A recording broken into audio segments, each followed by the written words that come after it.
Good morning, good afternoon, good evening, everybody, wherever you are joining us from. Welcome then to a very special event indeed. The Nordschleife has finally arrived to Assetto Corsa Competizione, and between Low Fuel Motorsport 505 Games and the wonderful, beautiful people at Kunos, we are putting on this incredible event. 24 hours of racing around this incredible circuit. Multi-class GT3, GT4, Porsche Cup car goodness, and we are going to be getting stuck into that very, very shortly. Cannot wait to see how all the action kicks off. Taking you through the first few hours of this incredible event, myself, John Watts, and joining me in the commentary box, Tim Peck. Tim, what an incredible day this is shaping up to be. I cannot wait to get stuck into it. How are you feeling?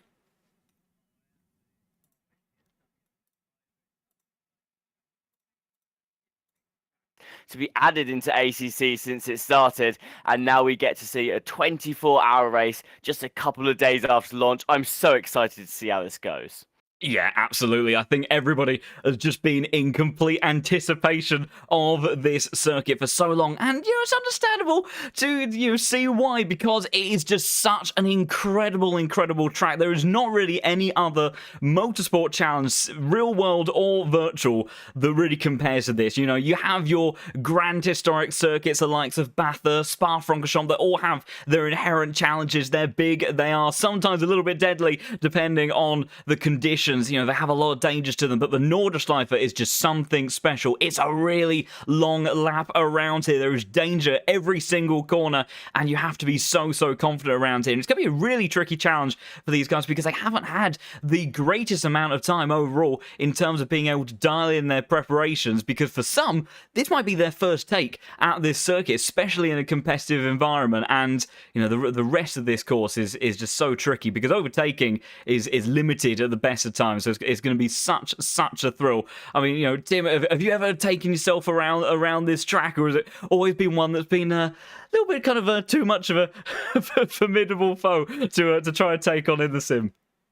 I have taken myself around this track before, but to be honest with you, John, the track's only been out 1 week, and it's one of those tracks there, because it's so long, it's really hard to practice it enough to the point where you're comfortable to do it at that competitive level. Like I said, I've gone around this track. I've not gone around this track at a competitive pace at all, because with a track with an average lap time of just more than 8 minutes, you ruin a lot of those chances. If you make a small mistake halfway around the track, you've got to go all the way back to the beginning, and that's 4 minutes wasted rather than maybe 1 minute on your normal ACC track. So, yes, I have had a lovely chance at tackling this track a couple of times before, but I'm going to be so interested to see those drivers that have practiced it enough to be this competitive already after just 1 week's worth of practice.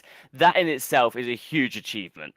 Yeah, without a shadow of a doubt. I mean, any 24-hour endurance, any endurance race at full stop in the world of sim racing, imagine to get yourself from A to B over the course of that distance is enough of a feat. 24 hours, that's a whole other beast. And then 24 hours of a Nordschleife as well, that's just another layer of complexity on top of that, because, we'll go for some onboards very shortly as drivers kicking off qualifying now, but just everywhere around this circuit, it's just, you're always on the limit, and the dangers are so much more severe because, if you do make a mistake, you are very far away quite often from the pit lane. Recovery is not exactly around the corner. Most tracks, it's an uncomfortable and most, an impactful enough incident if you do end up putting yourself in the wall, something like that. But around here, any mistake is so much more costly, and it's a thrill and unique feeling in being able to hook a lap up around here. And of course, we're used to seeing advantages around this circuit, and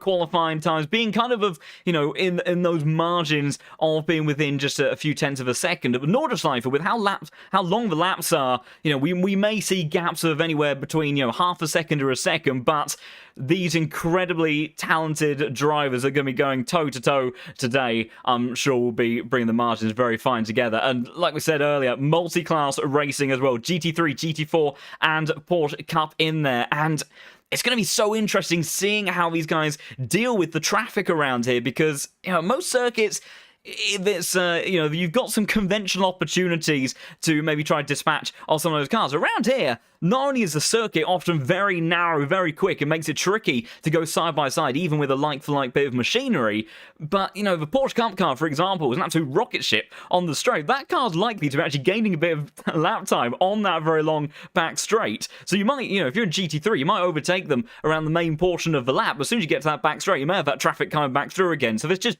so many unique circumstances around this, and I think it's really going to be a patience game across this 24-hour race, isn't it? Yeah, absolutely. I think it's going to be a lot of give and take from all the teams and drivers out on the track today as well. I imagine a lot of them are just going to have to come to the understanding that, like you said, there's some places where the Porsche Cup car is going to excel a lot. There's some places where the GT3 is obviously going to be a lot more dominant just around the corners of the track as a whole. So it's going to take a bit of give and take, working together between the teams and the drivers just to navigate safely around the track as a whole. And like you said earlier, one small mistake, depending on where it happens on the track, could cost you a lot of time. If you have an incident in sector 1 or sector 2, that is about 7 to 8 minutes of lap time you've got to spend getting all the way back to the pit lane in this race. If it's a lot of damage you've picked up, that's going to take a long time to recover that car, and it's also not going to be a very pleasant drive round the track as well. So I think today it's just going to be about keeping that car as safe as possible, making sure you get into as little incidents as possible, and just trying to improve those lap times, I'd say, over the course of the 24 hours. We're not expecting anyone to be perfect in the first couple of hours whilst they're just still acclimatizing to the track in a competitive setting. But, I expect to see, as this race goes on, getting into the early hours of tomorrow, that's when you're really going to start to see these drivers get super comfortable with these lap times. And I'm really excited just to see that change, John. Yeah, absolutely. There's so many factors that these guys are going to take take into consideration. look at the track map itself. The sense of scale of this circuit is just such a unique thing in itself. And seeing this many cars out on track is really something special. We've got over 70 teams participating across those 3 classes today, and you can see everyone's kind of a little bit spaced out amongst one another at the moment.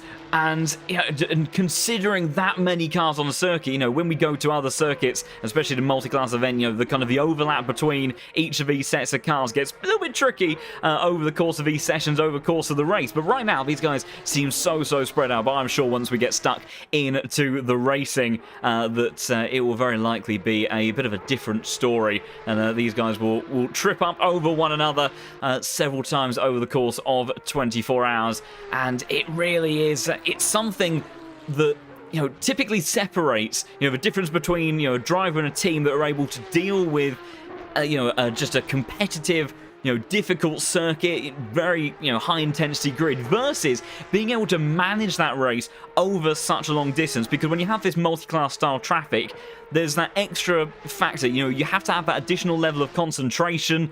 The Nordschleife is incredibly unforgiving. So many blind corners as well at times that you have to end up looking to try to negotiate, being very aware of any incidents ahead of you, trying to stay out of trouble. And it's just, it really is just a whole nother beast all unto itself. We've got first lap times coming on through for some of our GT3 cars. Currently the likes of Jacob Osterman for ITB Racing putting in the first few laps. You can see we're doing 8-minute plus lap times. Conventionally, when we go to most circuits, if you see someone do an 8-minute lap time, then you assume that something terrible has happened to them. But here, that's just normal order. That's the length of this lap is just incredible, and it's amazing that you can afford to make maybe a couple of mistakes here and there around this circuit, but there's still a lot of opportunities elsewhere to then reel in that lap time again. It's such a unique circuit layout. And speaking of unique things, a little bit of a special shout out to this man, Luke Whitehead, of course, a very renowned racer in the world of ACC, 2-time Pro Series champion as well within low fuel motorsports, and this is a special day for 2 reasons for him. One, unfortunately, slightly sadder portion of the news. If I do recall correctly, I think his aunt's dog sadly passed away the other day. You can see on board that car a special livery and nod and note to his beloved friend, and a very nice symbol heading into this race. And along with that, he is looking to do this entire race solo. Now, I think a 24-hour race solo at the best of times, you know, if you head to, I mean, it kind of almost feels like an insult to call other circuits simple and straightforward, but, you know, say Monza, for example, it's a lot of straights. It's maybe one that isn't so tricky to try to put together lap after lap after lap.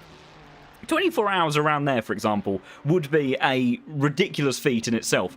But around the Nordschleife, when you've only been on the circuit for 3 days of preparation, you know, that Tim just seems like another level of insanity almost. I mean, Luke might be, you know, one of few people that could look to do it and do it very, very well. But that's going to be a challenging task and a half, isn't it? That is a very big challenge they have set themselves, and I mean, all the credit to them for actually going through with it. It's an amazing challenge to be able to have said that you've done. And looking at the lap times already, I mean, slotting themselves into 7th place after 1 lap of qualifying, that is a very good head start for Luke Whitehead at this stage in the race. It shows that just with only a couple of days practice between the week that Nordschleife has been released, that they have got to this point where actually they've got a very competitive lap time around the track in this car. And of course, there's going to be advantages and disadvantages to being the only driver in the car. The advantage is that you know your lap time is the average sort of lap time you're looking for. There's not going to be as much of a widespread of, okay, this driver's on this pace, this driver's on this pace. But the disadvantage is you're going to tire yourself out very, very quickly around here. It's going to be so mentally and physically draining to do the entire 24 hours yourself. You've also got to look after your body in the process too. So for Luke Whitehead here, this is going to be a really, really challenging task for them to achieve. But I'm all for it. I think it's going to be one of the very exciting points of today's race. And I just know, John, that we're going to be constantly checking back on Luke Whitehead to see how he's managing in this car. Yeah, absolutely, because, you know, this man, he is a very, very capable sim racer. He has delivered incredible performances time after time in the world of ACC, but, you know, I think, regardless almost of what position he finishes in, if he does complete this race distance, you know, that in itself, I think, is going to be an incredible, commendable effort. And I think, in actual fact, we'll take this opportunity to ride on board with Luke Whitehead. Probably one of the longest onboards we would have had continuously, but I think it is fair to see one of the very best taking on the Nordschleife, of course, making our way through the Grand Prix circuit. Familiar territory, although a little bit of a different alternative start to the lap through turns 1 and 2, and then trying to use all of that outside curbing, swinging away into the apex, using this Porsche to its greatest advantages.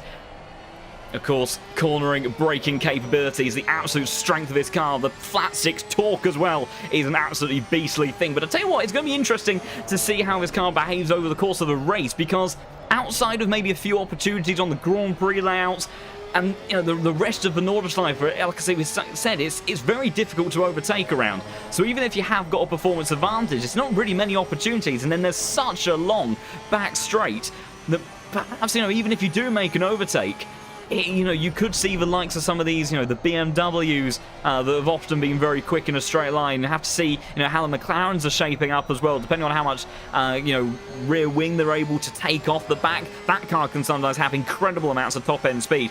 And those could just walk past this Porsche over the course of the race. So it's going to be a really interesting balance. See how it takes place over the course of this entire layout. Of course, we have this rather formidable chicane. It's always a tricky one here on the Grand Prix layout. Maybe not having to send yourself through the apexes of that part of the circuit quite as often as you normally would. But here we go in towards new territory now, and tucking your way into this absolute roller coaster. The camber and undulation through this portion of the lap is absolutely incredible. Flat out stuff from Luke, trying to use every single ounce of the track and width into towards these next couple of apexes, using up as much of the curb as he can, trying to get the nose tucked in maybe a bit deeper than he would have liked. You're going to be learning every single time that you go through one of these apexes. You can see how much he's wringing the neck out of this Porsche 992.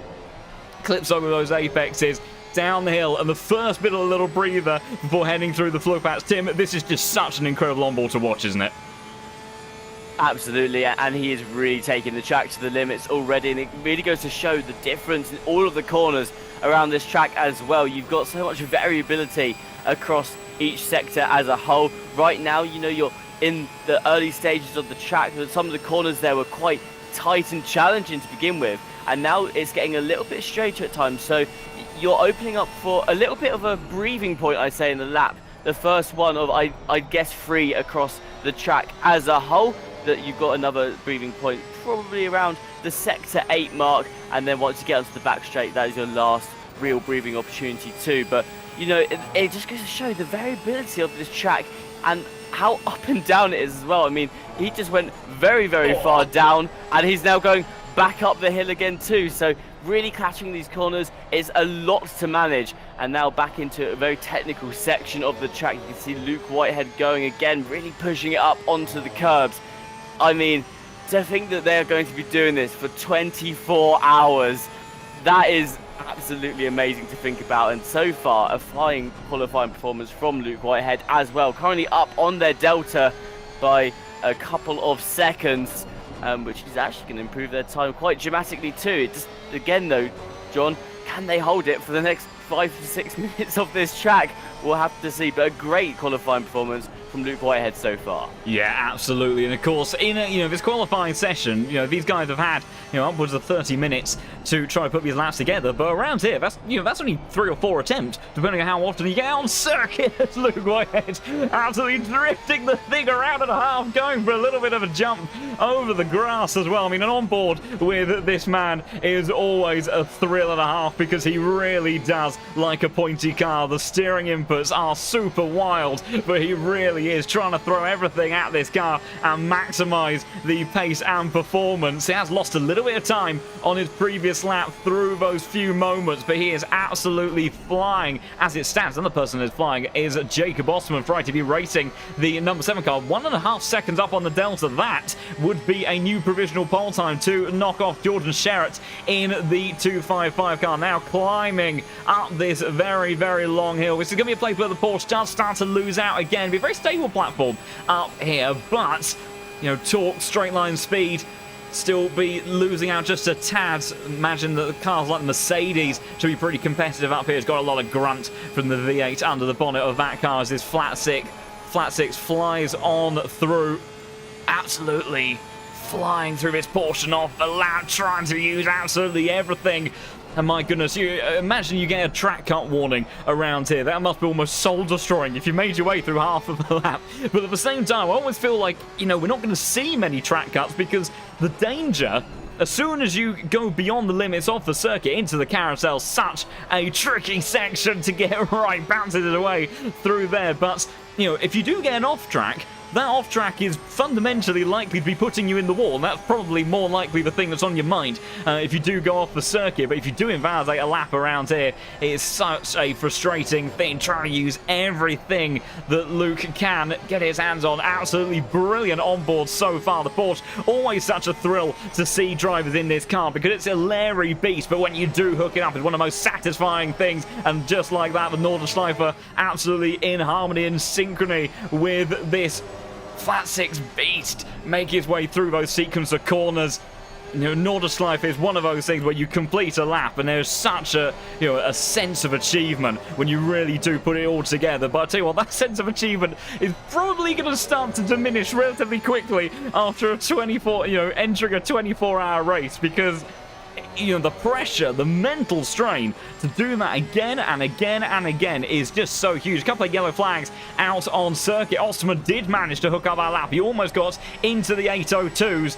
Does an 803.0, 3/4 of a second clear of Jordan Sherratt, who's up by 6/10 of a second himself. Will stick on board with Luke Whitehead for now to see this lap through until the end as he winds his way this absolutely magical section. Is definitely a roller coaster. I mean, of course, in the UK, we have Alton Park that's often referred to as its own little mini Nordschleife. This is a little bit wide because it is full of greenery, full of undulation. Every corner is a danger. But I must admit, there's nothing that really compares to the real thing. As much as being a British person myself, I'd love to say that Alton Park lives up to the same level of incredible action as the Nordschleife. There is only one, and it is absolutely magical at Luke Whitehead, trying to carry all the momentum that he can out of that corner onto this back straight. And for the first time in about 6 minutes, Tim, he has just a moment to breathe. Not much of one, but just a moment to breathe. But now, you know, it's almost sometimes too much time on your hands, because now that next and final series of corners coming fast and thick at you, and a lot of pressure to try to hook this up in the final few moments. But he's 2 seconds up on the Delta. Could be a big lap time in towards the top 5. What I love about this, John, is we've been talking about how Luke Whitehead looks to really be battering this car around the corners, really pushing the car to their limits, and the pressure that they must be feeling right now. Well, someone in the chat, Alex Whiffington, said that he's actually just chilling to music in his stream right now. So whilst we think Luke Whitehead has been stressing so much and battering it around the track, they've just been chilling and like playing some music that they enjoy as they put out this amazing lap time. Takes them all the way up to 4th place on the leaderboard as well. A lap time of 8 minutes 4 seconds. 0.625, an absolutely amazing lap from Luke Whitehead there to put them up towards the top of the field yet again. And I've got to say, John, I think that's the way to do it. Put in some music, play some tunes that just keep you calm and collected in your thoughts. And Luke Whitehead going to show that that's just the way to approach this track. Stay calm, don't stress about it too much. And yeah, you can absolutely push the car to its limits, but don't put that much pressure on yourself that it's going to become a problem later on. A great lap though from Luke Whitehead to put them back towards the top of the field. And I think it's interesting, the more you go through qualifying, usually that's when you see these lap times really start to pick up quite a lot, and that definitely is going to be the case for a lot of these drivers. But the other thing to consider is at the start of the qualifying session, John, the cars were getting released in groups. Obviously the GT3 set was released first, and the Porsche Cup cars were released next after the GT3s had done their outlap, and then the GT4 group was released after the Porsche Cup cars had finished their outlap as well. So it gave them this nice gap where they were only in their classes to have to worry about. Whereas now you can see, if you look at the track map, a lot of those cars mixed up a lot more than they were at the early stages of this qualifying session,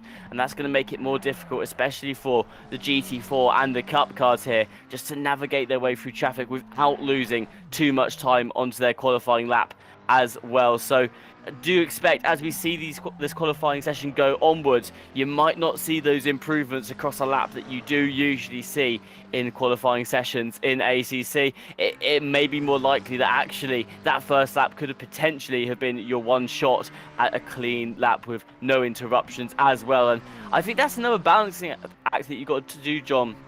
If you're a GT3 car and you're coming up to a GT4 or a Cup car ahead of you, you've got to bear in mind that they're on their qualifying lap as well. They're not going to want to get out of your way and compromise their lap time. So you've got to bear that in mind with how and where you want to overtake them, if you do, or whether it's actually worth just aborting the lap and trying to find some more space too. So again, a lot of give and take from some of these teams and drivers just to work out what's the best option for getting that good quality lap time.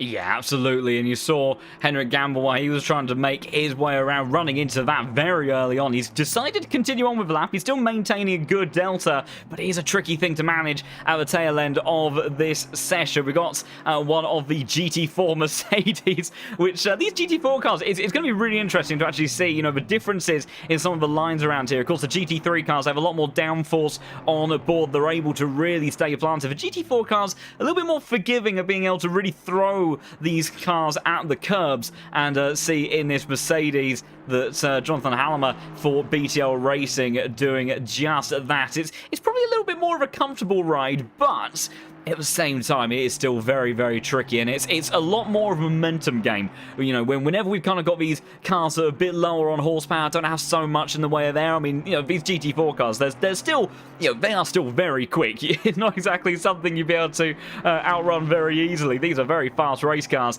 You know, Buck Medvo's GT3, it's a very different challenge. You see the jump from the 141 car. I'll tell you what, that's it's an easier and softer landing in that Mercedes, although with a drift to Kingdom Come from Jonathan Hallomer. My goodness, how he kept that one on the track. That was me saying it'd be a calmer ride around here. You can see just how hard these guys are still pushing. So, yeah, do not worry. You know, just because these GT4 cars currently lapping about 50 seconds slower than the GT3, that they are still a handful and a half. And the BTL Racing 141 car showing just that. He's currently 0.6 seconds up on his delta. He did lose a chunk of time in the latter portion of the lap, but still opportunities for him to improve.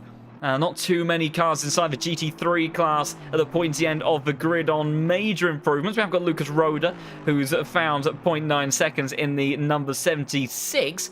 We've also got what is a very good performance as it stands so far from Adam Spansky for ITB Racing, the lead Porsche Cup car in 31st position. You can see it's actually out-qualified temporarily some of the GT3. So, of course, ITB Racing and Adam Spansky, very competent unit and team. It goes to show, the level of pace that comes around here just by being confident, in what your car is able to deliver and really be able to maximize its potential, because this circuit, it's such a danger around here that in a GT3 car, which inherently will have a chunk more pace than a lot of these other bits of machinery, that right now Adam Spansky, who's done an 8:13.6, currently 4.2 seconds clear of anyone else in this class, and I think that's going to be at least that attempt wiped out. Will immediately go back to the pits, but you can tell there's not much more left on the table for that 325 car, because he was pushing very, very hard and almost got collected by one of the GT3 cars going through there, and that is the danger, one of the many dangers just in qualifying alone. We're likely going to see that relatively often when we are in the race as well, and that is going to be a terrifying prospect for these drivers. Their spectators and engineers are going to be working overtime trying to make sure that they are fully aware of where these cars are on circuit to try to best avoid them and manage that situation. But my goodness, it's a lot easier said than done, isn't it, Tim?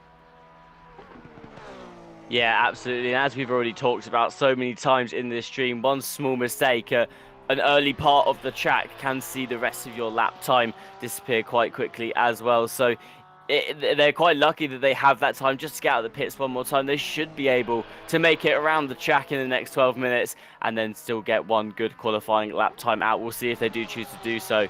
But I mean, it just goes to show overall the pace of that Porsche Cup car compared to the GT3. I mean, you come into a race like this and you see that it's got 3 classes and you think, wow, that's going to be, a lot of traffic from the GT4s and the Porsche Cup cars. The GT3s are going to be constantly coming up to overtake them. Actually, while that is kind of true, the gap between the leading Porsche Cup car right now and the leading GT3 car in this qualifying session, it's only 10 seconds a lap. When you think about it, across an 8-minute plus lap time, that's not a whole lot of time that the GT3 is actually able to get above the Porsche Cup car right now. And like we said earlier, the GT4 about 40 seconds a lap slower than the GT3 as well. The difference isn't as big as maybe it originally felt like it would be. So yes, there is going to be a bit of a discourse in getting into the, well, even in the early stages of the race, to be honest, but in the middle stages when you're going to see a lot of these cars start to have to clear blue flags, it's not going to be as dramatic as you think. And being stuck behind a Porsche Cup car or a GT4 for a couple of corners isn't going to end your race. It's definitely something that you can be a little bit more careful about as well. And that's actually something that I'm wondering about some of these teams going into the race, is how they're going to cope strategy-wise and what their thoughts are as to overtaking. I mean, in endurance racing anyway, John, you tend to see a bit of a calmer drive where maybe there's not so much heavy overtaking at the beginning or like close wheel-to-wheel racing across the race as a whole until the final stages. That being said, though, if you see the opportunity is there, and especially if you're stuck behind a car in another class, you might want to be a bit more aggressive a bit early on as well. But can you afford to do that on a track like this where the lap time is so long? You don't want to be risking anything in the early stages of the track around sectors 1 to 4, because then you're going to have a very, very slow lap time as well. So I think that's going to be an interesting strategy, and it wouldn't surprise me if today we saw a lot of these moves actually be taken a lot later on in the lap. Probably once you get into those final couple of sectors is when you're likely to see cars actually pushing for an overtake rather than quite early on the lap, just because risk versus reward, you're more likely to be able to recover the car fairly quickly as long as your accident is near the pit lane. Whereas, like we've already said, John, if you're driving around the track with even a little bit of damage, that's going to be constantly adding seconds onto your lap time that you just can't afford to have in this race, not with a lap time that long. Yeah, absolutely. It's such a unique and different challenge for these drivers. And my goodness, we were just seeing there Isaac Gillenson for the Scuderia Ferrari Esports team catching some traffic in that end sector and deciding to bail out. I thought we'd had an incident already in qualifying between two cars, but that was actually them just deciding to park it. Obviously felt like they'd lost too much time getting themselves some new track and back on the road once more. We've got the Sim RC car with Lucas Roder, number 76 Aston Martin, currently out on circuit. P10 at the moment, currently 0.6 seconds up on their lap time as they look to push on.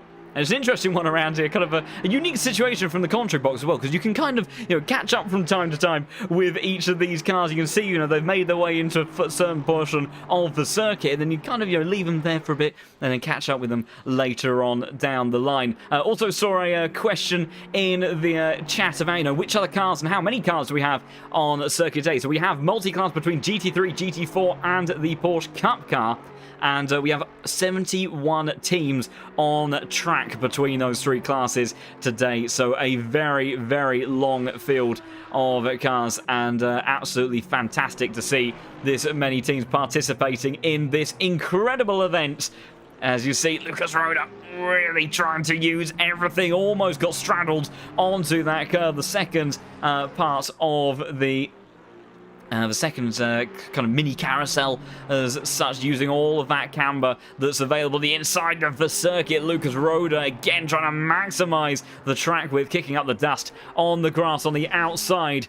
And my goodness, seeing how hard these guys are pushing in qualifying, I feel like it's kind of, building up the tension heading into the race as well, because if they are being this aggressive around here over the course of one lap, of course, we would anticipate we'll see, a little bit of kind of a more patient approach perhaps taken for 24 hours of racing. But it really does seem that these guys are giving it the full beans around here, and they are not shying away from using everything that they can. Gregor Schill just moved the BS Plus competition car up into the top three, an 8:04.2, still 1.2 seconds away from that improved lap time of Jacob Osterman, who is still in the pit. So there will not be, I don't think, although actually there still could be an improvement from them, of course, because they can do the shortened down outlap to get their lap started. So they don't need a full 8.5 minutes or so to get their way around the circuit, which I think is probably just as well.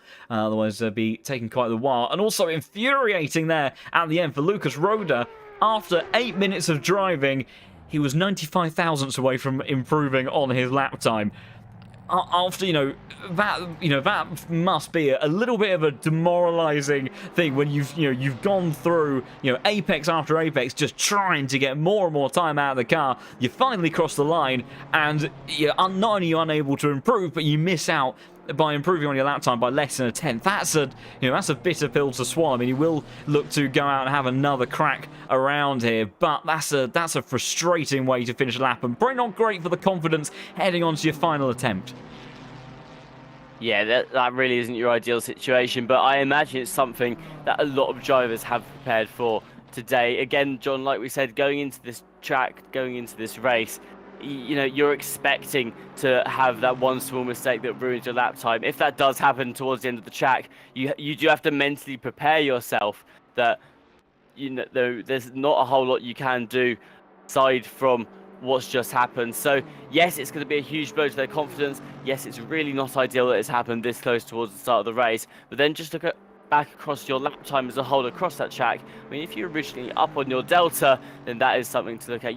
That improvement is definitely there across the track, across the lap time as a whole as well. So a bit of a bittersweet moment for them. They know they've got that lap time. Unfortunately, they just couldn't hook it up that time round, as we saw the number 63 car there go for a little bit of a skid through the final sector of the track. They're coming down to the finish line now, and I think that skid might have just about taken pretty much all of the gain they had off it. Was a slight improvement on the lap time, but not enough to really improve their position. And again, John, it goes to show that final section of the track, you actually called it out earlier. You have that nice long back straight where you really ease off and you think, okay, that was a good lap time, we've got this. And then you have that small section of corners just before the start finish line, and it can all go wrong there as well. So you definitely, there's not that time to really rest the way you want to, because you've got to be alert again the second that back straight ends as well. So it's going to be one of those things for these drivers, and that's why I said it's going to be so mentally taxing as well, this track, just to stay on top form across it as a whole, which goes to make the solo drivers like Luke Whitehead an even more impressive performance, because you've got to be doing that for 24 hours solid as well. But nonetheless, whether it's one driver on the team or 4, you can guarantee that all of them are going to be having that same issue of just keeping their mindset focused across the whole lap time as a whole. And I think it's going to be a very exciting race, John.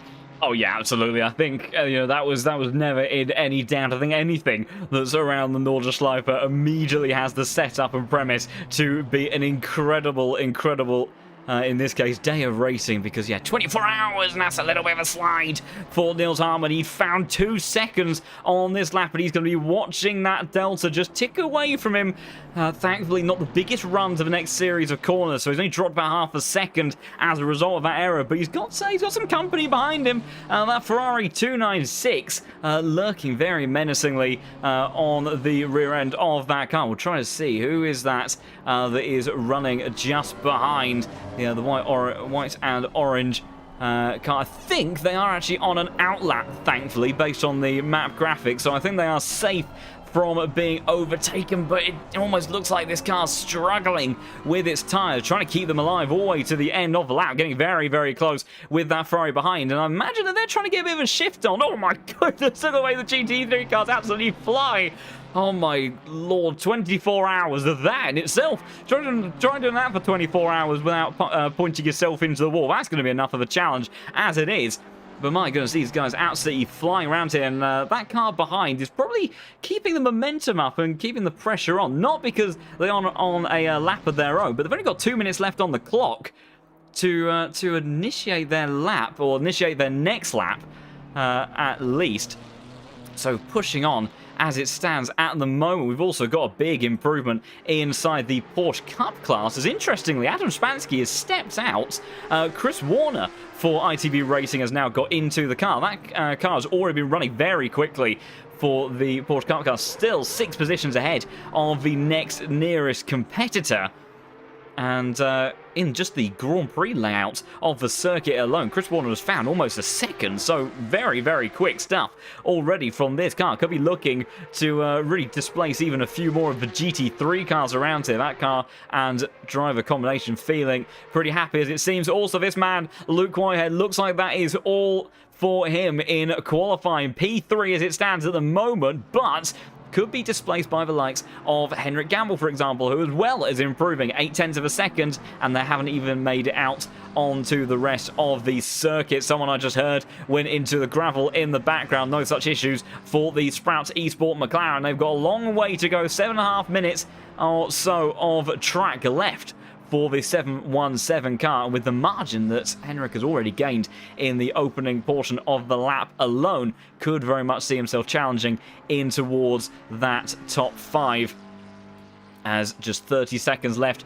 on the clock. Lap times coming to an end in due course, as trying to keep an eye on who else is improving. Chris Warner still going very quickly for that Porsche Cup class. We've also got Zach Duran in the number 44 Visceral Esports McLaren coming to the final 60 seconds of circuit, and he has found 2.7 seconds, 2.8 seconds on this lap. It's still going to be a little bit away from the pointiest end of the GT3 field, as a full cloud of dust kicked up ahead of him on the back straight. But this Visceral Esports car moving better than it has done for the rest of the session. There is the checkered flag, so drivers crossing the line now. That will be it. You can see already a lot of checkered flags being initiated across the board already, but Zach Duran will try to see if he can sneak under that 8-minute 10 mark. It goes to show, though, the caliber of those, that top 10 group of drivers, where the range is just 3.6 seconds between your current provisional pole sitter, Jacob Osterman, and ITB Racing, and then Leon Burnt in the number 71 cars. A little bit of traffic at the end for Zach Duran. Shouldn't hold him up too much, I don't think. Going to be a little bit awkward on that final run towards the line. See what lap time is going to be for the Visceral Esports car. And he jumps his way out to P26. Doesn't quite get down to that 8-minute 10 barrier in the end. An 8:11.1 for himself, and a few other cars still out there and improving at the moment. Lucas Roda pretty far around the circuit, based on my timer at least, although that doesn't look like that's very far around the track at all. So not quite sure what's happening there. Maybe on his outlap as it stands. Henrik Gamble 1.3 seconds up on the Delta, but coming across some traffic now of that Chevy Camaro GT4, and it's a bit soul destroying. But Tim, it's all about trying to keep a cool head. Maybe take that approach like you said earlier. Listening to the music, remaining calm in the car, because there's still plenty of track where Henrik can look to find time, even if he did lose 2 or 3 tenths behind that GT4 car. Yeah, absolutely. Only about halfway around the track right now. There's definitely time for the Sprout driver to really find that delta that they want right now around the track. That being said though, John, it could be a similar situation to what we said last time as well, so definitely keep calm in this situation. You don't want to mess it up in the last couple of sectors as well, but nonetheless a qualifying performance of a provisional 7th place in the late stages of this qualifying. That's certainly going to be a good vote in confidence for Henrik Gamble and their pace around the track as a whole right now. Luke Whitehead, the strategy worked for them. Pop in some headphones, listen to some music that calms you down. They're currently sitting on that podium in the bottom spot, so they're lined up for a very good start in this race. It genuinely goes to show how being calm, level-headed can help your lap times right now. But the pressure is on for the 717. That's, you're in the last stages of qualifying. You're currently running in 7th. You've got the delta to improve that potentially right now to actually bunny hop the car in 6th place, the 420, and take that off them too. Maybe you've got a bit more lap time that you know where to find as well. So Henrik Gamble right now, they just need to keep it together. They're more than halfway around the track coming into the final couple of sectors. You've only really got this one technical section ahead of you to worry about too much before you get onto the back straight, and then obviously the last couple of corners before the start finish line. So we'll see where Henrik Gamble comes out after this, really pushing the car to the limit. And was that a bit of paintwork I saw come off the side there after they went round the corner? But you can see Henrik Gamble for Sprout right now, really trying to find those last couple of attempts to push them up the order. Yeah, my goodness, Henrik Gamble really taking a gamble there, trying to see what he could extract from the lap on board with the McLaren with that moment. You can see flying on through the sequence of corners, such an incredibly fast-paced part of the circuit. I think it's in this next sequence here that will be coming up to. Flies on through, it's going to be this left-hander, I do believe. Goes down on the gear, really. It does make contact with the walls. It does trade paint with the Nordschleife, but keeps up the momentum. And he has actually maintained that delta. But my goodness, that really was Henrik giving it the full beans around the circuit. Again, a little bit of a slide, but the McLaren rotating pretty nicely. Oh my goodness, that was a bit too much. So you can see how hard he is pushing, trying to extract a lap time. But you've got to remain composed, because again, that's another 3 tenths lost. He lost 4 tenths from the traffic. He's lost another half a second with those mistakes, and with another one as well. And I think that could be it all over for the improvement. He's still maintaining about 10th of a second. He might as well see the lap through, but he has lost time. In actual fact, Leon Burnt, and that is abandoned the lap as Leon Burnt for Renwell to manage to get himself up to P7. But I do believe, by the looks of it, we do have some final improvements also coming through, the likes of Jonas Kohlfeld. That was the number 96 Ferrari that was applying the pressure to one of the cars that we were looking at earlier on. As Philip Gamay just improves and puts the number 147 car up into the top 20. But I think maybe displaced fairly soon by Jonas if he can maintain this gap.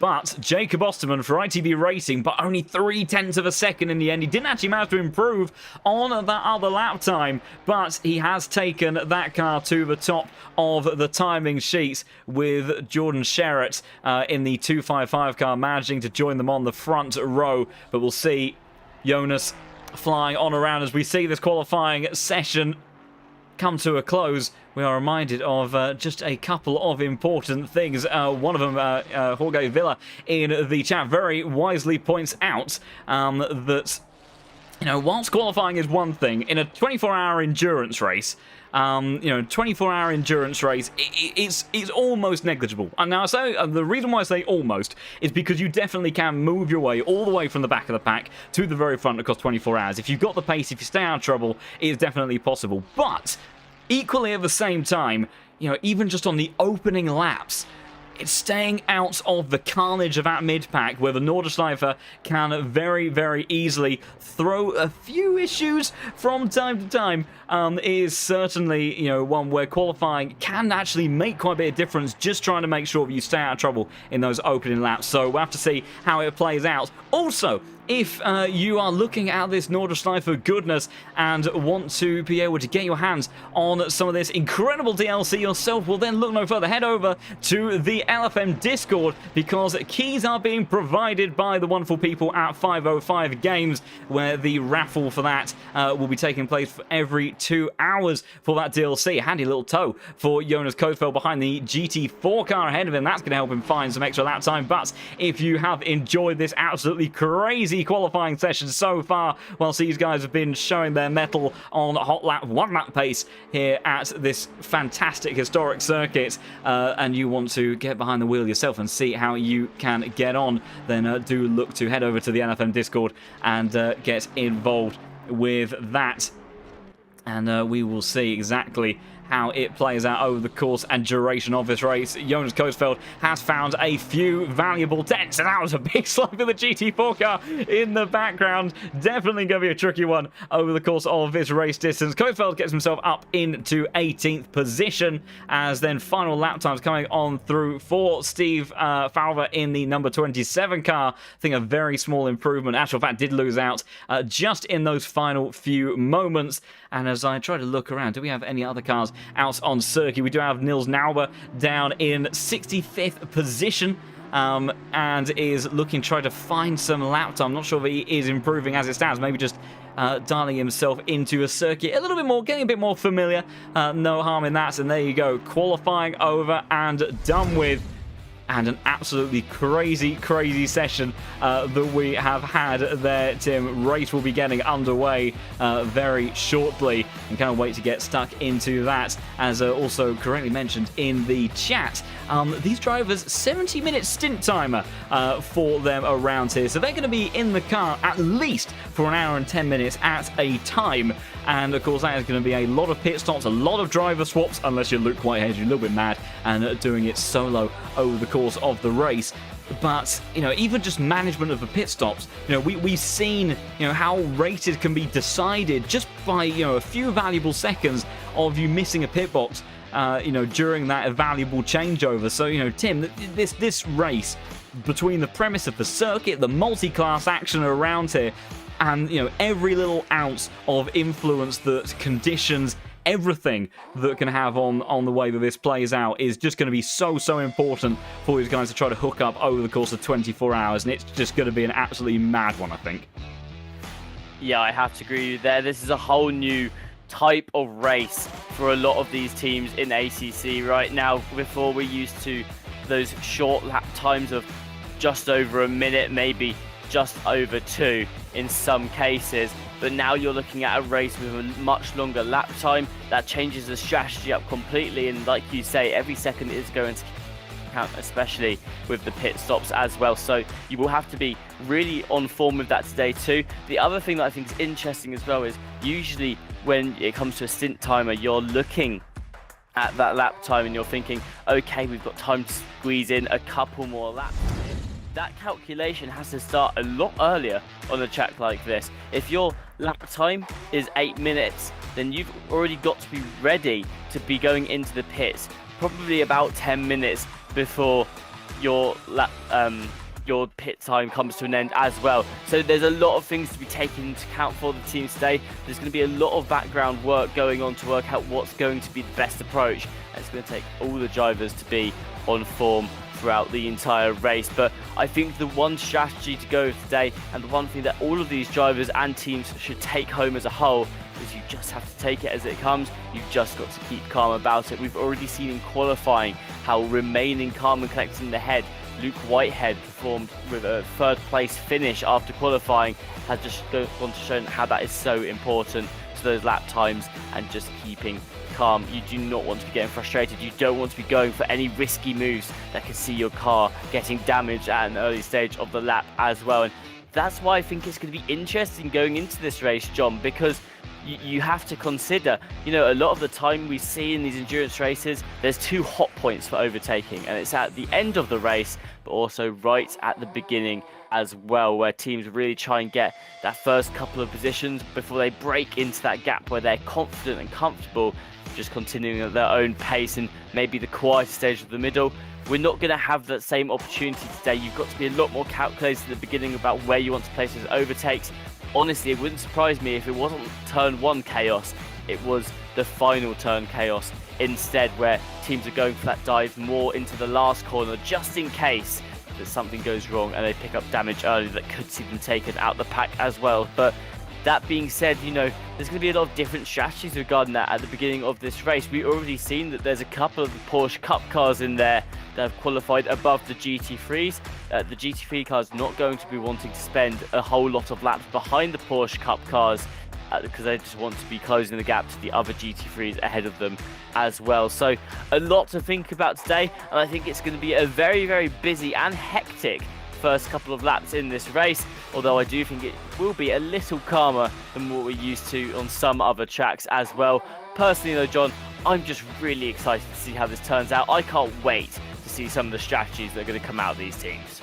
Yeah, absolutely, and it's very interesting in the chat looking at the sheer disbelief over Luke Whitehead's solo efforts to take on 24 hours of this track, because my goodness, it is such a formidable task at the best of times, let alone just lapping around here time after time after time of being able to deliver consistent quick performances. Because if Luke does want to head to the dizzying heights of that #1 spots in the field after 24 hours of action-packed racing, he is going to have to be at his very, very best. But all the best of luck to him, and of course all of the rest of the teams as well, because it is going to be a huge task to get from A to B around this circuit. And I must admit, I was similar to those in chat trying to theorize, how is Luke actually even going to be able to sustain himself over the course of this race. And I think pit stops really is going to be the main area territory. And of course, with 24 hours of racing around such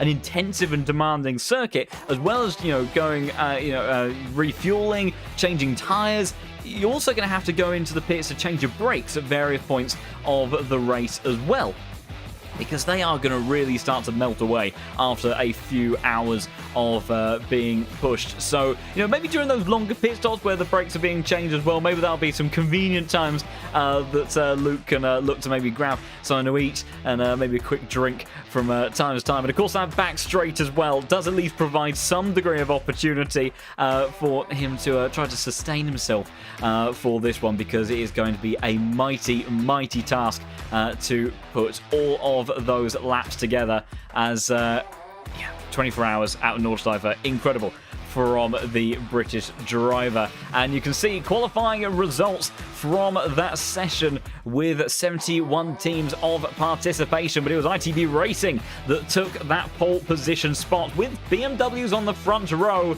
And you can see Luke Whitehead there in Team Solo YOLO in the third place spot, BS Plus competition, and Unicorns of Love very close behind.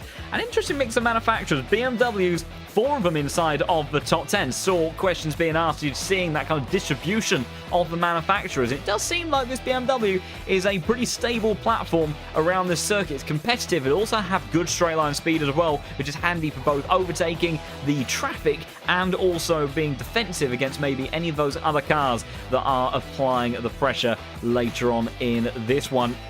You can see that 325 car ITB with Apex won 33rd place in the end for that lead Porsche Cup car. They were absolutely flying around the circuit today, as the Porsche Cup cars pretty speedy, but not quite able to contend with the level of pace of a GT3 cars as you would expect. And then with the first of the GT4s, I believe, in 49th position, an 842, actually maybe with Get Quick Racing and that Mercedes number 63 car, 848.820 with the Mercedes in the GT4 class looking like the car to beat in that class. And sometimes you do have these scenarios where there is one car that is dominant around a circuit. I think especially around here at the Nordschleife, Tim, that of course confidence and consistency is going to be key over the course of just one lap, more so than usual because it's such a long lap. Being able to deliver that pace every single corner. We saw Henrik Gamble up by over a second at points on his lap, but unable to maintain that pace all the way to the end of the lap. So it's going to be a very tricky one today, and it looks like there's perhaps a couple of different packages that are providing that confidence to the driver and the teams, but who knows, over the course of 24 hours of racing, it may just be a tad different. Yeah, absolutely. I think you've hit the nail on the head there, really, with that. Consistency is going to be key. I mean, we say that most races anyway, because consistency is always a huge part of every race. However, today more than ever, it's really going to play a part, especially with these lap times, some being 2 or 3 seconds apart. John, by the end of lap 1, we can expect to see some gaps actually already being more than a couple of seconds already, even towards the top of the field. So making sure you are as consistent as possible is just going to make sure that you don't have those huge gaps forming between you and the driver ahead. You want to be keeping those lap times down as much as you can without it being a case of, oh great, we've hit this one lap time, it took us 8 minutes, but now all the following laps are 8 minutes and 5 seconds. At that point, all of that time that you gained on that first lap, you're now just losing in the next couple of laps after. So it's definitely going to be a case of keeping an average lap time. I expect to see a couple of those drivers that were going really, really fast in the qualifying, maybe dialing it back a little bit now that we're in the race as well. Don't get me wrong, it would be brilliant if they could consistently be putting out the really fast lap times that they were setting in qualifying. However, I think if we're looking at this from the more realistic approach, it's probably going to be dropping off a good couple of seconds in terms of pace at the early stages of this race, at least, just while you're still getting a handle of the track, really. Of course, now some of these drivers have had a 40-minute qualifying session to really break into that mindset. They've got their practice in now and they're feeling a lot more confident around the track and how hard they can push that car. What you've got to remember is, if you're switching drivers in an hour's time, even if you're switching drivers in a couple of hours' time, that new driver getting into the car isn't going to have that same confidence level of really pushing the car around the track that the driver before would have had. Because yes, you can do practice on your own in a separate session, but it's not going to give you that same feeling that you get when you're actually involved in the race itself. So do expect to see every time you have a new driver get into the car that the lap times may drop off a bit for the early stages of their stint before then really picking back up as well. And that's something that teams need to consider. If you're switching drivers constantly every hour, you might be making them have to regain that confidence every hour as well. So you could see a couple of slow lap times at the beginning and then breaking into it before the end. I think a wise strategy for today, and of course it does come down to the individual driver and how they feel, I think a wise strategy for today would actually be to keep the driver in the car for a good couple of stints, at least 2. But honestly, I've seen, especially in most recent ACC history, a lot of drivers actually liking to stay in the car for 3-4 hour long stints at a time as well. So I think that would be a smart strategy to go with for today, just in terms of keeping that consistency in as many of your drivers as possible.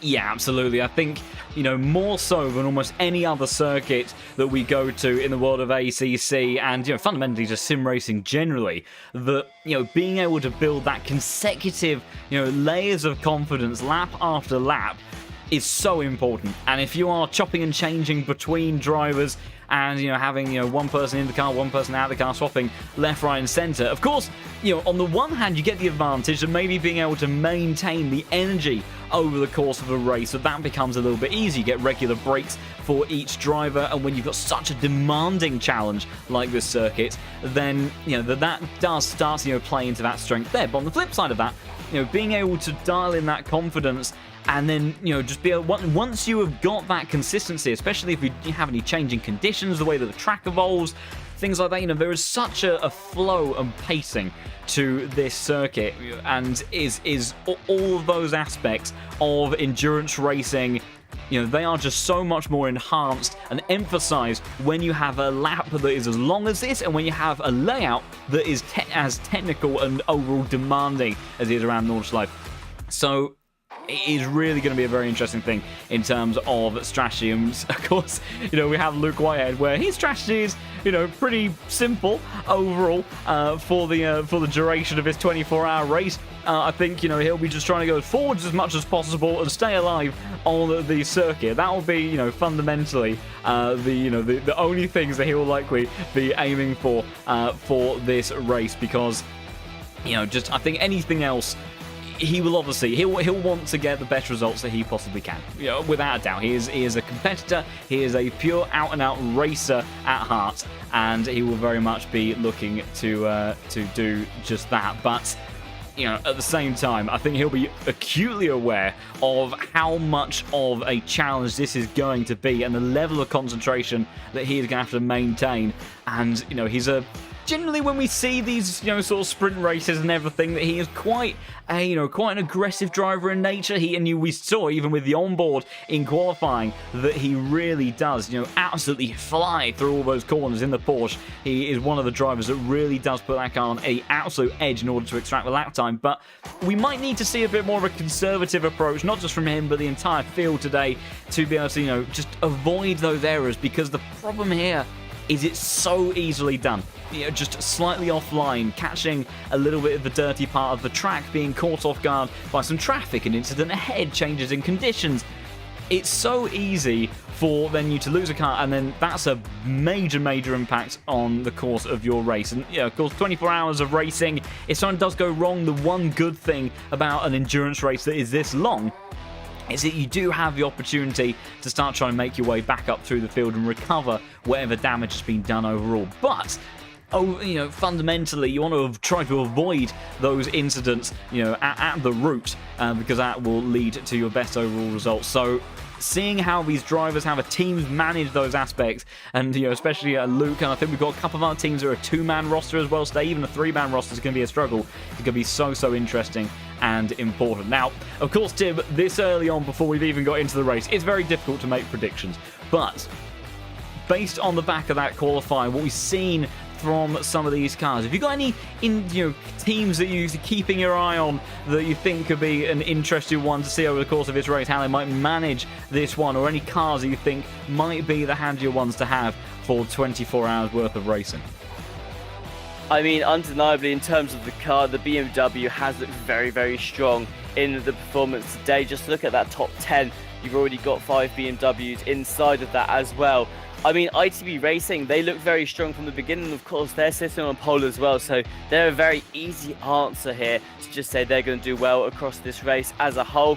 You've also got some of the bigger names on the field, like the Williams eSports team, like the Unicorns of Love team as well, that we've seen have a lot of good races in recent championships too. They're consistently performing at the top of every single race that they do enter as well, so you can bet that some of them are going to be performing very well across this race too. But one team that I think really stood out in the qualifying session for me today, that it's a team that might be quite well known for some of the viewers at home. It's maybe a team that some will have heard of but don't know necessarily too much about them in. But I think the Sprout car, who have Motor Racing as one of their main sponsors, is actually a team to really look for today. They did so well in the qualifying session. They were one of the more consistent teams as well, that was putting out lap times that were more or less at the same sort of pace, with a couple of improvements just towards the end of the qualifying as well. And being able to start up inside that top 10, I think the Sprout team has a really good chance here at getting a good race today. They were the one team that I kept finding myself watching in that qualifying session, thinking they look so confident on this track. That they have performed confidently in the past in other championships as well. I mean, in the Virtual Endurance Masters, which we just ran, John, Sprout was consistently fighting inside that top 20. But you can see there, the 717 started at 9. I think they've got a really good shot today at getting a good result as well. So they're definitely going to be one of the teams that I'm going to be keeping my eyes on throughout the race as a whole. What about you? Any teams standing out to you? Any cars that you think are going to perform quite well today? Yeah, it's a really interesting one. I think that, in my mind, especially when you've got 24 hours of racing, and, we constantly talk about how confidence, consistency is going to be important, to be able to deliver those laps, every single time. And, I think with that, the cars that tend to stand out on those occasions are one where they deliver their performance in a simpler way, whether that be, through straight line speed capability or just being fundamentally planted and consistent around this circuit, because the high-speed corners, it's so easy. In some of these cars, we've seen the McLarens look a little bit twitchy. We've seen the Porsches look a bit twitchy at times as well.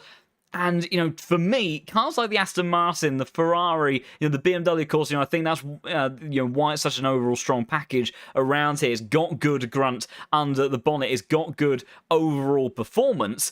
And it's able to deliver it in a way that's comfortable to some extent for a driver. Of course, I think any laps, back-to-back around here with Nordschleife are always very tricky indeed. But, in the GT3 class, I think that the Astons of Ferraris, they might start to shine through over the duration of the race because they might be able to deliver that pace and performance a bit more easily. But I have to say, I'm a little bit nervous about places like the carousel, the jump that we've seen for cars like the Ferrari, because we know it's renowned for being, I think Samir Foch, admittedly for the predecessor of the 296, the 488 was nicknamed the bouncing donkey rather than the prancing horse. It's not quite as difficult as it was out at one time with that, but it's still certainly a car that tends to run very low. It doesn't deal with the bumps, the suspension being a little bit less capable than cars like the BMW, the Aston, the Mercedes, for example, tends to be a bit more stable across, quite dramatic undulation changes. So that could be a little bit of an area of nervousness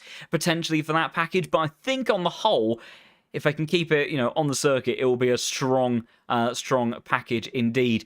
GT4s wise, again, the Mercedes are looking very strong. I think, it's a car that, has very good electronics on board, so it makes it a little bit easier to drive, and it does make it easier to kind of put all of that performance together overall. So, in that regard, I think it's going to be, maybe that's a package that can work quite nicely, and we'll see, of course, how that gets on. In the Porsche Cup, it's a very simple one by comparison, as we head on over, because I was having a little bit of trouble making my way over into the server, but we are actually green lights away for 24 hours of action here at the Nordschleife race underway, and busyness already taking place on circuit. I shall go to live pictures in just a second once I can make my way over, as it looks like it's been a pretty tricky and busy start to the race,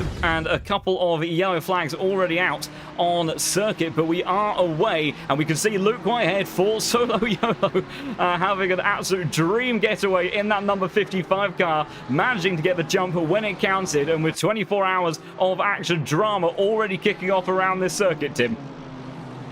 Yeah, absolutely. Luke Whitehead getting a great head start there. Just managed to pick off some of the field where there was a couple of yellow flags on the first corner. A couple of cars touching as well. Tico van der Velde here, though, for the Williams Esports team, looking down towards the inside there of the number 7. But you can just see the BMW able to hold the inside of the corner.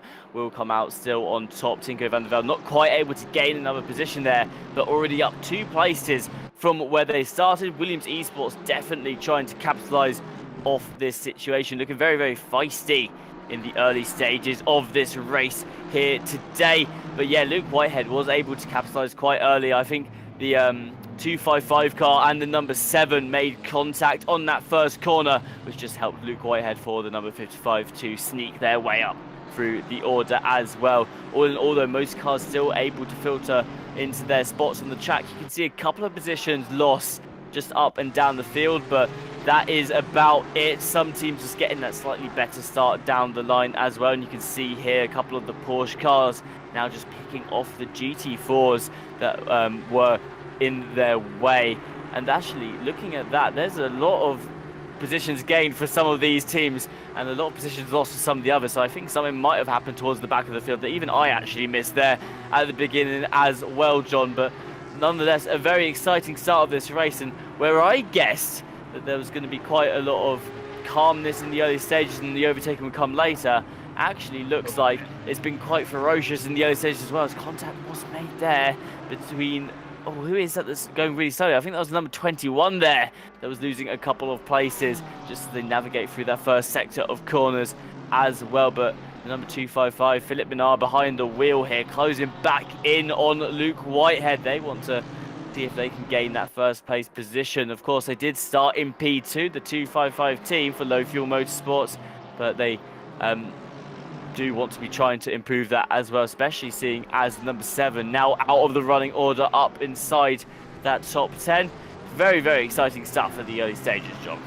Yeah, absolutely. Chaos up and down the order. Apologies, unfortunately, for not quite getting the action immediately. Took a little bit of time to get into the server, but we are now in the thick of it, and drama everywhere you look. Luke Whitehead managing to get himself into P1 at the very start of the race, ahead of Jordan Sherritt in that 255 car. I think drama as well for the number 76 team. A lot of busyness has also been instant, I think, further down the order as well, as somebody's gone around trying to see who that is. It is Nils Nauber in the number 5 car. And absolute chaos at the Nordschleife already striking. Dominic Marr for Fisher Racing Esports under pressure from one of the West Competition Racing BMWs. But my goodness, Luke Whitehead absolutely starting in style. Of course, I said he was pretty aggressive and would likely, show just a bit of that, as I'm seeing yellow flag for Tinko van der Velde, who's dropping down the order. Unusual mistake from Pro Series champion, and of course part of that Williams Esports team, a very formidable force. And we'll try to catch a replay and see what happened to that 420 crew at the beginning of this race. They've managed to, it looks like, recover with a fairly minimal level of damage and impact. Unicorns Love Aston Martin just behind. Was it a self-inflicted error? It looks like there's enough space either side of them for that to be the culprit, as they came on in a big damage, natural fact, heavy into the wall. So Tinko van der Velde, cold tyres perhaps being the cause for that one, and just pushing a little bit too aggressively too early on in this race. And that is going to be a head in the hands moment for Williams Esports. Unusual to see them crack under the pressure like that so early on. And Tinko van der Velde is going to be kicking himself, and that is likely going to be damage that they have to carry on for at least the remainder of their stint. In actual fact, by the looks of it, Ellie Debon in the Genesis Esports number 32 car applying the pressure just behind. Side by side in the background, Manisha for Armentario side by side with Gladius Esports in that McLaren. These guys going nose to tail as they climb up the hill, and also the Veloce car getting involved in all of this as well. Chaos everywhere you look in the order, Tim, and it's exactly as you would imagine for 24 hours of the Nordschleife. It is here in ACC, and it is delivering with just in a matter of minutes, and I think this is going to be exactly the theme of this race over the course of 24 hours. Incredible stuff. Absolutely. As the team's now coming into Sector 7 on the track, you can just see that this racing all still very, very close as well, especially in the early stages of this race. Marco Bischoff for the Sprout team managing to retain that 9th place position, but wasn't able to capitalise off anything that happened at the beginning of this race as of yet. Still very close though to the rear of the number 38 car there. You can see just lurking in the background is that McLaren, and they're waiting maybe a bit more calmly than some of the other teams have in this situation so far, just for that right opportunity to strike. But a lot of chaos honestly in the early stages of this race, and I'm wondering what it's worth doing for those teams like the Williams, which have picked up a lot of damage very, very early on. Tinko van der Velde not struggling too much with the lap times from the look of it. They've only dropped off 2.3 seconds, although it is getting bigger to the team ahead. But they will have to think about how much time across the lap that is actually losing them, and how hard that car is to drive as well, as to whether it's worth pitting early. And actually the Firefly sports car, they're losing the rear, shaking into the wall as well. That's going to be damage for them too. Maybe contact with the Veloce team, who are now sneaking their way through as well. Go neck and neck through the corners there. And you can see the Veloce car still not quite able to get that move done and dusted. Firefly striking back. Felix Art clearly still has enough power behind that car, despite the contact with the wall, to be able to defend that position. But looking very sketchy for a second there for Felix Art and the Firefly team. Yeah, my goodness, that was such a big moment. How that wasn't a bigger accident. I thought that was going to be pile-up number one of this race. They all managed to just about survive it, but that was a very, very busy moment for many cars, but somehow they all get through it just about. But my goodness, we are just, we're on the opening lap of this race, and there's chaos everywhere, up and down the order. There's also battling going on between the Porsche Cup cars as well. Every single class having its own drama. And also for those in the chat saying about the damage model with the ACC, visually it's maybe not always so apparent. Oh my goodness, contact again! The number 202 and 733 coming together before they get to that back straight, and that was far from what you would have wanted to have seen there. Lucas Roda was involved in an instant very early on in the opening lap, and the Aston Martin, you can see heavy damage on board the front end of that car, also scrapping away between the GT3s, as also one of the Porsche Cup cars getting involved in that one as well.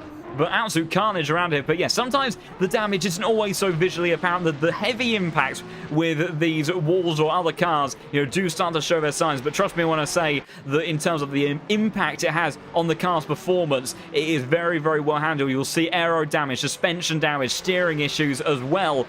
And it complicates the way that the behavior of these cars as they fly down towards turn one. There's a yellow flag further up the order. I think that's Felix Arndt again, who's run into trouble. There's a couple of yellow flags. There he is, stranded on the... Oh my goodness, there's cars everywhere. West Competition Racing have gone around as well as another car off in the background. It's absolute carnage here, Tim. As there you go, West Competition Racing. I think that's Danny Van Oom for the number 3 team. Just trying to keep up with every bit of action that we've got going on. But it is just absolute chaos here in the server, and that is absolute shenanigans around so many of these cars. We'll try to see if we can catch what happened there, but we were saying that these guys need to be patient over the course of this race, and right now, Tim, in the opening batch of these laps, that yeah, it's safe to say that that hasn't really been very well adhered to from a lot of the classes that we've got going on here. No, absolutely. But we did say, as the lap 1 progresses, those cars are going to get more and more heated as to where they want to take the overtakes. And here you can see that West Competition Racing car, the number 3, that was one of the ones involved in the incident that occurred, and it looks like actually it did unfold just before that. That's the Firefly team facing the wrong way. Looks like West Competition Racing, they're actually picking up maybe the other car on the outside. I don't know if there was contact there, whether West Competition Racing actually just lost that from picking up some of the grass at the side of the road there, but they spun their car out too, luckily able to avoid the majority of damage on their car. They're not going to be carrying too much from that, John, but they did instead drop a lot of positions instead. So not an ideal situation for that West Competition Racing number 3 car, but definitely could be a lot worse with it being so close to the start of the track. They could have picked up quite a lot of damage, like the Firefly Racing team, which I think there may have actually had the much worse end of the stick. So we'll see whether the Firefly Racing did actually pick up quite a lot of damage there as a whole.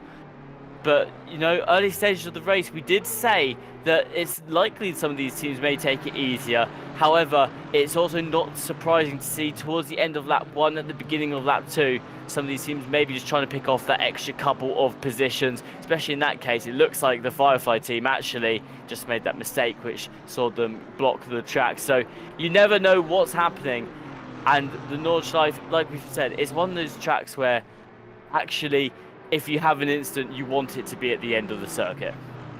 Yeah, absolutely. It's you definitively don't want to minimize the amount of trouble that you end up running into, but ultimately, if at least you can contain it to being pretty near the end of the lap, then it does minimize the damage somewhat. Also, to give a bit of an update on the overall class standings, we have Luke Whitehead, Team Solo YOLO, managing to get himself into the lead at the very start of the race, under pressure from Jordan Sherratt in that 255 BMW. They've managed to gap Jacob Osterman moment in that number 7 car, the pole sitter. Not the greatest opening couple of laps from him. As a Luke Whitehead, you can see pushing on. I think Tinko van der Velde's lost another position, maybe about to lose another one as well. You can see the bonnet up on that Mercedes. Now it's down the inside. That's Jardier in the Veloce Esports Ferrari as this battle is starting to get very busy. The Williams Esports car really struggling for pace already at this stage of the race after that hefty damage on the opening lap, and it looks like that car's a right handful to drive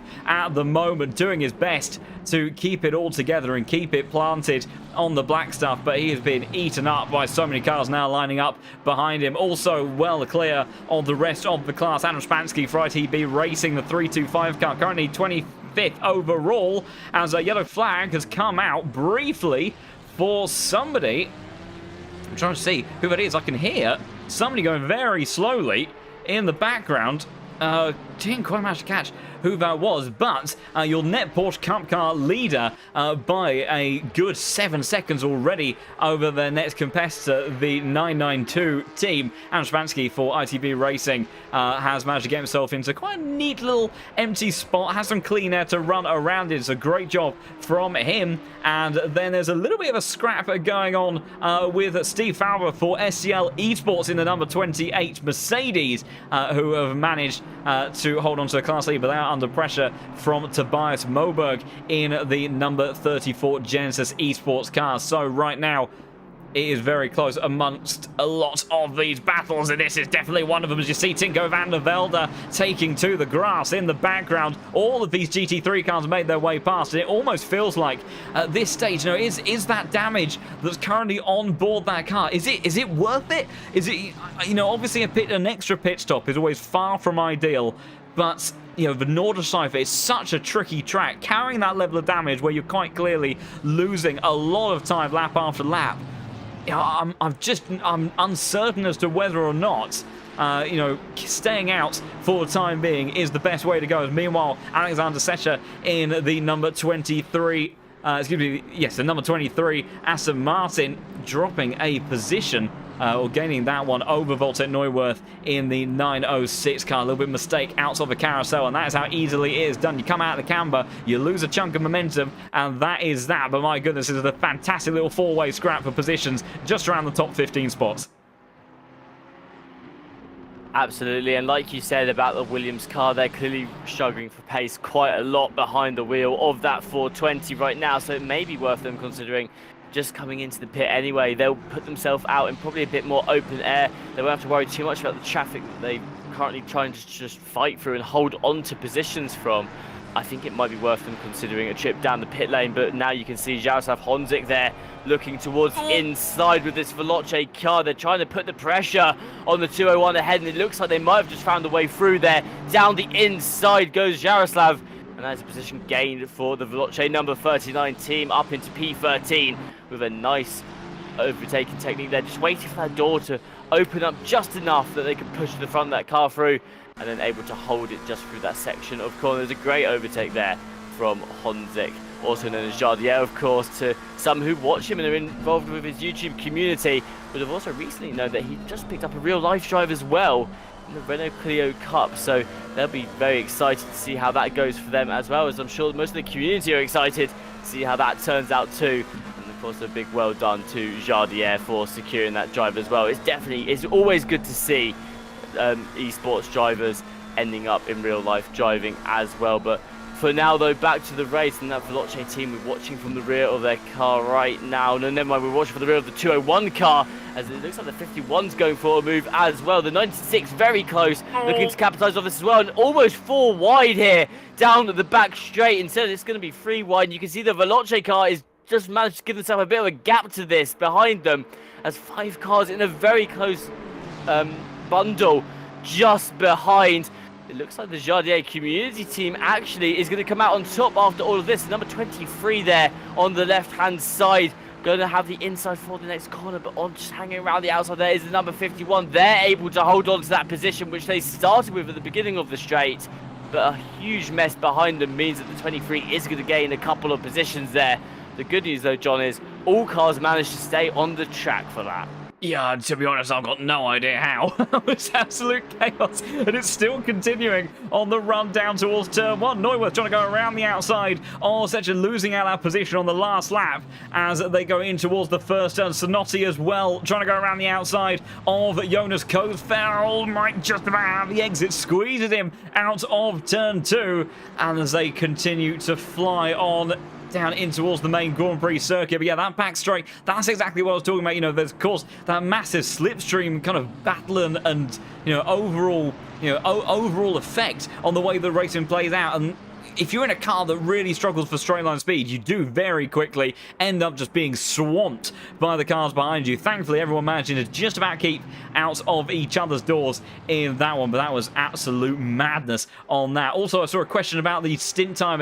Stint timer is 70 minutes for these guys, so you know they will have a good hour in the car. I say a good hour, I suppose it's a bit subjective because mistakes from both the Ferrari, losing out to Alexander Secha, and also Sonotti got a little bit wrong through the Schumacher S, is almost losing out to Kofeld behind in that number 96 Ferrari, but they've managed to do enough to keep them behind. But also an update on that number 420 machine has continued to drop down the order. Tinko van der Velde really struggling in this race after that early level of damage, and has made life very difficult. In actual fact, they have bailed out to the pits, and I think that may be the wise decision in this, because ultimately, and the amount of damage, the pace was really starting to suffer, and also just the overall drivability of that car was getting very tricky. Meanwhile, dive down the inside for Clem McLaughlin in the Victory Drift car, making their way past Tom Ploger, who has immediately come under pressure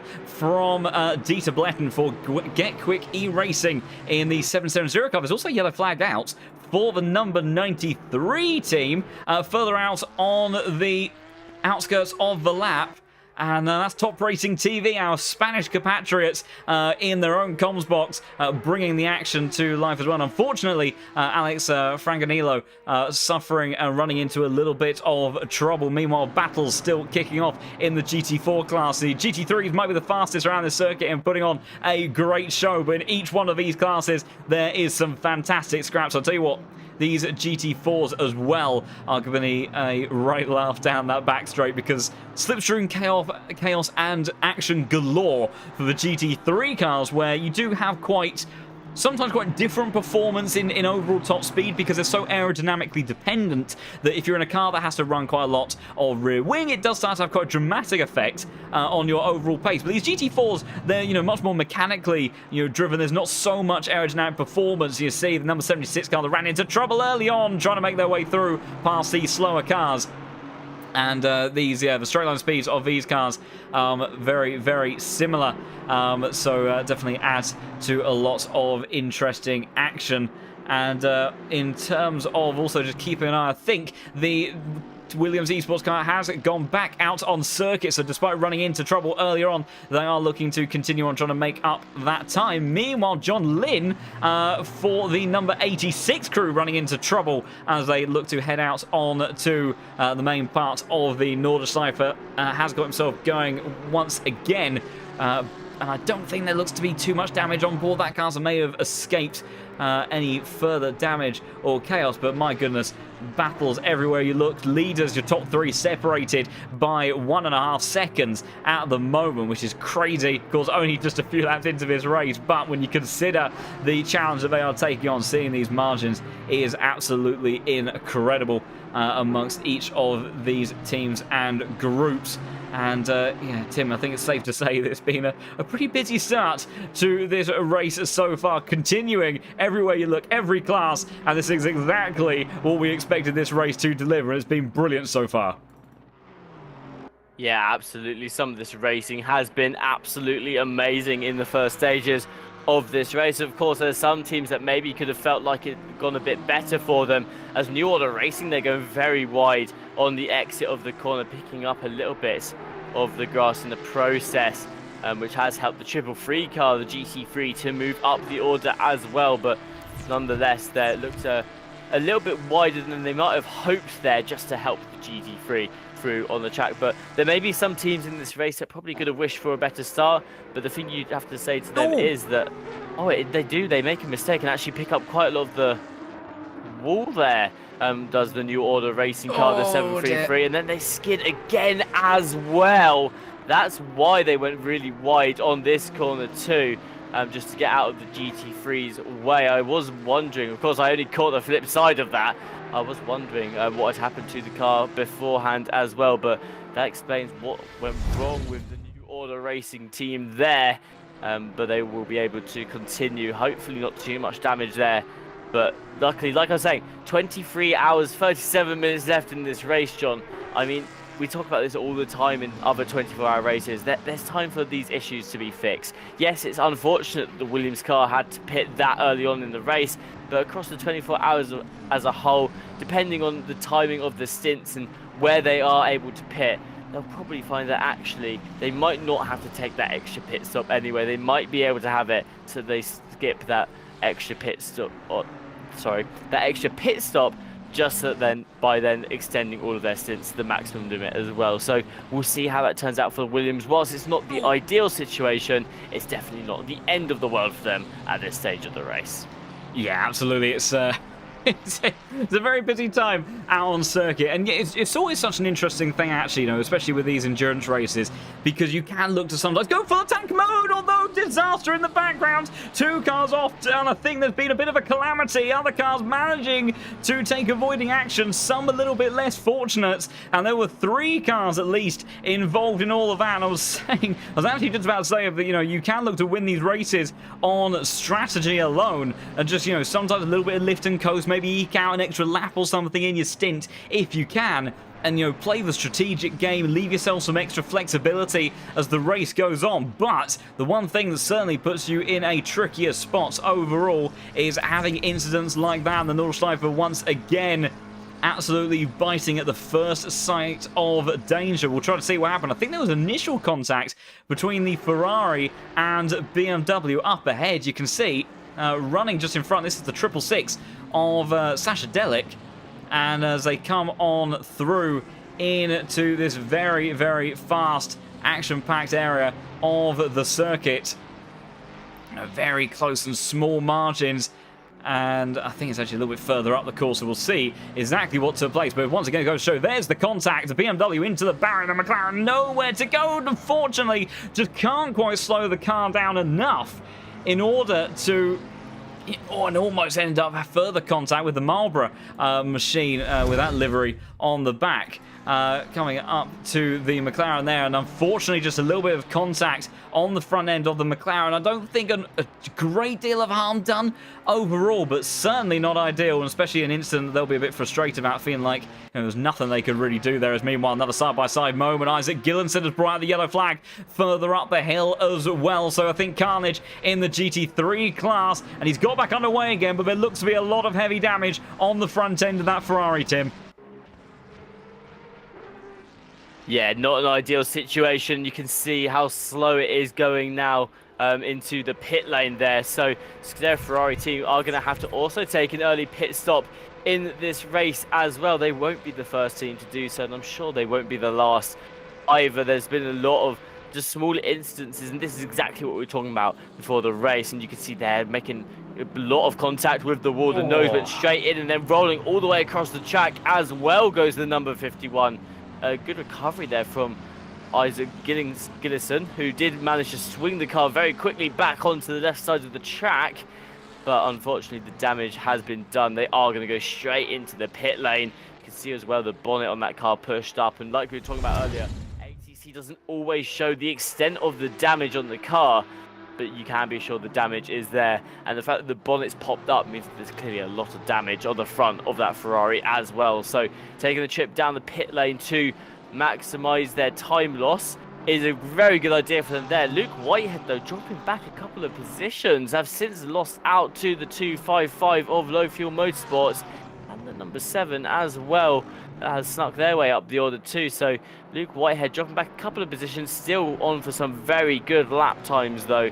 If you take a look at their first couple of laps, an 8:08 and an 8:09, fairly close together. They're only dropping a second between them as well, which can be expected at these stages of the race too. Just a little bit of fluctuations in those times as well. I know there's a lot of Luke Whitehead fans at home, especially since they are doing this entire race as just themselves in the car. So Luke Whitehead, though, it's a good start for them. And they started P3 overall, John. The 255 has found that extra position. Now the number 7 is coming back up that order.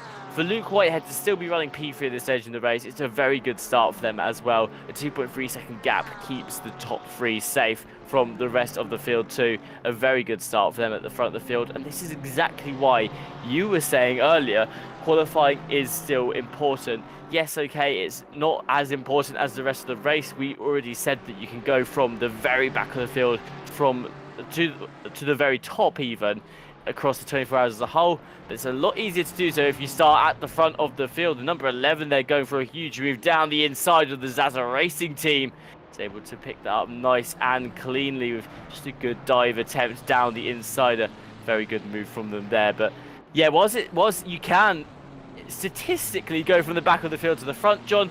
I'm sure it's a lot easier to do if you start at the front anyway, and you also get to avoid a lot of that first lap carnage that we saw unfold. Yeah, absolutely. I think also Luke Whitehead might have actually lost the race lead at the very beginning of that lap. He was 2.2 seconds down, and the top 3 were only separated by 3 seconds in the first place. So, not sure if he maybe dropped one on the back straight, the Porsche losing out on straight line speed capability, or if maybe even made a mistake at the chicane at the end of the lap. One way or another, he has dropped down to P3, BMWs 1 and 2, but in reverse order from the way they made up the front row after qualifying. That's an interesting scrap. This actually isn't for class position. That Porsche ahead, that is Adam Spansky in the ITB Racing 325 car that is 10 seconds clear of their next rival in class.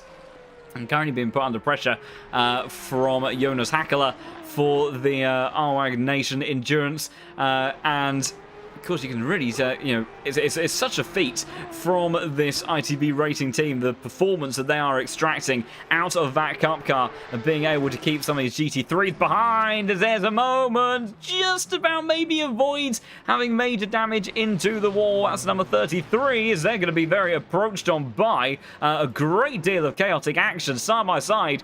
Sash Shorty in the Reptile Racing car battling away with Luca Gagliardini in the number 204, but the number 33 car, Tobias Muller, going around and running into a little bit of strife there. As you can see, these Ferraris struggling a tent, and then on the exit, the 2 Ferraris still scrapping away, trying to get the noses tucked in to these apexes, but it does look like on board that lead Ferrari that there is some damage on board the front end and losing out a bit of aerodynamic performance. Reptile Racing down the inside, trying not to waste any time at all. It's all too early and brave. Further contact. The Zaza Racing team manages to sneak their way on through. And my goodness, the Bentley arriving on the scene, having to stomp on the brakes, just about managing to stay out of the rear end of any of those further cars. But unfortunately, Sasha maybe trying to go a little bit too brave too early. Of course, these guys are only half an hour into this 24-hour race. He's also just realised he's got a windscreen wiper on. I think it might be a bit preemptive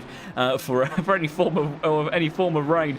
But unfortunately, contact being generated as a result of that dive and a little bit of carnage and chaos. And also, we have some very busy stuff as well between classes. Again, that's Luke Adson and Genesis Esports BMW. Saw that car, I think, heading into the pits not too long ago, so they've had a busy time so far in this race.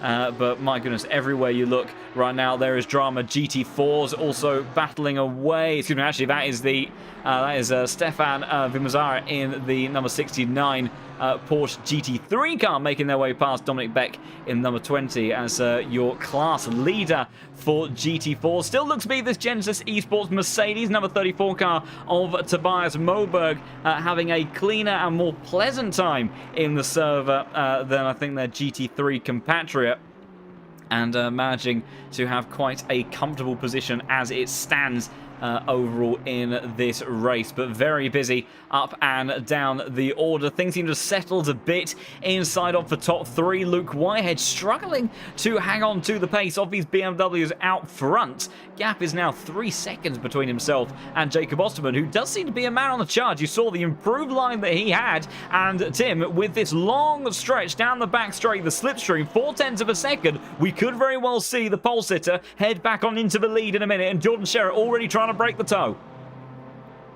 Yeah, you can see John Sherritt swerving onto the right-hand side of the track there, but they can't do too much to really avoid this slipstream from picking up for ITB Racing. And as we're getting towards the end of the first part of the straight, there's a slight kink in the track before moving on to the next part. It doesn't quite look like ITB Racing has it yet, although going towards the right-hand side now. There's contact between the two, and ITB Racing does have to duck out of that move for now, but it looked very good for them there for just a couple of seconds down the end of that straight, skidding through that final section of corners. The rear of the car really throwing itself out at the end there, and the flash of the lights maybe not happy with how that just occurred for them there. But ITB Racing looked for a second like they just had that extra bit of advantage on the low fuel Motorsports car.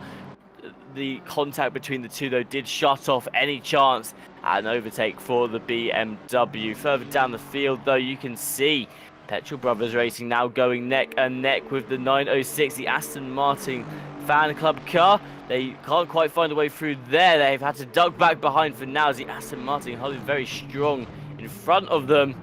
And the Petrol Brothers team just not quite able to find that move again, falling back a little bit now at the end of the circuit. But nonetheless, a couple of opportunities opening up and down the field here. John, you can see a couple of the teams looking a little bit more confident behind the wheel now as well. With a couple of laps into this race, you can see the pace is starting to pick up for some of these teams. The drivers really breaking into the motion of the car now. I expect we're going to see some more overtakes happening very, very soon, with those teams just picking off those final couple of positions before they break into those slightly bigger gaps that we do tend to see form in this endurance racing. Yeah, absolutely. I'm sure that the stewards are going to have something to say about that incident between the cars battling for the race lead. The gap has actually opened up to about 1.5 seconds between those guys now. But yeah, that was a side swipe and a half down a very fast section of the circuit. Jacob Osterman did very well to keep that car from soaring off into the grass and into the wall. 2 wheels barely were kept on the tarmac, but thankfully they managed to escape that one, escape any further danger. But that was a very scary moment between those cars on track. You can see still battles as well between some of the GT4 cars. This is Visual Esports, is Lucas Verla, and the number 45 car battling away with Dieter Bletten, the two Mercedes GT4 cars, trying to see what they can look to achieve here. And you see the Mercedes, well, the GT4 cars in general, of course, taking quite a chunk more curb, bit of damage on the front end by the looks of it for the Visual Esports car, so maybe struggling to stay with the car ahead in so much of the fast, twisty stuff around the circuit. They might not be quite so aero-dependent, which I think based on some of the racing lines you'd have to assume so, because they are certainly taking a fair few chunks of the curb, but managing to keep it all together. The gap has now extended all the way to over a second. So I think maybe struggling for a little bit of pace. Also, very interested to see the progress of this car here. This is the number 75. This is George Boothby in the Veloce Esports car. Currently up 25 positions. This car started at the very back of the grid. Don't think they participated in qualifying. To answer the question, actually good timing on that front. This is definitely multi-class, so it is GT3s, GT4s and Porsche Cup cars. The GT4s are lapping around 50 seconds per lap slower than GT3s, and the Porsche Cup cars are lapping around 10 seconds slower than the GT3s. And George Boothby seems to continuing on his way at the moment. He is net I think about P8 in class, excuse me, actually net P3 in class. So that's a phenomenal job from him so far. He is a good 18 seconds or so away from the class leader of Tobias Moberg in that number 34 car, but a lot of progress made by the Veloce Esports crew as they look to try to see what they can do heading on further into this race. Also, battle that is continuing to rage on inside the GT3 class. Jeffrey Miguel, Renault Ritchie in the number 38 ST Racing Esports crew. They're applying the pressure to Marco Bischoff right now for Sprout Esports ahead. And as we saw with that fight between our race leaders on the last lap of the yellow flag briefly for Archon Manisha and Jan Monterica, I think they managed to get away with whatever that moment was relatively unscathed. But if this gap is maintained by the time they get onto that back straight, we know that BMW's got good straight line performance and tucked under the rear wing of the McLaren, then I believe that they will have a pretty handy and good shot at maybe snatching away that P8 position. But we'll have to wait and see. Although you can see Marco Bischoff, he's pushing the back end of that McLaren, getting a little bit loose as he came over the crest, as they also try to see if they can hunt down the gap to the 595 car ahead. But right now, it does look like this BMW just managing its tyres perhaps a little bit better, remaining calmer. And I perhaps think that could also be the issue that Luke Whitehead is running into in his Porsche. Definitely a lot of raw pace and performance, but last lap he was 3 seconds down on a lot of cars around him. And the likes of even Tobias Grunewald in that number 14 Aston Martin, which has kind of been a little bit of a background contender in the shadows in the past 40 odd minutes, starting to close up and may well be able to get themselves into those overall class podium positions in due course if they can close that gap down, maybe get within a second, and with that slipstream on the back straight gives them an opportunity to try and get themselves into P3. But Renault Ritchie right now locked on to this McLaren, trying to find an opportunity, but it's one thing to follow, it's another thing to overtake him.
Yeah, so certainly one to keep an eye on. I'll tell you what, for for most of the teams on this grid, it should be something that's relatively easy to monitor overall. But I tell you what, if you're Luke Whitehead, I mean, he very likely would have just fueled up the car enough to do each of those stints. And then when the lights will start flashing and the warnings for low fuel start to come through, that'll probably be the thing that wakes him up to come into the pits. But I tell you what, it's one of those things where right now it may be okay. It may be a relatively manageable situation, but when you get to those late hours, the early hours of the morning, where for Luke he would have been in the car non-stop for 12, 14 hours, things like that.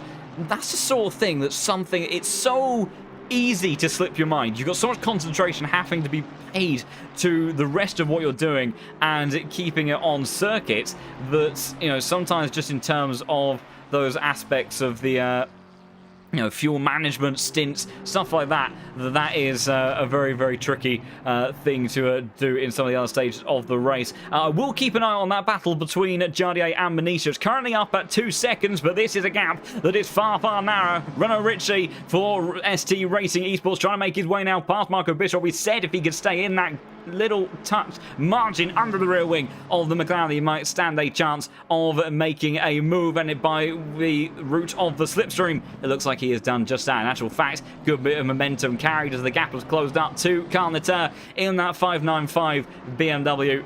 and looking to continue that momentum and continue that charge as they head further on. And also, shout out to Tim Lund in the chat. He will be with you in the comms box later on in this race. And also, John Wright will be joining us later as well. So look forward to seeing those guys in the comms box, and they will get stuck into this crazy action here at the Nordschleife, because it has been absolutely fantastic so far, and cannot wait to see how it continues to progress. Philip Gamay manages to make his way past Jonas Coatsfield, very close between those two, with the Aston Martin straight line speed looking to have the superiority, and that gap now between the number 39 and the 121 car has come on down. Jardier a lot closer than he was half a lap or so ago, flashing the lights there, maybe not too happy with some of the driving from number 121, but we'll ride on board with the Veloce Esports car, the Ferrari 296, of course. Car that's generally very stable, very planted in the corners, but not always the easiest car to extract pace out of to actually get the overtake done. As we see a few more cars coming into the pits, maybe trying to offset their strategy, maybe trying to get repairs done early on. You can see the Audi looks like maybe struggling a little bit for pace as it stands. That's the other thing, you know, the likes of the Ferraris, the Aston Martins, the BMWs looking like that they are all managing their tyres fairly well over the course of the stint, allowing these cars to maintain the pressure as the race progresses.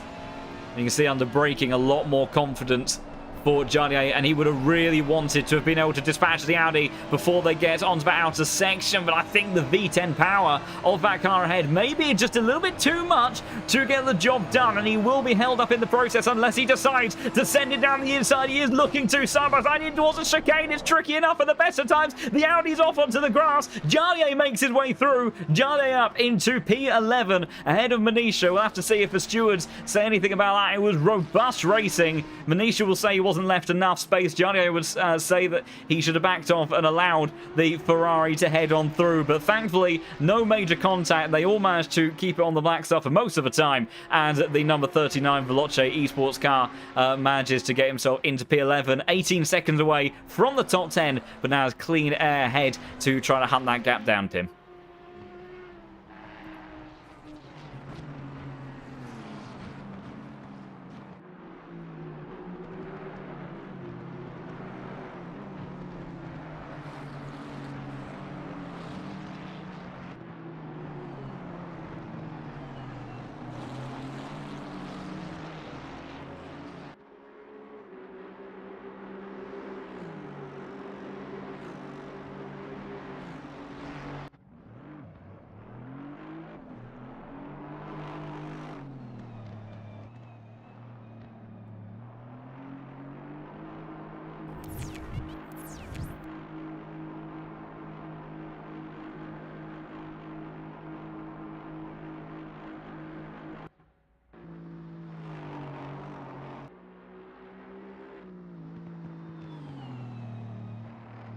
Oh dear.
Yeah, absolutely, and that was a bit of an odd moment there for the other car. Look, went very slow for a moment. So a lot of busy scraps and action. Also, George Boothby, I believe, has just dispatched of another car in class, and that gets them up into P2 overall. They started at the very back of the grid, last in class, but George Boothby, of course, a class act of his own, and gets that car up into 46th position overall, 26 positions gained from his starting spot, and now P2 in class, 4.5 seconds away from Tobias Moberg in the number 34 car that has led the GT4 class since the beginning of this race. So busy stuff for the Veloce crew. It's an absolute monster that curves through there. Of course, I mean he's quite often driven the Ferrari 296 in GT3s. I'll tell you what, he's probably experiencing a luxury that he's never really had before in ACC, because that car's so sensitive over the curb sometimes, but these GT4 cars are really able to monster their way over some of the curbs, so really can start to chuck everything at him. Meanwhile, Lucas Tippach for the 257 LFM crew in that Porsche Cayman GT4 car has managed to dispatch of Moritz Neumann in the 404. And again, we're seeing overtakes being done on the Grand Prix part of the circuit. And thinking about that moment and battle that we saw between Jardier and Manisha earlier on, that was why I imagine there was that sense of urgency for the Veloce Esports crew to make the overtake there, because otherwise you can very easily then get stuck behind that other car, you know, for 6-7 minutes, and you know that can be detrimental to your race. Of course, it's a very long race. If you get that car maybe one lap later, is it going to have overall a major impact on where you end up finishing? Unlikely. But in terms of being able to plan out, strategize your race, it of course is something that you want to be able to make at better times. As meanwhile, a mistake for Moritz Neumann in that 404 car has managed to recover it. We'll try to see what happens. Didn't quite catch it in the background there. Just making their way on to the outside portion of the Nordschleife. See as he comes on through, understeers a bit onto the grass. Doesn't quite manage to keep it out of the wall. A huge impact. Manages to stop the car from heading around, somewhat saved by the barrier, kind of realigning the car with the circuit, but that's going to be a chunk of damage on board that car and may start to put him under quite a bit of pressure from the 770 Mercedes, driven by Dieter Bletten behind as they continue to charge on. So not ideal, not the worst outcome, but certainly far from what he would have wanted.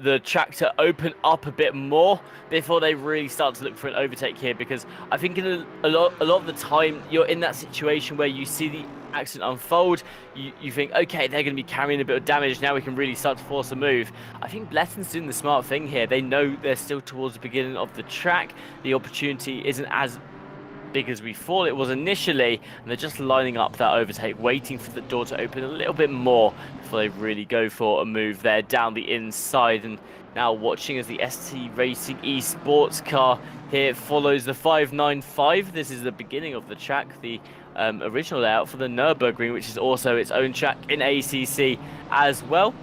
But the ST Racing car just keeping the 595 in their close clutches ahead.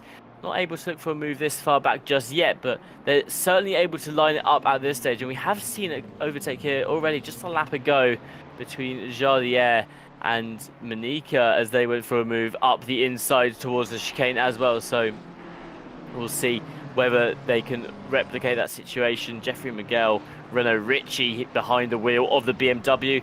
And again, John, we were saying at the beginning of the race, the BMW looking very strong in the qualifying of this track. Maybe not shown up so much in the race so far. as I think it did in the qualifying. I think the BMW more performed better in the qualifying than it has in the race, although still, you've got a lot of BMWs up inside that top 10. It is still performing fairly well, but just maybe not as good as it was in the qualifying. Yeah, absolutely. And speaking of which, got BMW under pressure at the moment. The Genesis Esports car being pursued by this Ferrari. But even in the slipstream, there's the difference in the straight line speed advantages as a racing. I think they do have a little bit of damage admittedly on board that 296. So it won't be quite as slippy in a straight line as we would typically be used to seeing for these GT3 cars, but is, I think, certainly demonstratory of the difference between these packages. Things have settled down towards the pointy end of the grid. Jacob Osterman, 3.2 seconds behind Jordan Sherratt now, so after that moment earlier in the race, that they have not been able to hang on to that. The BMW, they're trying to hang on to their car at the moment as it stands as a bit of a scrap further down the order. Malansky and Muller as well scrapping away. Sasha Shorty involved in that course. There was a little bit of a multi-car incident earlier on, flashing the lights there from the Yeet Esports car. Clearly not happy with some shenanigans in the opening part of the circuit there, and that BMW for Yeet Esports under pressure from the Ferrari behind, heading through the Schumacher S's. Of course, once you make your way through here, you don't have too many opportunities left before heading onto the next portion of the circuit. Goes from being under pressure to making the attack and the move side by side with Tobias Muller. Muller sent off the circuit briefly. That brings Sasha Shorty back into this one as well. Yeet Esports making the move when it counts, because heading off into that outside portion as a yellow flag further down the circuit. It's not going to be easy to make moves elsewhere. I'm trying to see what has happened to, I think it was Leon Kabiziel, as we've got Zach Duran trying to slice his way past one of the Porsche Cup cars, but they do manage to make their way on through safely. But it does look like, you know, there's that sense of pressure for these teams where they know that the opportunities are around. So much of this circuit are limited. They're trying to make those overtakes elsewhere is very, very tricky to do so. So the aggression around that main Grand Prix part of the circuit is certainly a bit higher. It may also be a confidence thing. Of course, you know, there's, you know, about 95% of this circuit is kind of unknown territory for these drivers, whereas for those that have regularly raced on ACC for a while, the Grand Prix layout, that's where they will feel a lot more comfortable overall. So that's also probably part of the reason behind that extra aggression, because they know the limits of what their car is capable of a little bit better there. We have a three-way fight around the top 15 positions. Neuwirth, Game and Coesfeld battling away, and we shall see how they get on. Two Aston Martins and a Ferrari 296. All scrapping, as also Jeffrey Maguire, runner Ritchie, maybe a run for him on Carleter. That three-way fight further up, and he has managed to get the move done. Very busy stuff. Carleter on the back foot, under pressure from Marco Bischoff as well, very quickly after. But everywhere you looked at him, even though the rest of the circuit, tricky to make an overtake happen, it does look like some drivers are making it stick. Yeah, absolutely, and I think we've seen quite a lot of confidence out of a lot of these drivers today that I'm a little bit surprised about. Not because these drivers shouldn't have the confidence, they absolutely should. They are, of course, the best of the best, but that being said, you know, this is still a very new circuit to ACC. We've only had it in the game for about a week. Now, some drivers will have driven it in other racing sims, but that doesn't prepare you for how it's going to handle in ACC, and I think the thing that surprised me the most is the moves that we've seen drivers going for in some locations where I don't think it's a bad idea to go for a move. It's just, personally, John, I don't think I'd go for it because I need a lot more confidence than I have. They're moves that are happening in areas where it feels like the pros have been driving them for absolutely ages. It just goes to show how quickly they've been able to learn this track in only 7 days' time. A lot of these drivers, of course, will have been playing it since it was released almost religiously, to the point where they know this track very, very well. But still, to be able to learn the track in 7 days to the point where you're able to confidently overtake on corners that don't leave any room for error, they're only just wide enough for the two cars to make their way through, I think is a huge achievement for a lot of these teams. And it has surprised me a little just how confident these guys are. Yeah, absolutely. And there's also a battle that has been heating up for a while around our top three. Also, you can see these guys starting to have to kind of come across traffic for the first time by the looks of it. Luke Whitehead is going to have a GT4 car up ahead. He's not really going to be able to dispatch of him at a very convenient moment. Tobias Grunewald has been applying the pressure, still locked in behind the Aston Martin up ahead, closing very quickly. Was the number 14 car, cannot make his way through as we ride on board the front splitter of Tobias Grunewald. And now this very long flat out section, still twisty, there's still a very precise line needed. But you would have to say it is game on now between these two, because when they do get to the back straight, which is right around the corner, the Aston Martin straight line speed surely in the slipstream will be enough to get the Unicorns of Love car up into the top three. Remember, Luke Whitehead managed to jump into the lead, flashing of the lights there from Grunewald. I'm sure that Luke knows that you're there, Tobias, and they will be battling away as they fly onto this backstretch. Let's see what the straight line speed advantage is gaining already in the slipstream before they even head under the bridge. Luke Whitehead, how hard will he defend this? I feel like it's more of an inevitability as Tobias closing all the distance as they go down the backstretch. Fantastic views and angles as they head towards that very scary section now coming out of the slipstream. How much is the advantage for the Aston Martin? In actual fact, I think it starts to lose some ground on board that Porsche. Luke Whitehead must be running very low. Rear downforce is making the car a little bit twitchy to drive, but he has got enough somehow to keep the Aston Martin behind, unless Tobias feels very brave, doesn't manage to launch an attack down the inside in the closing sequence of corners. As they continue to scrap away, it feels like it's sooner rather than later. Jordan Sherratt comes into the pits. Your race leader, the 255 car, comes on in as they fly on down towards turn one. Grunewald versus Whitehead, just under half a second between. I think the Aston Martin perhaps a little bit too far away to make something happen at this moment in time. But still keeping the Porsche in front, very, very honest. But that was a surprising one, Tim. I thought with the slipstream, once that Unicorns of Love car closed up to the rear diffuser, I thought that was job done and game on between those two. But in the end, actually didn't quite manage to make the move. Meanwhile, battle kicking off with Neuwirth, Manisha and Game. Manisha might lose two positions here. He's already lost one to one Aston Martin, and almost contact through those final series of S's. Somehow managed to just about keep it together and almost into the gearbox of the car ahead in that final sequence, but thankfully everyone makes it through okay. In actual fact, the Audi bails into the pits, chooses the time to head on in, doesn't want anything more to do with the scraps happening at this particular point in time, comes on in. But my goodness, some very close action-packed fights between some of these cars, but interesting stuff to see. Race leader coming in a lap before a lot of those other cars on circuit. Yeah, it's got to that point where a couple of cars have opted into going to the pit lane. Of course, it's around that hour mark. It is a strategy we see favoured quite a lot in ACC, especially in the endurance races, is to pit on the hour mark. However, you know, you've got 8 laps as a stint timer to really play with here. A lot of these cars only making it to lap 6 right now means you've got 2 more laps essentially to really push on the tyres until the end. So I think it's interesting to come in that early. Maybe their strategy is, though, is to stick as close to the hour as possible. They are going to have the fresher set of tyres. Yes, they'll be weighed down with a bit more fuel again. However, you know, because they've got the fresh set of tyres, they might just be able to find a bit more pace for when the other cars do come into the pits. And that's actually something to really consider here, is what is the strength of the undercut and the overcut at this track. I imagine the overcut has got to be...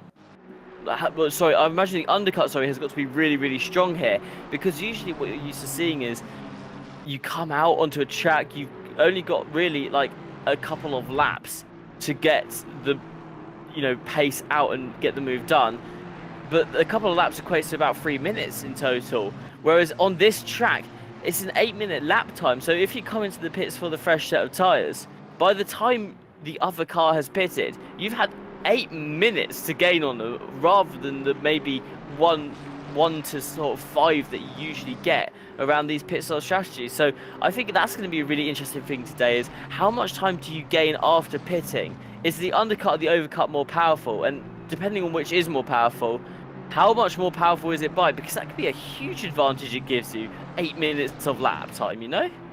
Yeah, absolutely. I think it's very much going to be a case of overall race management, also traffic management as well, because sometimes, it can simply be a case of that your pit stop, your optimal pit stop position might not be, what actually kind of gets you, sort of overall best tire performance and sort of peak lap time. It can be just about where it places you amongst the traffic. Right now, we're seeing our race leader, Jordan Sherritt, currently getting a little bit boxed in behind Martin Klaassen for the Brabham Esports McLaren.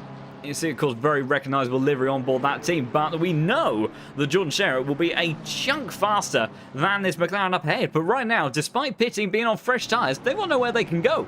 And, those cars that have stayed further out they will be gaining an advantage in that regard. It also starts to get even more complex when you have the likes of these GT4 cars as well. Case in point, as the likes of Game and Coesfeld managing to navigate their way on through there. So it's a really tricky one to try to work out what's actually going to be the best overall. And there's also a very good point in the chat as well, is that when if you do start to go for those undercut strategies, the other flip side of that is that you kind of compromise the flexibility that you have in terms of strategy for later on in the race, especially if there are any forms of changing conditions, stuff like that. That it is something that you want to be able to have that flexibility of either going to a little bit of a longer portion of the race or maybe getting a set of new tyres on a bit earlier than you otherwise would. So you need and you really would like that flexibility. And sometimes if you start to kind of go for undercut after undercut, you lose the opportunity to do that. And it's a tricky thing to negotiate over 24 hours. Philip Menard has managed to get the job done over the course of the outside portion of the ring, going a little bit deep under braking, but he has got the job done. And there's a few other fights battling around as well. Marco Bischoff locked into the slipstream of the BMW as they wind their way through a very fast and speedy part of the circuit, side by side, very small margins between himself and Carl Natera. Be brave to go around the outside here in the McLaren, but he's done the job. Incredible move from the Sprouts Esports car. Now the question is, can he hold on to it when they get to the back straight on the next opportunity around? Because that BMW we know is very, very quick. And we'll have to see how it plays out on that next batch of fights. And it'll be another one to keep an eye on here. Tobias Grunewald did lose a little bit of time to Luke Whitehead after their initial scrap. But the number 55 car re-establishing a bit of a gap through the opening portion of the lap. But Grunewald closing up the distance again. Of course, that initial gap came down quite rapidly as a result of the traffic. The GT4 car that got in the way, losing them about a second in track time. And now Grunewald, he knows the story this time. That was kind of the first time, that he had the chance to go for a move, go for an opportunity. Now he knows that when he's locked into the slipstream, maybe he won't come out of the slipstream straight away. The last time he did that, the momentum, the, straight line speed advantage, surprisingly, that Luke Whitehead had, that was a power slide and a half on board the Porsche.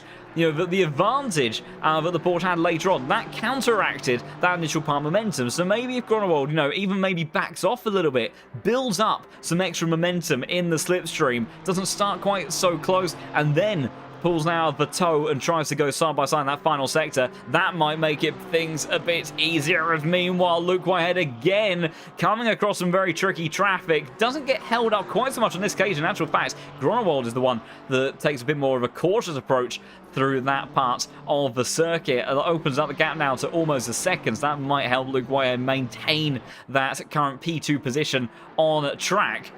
But it's such an incredibly difficult thing to do. Every time you think you get an advantage in the very next corner, it can be taken away from you. They'll be making their way onto this back straight in just a moment. I think a second behind. I'm not sure it's going to be quite enough of a slipstream, Tim, in order to close that Porsche down in towards those final few corners. No, I think the back marker there might have given Luke Whitehead a lot of breathing room, as it just took Grunewald that extra bit of time to clear them. And you saw when the back marker appeared, Luke Whitehead cleared them very, very quickly. And you saw Grunewald go for quite a huge lunge towards the corner to try and clear them at the same time as well. They almost realised that because Luke Whitehead had then found that way through, that they needed to get through just as quickly as well to prevent being held up further. But it might have been too little too late for the Unicorns of Love team there, and it made that gap a little bit too wide to Luke Whitehead before they came towards the beginning of the straight. So unfortunately for Grunwald, not able to do so this time round, but then again, they know, we saw before, it looks like they know they have the pace and actually go for a huge lunge there towards the pit entry. Luke Whitehead very early slowing down for it. Grunwald, though, almost made the contact with the rear of Whitehead's car. Yeah, I think that goes to show the sort of margins we've got between these guys. You can see the likes of Osman, Whitehead, Grunewald all into pit lane now for their starts, and I imagine we'll see a lot of this grid heading on in. Meanwhile, we do have some scratchable circles, how those cars come out relative to this man. Philip Menard now in the car, the 255 BMW that was leading this race. Hasn't had the most ideal of laps since they have pitted. Has had to deal with some traffic. Seems to have dispatched of some of that, gaining in the slipstream over Jonas Koesfeld. We've got a yellow flag further along in the circuit, and now you see those other cars heading into pit lane. The 255 cars already done just that, so that has offset them. Now the question is, where do they appear relative to the likes of Jacob Osterman in the other BMW? It's going to be pretty close between them, actually. Osterman, with the overcut strategy, remaining in clean air, may have got the job done, although Philip Menard trying to be brave, but he's not managed to get the car stopped. And Jacob Osterman then on strategy, the overcut has paid off, has managed to gain an advantage and takes over the race lead. The pole sitter returns to the top step of the grid, and the BMW 255 car will have to settle for P2 as it stands. But, of course, those tyres will be a little bit more up to temperature for the South African driver, so we'll have to see if he is able to close the gap down to Osterman. But of course, Osterman was the man that was able to deliver that pace in qualifying, and perhaps will be able to extend that advantage now that they do have the race lead. So close stuff there. Interestingly, despite how close Grunewald was in the pit lane to Luke Whitehead, actually dropped back somewhat over the course of the pit stops. The gap opening up to about a second. So I wonder if the Unicorns Love car made a little bit of a mistake into their box. Of course, if you do if you don't quite manage to stop on the markers, you do lose a couple of crucial seconds. But the gap between them, has remained pretty similar. So maybe that could just be different approaches in the stops as well. But one way or another, the battle for P3 in class and in this race is still very firmly on at the moment. There's also Jonas Koesfeld, pretty cozy to the back of Voltec Neuwirth. Getting very close to that outside line, manages to keep it all together. But Martin Klaassen for Brabham Esports also very close to the back of that group, as well as we've also got some scrapping away further down the order course at Firefly Esports. They've had a pretty tricky time as Claudio Zaza for the Zaza Racing team in the 712 Ferrari, dropping down the order a bit, seeming to be lacking a little bit of pace as it stands at the moment. Two cars have had a pretty busy time overall, but after about 70 minutes worth of racing, Tim, it is very close amongst our racer leaders, which is pretty incredible, but somehow at the same time also not too surprising. This is exactly the sort of action that this platform is always delivering. Close, nose to tail, busy stuff. And here we even have a four-way fight for P6 between Leon Burns, Miguel Renault Ritchie, Carneter, and Marco Bischoff. A very exciting stage of the race, and I always think that first pit stop is so exciting as well, especially with a new track being released into ACC. It gives the teams so much information, and like we were saying earlier with what is going to be the pit strategy, undercut versus overcut, what works. One pit stop is going to give us so much information. Now we know that in this instance in particular, number 7 comes out on top with the overcut as well. So it's a good part of the stage of the race. It's very exciting as well. And with the cars battling this closely too, it just all adds to this excitement, as well as Renault Ritchie continuing to try and close the gap to the not the ST Racing car, the 71 car ahead of them. We saw that the back marker cleared very quickly by the entire train of the 4 cars here. It's a similar situation to what we saw earlier between Luke Whitehead and Grunwald as well, where every time you come across the back marker on this track, you're going to see if there's 2 cars fighting, both cars are going to be trying to go for that same gap whenever it opens. usually, you know, there's a bit more give and take. It's not as important to keep those cars as close together as possible. On this track, it really, really is. And you can see Henrik Gamble from the Sprout car there looked towards the outside of the 595 for a second. Couldn't quite find a stable place alongside them, so has had to duck back in for now. But Henrik Gamble behind the wheel of the Sprout 717 McLaren, again, has looked very, very pacey in the first stage of this race. They are the team that I said would be one to watch after the qualifying session, and I think they really have been shown that Henrik Gamble just had so much pace in the first stages of this race, has been really putting the pressure on the cars ahead as well. They have dropped back into P9 after pit stops, but were up in P7 at one point after overtaking 2 people on track. I just think this team as a whole is looking so powerful here today at the Nordschleife, and I definitely think that something great is going to happen to them soon. But for now, they're continuing to line up their attack on the 595. You can see how reserved Henrik Gamble has been. They're not going for any moves that might be a bit risky. You know, we're still in sector 6 of the track right now, so they don't need to go for anything that could put the car in jeopardy, but constantly just lining up that attack, looking for maybe the inside. You can see them ducking the McLaren to the inside of that BMW every now and again. They get the car close, and there they go. Looks towards the outside. Isn't going to have enough to get it alongside, but just showing their presence to the 595 ahead is just going to be constantly adding pressure onto them that is going to be able to get that Sprout car an opportunity to find a way through. And now we can see Henrik Gamble again. They looks towards the outside of the corner. That becomes the inside, and now they've managed to get the McLaren alongside the BMW. A bunch of left-handed corners here is going to give Henrik Gamble a really good advantage to maybe even get the nose ahead of the BMW and able to just handle those corners almost perfectly there in that situation.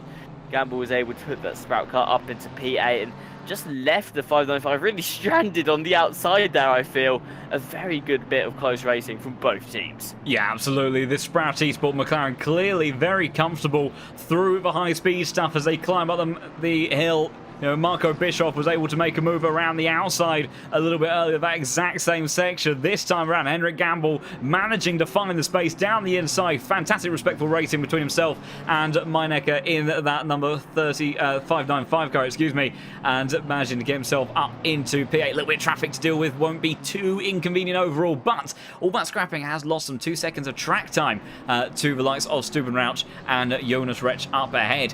So fantastic stuff from the McLaren. They look to pull away, already 1.5 seconds clear. The GT4 falling a little bit more awkwardly for the BMW behind, and it looks like this Sprout Esport car's got some extra pace. Of course, it was Henrik Gamble that was in the car for qualifying, so raw pace might be in favour of this German driver as he looks to push on and absolutely extracting everything around this circuit. And you can see Stubenrauch getting very caught up with one of the other GT4s again. Frustrating stuff inside the cockpit of the BMW, losing a bit of ground to the number 71 car, but I'm sure will be locked in just a moment. I think Henrik Gamble's going to have a bit of an awkward run here because it's just after the jump, has to stomp on the brakes, is even on the grass. My goodness, this McLaren is not afraid to turn itself into a GT3 lawnmower, is it? It's managing to stay planted in some of the most tricky scenarios, as Meinecker again has had a very unfortunate lap, getting stuck through the fast S's behind the Mercedes in front. Of course, nothing really that they can do differently. They are just, you know, much like in any other multi-class race, these slower classes, all they have to do is hold their line and cannot defend when they are being overtaken. So doing just that. I think we've had a yellow flag a bit further down the order. We've got the Porsche Cup cars, Mario Lang for the 699 crew. They seem to have had a little bit of an incident. They've lost a chunk of time as a result. We'll try to see if we can catch up with what happened here for the car that's now down in 45th position, running around by themselves, catches the curb and the back end of the car just stepping out and managing to get themselves on the way, having to do a little bit of a 3-point turn. Unfortunately, made that a 5-point turn. Any more turns? It's a tricky one to negotiate. We do manage to get ourselves going again, though, and also avoid any substantial damage on board that car. The Porsche Cup car is a very tricky and interesting platform to drive. It's also a lot more similar to the GT3 cars, kind of in this sort of modern TC0 meta. We've gone on board with Mario again. Oh my goodness, he's managed to just about keep it out of having a huge crash, but just pushing the limits of that 992 Cup car just a bit too much and almost sending himself into the wall. Thankfully recovers it enough to just have a trip through the gravel, but that was a scary moment and a half. As meanwhile, we'll return to the action within GT3's 13th and 14th place. Dennis Shops versus Michael Resslinger, as again the Aston Martin, good straight line speed, but the Ferrari 296 locked in the slipstream, trying to gain as they head on down under the bridge. Might build up enough momentum to set a challenge into his final sequence of corners. That's tricky though once that car ahead has got the racing line. As they head on through, I think that Aston Martin has done enough to keep that car behind, but they can't battle for too long because Davlish Singh and Jan Yog for Petrol Brothers just behind in the background. They are also scrapping away for position and will be hot on their heels. There's also a three-way scrap further down the order, although a little bit different because here's Chris Warner for the ITB Racing crew. And this Porsche Cup car is leading its class by a country mile, and they're getting themselves quite stuck into the GT3 action. Yeah, at this point, I think for the ITB Racing 325 car, the Porsche Cup team, they're just enjoying being able to race with these GT3s at this point. They're still well wedged into the middle of a bunch of GT3 cars. For the most part of this race, they managed to keep up with them as well, and you can see actually gaining 10 positions. I mean, this is the ITB Racing that qualified on pole in class as well. That's been able to gain 10 positions in this race, which just goes to show how they have been flying around this track. And it's something I was saying before the race started as well, that, you know, these Porsche Cup cars, they weren't actually that far behind in qualifying. It was only about 5 seconds difference to the majority of the GT3s ahead. Is what's happened to the New Order racing car here. Again, struggling to recover, and I've only just realised that they are not facing the right way on the track there. I thought that they had recovered, and they hadn't. They're actually supposed to be going the other way. So let's see what happened to them in this replay here. Coming round the more straighter section of some of those technical corners, and it's again, they've just picked up the grass on the side of the track under braking. And that's swung them into the wall on the right-hand side.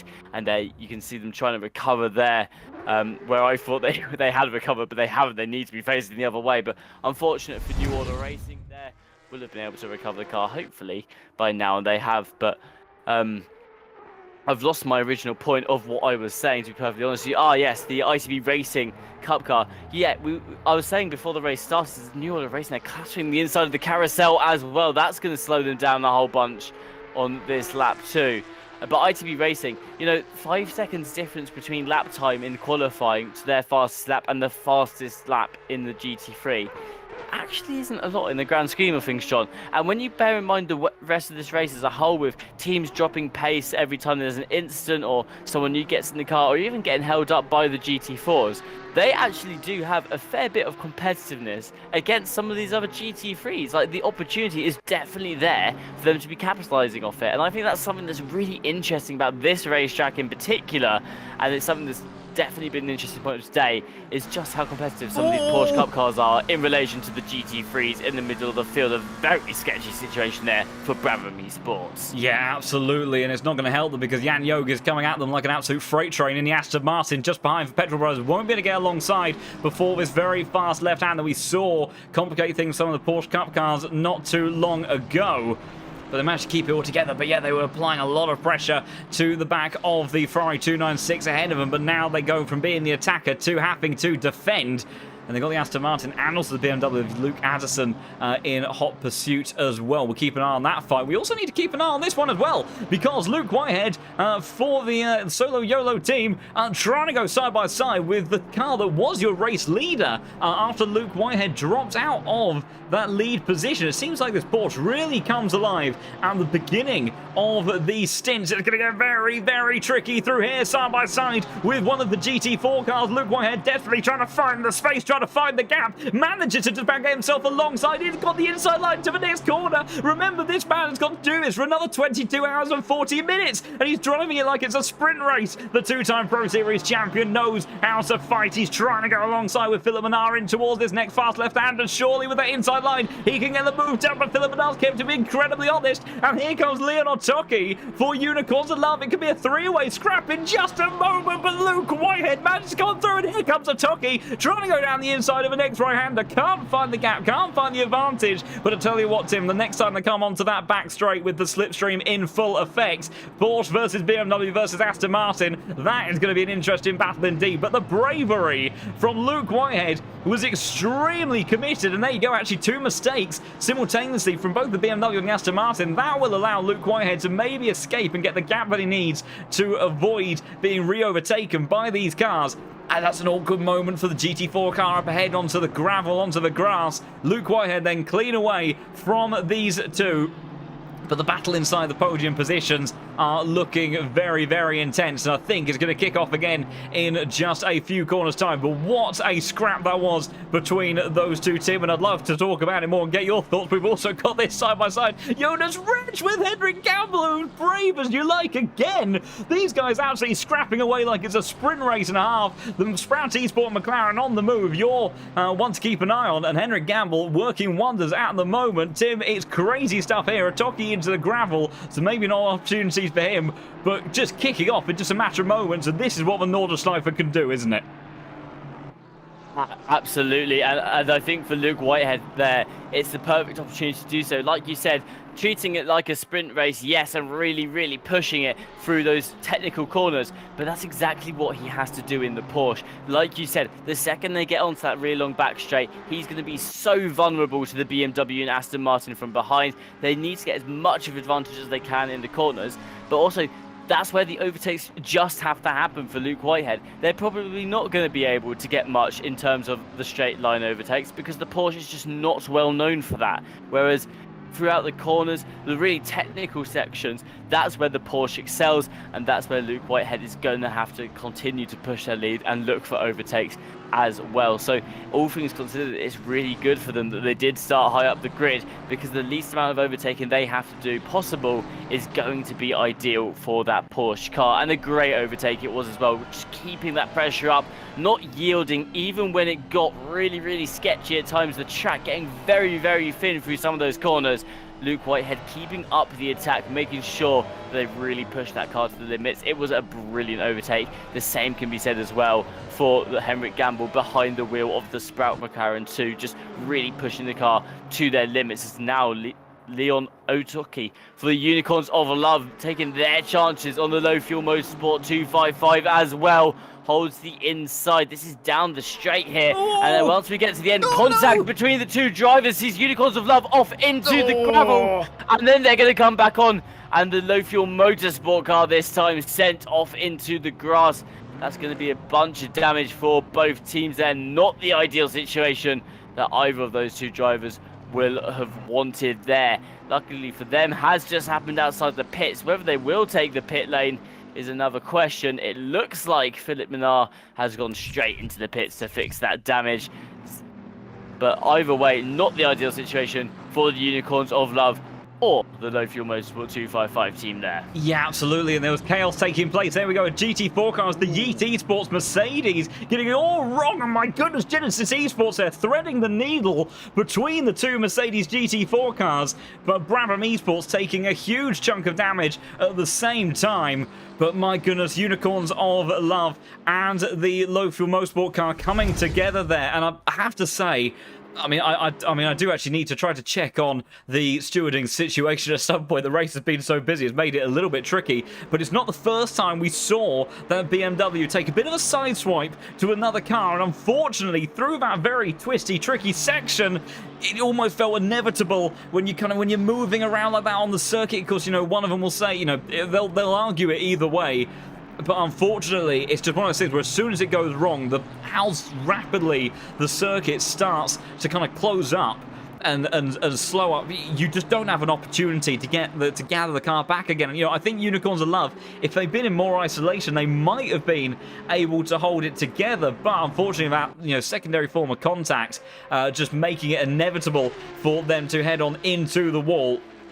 But my goodness, that was an absolutely mental portion of the circuit, and that really has affected two of your top contenders in this race. We are barely 90 minutes in to this 24-hour race. Your race leader is the car that was on pole position, didn't lead the early laps of the race, but Jacob Osman for ITB Racing, 10 seconds clear of Luke Whitehead, who is doing this event solo. and he has an 8.5 second advantage over Niels Knights of BS Plus Competition, who is down in P3. Leon Otoki has continued, and that car looks like it is continuing to make its way around the circuit. I think they managed to get away with slightly less damage relative to the 255 car, so they're going to look to maybe try to finish this stint and see how they get on before they look to maybe repair that damage at the next stop on their schedule. But that was a heavy impact, and unfortunately, far from what either of those teams would have wanted to have seen at this stage of the race. Also taking a look at some of the penalties. In actual fact, we have had a few, so to kind of run through these. So we've had a couple of warnings dished out to certain cars. First penalty, though, that was handed out. Have we actually had any? There's a lot of no further actions. Definitely plenty of things investigated. That's what found that incident. Speaking of the low fuel motorsport car, that sideswipe between themselves and Jacob Osman when they were battling for the lead about an hour or so ago, there was no further action taken with that. There was a drive-through penalty handed to the number 32 Genesis Esports car for an incident with Jonathan Riley in the Scuderia Ferrari Esports team. Caused a collision and a greater than damage on board that Ferrari. Some more warnings handed out. The number 11 Fisher Racing team car received a 10-second time penalty for causing a collision and also causing the 296 car to lose time on circuit as well. Firefly Esports received a 5-second penalty as well for causing a collision. It's been a busy time, Tim, on board the race and also in the stewards room as well. That's all the penalties so far that have been dished out amongst the grid. But my goodness, just when you think that maybe things are starting to settle down, calm down around here at the Nordschleife, but more and more things kicking off, more drama everywhere you look. And we are barely 90 minutes into this race. These guys still have 22.5 hours left to go.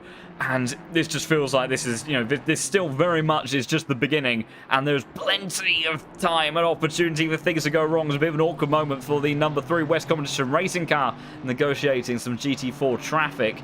As also it comes to mind, checking in on to this car here.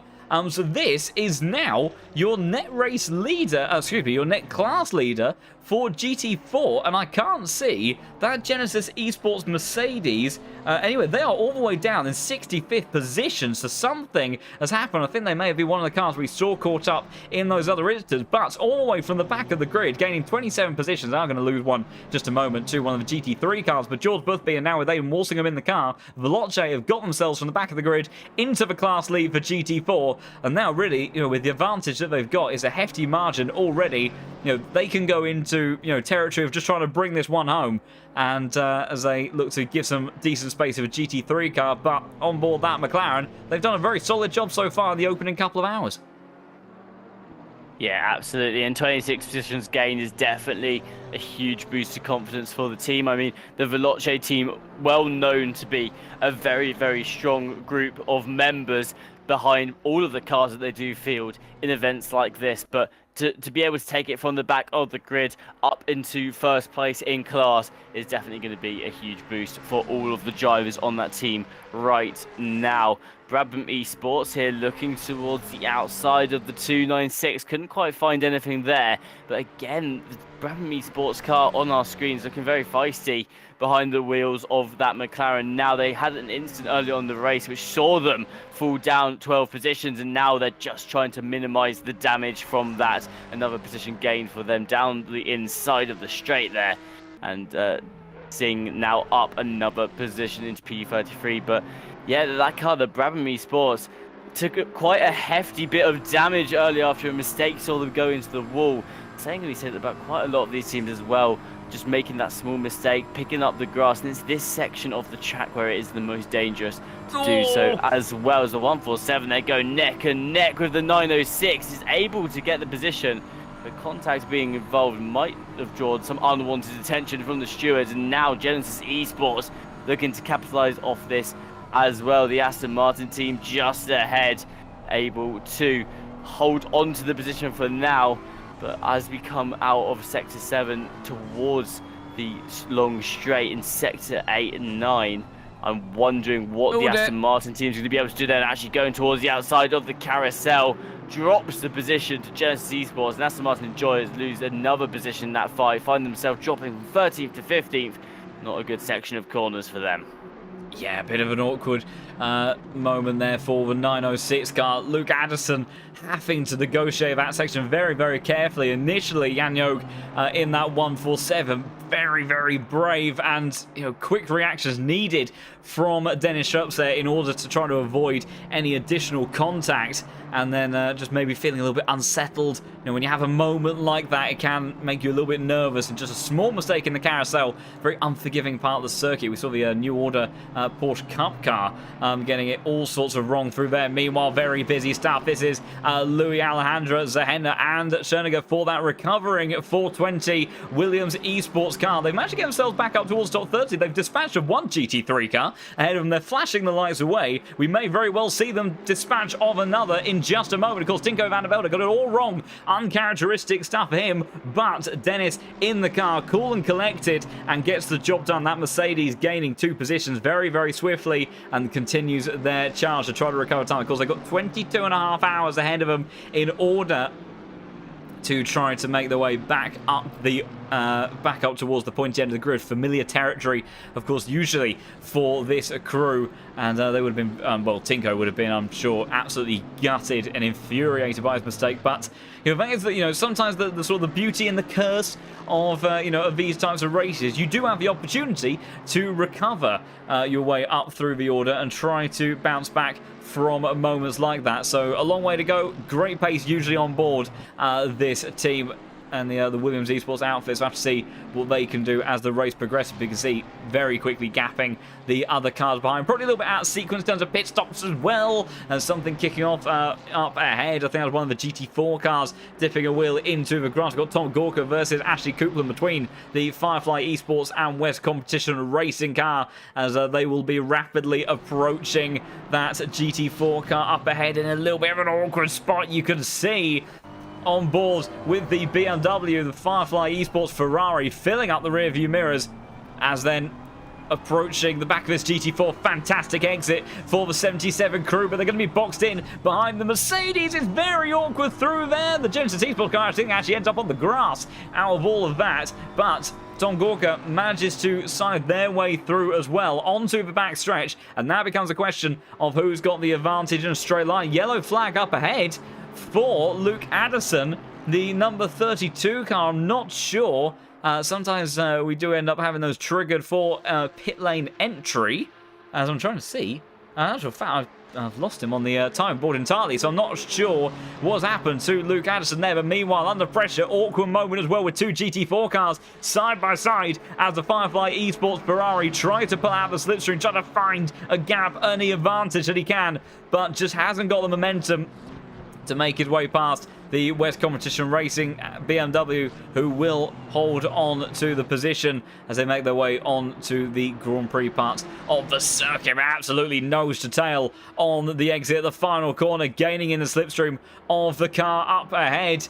And you can see that is also for position, bearing in mind that is the Remwelton car, I do believe, just up in front by 3/4 of a second, as Gorka now sends one to the inside line. Might have the job done by the time they get through turn 1. It's not quite the same over and under opportunity on the normal Grand Prix circuit layout. It's a lot more dominated by that inside line, and Firefly Esports making their way up into 21st position, and now seemingly trying to set off in charge of Raphael Hansen in the number 72 Ferrari up ahead, as also this scrap for the positions around the top 30 being very intense. And I also think a mistake, a moment on the exit of turn 2 for Jonas Hansel.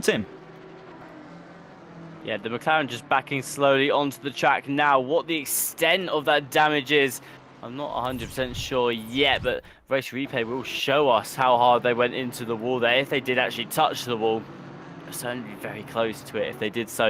Is this an incident involving number 16? I wonder. You can see the Yee Sports car. They're getting very close to the rear, and actually a slight slide from the 666 means the Yee Sports car catches the rear of the McLaren. They don't make contact with the wall. They are able to hold the brakes just before they make contact with it. There's no damage on that car, but that would have lost them maybe a position or 2 there. Nonetheless, so to be able to get out of that without damage is definitely a huge win on their part there, albeit a slow recovery than they would have wanted. Dennis Schoeniger, though, for the number 420 Williams car, they're still climbing back up this order. Of course, the Williams having an incident on lap 1 very early on as well, picking up damage that they then continued with quite a while before they actually run the car back into the pit lanes. That's why you've seen them set back 21 or so positions.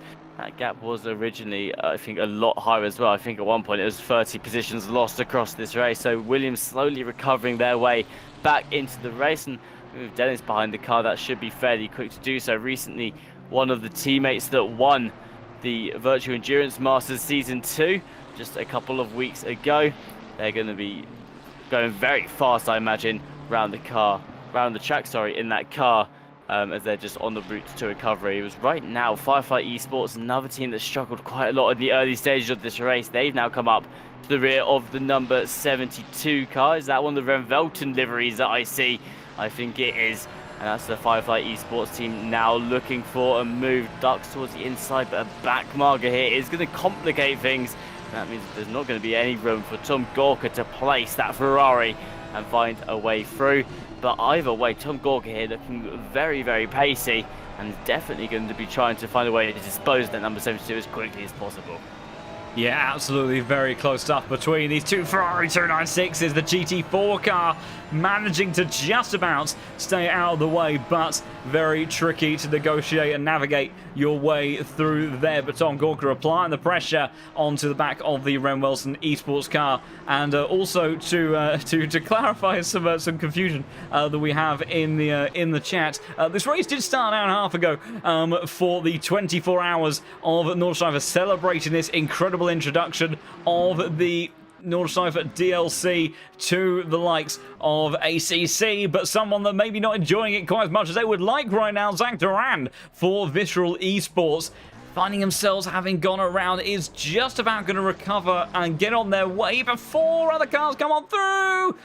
Oh my goodness, I thought that was going to be a spooky moment there between those two cars. I mean, it was spooky enough. We'll try to catch a replay of what happened to the American, and there we go. We've just got the tail end of it. Loses it at the back end in a very fast speed corner of the circuit.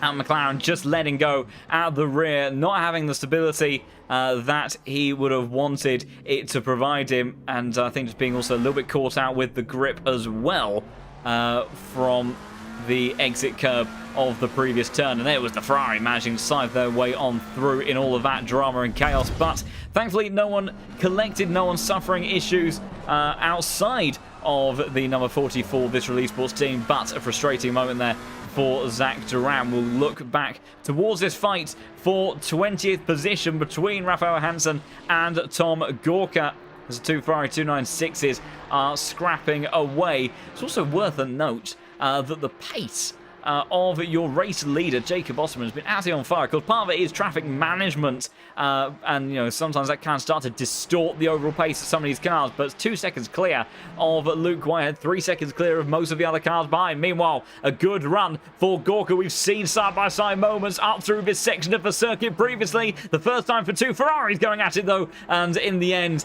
Hansen decides to back off the power. Gorka goes on through and gets the position, so respectful stuff between those guys there.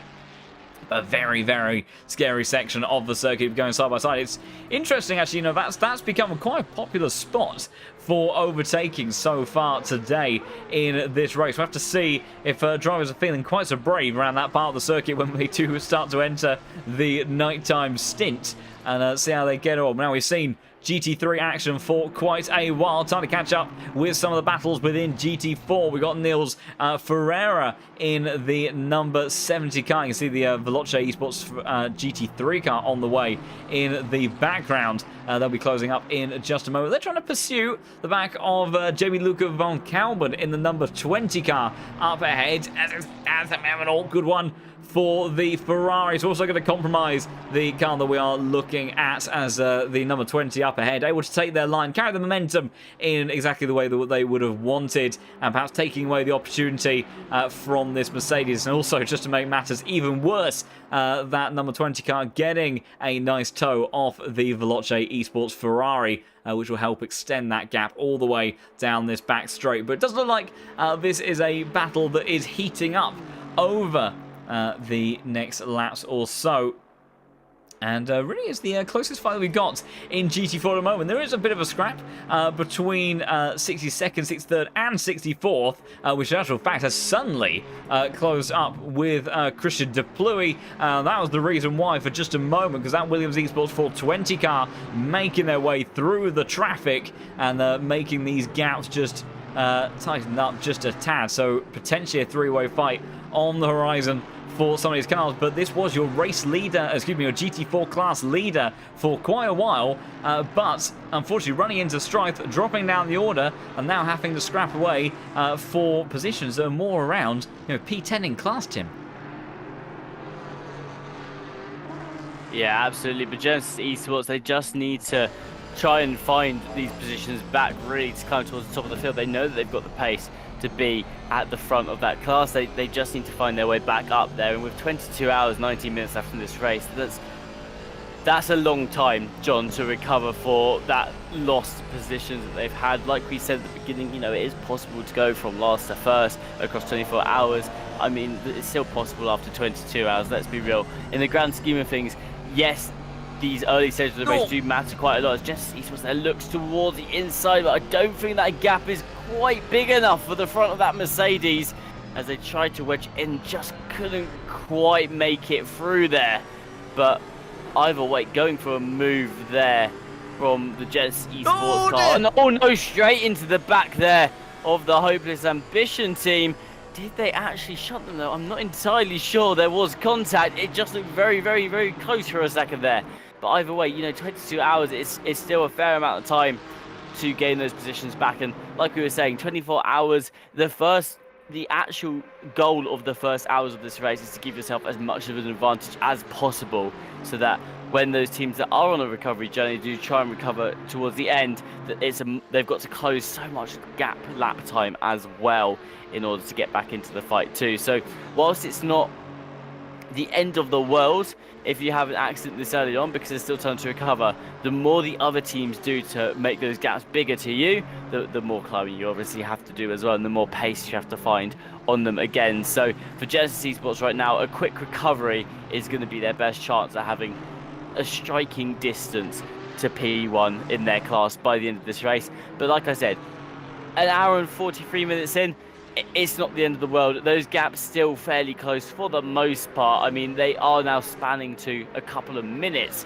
to P1 in class, but that's still possible across the next 22 hours. Yeah, absolutely. We've also got very close action between Estefano Barrera and Nils Steinbrenner inside the GT4 class. The GT4 battles really starting to heat up at this moment in time. Also, 15-second time penalty handed to Sim RC. Interesting for a fight and battle with the number 56 car. So not ideal for them, as we've also got one of the GT3s making their way past and through the GT4 class. Now, good run and opportunity for Christian De Pluy, as one of the number 86 Porsche seemingly to drop down the order and pass some of the other cars.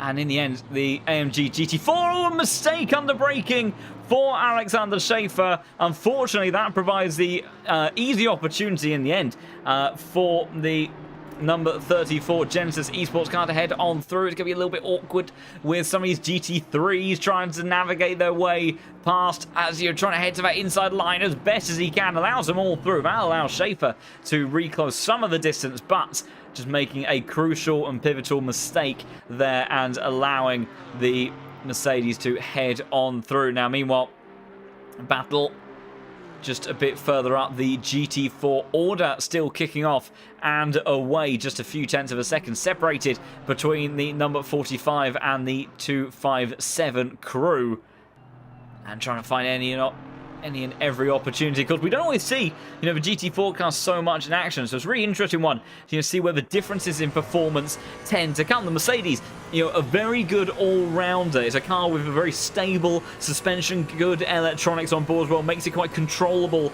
in a number of scenarios. This Porsche as well, it's pretty handy in terms of acceleration and straight line capability. So, there's a real back and forth in terms of the differences between these ones. And certainly around here at the Nordschleife, they do seem to be the best choice. Cars like the BMWs, the Alpines, maybe not quite as advantageous around this circuit out. The McLaren, clearly in the hands of the Veloce Esports crew, has been working wonders. Not always at the pointy end of a GT4 grid, but dialed very nicely in around here. And perhaps the mid-engine platform enabling that car to rotate nicely through a lot of these tricky, twisty corners, but at the same time having good straight line speed to capitalize on a lot of the flat-out sections around this absolutely incredible circuit.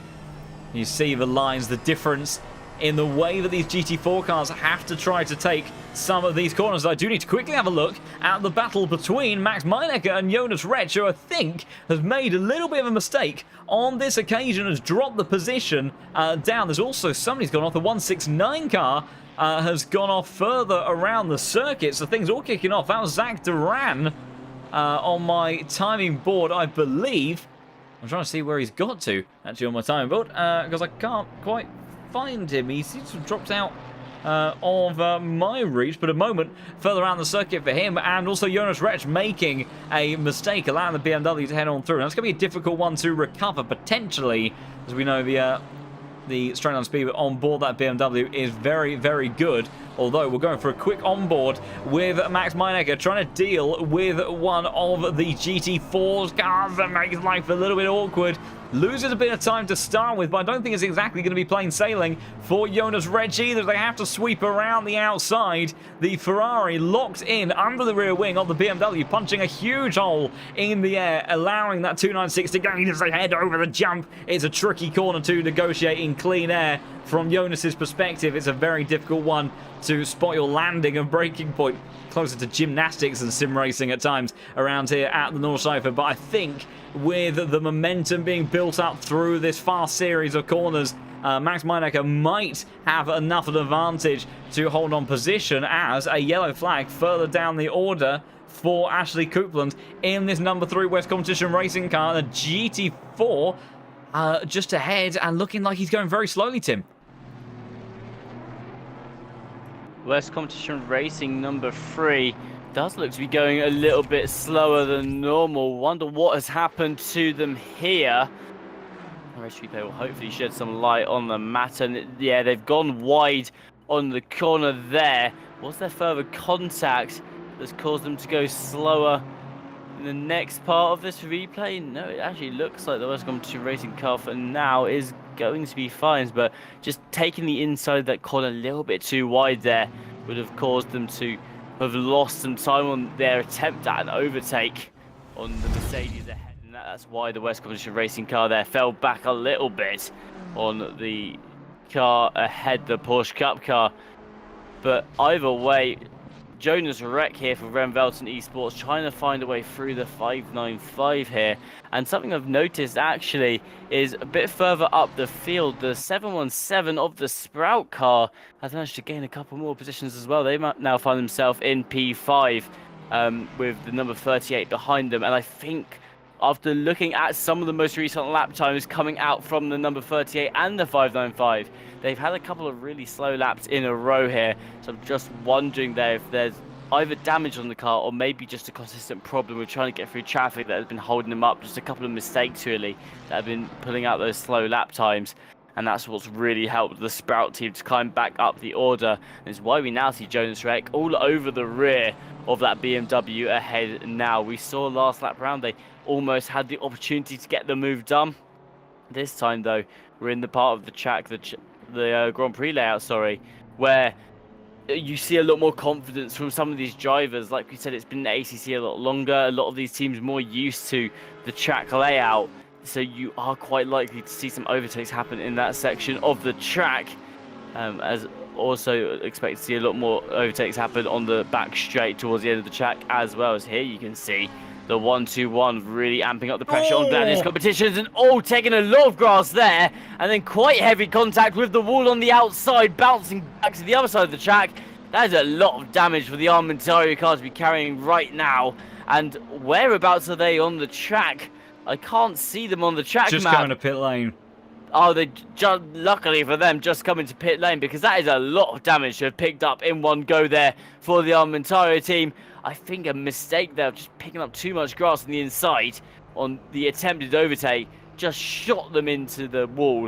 And unfortunately for them, that is going to be an instant trip down the pit lane. Luckily, though, not too far away from the pit lane, because I'm not sure that would have been a very easy one to recover, if I'm honest, John. Yeah, that was a lot of damage and a heavy impact for that one. There's also a yellow flag out for this car, the 712. They've lost 10 seconds on this lap, but doesn't look like there's too much damage on board overall. But for Manisha, that was a cataclysmic impact with the wall, and that's getting extremely busy. The Brabham Esports McLaren corked up behind the Porsche as they head onto the back straight, closing the distance, using the slipstream of that GT4 car ahead to try to protect themselves from the BMWs. To 333 in the background, 3 wide with the GT4. BMW versus McLaren. Who's got the legs? Who's got the grunt as they fly on down in towards the final portion of the lap, just where we saw Manisha have that huge impact a moment ago. We've seen drama at this portion of the circuit already, and Davos Singh trying to hold on to this position, but that inside line is just about going to give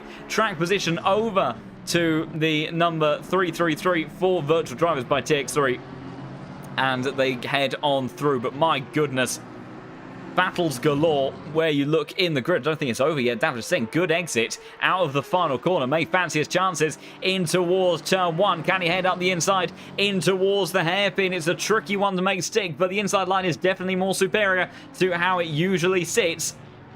And in the right-hander, heads on through, manages to get himself tucked in to the apex on the power, and goes past the number back past the 333, and I'm sure that'll be a battle that will continue to rage on. But my goodness, Manisha, the 1-2-1 car, one of probably the biggest crash that we've seen damage-wise so far this race for anyone on circuit, as meanwhile Chris Harteveld for the Ferrari Esports team, who are trying to recover their way up the order, scrapping away with the Gladius competition car.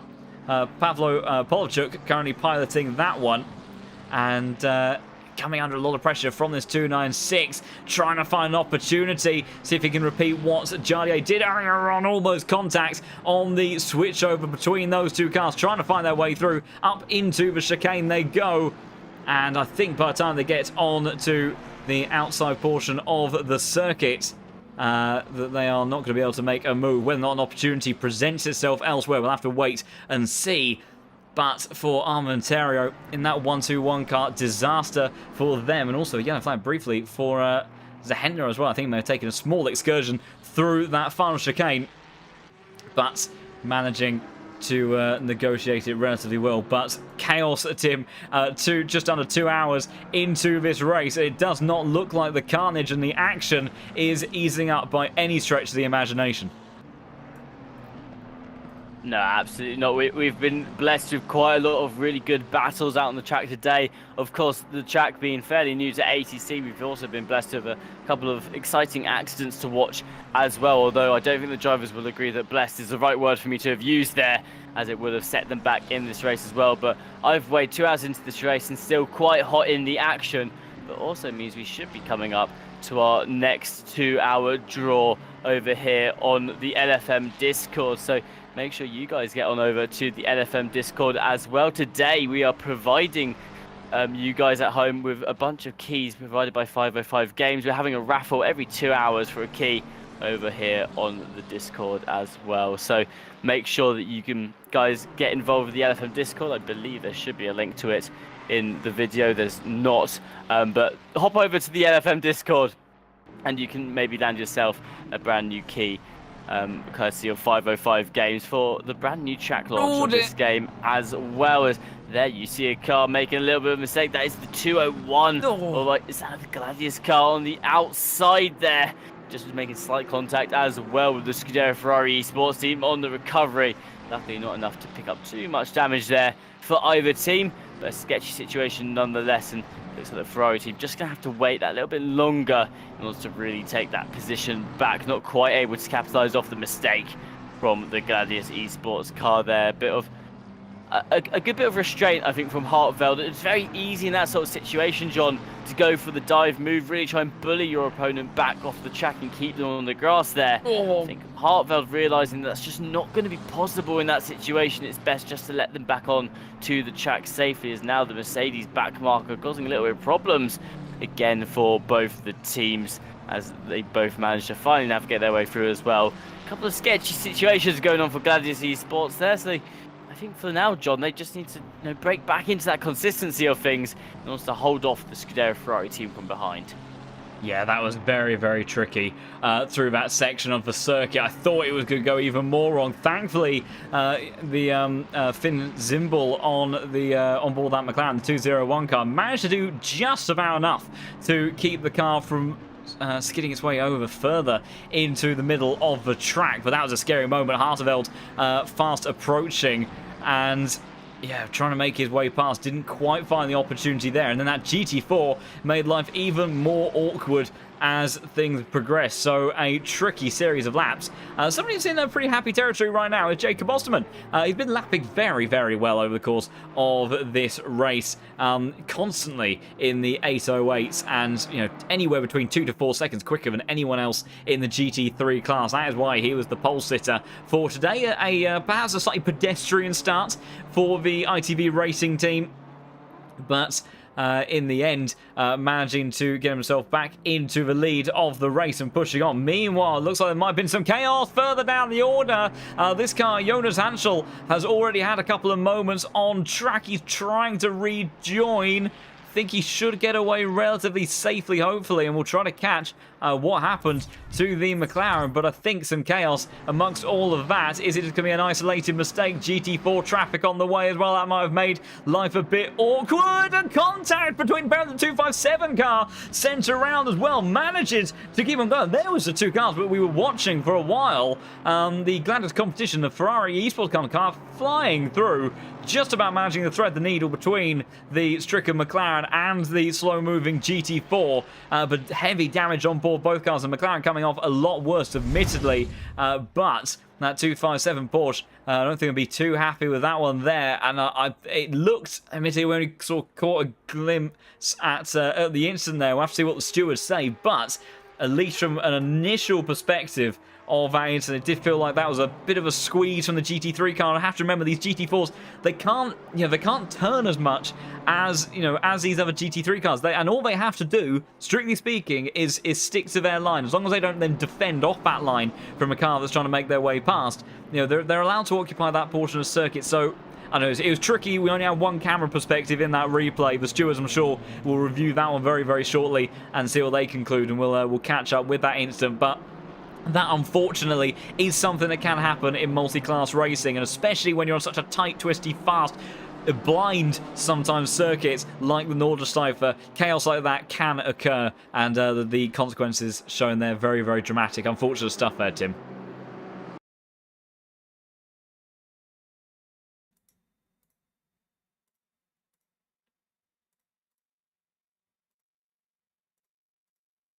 As I think briefly may have lost him for a moment. Not quite sure what was going on there. My audio did seem to explode just a bit then. I'm not quite sure what happened amongst all of that. Trying to restore things as we go, as a bit of chaos as it stands at the moment.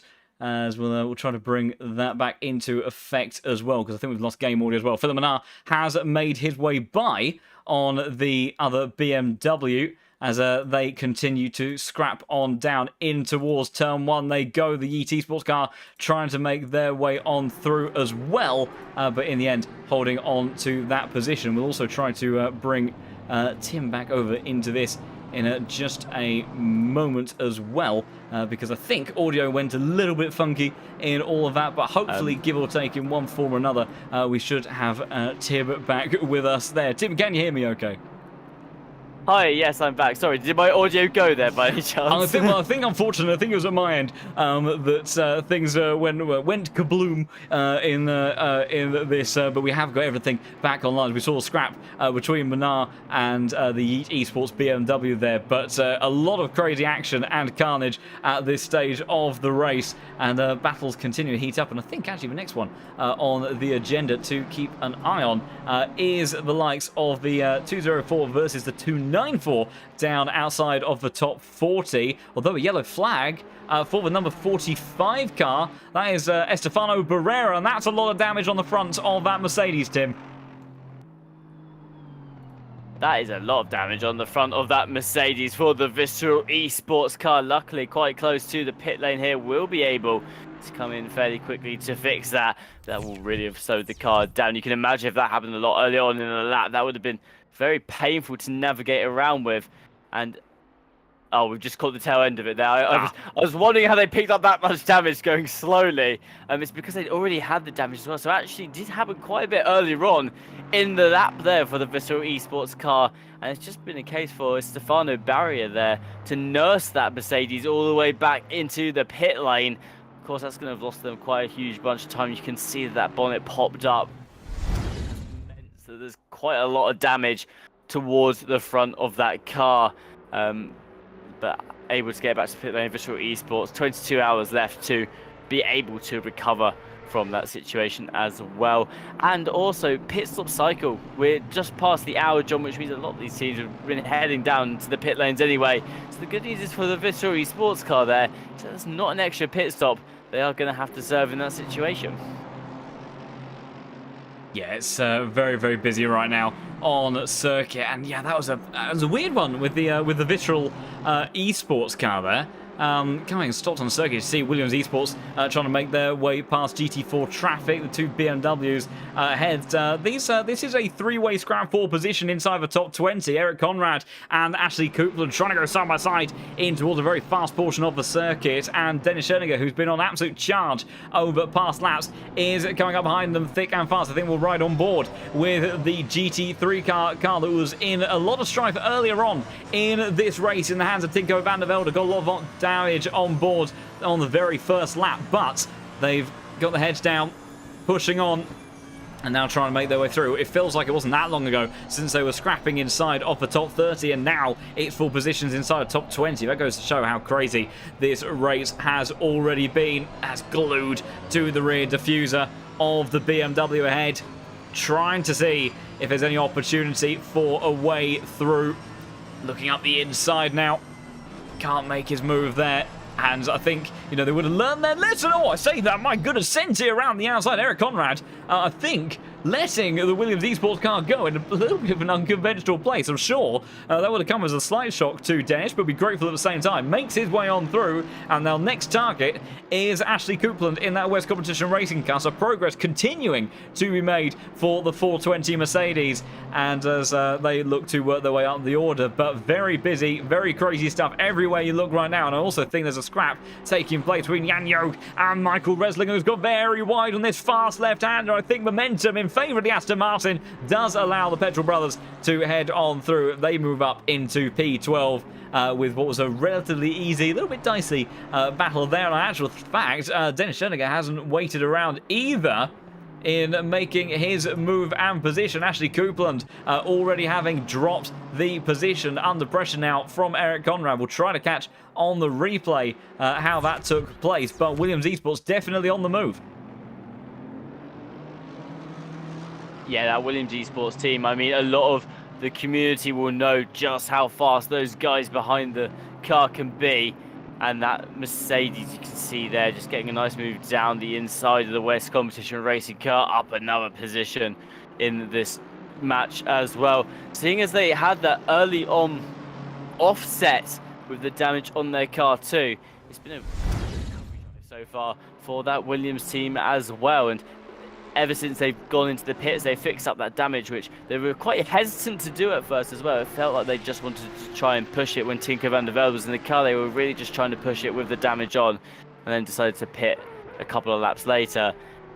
ever since they have pitted, John, they have been flying back up through the order and have been doing an absolutely amazing job in doing so as well. So I expect to see towards the end of this race, maybe even the middle, that Williams car will be back up towards the top of the field, and I wouldn't be surprised if that 420 still had a shot at finishing on the podium by the end. Yeah, absolutely. Of course, it's a very long race and plenty of opportunities to make way back through the pack. Clearly, the inherent pace is there, but it's just obviously not been a very ideal start for them. Eric Conrad in hot pursuit and getting himself all caught up over the curb. Clearly feeling faster and like he's got the advantage over the BMW up ahead, but unable to make his way by. And Ashley Cooper will hold on to that position for the time being. We've also got potentially a battle heating up, three-way fight for P11, because Jan Joog and Michael Reslinger, of course, those two were scrapping away just a moment ago, and they've been closing up to Christopher Hoffman in the number 23 car, so it's only one to keep an eye on. In actual fact, Jan Joog has very quickly brought that gap down, is locked into the slipstream of this number 23 car, trying to see if he can use that momentum. Of course, identical machinery, so the tow effect should be pretty substantial as they head towards the bridge and into that very tricky sequence of corners. It all went into disaster for a few cars already in this race, already cutting the nose across the Aston Martin front, but Hoffman locked into the slipstream. Yellow flag further down the order. I think actually it might be the pit lane as Jan Joog for Petrol Brothers manages to get themselves into P11, dispatches of the Aston Martin of the number 23 team and looks to pull away and drive off into the sunset. They're 53 seconds behind Jardier for Veloce Esports, so I'm not sure that it will be quite an immediate charge onto the next car ahead. Meanwhile, Eric Conrad has managed to get the move done on Ashley Copeland. They've got themselves up a position, and Christopher Hoffman, despite locking himself into the slipstream of the Aston Martin in front, has been unable to reclaim that position for P11. And Jan Joog will now try to dial himself in, see what he can do. And as it looks like there's quite a bit of action going on between Christian Washoe, as that's still found one of the GT3 cars making their way through. You can tell that it's been a dramatic race. There's a lot of his shuffling for position between some of these cars, but there is a bit of a scrap kicking off inside the GT4 class. Visceral Esports with Estefano Barrera, who has had a bit of a tough time already with Mateus Truchet for Victory Drift in the 178 Aston Martin, scrapping away in the middle portion of the circuit. And Tim, it's so tricky to follow around here, isn't it? It's one thing just to try to keep yourself dialed in, focused, and lap around here, let alone, doing it lap after lap when you've got a car in front of you, when you're on similar pace. And my goodness, that was a jump and a half for Barrera. He's already had a bit of a tricky time in this race, almost sent himself off into the barrier, thankfully, and somehow keeps it all together. But I think that was by the grace of God there, that the suspension had enough in the tank to absorb the bump and keep the momentum going. But a big moment there for the Visceral Esports car once again. Yeah, absolutely. And like you're saying, it can be very difficult to follow around the track as a whole. We've seen already today a lot of these cars getting very close to the rears of each other, as it looks like they're a position gained for the Porsche team, the 404. Able to sneak. No, it was the 666, sorry, that managed to sneak their way up the inside. Now taking another position as well. The 666 seems to be flying through the field there. It's because they're a GT3, Tim. Come on, catch up with the time. So the 666 clearing the GT4 field there, aren't behind the wheel of the 404 Porsche, able to hold on to the position against the 999, which is continuing to try and close the gap up in this battle as well. But yeah, back to what you were saying, John, about how difficult it can be to follow on this track. It can be very difficult. Oh no, someone's taking the chip into the wall there at the side of the track, and they're really just clattering into it again and again on this recovery as well. They are able to make it back onto the track, but the right-hand side of that car must feel so churned up right now, as that just seemed like bump after bump after bump into the wall there. So we'll try and see who that is that made contact with the wall. But either way, not an ideal situation for that car. The number 45 and 178 able to stay out of the way of that whole situation in its entirety. But even now, it looks to be strong. It's the 204 that went into the wall there. It looks to be struggling to try and find its way through the battling cars of Visceral Esports and the 178 ahead as well. And yeah, it's really difficult to follow through with cars here because, like we've seen so many times already, John, the closer you get to the car ahead, the more difficult it can be to predict what their movements are, especially with a lot of these drivers quite new to this track as well. Not everyone's handling the corners the same way. The track's quite long, so every corner can be handled quite differently at times as well, depending on driving style too. So it can be really hard to predict exactly what the driver ahead of you's driving pattern is going to look like. So the more you follow the car ahead, of course, the more used to their particular style you might find. But on a track like this, that's very new to the game, it can be very difficult to follow. And finally, for the Visceral Esports team, they're able to find a way through that 178, a mistake just opening the door up for the Mercedes. Yeah, absolutely. It's been a busy battle time after time. Eventually it goes the way of Visceral Esports. But yeah, what a weird and crazy moment for the 204 car. And just, you know, we've seen it a couple of times, you know, cars kind of flirting with the edges of circuit to it again. As Jacob Osterman, actually, that was making his way through on a lot of these cars. But yeah, you know, this circuit, it's very, very unforgiving very quickly, and I think, you know, something that's probably a bit different around here is because of the fact that they've had a limited amount of experience relative to a lot of these other tracks. That, you know, sometimes when you see those daring moves, the drivers utilizing the grass and things like that, they're able. You know, they've probably done it enough to know where the absolute limits are. As this is Davish singing the Brabham Esports McLaren to go all the way around the outside of the number 33 car, but the job is not done just yet, as Maynardo in the Ferrari managed to keep him behind. Great bit defending there through the fast right-hander, as a yellow flag for Sebastian Louis Alexandra as they come on past a Camaro GT4 car. Managed to make their way through. Kevin today is they glue to the rear diffuser, as is Singh, and these battles are still a couple of big scraps heading on, as also I think Williams Esports, Dennis Schoeninger continuing to make his way up the field. In actual fact, he's just dispatched of the Porsche Cup car, so probably the no discredit of course to Dennis, but probably the least impressive of his overtakes so far. You'd expect the Williams Esports GT3 to very quickly dispatch of that car, but a lot of scraps here. But yeah, those, you know, those moments where those acts of bravery, you know, those real kind of, you know, daring moments in the race where you see drivers utilizing the grass, things like that. You know, when you've been to a circuit, you know, hundreds of times, which some of these guys, you know, genuinely have, you know, when they're at this level of competition, you know where those kind of rogue, weird bumps are that are likely to upset the car. You know how the car's going to react a bit more. You know what risks you can and can't take. For these guys, a lot of this is still really, you know, new territory. This is a whole new kettle of fish that they are trying to dial themselves into, and you know, in those moments where you think you can maybe get away with the risk of putting two wheels on the grass, you know, you don't want to lose any more time, maybe you've already had a bit of a bad race. Sometimes, if you're unaware of how the track and your car is going to behave, it can have some very, very dire consequences, which is exactly what we saw for the 204 car not too long ago. As meanwhile, with the 121 of Amir Saburov making his way past a couple of the Porsche Cup cars, as we have a bit of a scrap between these guys, Visceral Esports versus Gladius competition. I must say, these cup cars really do make an astonishing noise. I'm a bit of a sucker for a flat six anyway, but there's something pretty lovely about the way that these cars scream.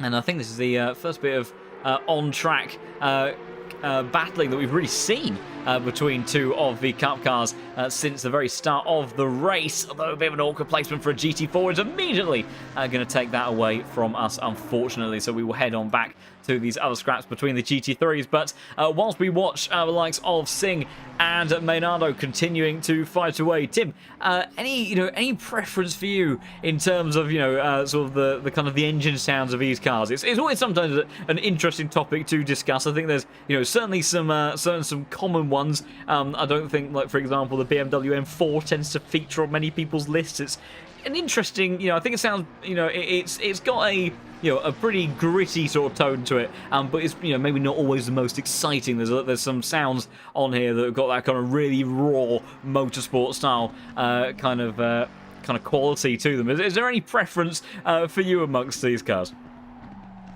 You've really put me on the spot with that question there, John, because to be perfectly honest with you, I've not driven for a lot.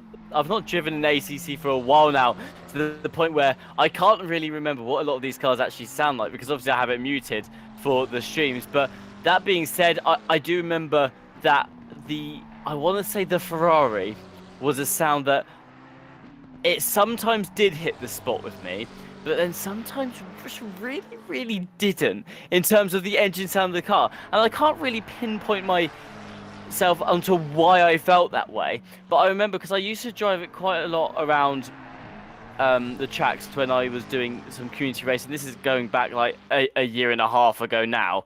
But I used to drive the Ferrari around quite a lot, and a lot of the time, like, I loved the sound of the car whenever it turned on. There wasn't anything overly special about it. I just loved the sound of the Ferrari's engine. But then there were just some times.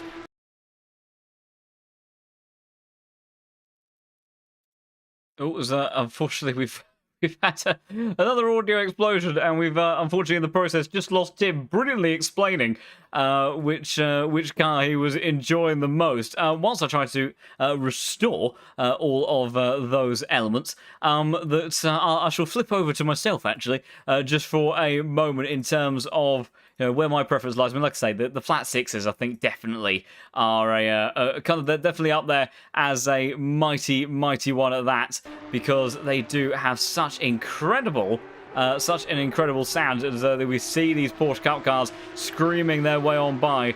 And I think also the likes of the sort of the Lexus V8 is definitely out there. Such a raw kind of NASCAR style goodness with all of that. But we shall look to bring Tim back in for the closing stages of that. That sounds a little bit awkward. There we go. We've got Tim back in for that. Unfortunately, as meanwhile, a yellow flag for the Cup car leader. Although are they just in the pits? They are in the pits, so everything is all safe and done. Apologies, Tim. We did lose you for a brief moment there as you were giving your explanation over your car preference. But as we continue on, as then we seem to have lost, meanwhile, the number 42 car go very slowly, the Bentley of the Mr. Get Sim Racing team coming to a stop, Tim. That is interesting why they've come to a stop down the side of the track. It looks like they've got going again now as well for the number 42. So I'm wondering if there was some sort of hardware issue there for the number 42 Bentley there that caused them to come to a stop on the track. It doesn't look like they've got much damage. I didn't see an accident unfold for them either for Scott Isles. So I am wondering if a hardware issue caused them to have to stop on the straight there, because there wasn't like a whole load of cars to let past either. So interesting from the number 42, but I will have to keep wondering as to what has happened to them in that particular scenario, as well as it looks like they're coming up to be overtaken by one of the GT3s as well. Looking though towards the low fuel motorsports car, the 257 this time, running in P59. They are of course one of the GT4 cars, driving the Porsche specifically as well, and they're currently on the back of the 999. They've got the number 34 just behind them as well. But able to navigate through the field. Now looks towards the inside goes Neil Steinbrenner as they come alongside the 999. The 999 is still able to hold on to some space on the track, and that's the low fuel motorsport car off into the grass, not picking up damage on their part luckily, but unfortunately for them will lose out in that battle to the number 34 that was originally behind. What I was going to say is it can be very hard to juggle having one car in front of you, one car behind, because it leaves you very vulnerable if you do decide to go for a move and it goes wrong, to the attacking car from behind to really pick up that place, as well as I believe the number 34 they're able to overtake the 999 on the long back straight too, and 999 going very, very slow there. It's actually closed the gap to the low fuel motorsport car yet again, who's able to really catch that up too. So I'm wondering there if the 999, it looks like John had a bad exit out of the corner onto the straight. That's just left them a little bit vulnerable to everyone from behind. Yeah, it's getting very busy amongst this field, isn't it? And you see very close stuff, although unfortunately can immediately kill the battle, heading over into pit lane. I'll tell you what, that's the first time I've really seen they sort of hop their way into the pit lane, don't they? It's kind of, I think that sort of sums up the Nordschleife full stop, really, in the sense that, you know, they... You know, every aspect of the circuit kind of has its own danger, and even something which you'd kind of anticipate being on the safe side, like a pit lane entry. Even that's got an element of risk to it. But unfortunately, that brings an end to that scrap between those cars, as it looks like those fight on the circuit is still between the number 20 and the 257 car. Of course, that's Porsche. The GT4 car was having a bit of a moment not too long ago. They managed to get themselves back on the straight and narrow, but they have got pressure from behind in the number 20 as yellow flags being brought out for the pit lane. But this Porsche continuing to hold on to position. It does really feel like, you know, pace advantage is with the Mercedes behind as it stands at the moment. As they look to continue to fly around this incredible circuit. So far, the Nordschleife has provided everything that we would have expected and more from this incredible circuit. You know, such a demanding location, and really forces the drivers to be their absolute best. All of a sudden, there's a ton of fights inside the GT3 field that have suddenly heated on up. We've got Leon Burnt versus Max Meinecker, who's gained time on the BMW, ducking and diving, trying to find any opportunity he can. Yellow flag out for the 204 car again, I believe, at one of the northern parts of the circuit. Trying to see whereabouts they are. It is a 204, and they're going very slowly. A lot of damage on board the Ferrari, and the car that's already been in the wars a little bit over the course of this race. Again, find themselves into a bit of strife. We're trying to see if we can catch a replay of what happened there, and actual fact, unfortunately, just caught the tail end. It doesn't look like there was anyone around with them on circuit, though, so they've just lost it by themselves, and that's... oh dear. That's a little bit awkward. They've tried to recover. The car's whipped around them full 180 and then bonked the other end of the car as well. So a bit of extra damage to boot on board that 296. Not ideal whatsoever for the team, as they will continue on, try to press on with this race, but a difficult last hour for those cars. And those fights definitely inside of the GT3 class, as the Ferrari 296 has dispatched of the BMW. Unfortunately, we missed that during the incident for the car. That's a Mercedes GT4. The GT3 is flying on by, making life a little bit awkward for the GT4 car. As now we'll see whether or not this BMW can it get a good enough exit onto the back straight to contend with Leon Burnt in that 296. It's already locked into the slipstream, and then tucking under the rear wing of the GT4, get a little bit of an extra boost, making their way back to the 296, trying to close the distance to the number 71 car. Leon Burnt trying to break the toe by then chop it across the front of the GT4. You can see, though, the gap coming down rapidly. It started at 0.8 of a second. It's already down to 3, heading under the bridge. They look to go the BMW with momentum, trying to go around the outside. It'd be a brave move to try to recover the place like this, but they might have the position to do it, and they do. They get themselves across in front and back up into P7. So Leon Burnt will have to wait for another opportunity on another lap to try and take that position, but well recovered from the 595 crew. But I think this is going to be a scrap that continues on in towards the next corner, Tim.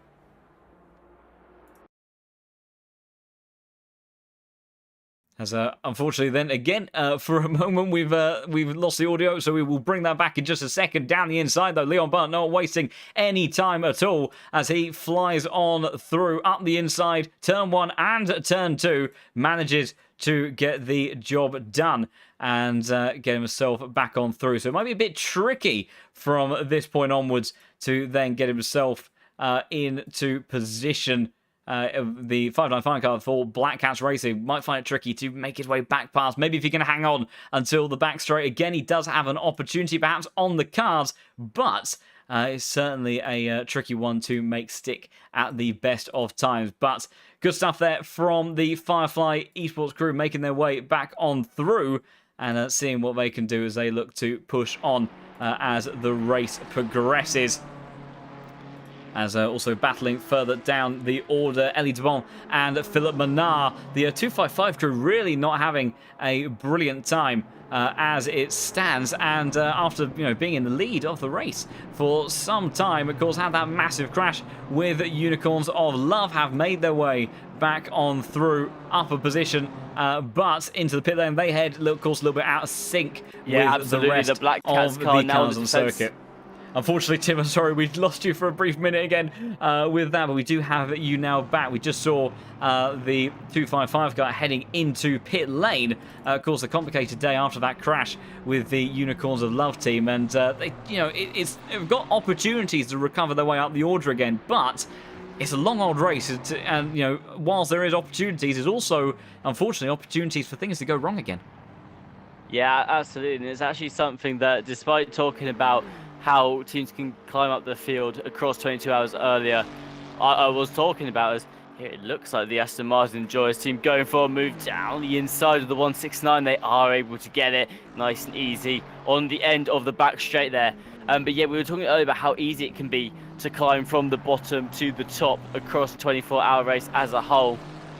Like you just alluded to, John, the same actually can be said in terms of losing positions as well. And unfortunately, the longer the race is, the more chances there are going to be that incidents are going to occur. And like we said, very unlikely for you to be able to go an entire 24-hour race without having an accident of some kind. So the thing for today is just trying to keep those accidents to a minimum, making sure your team's not constantly getting caught up instant after instant after instant as well. So there are definitely going to be teams that struggle quite a lot today, especially with the length of the race being what it is. There are also going to be some teams that are able to excel from that as well. And at the end of the day, that can be both on the part of skill and a bit of luck too as well. But yeah, like you said, just as there's opportunity to recover in a race like this, there's also opportunity to lose those positions further, which is definitely something to be on the lookout to avoid right now as well. The Scuderia Ferrari team currently on the defense still against one of the Gladius eSports car, the 201 running just behind them, Zimbal behind the wheel of that one. The Ferrari able to hold ahead with Hartveld still behind the wheel of the number 51 team as well. And again, coming to the point where clearing traffic is going to be on the top priority right now. They need to do so in a way that is quick but also efficient, as they're just getting blocked by the Yeet Sports car, and that's opened the door up for the 201 to look for a way around the outside there. Now the Ferrari able to find a way through the back marker, but has it been too little too late? No, I think they might have just got away with it, as Hartveld able to tuck back in ahead of Zimbal. A bit of contact between the three cars there. And I think the stewards might have something to say about that, as they don't tend to look too kindly on back markers being involved in collisions with squabbles and that lot. But for now, Chris Hartveld able to hold on to that position whilst navigating a back marker. A very sketchy situation for the Ferrari team.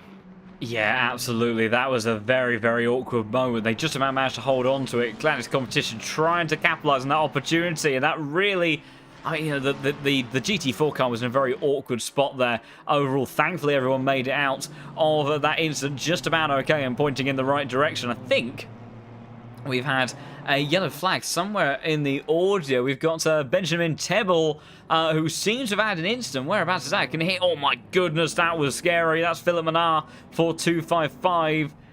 Looks like they managed to get themselves underway once more. But we'll try to see what on earth has caused that incident for the Yeet Esport BMW. It looks like they were by themselves as they come on through this sector of the circuit. Is it just a bit too much curb? It's unsettled the car hard into the wall, and then heavy damage on the front end of the BMW. Manages to just about get themselves out of the way. Oh, you saw just a little bit of rollback on the pedal just before the 255 LFM crew made their way on through. Thankfully, no further incidents or contact there, but an unfortunate error for the Yeezy Placana. You can see the bonnet kinked up as a result, as also GT3, that's Sash Shorty actually making his way past one of the cup cars of Jan Fager. As in also seeing further down the order, we've got GT4 battling taking place between Sergey in the 701 car and David Cesar or David Cedar, excuse me, in the number 20. Mistake from the Mercedes ahead, and if you're unable to make the move before the Grand Prix part of the circuit ends, and then into the gravel, that's not what you want to be doing at all when you try and hunt down another car. Mistake from the 701, loses a ton of time, isn't going to be in a position to lose a position on track, but does get themselves going again, but that will remove themselves out of that battle rather quickly, and so instead we'll turn our attention to what's been quite an ongoing scrap between Gladys Competition and Visceral Esports in the Porsche Cup class. Currently now with Eric Gessel for Visceral Racing, and then Luca Alfarano in this Gladys Competition car, as it's getting very close between these guys. It seems they're very even on pace, and that can sometimes be a very tricky situation to deal with because you just don't have necessarily the opportunities that you would like as swapping positions. Actually, Lucas Busak makes his way on past Tim Decker in the number 69 Porsche, but a relatively easy move in the end there. But scrapping continue at every point on the circuit, and it's just amazing, you know, the smallest of errors just like that could very quickly change a gap which has either been extending or closing, and then have a very different outcome. But these guys still pushing on flat out, but the gap has grown now to 1.3 seconds, so it doesn't look like we will see a move just yet, but they come through the floodplats, and the front end of the car going very light through there because we have the bigger jump later on in the lap. But a very tricky part of the circuit, and a very awkward one sometimes to try to keep the car planted as best as you can. But an interesting battle that might be heating up. ResTech, Michael Romagnoli on board the Ferrari 296, closing the gap to Max Meinecker in the 595 car. He's been dropping away from Leon Burns over the course of the last few laps. It looks like at this point in the race, maybe as the track temperatures are changing, there's a few of these Ferrari 296s that are on the move, Tim. Yeah, it looks like the Ferrari is starting to get a bit more powerful with the track temperature the way it is. Of course, we're getting to that point as well, though. It's 4:36 in game time. That actually the track's going to start getting cooler soon as well, especially when they go into the night too. So we'll see if any of the cars do happen to come out on top in those circumstances as well. But for now, though, ResTech all over the rear of this 595, looking to try and find a way through at the first part of this track, going through the first sector now, and just actually not able to find it as close as they want to the rear of the BMW there, but sure to try and keep that as close as possible. Like you just said, the Ferrari performing a lot better at this stage in the race across the field as a whole, but the BMW though was the car that looked very, very strong at the beginning in qualifying, placing I think 5 inside the top 10 and 1 just outside of it. Of course, across the race it has looked less powerful as it did in the qualifying session, but still a very powerful car nonetheless for the Nordschleife today. So we'll see what this is going to be like. BMW versus Ferrari. We've not had a whole lot of chance to actually look at a battle like this up until now, and it's just going to give us an idea on which of these cars is looking a lot more comfortable at this stage of the race. But the Ferrari still all over the rear of the BMW is certainly giving a huge hand to the Ferrari side, as they're almost a situation unfolding with one of the back markers. It looked like they did manage to avoid any contact, although it got very close to the side of the car. And again though, just chopping up the charge from Michael Romagnoli, just these constant back markers. And that's the thing, when you get to this stage in the race, you're constantly going to be coming up to more and more back marked cars, especially if you're towards the front of the field, and it just makes it that much more difficult to find an overtake, because you can see already another back marker just lurking in the distance ahead of the 595.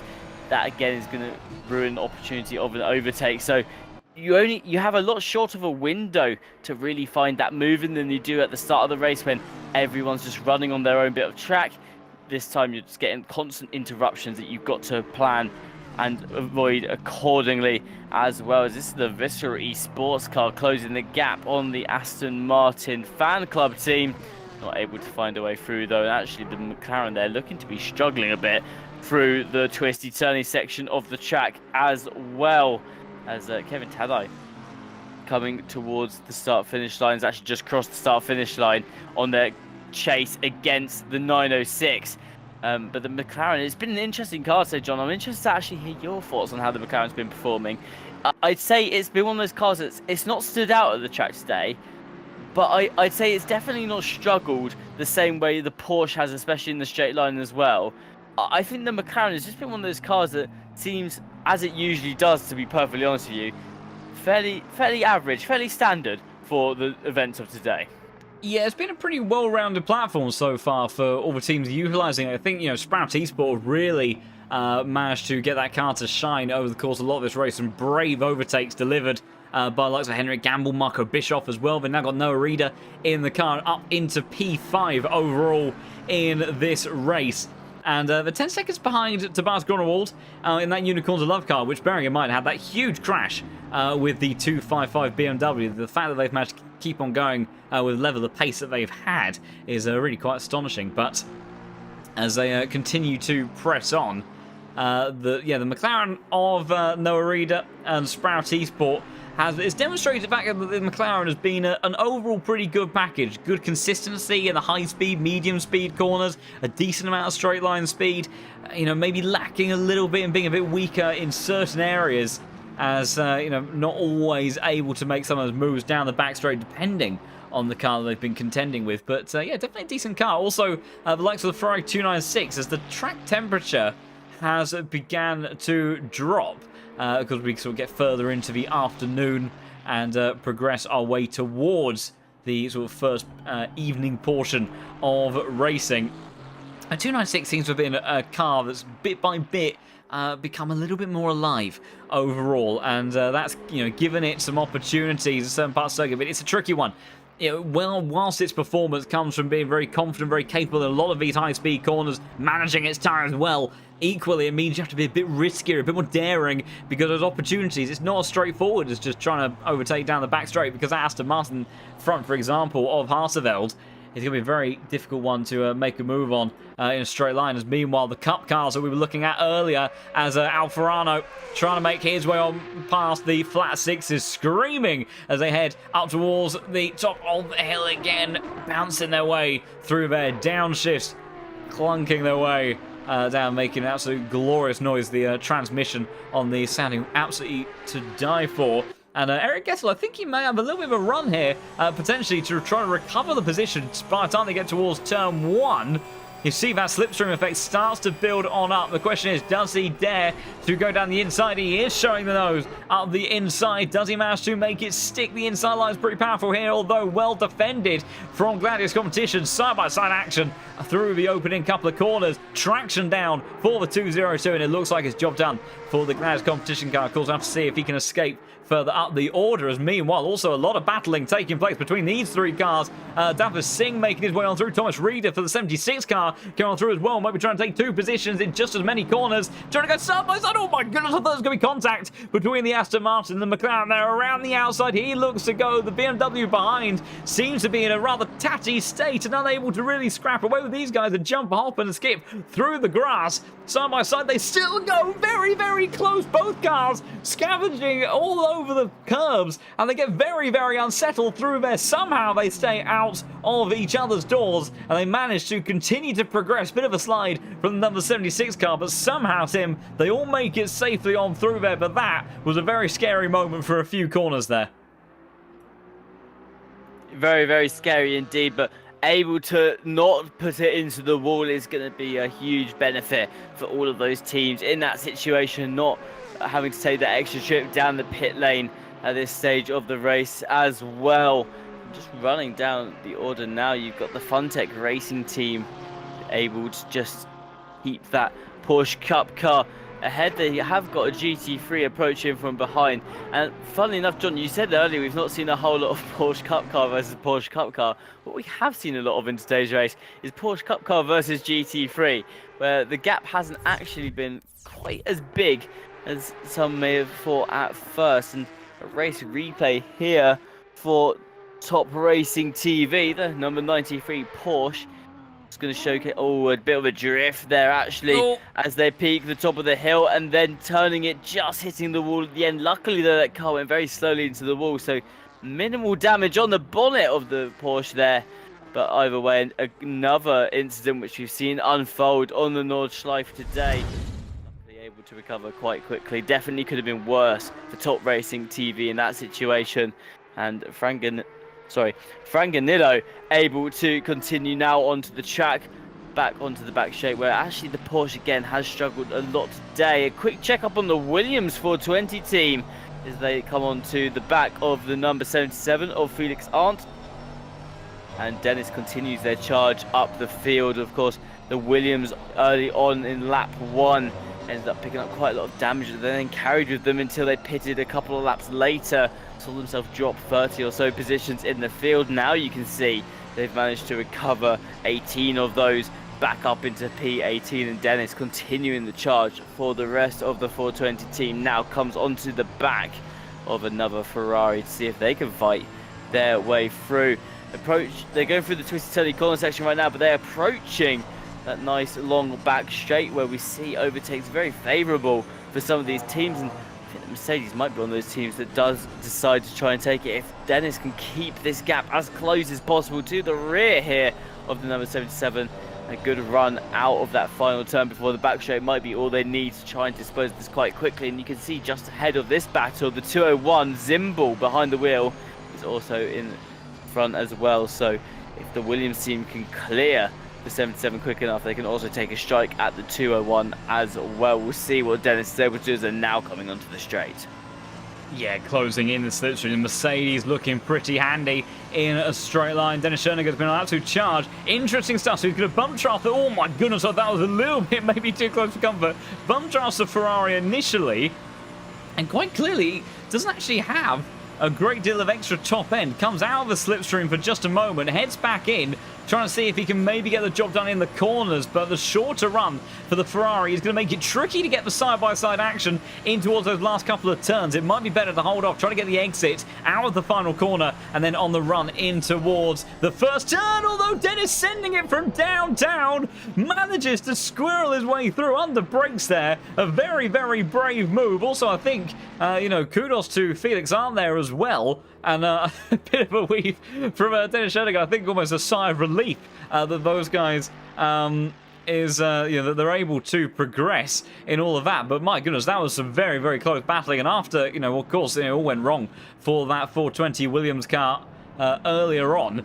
Thought maybe a little bit more patience, a little bit more caution, but for those guys underway. But they've managed to get going. And although it looks like Benjamin Tebel, saw him drop down the order when the number 76 car and Darren Sling came on through. I think whatever damage has come on board this number 16, we missed the incidents, but you can see he's running very, very slowly as it stands at the moment, and struggling to make his way back to pit lane. It's just something we, of course, did mention earlier on, Tim, that if you do get the damage, the wrong point on the track, then you have a very, very tough and slow time around the circuit trying to get yourself back to pit lane. That's going to be a hefty amount of damage that they are going to need to repair in the pits.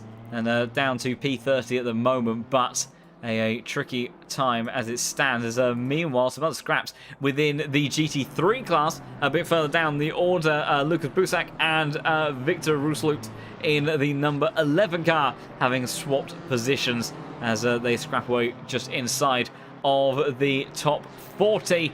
And I think we also had a trade of positions between Romagnoli and Meinecker for P8. The Ferrari 296 managing to get the job done over the BMW in the end. The BMW hasn't let go of this battle for this 8th place, but you'd have to think with the swing of pace that the 296 seems to have been showing, as I've noticed something, Tim, that's rather interesting.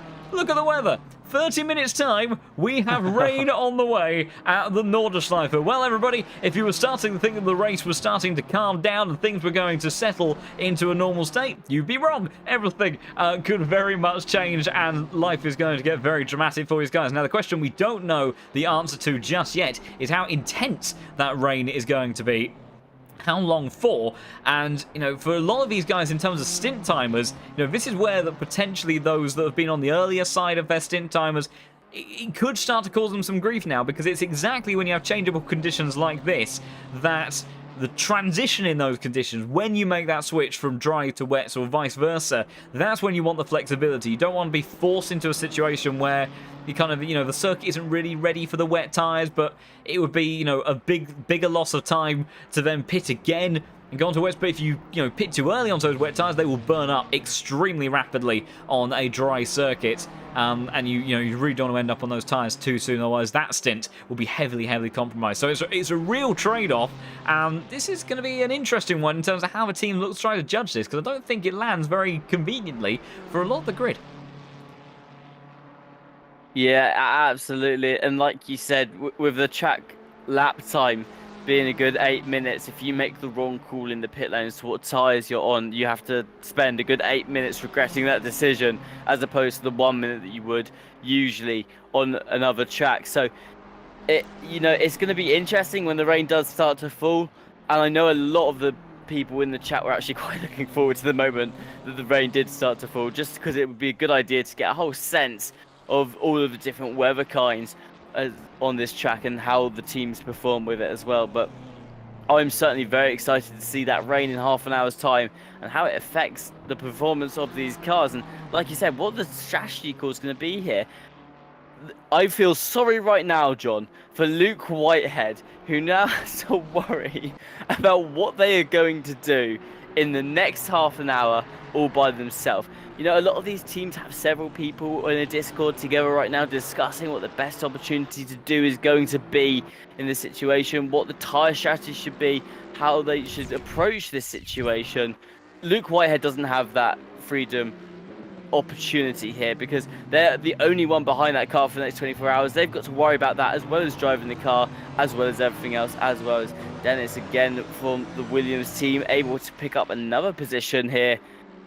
Just around the outside, it looks a little bit sketchy for the Mercedes at the beginning of that attack. Did pick up a bit of grass on the outside, but still able to carry that significant amount of speed through the cornered section of this track, and that's another position gain for the 420 Williams Esports car there. But yeah, I'm interested to see, John, what's going to happen in half an hour's time. I'm sure every single person on these teams right now is racking their brain trying to prepare a strategy for both situations here, because worst case situation, the rain starts to fall, it turns into a greasy track, and then it becomes damp halfway round when there's really nothing you can do about it. So the perfect timing of these pit stops is going to be key as to who comes out on top and who loses out.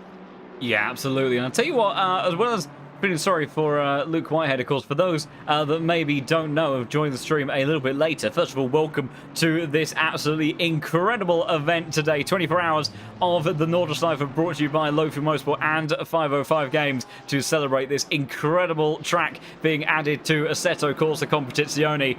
But Luke Whitehead, he's doing this race solo. The number 55 car that's currently sitting in P2 of this race, he has been driving since the very start, and that's nothing so far, because he still has over 21 hours of racing left to go.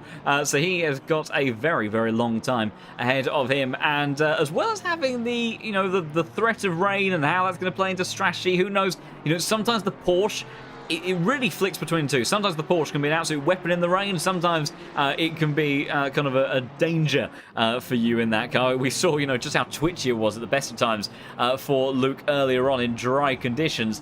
So definitely something to keep an eye on. But he's also got that BS Plus competition BMW starting to close the distance to him bit by bit. About 5 seconds now is the gap between those cars, and the top three are being closed up very quickly in that battle there.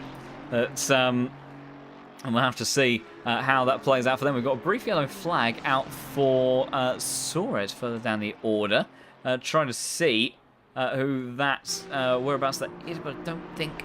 It seems to all calm down now. As meanwhile, close fight on circuit between Felix Arndt and Chris Leon in the number 23 Aston Martin. This car's been dropping positions like a stone over the last few laps. An 8.22 on the last lap. That's running about 8 seconds off the pace of the cars around them. The fastest cars in the GT3 class are running quite a bit quicker.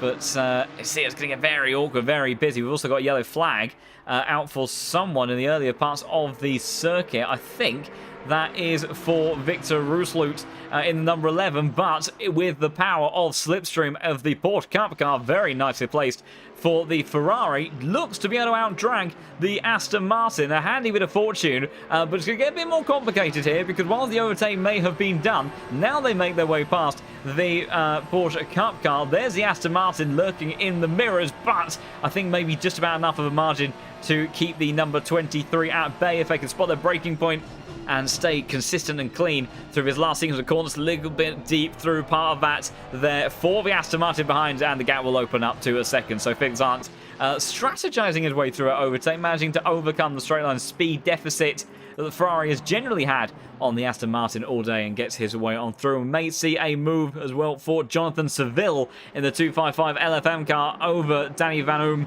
in the West Competition Racing BMW in just a second. And the 255 making their way back through the order after that massive crash earlier on in the race. But suddenly the damage that seems to have been done to their race, when you compare it to the Williams Esports car, it's, you know, Dennis Schoeniger has been on absolute charge since he stepped in to that one. Is very close side by side between the 255 and number 3. Danny Van Oom keeping the low fuel motorsport car honest, sweeps around the outside, manages to maintain the position. So Jonathan Seville left way for another opportunity, but you know, Tinko stacked the car in the wall, and they stayed out for a number of laps with that car damaged. They've managed to make their way up to P13. I think they're a little bit out of sync with the pit stops, admittedly, but their pace has been really quite incredible, and they've made their way back up to a very competitive position. This 255 car was running around inside the top 3. They had their crash, you know, almost kind of in relative terms, yards away from the pit lane, and they really seem to have suffered and dropped down the order quite considerably. So I'm assuming it must have just been the level of damage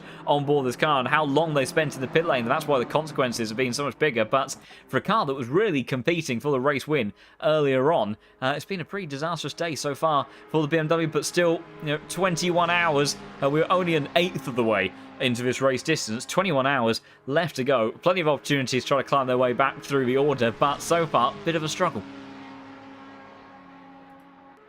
Yeah, absolutely. It's definitely been a tale of ups and downs for a lot of these teams, I'd say, in today's race. Some teams able to come out on top and have done a really good job of it so far. Other teams struggling a little bit with how the course of events has gone across the race as a whole. Low Fuel Motorsports, the 255 car here in the center of our replay. A little look at what happens to them as they come around the corner here. Looks towards the inside of the West Competition Racing car, and just able to sneak their way through on the hairpin. That's a position gain for the 255. Jonathan Seville navigating that BMW up a position, and a very tight gap. They managed to squeeze that car through. The BMW is notorious for being a fairly massive car to have in your mirrors on the track. I'm sure it was a bit tough trying to get it up the inside in that situation as well, but a brilliant drive from Jonathan Seville there. And now the Vissel Esports car, Kevin Tadai on your screens. They find themselves in a bit of a sandwich right now between the number 33 car and the 121. And we saw earlier how this can really be difficult to juggle for the car in the center of a freeway battle, because right now all Kevin Tadai wants to do is apply the pressure to the car ahead and try and force their way through and fight their way through. Fortunately, not going to be as easy to do that, because one small mistake for them leaves them really vulnerable to an attack from the 121 from behind. So Kevin Tadai here going to have to pick their battles very, very carefully, and will have to wait for the Ferrari ahead to make a mistake before they really go for a move that could help them to gain that 26th position here. It's always a juggling act in this sort of race when you've got cars in front and behind, and quite often it does stunt your progress quite a lot. Although there the door was open ever so slightly, but it got shut again just as quick. Vissel Esports not quite able to find their way alongside the number 33 ahead, but the door was open for a very brief moment. And unfortunately for Kevin Tadai, just not quite able to capitalise off it quick enough. Yeah, absolutely. Very, very close fights through here. We've also got Amir Samarov in the Audi because they had a big crash earlier on, and it looks like that McLaren, my goodness, took a lot more curb than we've expected for some of these GT3 cars. We've seen them become very unsettled at times, so very aggressive on the racing lines. Keep up momentum. The number 56 car, I think, has just brought out the yellow flag somewhere on the circuit. I'm trying to see who that belongs to. And although we've also got Tom Ilter for Yeet Esports in the GT4 class down 67th place, they've brought out the yellow flag for just a brief moment as well. So there's a couple of issues around the circuit, and the Nordschleife continuing to put on drama as Samarov continuing to try to recover their way up the order Armentarian now towards that what will become the inside line. I think the McLaren though of Visceral Esports will have just about enough of an advantage to hold on to that one, but this looks like it's a very, very busy battle as it stands. We'll go on board the Audi. We haven't heard the V10 from the Audi in a while. Yellow flag out again for somebody on circuit. That is for Victor Ruslu, who's found himself in a very awkward spot. Hopefully he can get himself recovered pretty swiftly. He has managed to get going once more. Not quite sure what happened to the BMW there. As we will try to see what goes on. Oh dear! That was a very awkward moment in the GT4 car. Thankfully, I think having ridden the barrier a bit there, they did manage to keep on going. But the GT3, I think that's a little bit. That's one of those moments where I'm sure the GT3 car will say, "I have a GT4 turned in," and so on and so forth. You have to remember the GT4s. They can't take corners in the same way. Even a lot of these corners, it's kind of easy, flat out for the GT3 cars. Are really quite a sequence for the GT4s. They just don't have the aerodynamic grip to really be able to stick with that sort of pace and performance. As Steinbrenner, very brave through the S's, makes his way on by past Louis Petzold. And we've also got a fight between Marcel Tamo and Florian Duacop. The two Mercedes Get Quick E-Racing cars battling with one another, with Florian Duacop coming out on top of that scrap. We'll also have a bit of a look further down the order to Julian Menzer versus Colin David. Those guys having a bit of a fight right now. But yeah, you've got to be conscious in multi-class racing of making sure that you make a conscious effort to know how those other cars are going to behave. Sometimes it's actually quite a useful idea, especially it's a added ability in sim racing that you wouldn't get the opportunity with in real life. Because in real life, you will only get the opportunity really to drive your car, and that's that. Oh my goodness, that's not the line you want to be taking. The Mercedes almost rejoining into the side of the Porsche Cayman manages to somehow keep it all going. That's an extra dent in the side of that one, as that was a dramatic moment and a half. We'll have to see. The fight continues on in a moment. I need to look at this one though, because Samarov versus Tadai. But it can be a useful thing to actually, try to drive some of these other classes, so you get an understanding of, where are they having to lift, where are they having to brake. Just so that then when you do come across them, if you are the faster car, you understand what the other car is likely to do. It works, either way as well. And it's sometimes a good way to prepare yourself for some multi-class racing, especially if you're a bit less familiar with the circuit as well. But yeah, I just think, unfortunately, we'll see what the stewards have to say. But I think in that one, I'm not convinced of a GT4 on the outside really could do much else than what they already were. This GT3 fight still continuing on in the field. We've also got Sasha Vassner trying to apply the pressure to Chris in the number 23 Aston Martin, but he's been unable to make his way on through. So a couple of different fights taking place up and down the order, but right now it does seem like that Samarov in this V10 powered Audi, it has had a pretty busy time so far this race already, trying to see what he can do. You see, fighting there, the car through some of these corners. Quick changes of direction, a twitchy car on a dry circuit, the best time. And also, look at the forecast, Tim. 30 minutes, the rain's not just here, but it's heavy as well. And that is really going to shake things up. And it's going to be an interesting one to see who maybe chose a setup that works in the dry conditions, who took one that maybe works and prioritizes the wet conditions, or those that maybe went for a bit of a half and half split for that as well. So we can have the order, the drama, everything being shaken up very shortly, even as early as the next 10 minutes or so. Yeah, absolutely. And the other thing that that rain tells us as well is that it's going to continue for at least 20 minutes, even at the lightest form, before it does get heavier too. So we can be sure that rain is going to stay for at least a significant enough part of this race to force a tyre swap at some point as well and actually get the track into a wet condition. So do keep your eyes peeled onto that weather forecast. As it continues to update itself, it's highly likely we could see a lot of rain from now onwards. As Armentaro now looks down towards the inside of the number 44. 44, the Visceral car going very wide there, making contact with the wall as well as the 1-2-1, picking off 2 positions in one nice long corner there. Able to gain on the 33-2 and closes up the attack that they had originally on Tobias Muller as well. Let's get a little race replay of this from the Armentaro car, so you can see them. This is the Visceral car just ahead of them. They go off towards one side in a second here as Armentaro goes down towards the inside. The Visceral car then goes offside the track there, picks up damage, and Muller there left very straddled on the left hand side. I wonder if they lost grip and couldn't get the momentum around the corner they wanted to, but double overtake from Amir Sabirov for Armentaro, and that puts the Audi up 2 positions. A great vote of confidence there for the 1-2-1 Armentaro car, and they're up into 26th. Yeah, absolutely. That was some opportunistic driving there. Tobias Muller was very sideways. Unfortunately, Sabirov was immediately built into the pit, so picking off those 2 positions in style, but then unfortunately, then dropping immediately out of that battle. But yeah, so both the McLaren and the Ferrari got very sideways in that sequence, and as a result, momentum was in favour of the Audi that went on through. Meanwhile, we've also got some battling further down the order inside of the Porsche Cup class and GT4s, I do believe.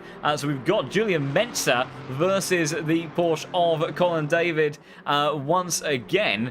As of course there was a bit of an excursion earlier on for the Mercedes that went off in towards the grass, but has managed to close the distance back up again, so they're having a scrap away, although very awkward now with the Aston Martin making their way on past. It's possibly going to be more awkward for the Porsche, and it's not an ideal line for that GT4 either.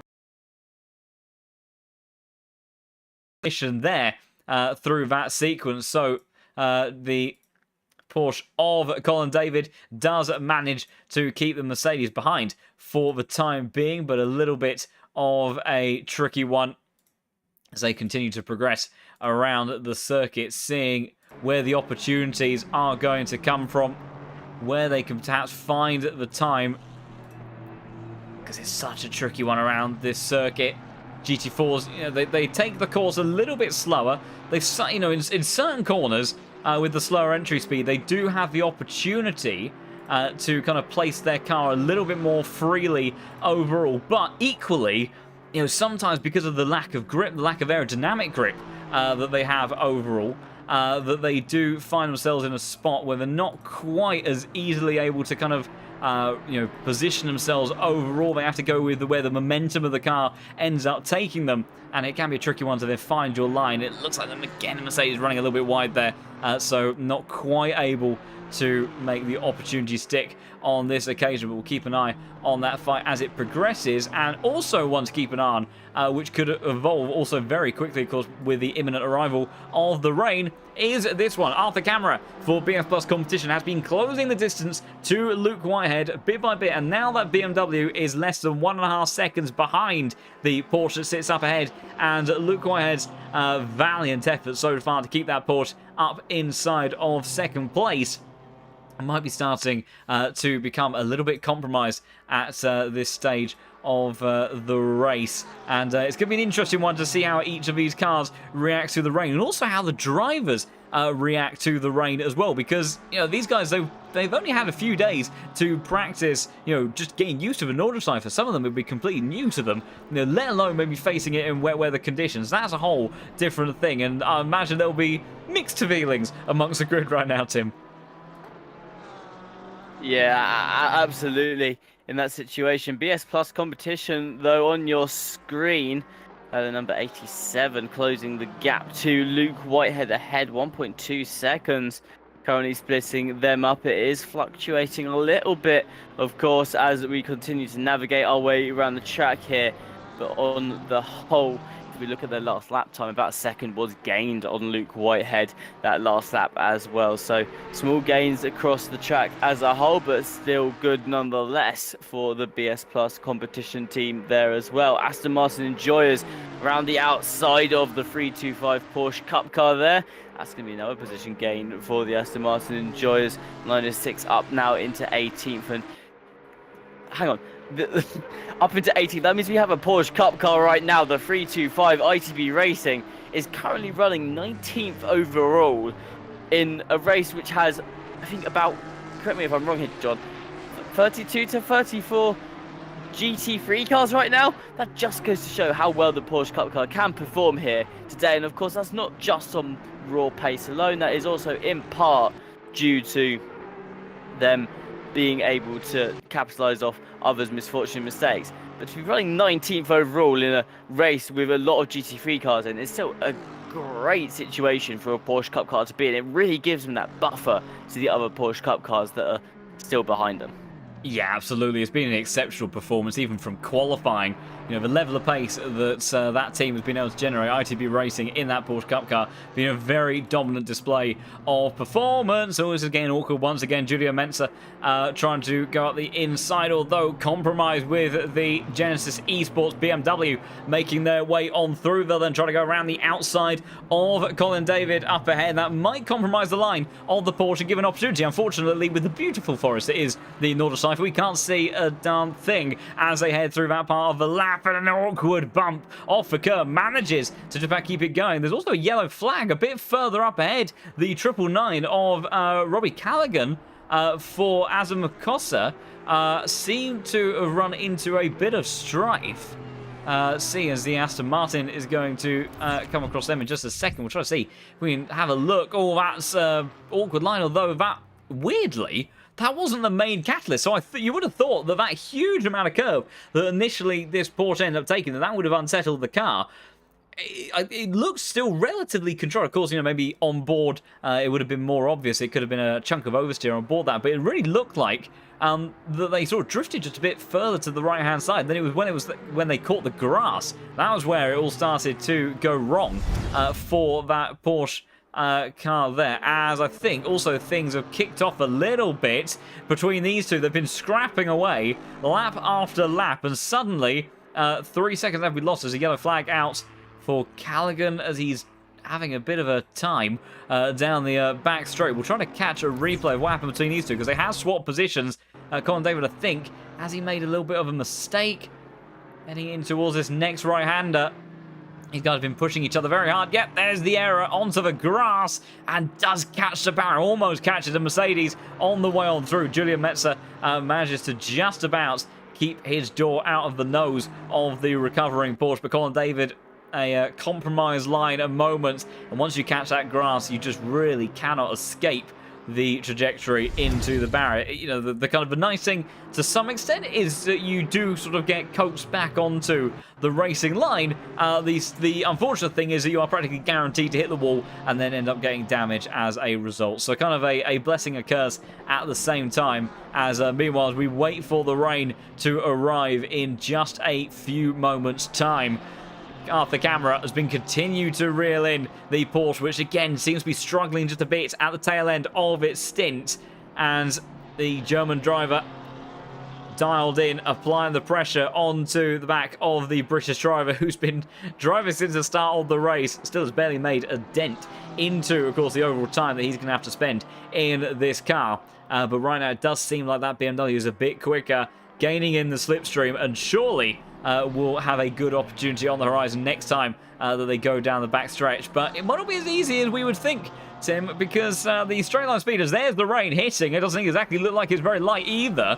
Yeah, but I mean, that's something going to complicate things. But the straight line speed of that Porsche was pretty handy. But now, with rain on track, it's a whole different ballgame, because surely at this point, in these transitional conditions between dry and wet, it really must be a case of just surviving and trying to get the strategy right rather than ultimate pace, because otherwise it could be game over from the smallest of mistakes, and the Nordschleife just got a whole lot trickier. And the rain is falling pretty heavily at that. I mean, as soon as the rain appeared on the screen, the track went to fast, and then only a couple of seconds later it went straight to greasy as well. So already the rain really starting to pick up across the track, and it's now where we see what these teams are going to do in terms of strategy when they're going to come in and put the wet set of tyres on. We now know, thanks to the weather forecast continuing to show us rain, that for the next 30 minutes at least there is going to be rain, so there's no need for any guessing games of, oh, maybe we just don't put on the wet set of tyres if anyone was planning on doing that. So you are likely to see wet tyres very soon. The question is, when's the best time to put them on? Because you don't want to be that team that goes past the pit lane, and the second you pass the entrance to the pits, the track goes wet, your tyres stop sticking, your tyres get cold, and then you've got to do 8 minutes of lap time around the track, which will be longer in the wet weather before you're able to make it back to the pits to put on the correct set as well. So this is going to be a really important moment for a lot of these teams as to when they come into the pits, and it could cause a massive change in the order and the hierarchy of where these cars are in this race right now. So I'm really excited to see how this unfolds, John. It could go any way, and everything that we've worked for at this point in time, everything that all these drivers have done, could all be about to be undone and completely reversed. So it's a very tense moment on the field right now. Absolutely. Now we've got a yellow flag. That's actually into the pit lane for some cars. I think, surely, this is very, very awkward, because I think you're going to have to pit at the first opportunity either way, really, because if you're coming up to pit lane on this lap, that I would suggest that the track's going to be ready for wet tyres definitely sooner than 8 minutes time. Probably for 9 minutes time realistically, when you think about how the lap times are going to be affected by these greasy conditions. It's a difficult one to gauge in terms of pace, but I don't think staying out on those slick tyres, it's not like a normal circuit. This is something that really is such a unique characteristic around here, because your position on circuit right now, can have an absolutely pivotal, change, as someone I think has brought out a yellow flag on the northern part of the track, because you kind of got no choice. You in 10 minutes time, but by the time you next come round to the pit lane, the track is going to be so much worse, and I'm really not sure that staying out on slick tyres is going to be the way to go until that stage of the race. It'd be really interesting to see what these guys do. Lewis Roters, he stayed out on the slick tyres. Now that's a brave and bold call. You can see some cars have already come into the pit. Now what do the likes of Luke Whitehead and Arthur Camera do? This point, I feel like the fight for track position isn't really what the main thing going through their heads is. It'll be a case of, what do we do strategically? Is either of them going to gamble? Luke Whitehead does. The BMW stays out. Now that somewhat makes sense. We saw Luke Whitehead already starting to struggle with their tyres. With his tyres, and you'd have to expect that Porsche is going to be very twitchy in these conditions. So he's decided to try to go for the strategy, getting himself in the pits a bit sooner. Whereas, these other guys, they're going to have about 9 minutes more running on this circuit, on those slick tyres. We're already at damp conditions. Leon Berners brought out the yellow flag. That looked like there was maybe a moment, and that's the other thing, drivability. Drivability, maybe it's not the optimal thing. Maybe strategy-wise, it's, not overall ideal. But, when a circuit starts to get really, really wet and you're on slick tyres and all the other drama and everything that this circuit brings, I'm not sure, especially if you've got your team around you right now. Obviously Luke has been able to discuss this with just himself, maybe with his chat as well, and has been able to come to that decision. But if you've got your engineers or your fellow teammates in your communications and just saying stay out, don't worry, it'll be fine, on board these cars, sometimes it can very much feel not fine, because it's going to be very, very awkward to get the cars around this circuit in an easy, comfortable state. Trying to gauge some of the change in pace. The GT4 cars already lapping 10 seconds slower than they were previously. So they're doing 9-minute lap times. So you may be looking at the GT3s doing something around the 8:20s mark, something like that, as Dietrich and Duakop side by side. Dietrich goes on through in the Chevy Camaro. Fantastic V8 blasting its way on past. But yeah, it's going to be very awkward, and you can see. We'll go on board briefly with our leader, Lewis Roters, who's made that very brave call to stay out Of course, he's got at least a bit of an extra margin to work with, so it's a bit trickier for the likes of Cameron and Whitehead to gain back on strategy, but he still has a very long lap ahead of him, and based on the delta, he is already 11.5 seconds down on his previous lap time. He'd already lost 9 seconds through about a quarter of a lap when the rain first hit. This is going to be a very, very long and scary lap for the race leader and a lot of these other cars on circuit right now.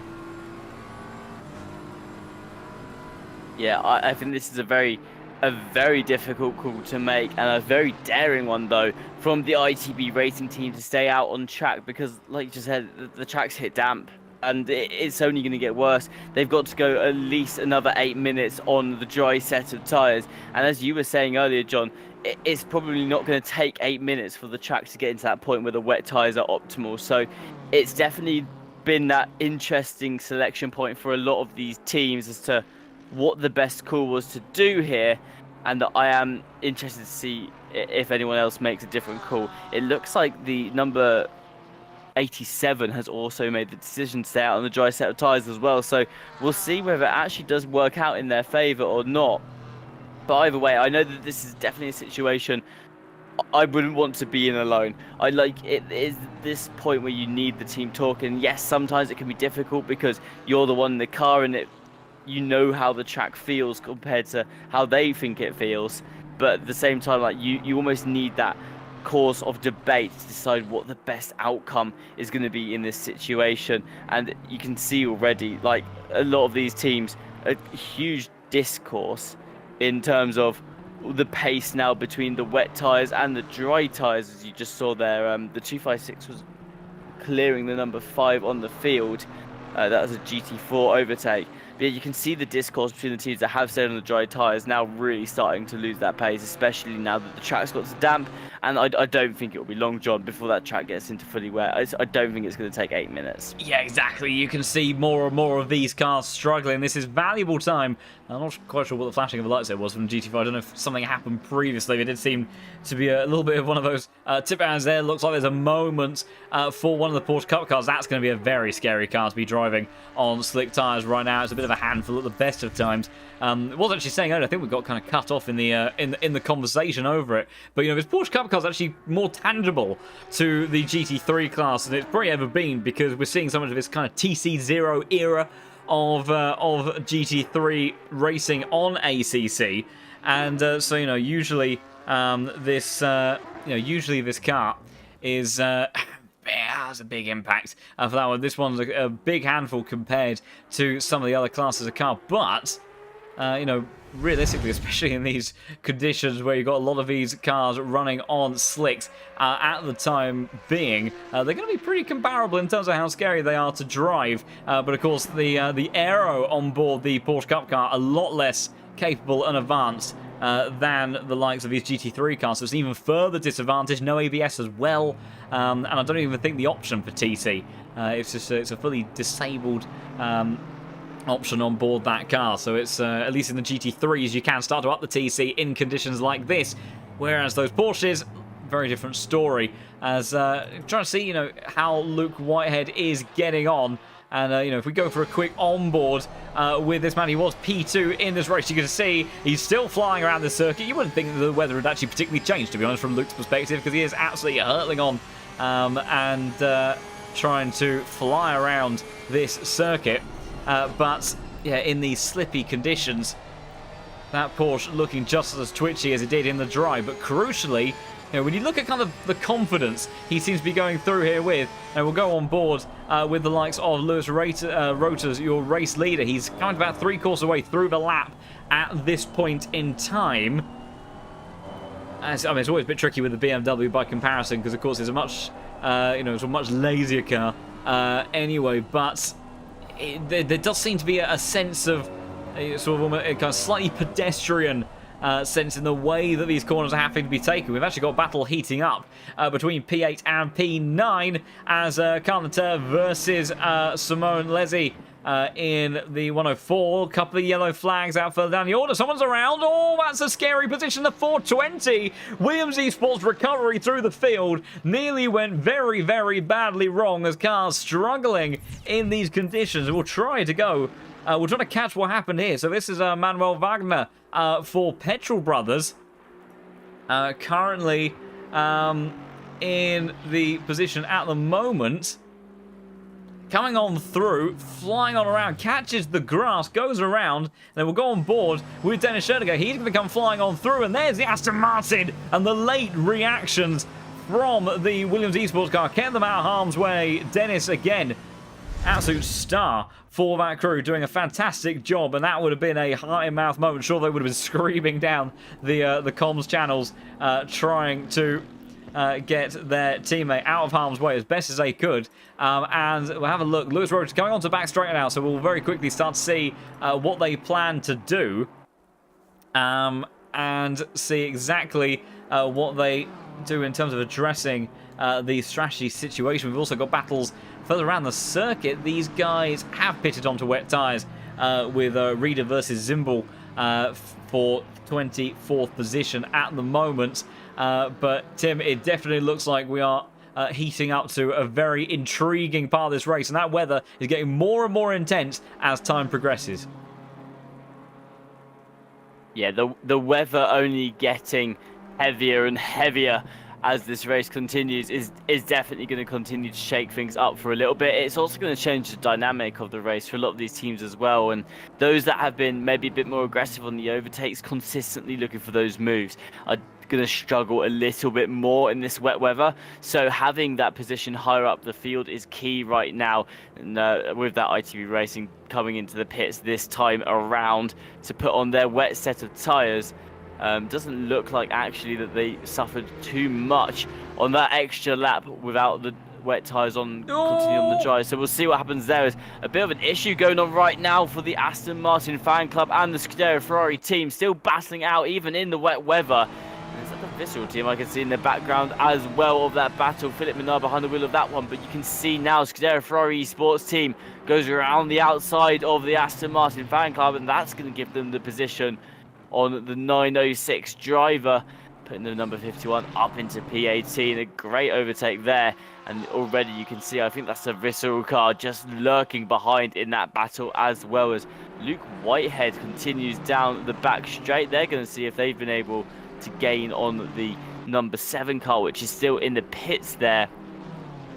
And here we see Philip Minard on our screens. This is for Low Fuel Motorsports. The 255 car had a very up and down day so far. Started off really, really well in the early stages of this race, and just a couple of accidents caused them to fall much further down the order. And now you can see Luke Whitehead coming down the start-finish straight. Have they done enough to be able to keep up with the number 7 car? No, the number 7 is out and ahead of the Veloce Esports team number 55. But I think that gap is quite a lot smaller. Nonetheless, though, leaving it very, very late there means that Rotus is able to still get out ahead. But on the flip side of that, number 87 of BS Plus Competition Racing, losing a couple of positions here, is actually now fighting Unicorns of Love on pit exit. Do they have enough, though, to keep it ahead? Unicorns of Love still lurking on the outside of this fight. You can see the number 14 car just losing at the end of the track there. Has to tuck in behind the BS Plus Competition Racing car, who have only now lost 1 position. But still, it looks like maybe leaving it a little bit too late, John, on switching over to the wet tyres. Yeah, absolutely. Luke Whitehead brought that gap down by 17 seconds as a result of doing that pit stop 1 lap earlier. I did think it was the right decision. It just, especially, when there's so much on the line. Of course, Lewis Rotus, he had a big advantage. They could kind of, take lesser risk. Of course, his tyres will probably be in a better state now for this stint.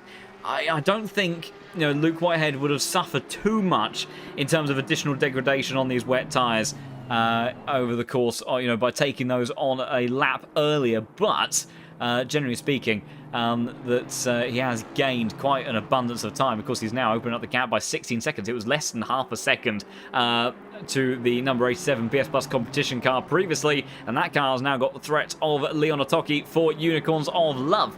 That are giving them a scrap away at the moment. Help Luke Whitehead kind of buy his time further. So we'll have to see, because the rain is going to continue to intensify over the course of the next 30 minutes or so. So it's going to get very, very slippy, very, very busy on circuit. as these gaps chop and change. The setups start to, work their way forward and back as well in terms of, which cars are working, which ones aren't working around here, and is likely to make things very, very busy and interesting. We've also got some scrapping away down inside GT4 as well. And we see these guys ploughing on down in 54th position. And GT4s, it'd be interesting to see how they cope with these conditions. The kind of they're an easier kind of platform in certain regards than a GT3, but of course a lot less sophisticated in certain ways. So a tricky one to get to work at the best of times. But we've also got this scrap down here, Primary Racing versus Kevin Launer, and they are fighting on as it stands at the moment, so we'll see how that plays out. Also, the likes of Tom Ploger as well, Florian Duakop. A lot of fights here at the moment on circuit as the weather is here at the Nordschleife. The battles are as an absolute maximum as it stands at the moment, with the rain causing a great deal of chaos as it stands right now. But I think we will head for just a short break here in the comms box. Of course, it has been 4.5 hours of commentating goodness and craziness that we have been witnessing here at the Nordschleife. It's going to continue, and I think it's going to continue quite heavily, both literally and figuratively. But I also do believe, Tim, if I'm not mistaken, that you won't be joining us on the other side of that break, if I'm understanding correctly. Yeah, unfortunately, it is time for me now to head out and say goodbye to you all, but I will be watching along in the background a little bit across the next couple of days, just to see how this continues, because it's been so exciting so far. There's always a spin out on the track with the rear of the number 20 just getting picked up there by the 176 Sim RC team. And that was almost very, very sketchy there. But yes, John, it is time for me to head out. It's been an absolute pleasure to be over here on the Assetto Corsa official channel, covering the 24 hours of Nordschleife over here at LFM as well. I think it's been a very exciting race so far, and I do not doubt that it's going to be very, very exciting for the remainder as well. Still 20 hours and 35 minutes left to go, and it's just picking up the more the rain starts to fall. Yeah, absolutely fantastic. Thank you so much, Tim, for joining me through the opening few hours of this race. We'll be back very shortly in just a few moments' time to keep the action continuing here at the Nordschleife. We'll leave you with these incredible scenes out on track with the rain here at the Nordschleife, what is a very crazy, very intriguing portion of this race. So do not go anywhere, and we'll be back with you very shortly.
Welcome back then, everybody, after a little bit of a short break for the commentary team. Of course, it has been a very busy few minutes here at the Nordschleife. We've seen BS Plus competition and Unicorns of Love going toe-to-toe for P3. Niels Narks managing to sweep his way back past Leon Otoki and set off in sight and charging ahead towards Luke Whitehead in P2. And we've had a little bit of a swap in the commentary booth as well, as unfortunately John Wright, who was due to take over around this time of the day, he's unfortunately not feeling very well at all and has had to step aside. But the very wonderful and brilliant Nathan Richards has joined us for a few hours as well, coming in from the world of Formula 1 and joining us here in ACC in Nordschleife. What a race to have your first introduction into the world of low-fuel motorsport. Nathan, thank you so much for joining us. How are you feeling about this crazy action that we are seeing at the moment? Well, I've joined in last minute and I've seen a wet Nordschleife, and there's what, 70 teams? So there's quite a handful that's going on so far here for this 24 hours, of course, on the new DLC that was released. I'm rather excited for this one. Yeah, I think it's fair to say that as far as introductions to ACC in the world of GT3 and multi-class racing fundamentally as well, that Nordschleife has been so long anticipated to arrive at ACC, and it's put on an absolutely cracking race so far. Bit of a rundown of the events that we have had. So, rain has just hit the Lewis Rotors for ITB Racing and the number 7 car, the pole sitter, after dropping down to P3 at the early stages of the race, get themselves back up into the net race lead with Luke Whitehead mastering the strategy. Of course, this man is doing this race by himself in Team Solo YOLO for the number 55. Well, I say crew, it's just Luke, really. And currently P2, but he is going to be driving for a very long time and doing a fantastic job so far, with in third place in class Niels Narks for BS Plus competition, them dropping away during the rain coming to the circuit and making life a little bit busy. Meanwhile, for the Porsche Cup cars, it's been a simpler time for ITB Racing here. Of course, they are currently topping the timing sheets in both of the top 2 classes around here. Chris Warner now in the 325 car, dominant display from him, with the next of the Porsche Cup cars down a few positions away and about half a lap behind on circuit. Clean Racing Finland in net P2 in class, with Fabio Zerbin not too far behind for Visceral Esports. And then in the GT4 class, further down the order, all the way from the back of the grid, Maciej Manowski now for Veloce Esports in the car, charging along with a 54-second lead over Mark Philip Enders for Prime E Racing, and then Kevin Launer for STL Esports in third place in class as well, with quite the gap to make up to the next car ahead, battling for positions. But the weather has changed. The rain is here, and not only that, but it's continuing to get more and more intense as time goes on. It's going to be a really interesting point of this race, Nathan, with the way that these setups, these different platforms play out, and these ever-changing conditions. Traffic and everything has been a nightmare around here so far today already, but with mixed conditions on circuits, well, I think the challenge is about to get that much tougher for these guys. Of course, we've got, many different classes taking part around a very difficult circuit in the wet. People are going to come to contact. It's normal, isn't it? Around a circuit such as this, it's very thin, very close to, barriers and trees most of the time around this track. So, you're never far away from a little bit of damage. So I think for a lot of drivers now, those who have got big gaps, they're ahead and behind, they can just relax, just drive and don't worry too much about lapping cars ahead. You've got some space to do, so you can wait a little bit longer than those who are in a battle. So it's a lot about now just placing yourself in the correct mindset, your team placing themselves in the correct mindset as well, to charge on and just make the end of the race, isn't there? There's 20 hours to go. There's no point risking your race now when you've got a long time to race. Yeah, exactly. It's endurance racing is such a different kettle of fish to any sort of form of sprint. You've got to be so much more patient, so much more methodical, and it really does. It's so much more emphasized when you have this multi-class element to it as well. All about a little bit of a late jink over to the left-hand side for the Ashley Copeland driven number 3 West Competition racing car. Nico Schwartzman just behind for Sim RC. They've been recovering their way up through the field since an incident on the very first lap, up to 25th position now. But in these tricky wet conditions, dropping away a little bit. But yes, absolutely. Patience is required around here. There's no point in risking something. We're not even 4 hours in to this incredible race. And so, trying to plan out your strategies, the way that you navigate all of these different incidents, all these different times over the course of the race, you just have to keep calm. Maybe you get stuck behind a car for a sector or something like that. You need to, just keep a level head and know that if you've got that pace, you can potentially look to track down that gap as the race progresses on from there. Close fight here inside the top 10 between Carl Natter and Jonas Rech for the number 71 crew of Ren Wilson Esports, being hunted down by Black Cats Racing. And these guys have been going toe-to-toe for a while. And it's an interesting back and forth, actually, between these two cars, because in dry conditions, generally speaking, apart from the tail end of the stint, the BMWs look like the better package overall. In these wet conditions, which are only going to get wetter as time progresses, you'd really start to expect that perhaps this 296, high downforce package, overall just a more stable, comfortable platform in a lot of these high-speed corners. That in these wet conditions, that might be a car that starts to gain back an advantage, although with lines like that, Jonas Rech may find that he has some extra company at BMW a bit sooner than he would have liked. So it's going to be really interesting back and forth over the course of these laps and the way that these conditions intensify over the next half an hour, because track temperature is lowering, rainfall is increasing, and also what comes with that is, the dangers of aquaplaning, and the Nordschleife is already time.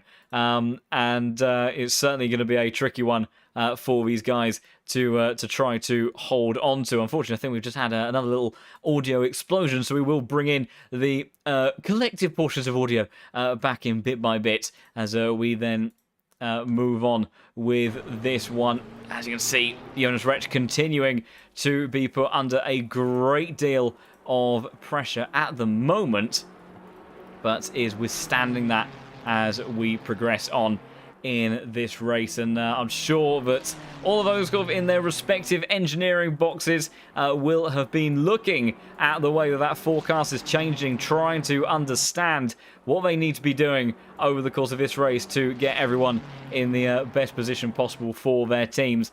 And with the way that the track is evolving, a very different picture being depicted over the course of the next few hours, potentially, depending on how long the rain lasts for. And in situations like this, Nathan, how do you as a driver potentially look to approach it? Is because if you've got cars, maybe where the wet conditions are going to play in your favour, that might be your time to push. But at the same time, there's so much more danger, so much more, risk, and it's so much easier for the car to escape underneath you. How do you balance that in the cockpit of these GT3 cars? I think, the main thing here is being able to adapt on the fly, being able to know when to, push the car, when not to push the car, because the conditions will change constantly, whether it's getting more wet, whether it's getting more dry. So the drivers who might be a bit more experienced and adapted to difficult conditions will be in a way better position here because they know what they can do with the car. Others are trying to figure out what they can do. So in some corners, they might not be as, putting the pressure on as they could. Next time round, they might put a bit too much pressure on and go deep or go wide and, maybe hit a barrier. And I think so far here, Rech, he's looking like he's trying to figure out what he can do with this Ferrari behind near to there. He's looking to put a bit of pressure on and just try and force the Ferrari into the mistake. Because, near to there hits the wall and a bit too much confidence there in the car and losing a lot of time. And that is the last thing you need to do in these conditions with still 20 hours to go. Yeah, exactly. That was far from what the BMW driver would have wanted to have achieved there, and I imagine be a frustrating moments and conversations there as well, as we'll go on board for a replay of the 595 car, trying to apply the pressure to the Ferrari that was ahead. And as they were winding their way up through these tricky sections, you see it gets a little bit wide, catches the curb, aquaplanes, and then once at that point onto the grass, and then as they then progress on from there, taking a chunk of damage. Be a lot of side-on impact damage. They might get away with it fairly okay, but generally speaking, that's certainly going to be highly disadvantageous for their race. And of course now 3.5 seconds behind the Ferrari that was very nearby previously. Meanwhile, battle for the last of the podium spots right now still continuing on. Leonard Tucky pushing on as Dennis Schoeniger, Williams Esports, who have been recovering their way through the field since that crash for Tinko van der Velde. Dennis, who's done an amazing job at charging his way up, has unfortunately come unstuck in these wet conditions. And we will try to see what's happened there for the number 420 car. This Mercedes has been going so strong over the course of the last couple of hours, coming back from that very detrimental portion of the race. Of course, like we said, you know, if there's a driver's out, oh dear, so there was a car. Oh my goodness, that is infuriating for the Williams Esports crew. So it was the Bentley that came unstuck, found themselves stranded in the middle of the circuit, and then Dennis Schoeniger, with nowhere to go, tried desperately to bring the car to a halt before going into the side of the Bentley ahead, but unfortunately clatters it entirely and then drops down a lot of position. So lost 11 seconds in total there, and a chunk of damage on the front end of that Mercedes as well. It's not too catastrophic by the looks of it, but I'm sure that Dennis will be feeling that one. But that's a very frustrating incident, isn't it, Nathan?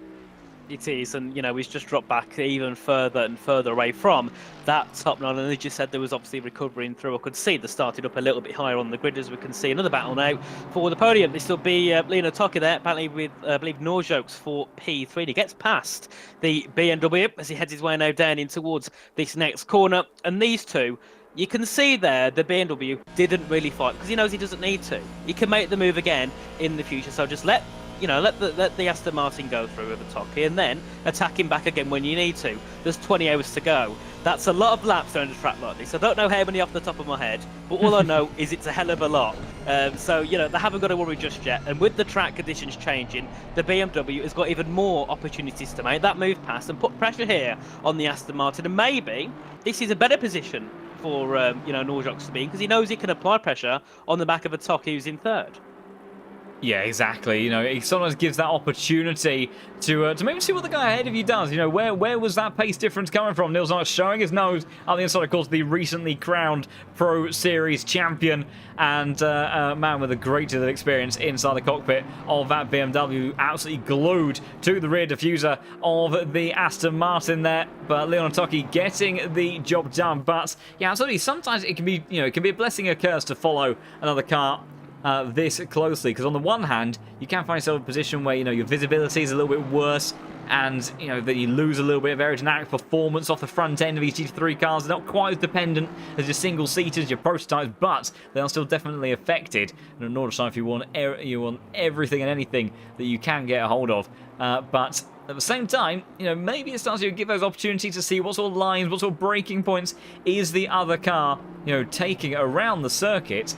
And then once you progress on with that, maybe you can find an extra little bit of pace to move your way up through the order and reclaim that position later on. So Niels, he'll be patient here. He'll look to try to give this a crack at another opportunity. Meanwhile, Philipp Mann glued to the back of Raphael Hansen, dispatching of a Porsche Cup car. That's getting very close, and that's way too close for comfort. Nose chopped across the front there for the BMW side by side as they wind their way up through the hill. Does get the overtake done, almost goes off for an extra little excursion. Isaac Gillenson for the Scuderia Ferrari Esports team, moving their way up past the Porsche Cup car as well. And then as they progress, trying to see if they can dispatch of the Ferrari that's just ended up ahead of them as well. But that was a very tricky maneuver, and Philipp Mann and the 255 crew they've been involved in a couple of incidents today. Of course, they had that huge impact with Unicorns of Love at the top end of the circuit. Suffered a lot of damage through that incident. They're continuing to charge on, but they may have another little word from the stewards if they're not careful, and we'll have to see what they have to say about that. We'll try to catch up with some of those inquiries in due course. Oh, we've just caught the tail end of what looked to be another incident there. Philipp Mann showing his nose on the inside. I'm not sure if that GT4 survived. It's not. I think it's just about present in the background. But my goodness, I think there, so the car's been sent around and dispatched off rather quickly and imminently with all of that. But my goodness, he is, he's certainly being quite aggressive around the circuit at the moment, and I'm sure the stewards will be looking pretty harshly on that, because I'm really not sure if a GT4 could have done much there. Yeah, I think Menard's making his intentions clear, isn't he? He wants to get the moves done and he doesn't want any GT4s in the way, of course. And you can see they're just pushing that GT4 off the road and now trying to continue on and build a gap there to Hansen. As we can see, of course, Gillison here for the Scuderia Ferrari esports team, looking to make the move to pop himself up into P16 here. Both, of course, driving in the Ferrari cars. None of them really have an advantage over the other, apart from the setup aspect here. So it could be a bit of a more tricky move for Isaac to make, because he heads his way now round this long right-hander and just looking to find a way past Hansen. But it's a difficult one, isn't it? It's a very difficult track to make an overtake on, especially when you got two cars who are very similar in spec. Yeah, exactly. The opportunities are very few and far between, side by side now between Isaac Gillison and Raphael Hansen. You'd have to think on pure pace the Scuderia Ferrari esports team should be able to make their way on by, but getting close is one thing, making the overtake stick is another. Someone's had an incident down at the south portion of the circuit. Yellow flags in a couple of places. Gillison has made that move stick. What's going on here? We've got Michael Gerlach, who seems to have had a bit of a problem. 20 seconds down on his lap. Now Ashley Coupland brings out the yellow flag. They seem to be stranded in the middle of the circuit. The rain is causing absolute chaos here as it stands. They managed to get going again and rejoin the circuit without too much further incident. By the looks of it, there's another yellow flag, as that is Simon Feist having to try to make his way past the Porsche Cup car. Nothing that the Cup car can really do there. And trying to see, of course, straight line speed on board the Cup car is almost frustratingly competitive with these GT3 cars, but especially in these wet weather conditions, these GT3s will be in a very superior position. As looking at the forecast, we've got rain increasing over the next 10 minutes, but then no change really in the rain for the next half an hour after that. So it doesn't look like the rain is here to stay for quite a while, but at least is being somewhat predictable once it is intensified to that point. So I'll give these guys a chance to kind of stabilize their strategies, their mindsets in terms of how they're navigating this circuit, and also get a bit more confidence around here, try to work out where the grip overall is, as we see that the fight between Niter and Jonas Rech is still pretty tight between these guys, and continuing on, but the BMW having to wait for another opportunity to crop up at some point. Yeah, you can tell he's just sitting a bit further back, and also you expect them to be a little bit further back just in case Rech, of course, in front makes a mistake. That is the last thing that Nirte wants to be involved in, because that is going to ruin his race, and maybe not entirely, but definitely for the next couple of hours, and lower the the confidence of the Black Cats team as they head their way through now in towards the next few corners, and also as well for third and fourth. Norjok still on the back of a Toki for third position, as they all fly their way through the next sequence of corners. But you can see the gaps are starting to increase between a few of the cars, and I suppose, like we said before, this is a brilliant thing for Rech especially. He knows he's not going to really catch up to Richie at the front very quickly, so he can just spend his time defending from near to when he wants to, and then at the top you got 21-second gap to second, a 20-second gap to third. They're fine where they are. They don't need to push. They don't really need to defend unless you're, of course, a top in third position. So a lot of it is it's a little bit like a chessboard. You've got to place your car in the correct position at the correct time to make sure you can either make the moves work or just stay where you are. Because if you're Whitehead in the second place, if you make a mistake now because you pushed too hard, you'll look a little bit silly, won't you? Yeah, I think, also when you do have teammates, all speaking of mistakes, Carlton, maybe an opportunity for him, as that was a very wide line for Jonas Rech. But yeah, if you've got teammates with you, then, sometimes you might have them in your ear trying to, calm you down, make sure you don't make any errors, because really can't always afford it. Now, interestingly, we've got, in 30 minutes, the rain is now starting to ease up.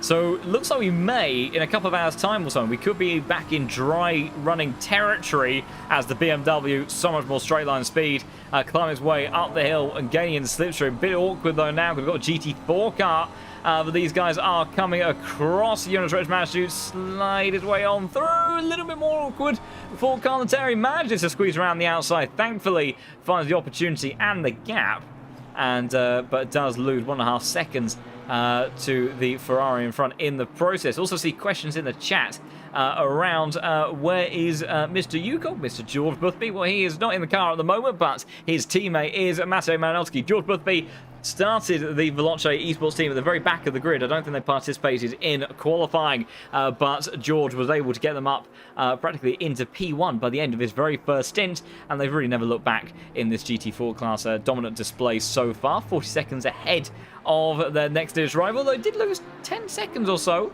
on the last lap, so maybe a bit unlucky with some of the traffic, as meanwhile the flat sixes in these cup cars screaming their way down the back stretch between Brosamle and Seng, as the 699 and 733 as they try to weave, duck and dive their way down the back straight. And this is a tricky car and a half to wield, Nathan. No TC, no ABS, and the Nordschleife. That is a pretty deadly combination at times. So these guys getting around from A to B at the moment, doing a valiant job. It is indeed. You know, I've driven this game, you know, a little bit and tried definitely a few different cars from different classes, and many of them aren't easy to drive. I'll say it for sure. The only car I felt comfortable driving was the McLaren, because it's quite planted, isn't it? Many of the other cars, the Mercedes, the Porsches, have got very snappy reeds. You can't really get it that comfortable, and I think we know about this game. To be fast, you've got to have a car that is all on the edge all the time. You can't just have a comfortable car, because it means, you know, it's very setup dependent, and it doesn't tend to be the quickest. You know, we've seen that. You know, I try not to make links with Formula 1, but with the Red Bull, it's very quick, and it's because it's very difficult to drive. So I think we see that heavily here as well, of course, in ACC. And yet again, watching this battle here between Eartert and Wretch for P7 and P8. And the BMW now looking to apply pressure on the rear of the Ferrari, but just can't find a way through. And that's the issue with this circuit. Apart from a couple of points, you can't really pull your car alongside, because with corners that come at you very blindly, in the wet, and you don't know where to brake, it doesn't tend to end well. As now you can see Nita looking to get it side by side to the left side and just trying to send it in. He can't, he has to back out. There's just not enough space to make the move. Yeah, very fine margins between these cars. Also, a correction, my apologies, the Porsche Cup cars do have ABS, but no TC, so still very tricky to drive. But meanwhile, drag race now between the Ferrari 296 and the BMW M4. You can see, after having come out of the slipstream, nothing else really the cars there can work with. Trying to rebuild the momentum now. They start to head in towards the downhill phase of the run towards those final sequence of corners. Now has got a bit of extra momentum to work with as they head on through under the bridge. They go around the outside. The BMW tries to go. It's tricky to make the move. Stick here. We've seen disaster earlier on in the race, side by side, leaving respectful racing room. Then we have a slide on. Big mistake from Jonas Rich and a huge impact into the wall. Oh, almost collects the BMW of Niter on the way out as well. But that was heavy impact. The space, I think, was left. We'll try to go for replay and on board what happened there, but that's a big amount of damage on board the 71 car, and immediately into the pits understandably to get that car repaired, and that hasn't gone very well at all through that fight for Jonas Rech in that Remwells Esports car. Yeah, definitely the last thing you want to see. Of course, you can see the replay here, and I think he just touches the grass on the outside, and then once you've done that, there's nothing you can do to stop the car. It's literally like riding on ice. That grass is in the wet. He's went wide, he's hit the grass, and then straight and into the barrier, nearly collecting near to on the way as well. I'm sure the team would have been very scared at that point there. And the BMW now could be a bit more relaxed. I'm sure he's not happy that his rival crashed, but he's not going to be angry, is he, that he can now pull away, see what he can do for the remainder of his stint. So we can see, of course, there Wretch in the pit lane and dropping down quite a few positions. A big shame, of course, for him indeed, and for the team. That is the last thing they want. And here's the battle for third with the BS competition car, and I believe the Unicorns of Love car battling for P3. And you can see there now Norjok's looking to just make a move. But the BMW, to me, looks like a very comfortable car. It looks like it's not making that many mistakes, and we've seen many BMWs here on circuit so far. Yeah, absolutely. It's been the car that, in qualifying trip, it was very good. Yellow flag for Luke Whitehead. As a nervous time for everyone cheering on the man that is doing this race solo on board that number 55 Porsche. But yeah, BMWs have been very quick in qualifying. Definitely had a good amount of pace underneath the bonnet there. A lot of top speed, a lot of grunt stability around the circuit, able to take the curbs.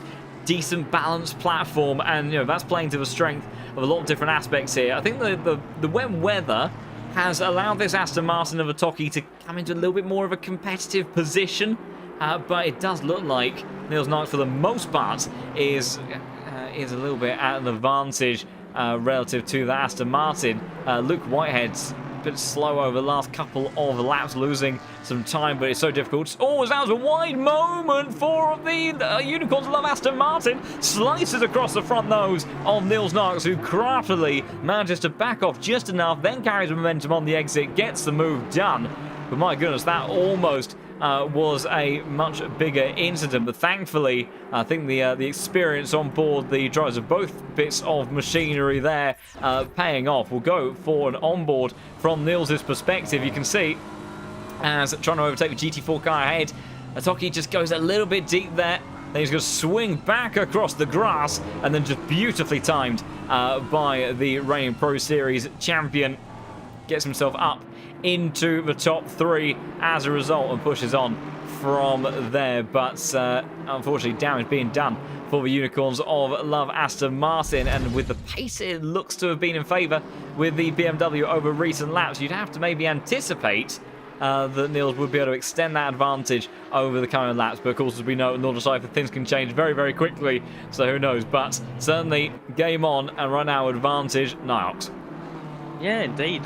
You know, you can just pull away now. Nils can and just try and extend that gap. He's got a 7th gap for now. The Aston Martin, we know, tends to be a little bit quicker in a straight line compared to the BMW. As we can see further back now, the Ferrari Esports team of Gillison looking to try and make a move now ahead of Addison to get himself up into P14. They dispatched Hansen earlier on, has pulled a 10-second gap since, and we'll see now him looking to try and find a move. Looking to the outside, has to brake a little bit early, can't really find the space to make an overtake at all around the outside of Addison. They now head down yet again, another bit of a straight into the right-hander.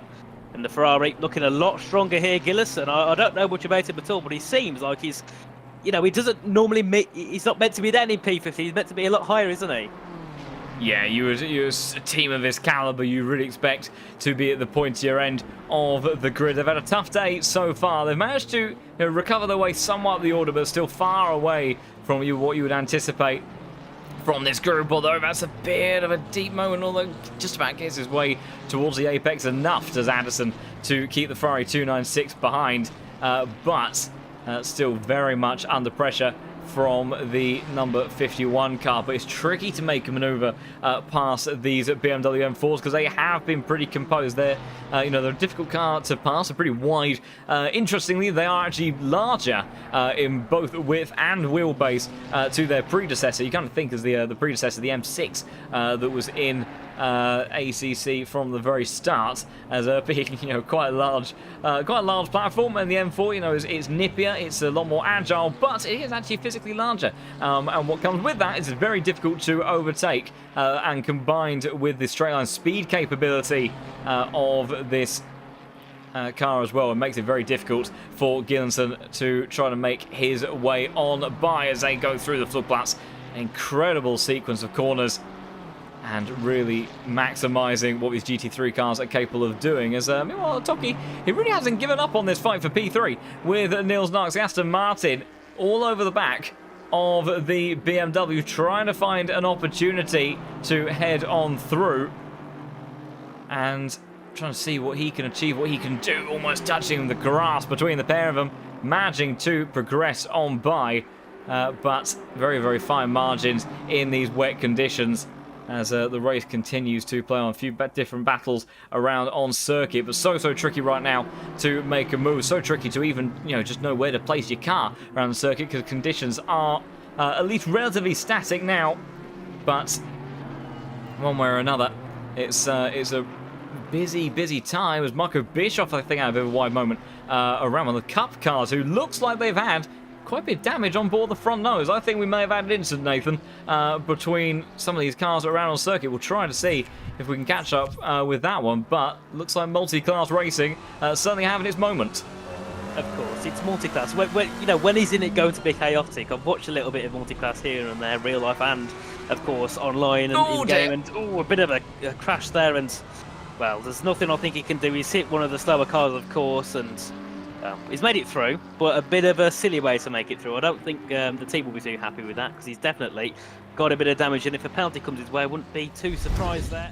But as I was saying, it's chaotic. I've watched lots of racing here and there, and it's never, ever going to be fully clean, is it? And it's around one of the most difficult circuits, of course. I think there is to exist, as we can see now, Letzi looking to make his way through, part of the Reparto course team. looking to get himself into that top 10 ahead of Wrestlinger. They head their way through now in towards the next couple of tricky corners. Ferrari versus Ferrari once again. And we can see here, Let's looks to be a little bit quicker here than the car 96, but just can't find his way past. And like we say, it's the same story. You know, they're never going to be able to find a way past. They've got to sometimes hope for a mistake from a car ahead to get themselves another position higher.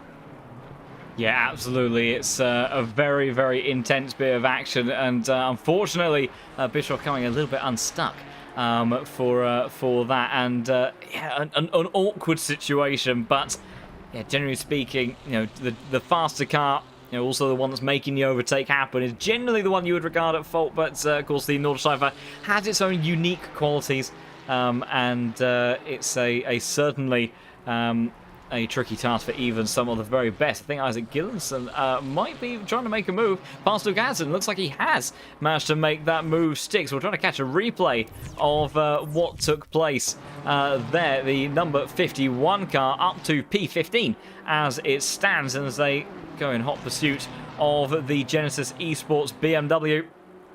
Trying to see what he can do in the slipstream. And is there a mistake from Anderson, or is it just raw pace from the 296? It looks like just momentum in favour, a little bit wide from the BMW, maybe backing off as well, not wanting to risk going side by side through there. We've seen enough instance at the best of times, and Isaac Gilson has managed to make his way on through and looks to try and set about extending his advantage. As meanwhile, another battle heating up between two identical cars, Reslinger and Leslie as well, the 96 and 104. Starting to scrap away for positions inside of the top 10. And see a little bit of a bouncy time through there, using up maybe a bit more curb than the home of sim racing esports car was intending to utilise, but manages to just about keep it together. But it does look like he's exploring some of the track limits perhaps a bit more aggressively than other cars.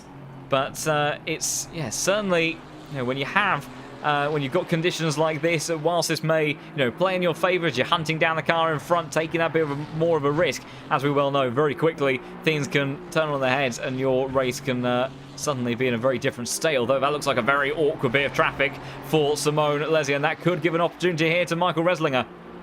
Yep, as they head their way now down this next straight, and nearly come into contact there with the slower cars. They head their way down this long straight, and we can see that Wrestlinger on the outside now. I think he's got himself just ahead of the other cars. They're heading towards the braking zone. Can he pull himself ahead easily? He can. Brilliant move there from Wrestlinger, and we can see now Simone Leslie looking to try and fight back there using that slipstream as they head down still this very, very long straight, and they're still going side by side. Two Ferraris battling, so top speed will be quite similar between the two as they head down towards this next left and right. And I think Leslie's got himself back ahead. Brilliant move there from Leslie to get himself back ahead, drop behind, and I think it was quite tactical there to get himself back in that slipstream, launch ahead, and put himself back into that top 10 position.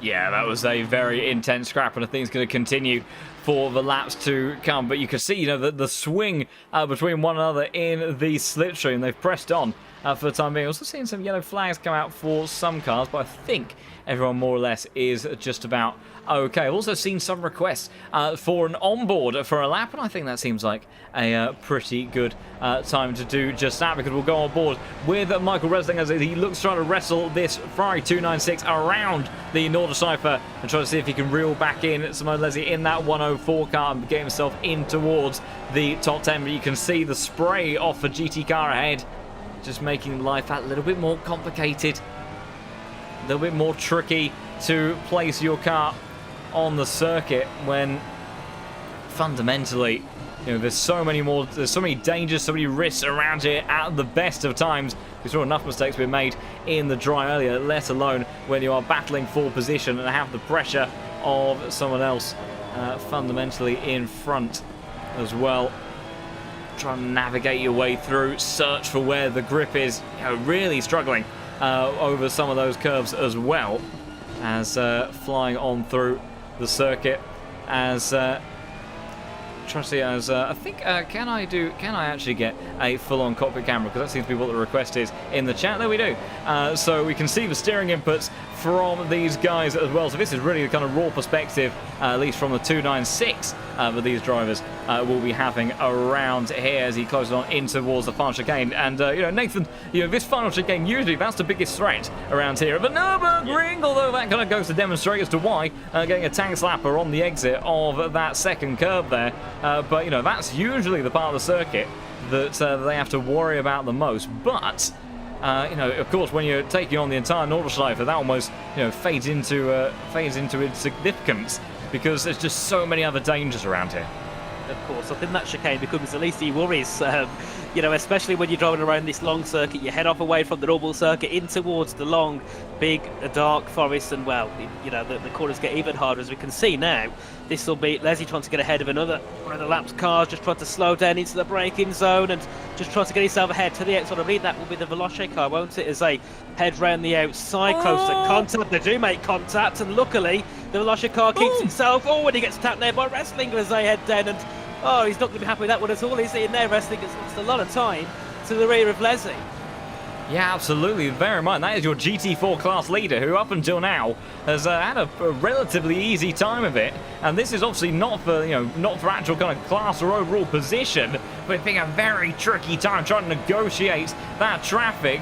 And, it's one of those things where you have to remember, these GT4 cars right now, they are lapping, I think, they're lapping around 40 to 50 seconds slower than these GT3 cars. Barely managed to hang on to that one. Got two different taps around the circuit there. Manages to keep it all together. Of course, quick hands on board that GT4 car in the Veloce Esports McLaren. Currently with Malinowski in the car. But yes, I would imagine that he would be rather displeased at the contact that happened there, not just once but twice through that section. But you can see as the onboard progresses, coming up to more GT4 traffic, negotiating your way through here. Of course, the fight not quite as much on as it was before that contact, but you can see as the car just really sliding around in these wet conditions and keeping the momentum up, but also keeping those tyres in check as well.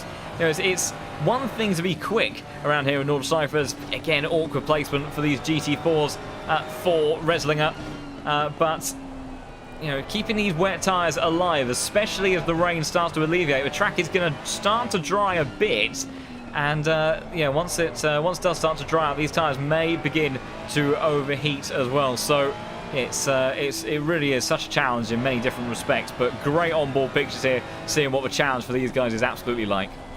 Of course, and you can see on the track it's gone from more of a sodden wet line to a wet line. It's nowhere near dry, but you can see that line forming where it's a lot more comfortable for the cars to navigate their way through. Of course, still on the curves, it's very, very slippery with puddles still formed, as we can see it again there, Wrestling with another one of the GT4s to pass as he heads down in towards his next left-hander and gets past very nicely. And some of the GT4s you can see don't really make a fight. Others, I think they like to enjoy a bit of a fight. If they're not battling with their own class, they're going to be like, right, you know what, GT3, we'll have a bit of a go if we can.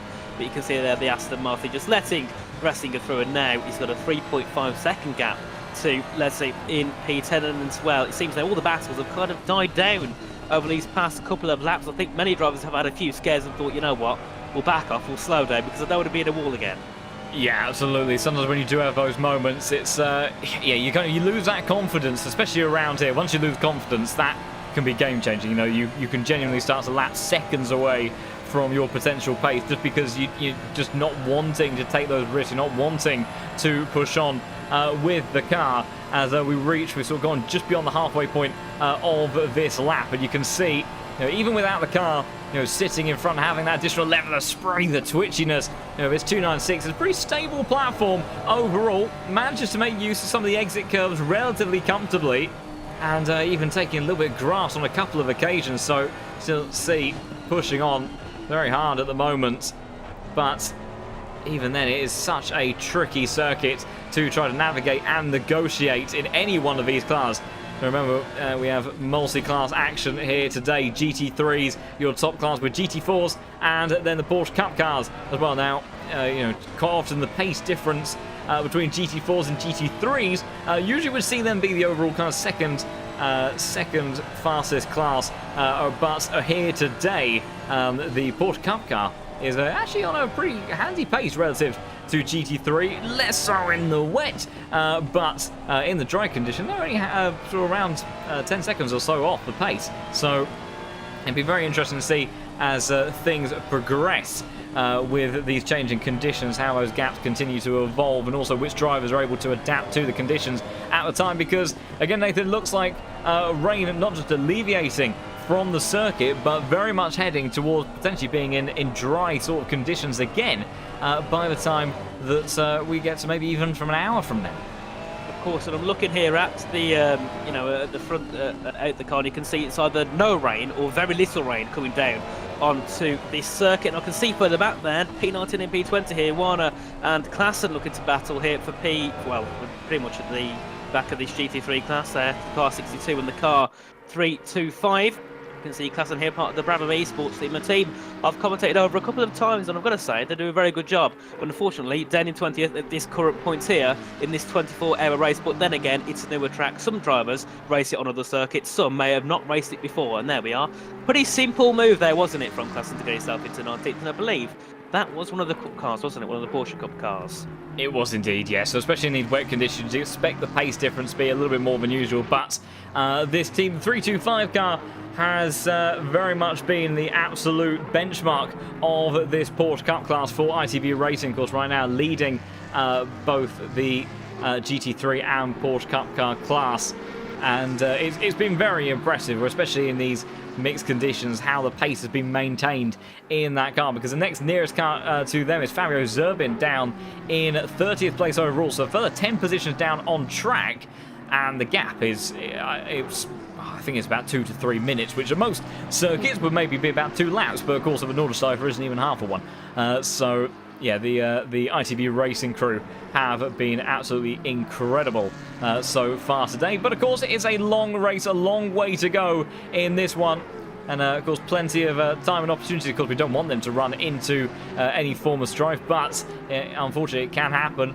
We've already seen, between the different classes of car, when we saw the GT4 class leader almost being sent around by the 717 McLaren, then it is, it is a possibility that you can run into incidents, and just especially when you have such a significant lead like this, sometimes it's just easier to just completely get out of the way of these other cars. Don't even want to take the risk and try to make sure that you can survive, because you really have already done the hard work in the early stages. In that case, just maintaining that advantage to the end of the race. And you can see gladius competition in that McLaren, in the GT3 car. They've got the extra grip and the high speed, but they just cannot find a way through.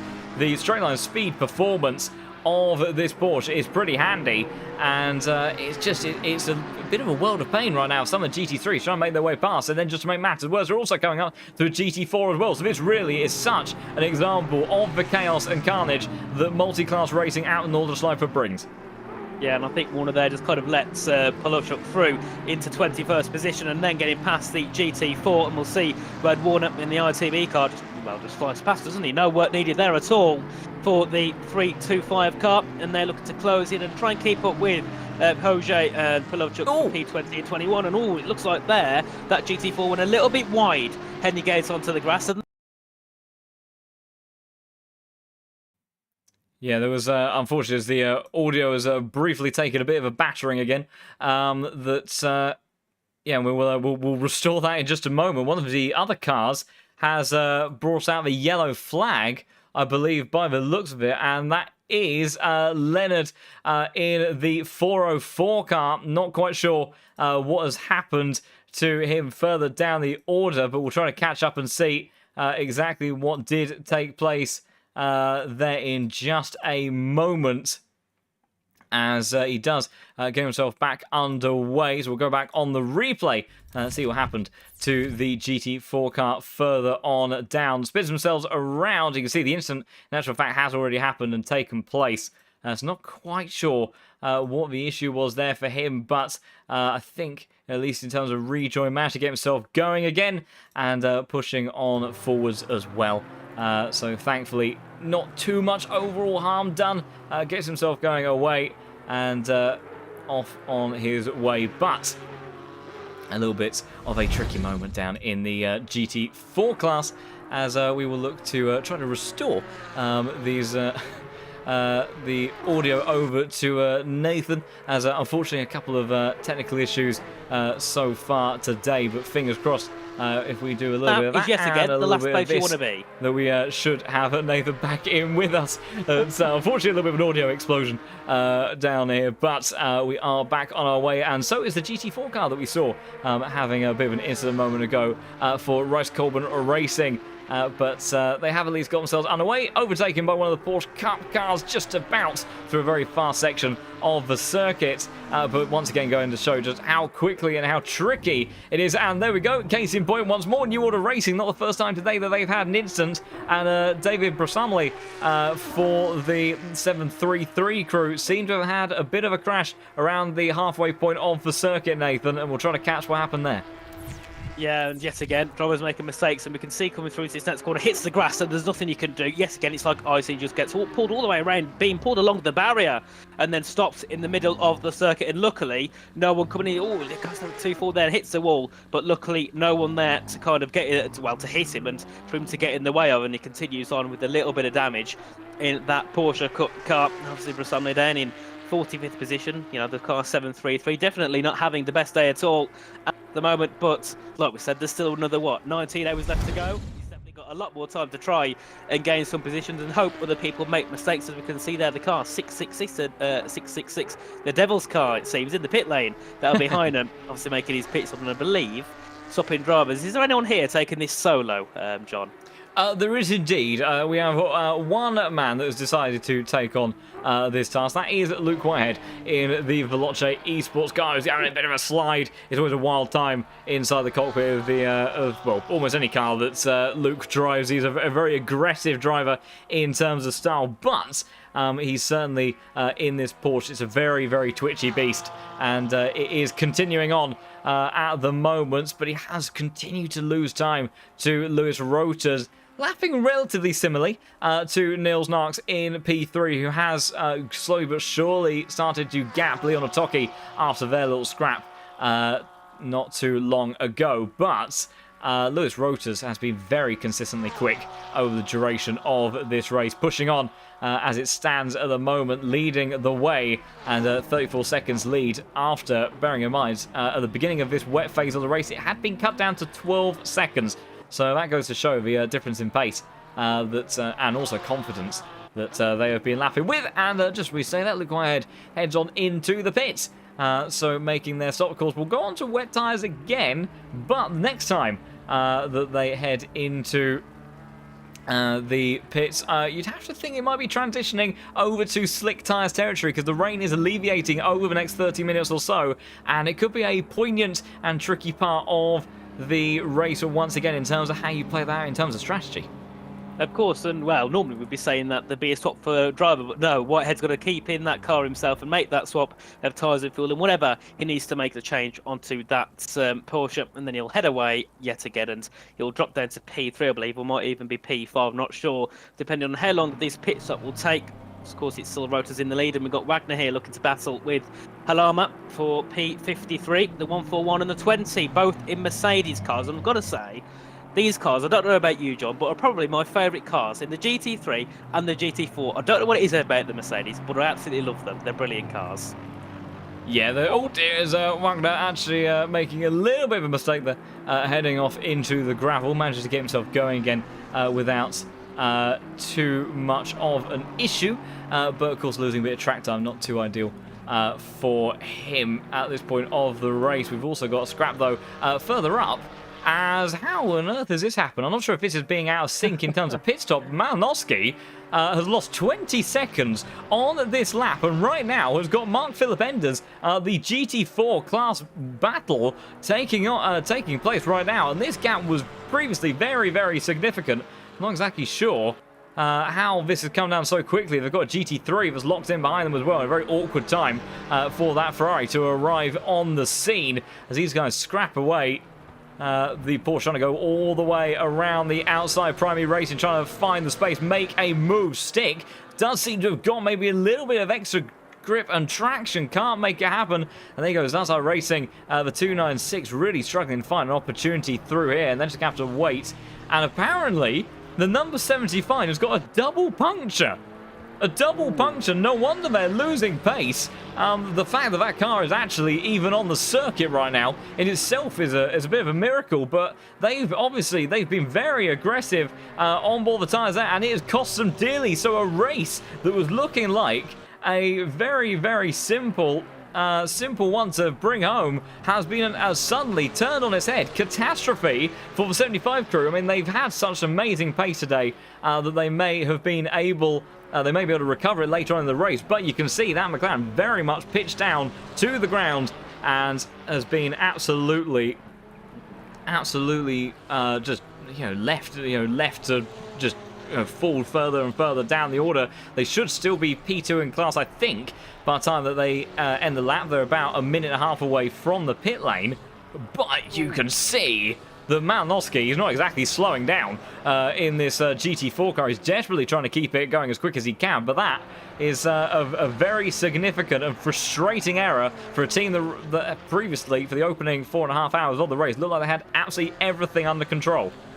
Of course, and the fact he's got a double puncture and it just looks like he's going slow is something out of this world. If it was me, I'd be in the wall probably just after I get the puncture. The fact he's still driving and the car doesn't even look that damaged unless you actually look into it properly is magnificent here. The Veloce Esports car doing a good job to try and get it back there, to get it in, to get some new tyres on, because he does not want to stay on that horrible set of punctured tyres, double punctured tyres on that McLaren. So they head their way through now, down towards the next few corners, and surely he'll be heading into the pits once he gets round to them soon. Yeah, you'd have to expect so, because it's this is a very, very tricky state. I mean, to be quite honest, Massier has done a phenomenal job to even keep that car remotely in check over the course of this lap. I'm not quite sure what point the double punch kicked in, and I've commentator cursed it. He's gone around the second carousel, and they'll be losing even more time now. I'm sure that his teammates would have possibly been telling him to go a little bit easier over the course of this, because, losing time now, this is an extra kind of 20 to 30 seconds if you're taking it 10 seconds slower. Yeah, he has managed to get himself going again. Hopefully it should be a pretty simple time once he gets out onto the back stretch. But he's perhaps been a little bit too aggressive, and he has paid the price for it. And what was already a rather devastating situation for Veloce, and people saying it was somewhat expected and inevitable. Yeah, I mean, you can see that the whole orientation of that car is completely off as a result of that double puncture. But yeah, pushing a bit too aggressively, a bit too hard, and really has paid the price there. And I'm sure the number 75 crew will be a bit miffed at that, but with 19.5 hours on the clock, they've still got an opportunity to recover their way up through the order, but far from what they would have wanted as they approach the 5th hour of this race. Of course, and he's going to head back into the pits now. You can just see he's losing more and more time, and they're up quite a few positions as well in this race. And, well, John, it seems you're leaving us soon, aren't you? I'm afraid so. Unfortunately, I shall have to hop away until the final few hours of the race in the early hours of the morning. We'll have to do a little bit of jiggery-pokery to the stream schedule for your broadcast team. So Nathan very kindly stepping in solo for a while. I think you'll have to briefly hop away at some point later on as well. But we will be looking to cover the entirety of this race. May have a couple of periods of downtime on the commentary side, but action will still be very much in full force over the course of the evening portion. We have Tim Lund stepping in at around 3 o'clock in the morning to take you through that evening phase of the race and bringing all of that action to life, and then we shall see exactly how things are shaping up in the last stages of this race, because so far it has been an absolutely crazy adventure for everyone so far up and down the grid. The rain still causing a multitude of incidents, issues, left, right, and centre, where you look, regardless, of any class. I think we've also even got an incident right now. That is Marcus Beblick, who's found himself rather stricken to the side of the road. So continuing to demonstrate, in actual fact, return to garage outlet. Well, I think that one's gone entirely from the race. You can see it's been a heavy old time for some of these guys, but I will see you all tomorrow and see exactly how these drivers are shaping up for those final few hours of this incredible race. Big thank you once again to Tim Peck for joining me through the early stages of this race, and Nathan for stepping in on short notice. You'll be left in his capable hands over the course of the next few hours. But buckle in there, everybody, because the Nordschleife is continuing to put on an incredible show, and stay about because it is going to be a fantastic one going forward. So catch you all soon later on in the race, but I shall hand you over to Nathan now to continue forward on in this race. Of course. Well, there we are. We've still got a lot of time to go. I think I'll be here for around another hour here in this race, and well, it's been an interesting one so far. I've jumped in a little bit last minute, and well, I'm definitely not disappointed with what the action we've got so far. We can see here Florence there in P9 looking to make a move ahead of Matthew De Campo in the Veloce car as they head down towards the next couple of corners now. P9 looking to get P8, the 595 and the 39, and you can see there the BMW just looking to apply pressure here, looking to find a move, but just can't quite pull himself alongside the Ferrari to get himself up into P8 as they head their way now down to the long left-hander. And just trying to be careful here, not lose the power too easy on the car, and then back to the right as they head up a bit of a hill. And still Florence looking to find his way through. Of course, in the Black Cats car, I believe they have recently made a pit stop, as I believe there was another driver in that car earlier on, unless they've got a couple of drivers on the grid. As I said, I've come in last minute. I don't know much at all about the entry list or anything, so bear with me if I get something wrong. Feel free to correct me in the chat, and I'll be fine to take that criticism, of course, so we can get everything right and I'm on the same page as everyone else here in this on this grid. As we can see, Florence yet again looking to close that gap 2/10 now as they head down this next part of the circuit, and of course making one position since qualifying, and De Campo there obviously with his team making 8 positions since qualifying, and now it looks like Sen has to back out. That was close to contact indeed, and now heading their way through this long left-hander once more, looking to just try and find a way through, but the BMW here of Florence just can't find a way past as they head now down to the next left-hander, and defence there offered by De Campo. Still looking to keep himself ahead here, looking to fight for that P8, and still they're looking to gain here on the back of Leslie, who's up in P7. So even though they're battling, they're still gaining quite a bit of time here. So head their way through the next part of the circuit, and we can see as well further back McCormack now looking to get himself into P10 ahead of Retchman's obviously losing 5 positions since qualifying, and Retch losing 2 since qualifying now as they head their way through the next section. And there we can see them making a way past, and 2 cars being passed now as they head down towards this next part of the circuit. And still De Campo covering off nicely. As we said, there's many battles happening along the field. We've got Warner and Mellis down for P21 and P22. We've got Romanenko and Setcher for P19 and 20. We've got Coesfeld and Arndt for P12 and 13. And then, of course, Retch and McCormack for P10 and P11. And now we can see that'll be Nils into the pit lane, making his stop, dropping down to P4 in the 87 car.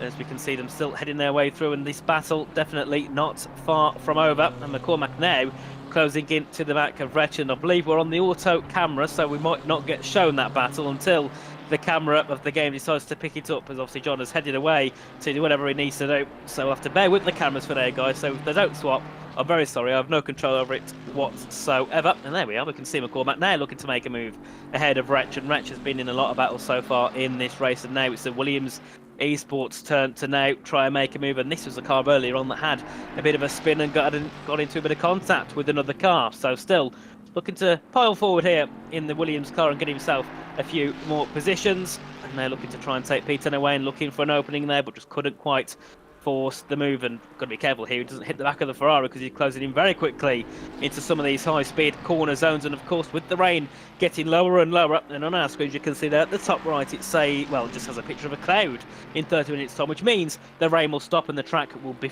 become drier and dry, which is of course a brilliant thing for many of the drivers. And McCormack goes a little bit wide there and nearly taking a bit of the grass.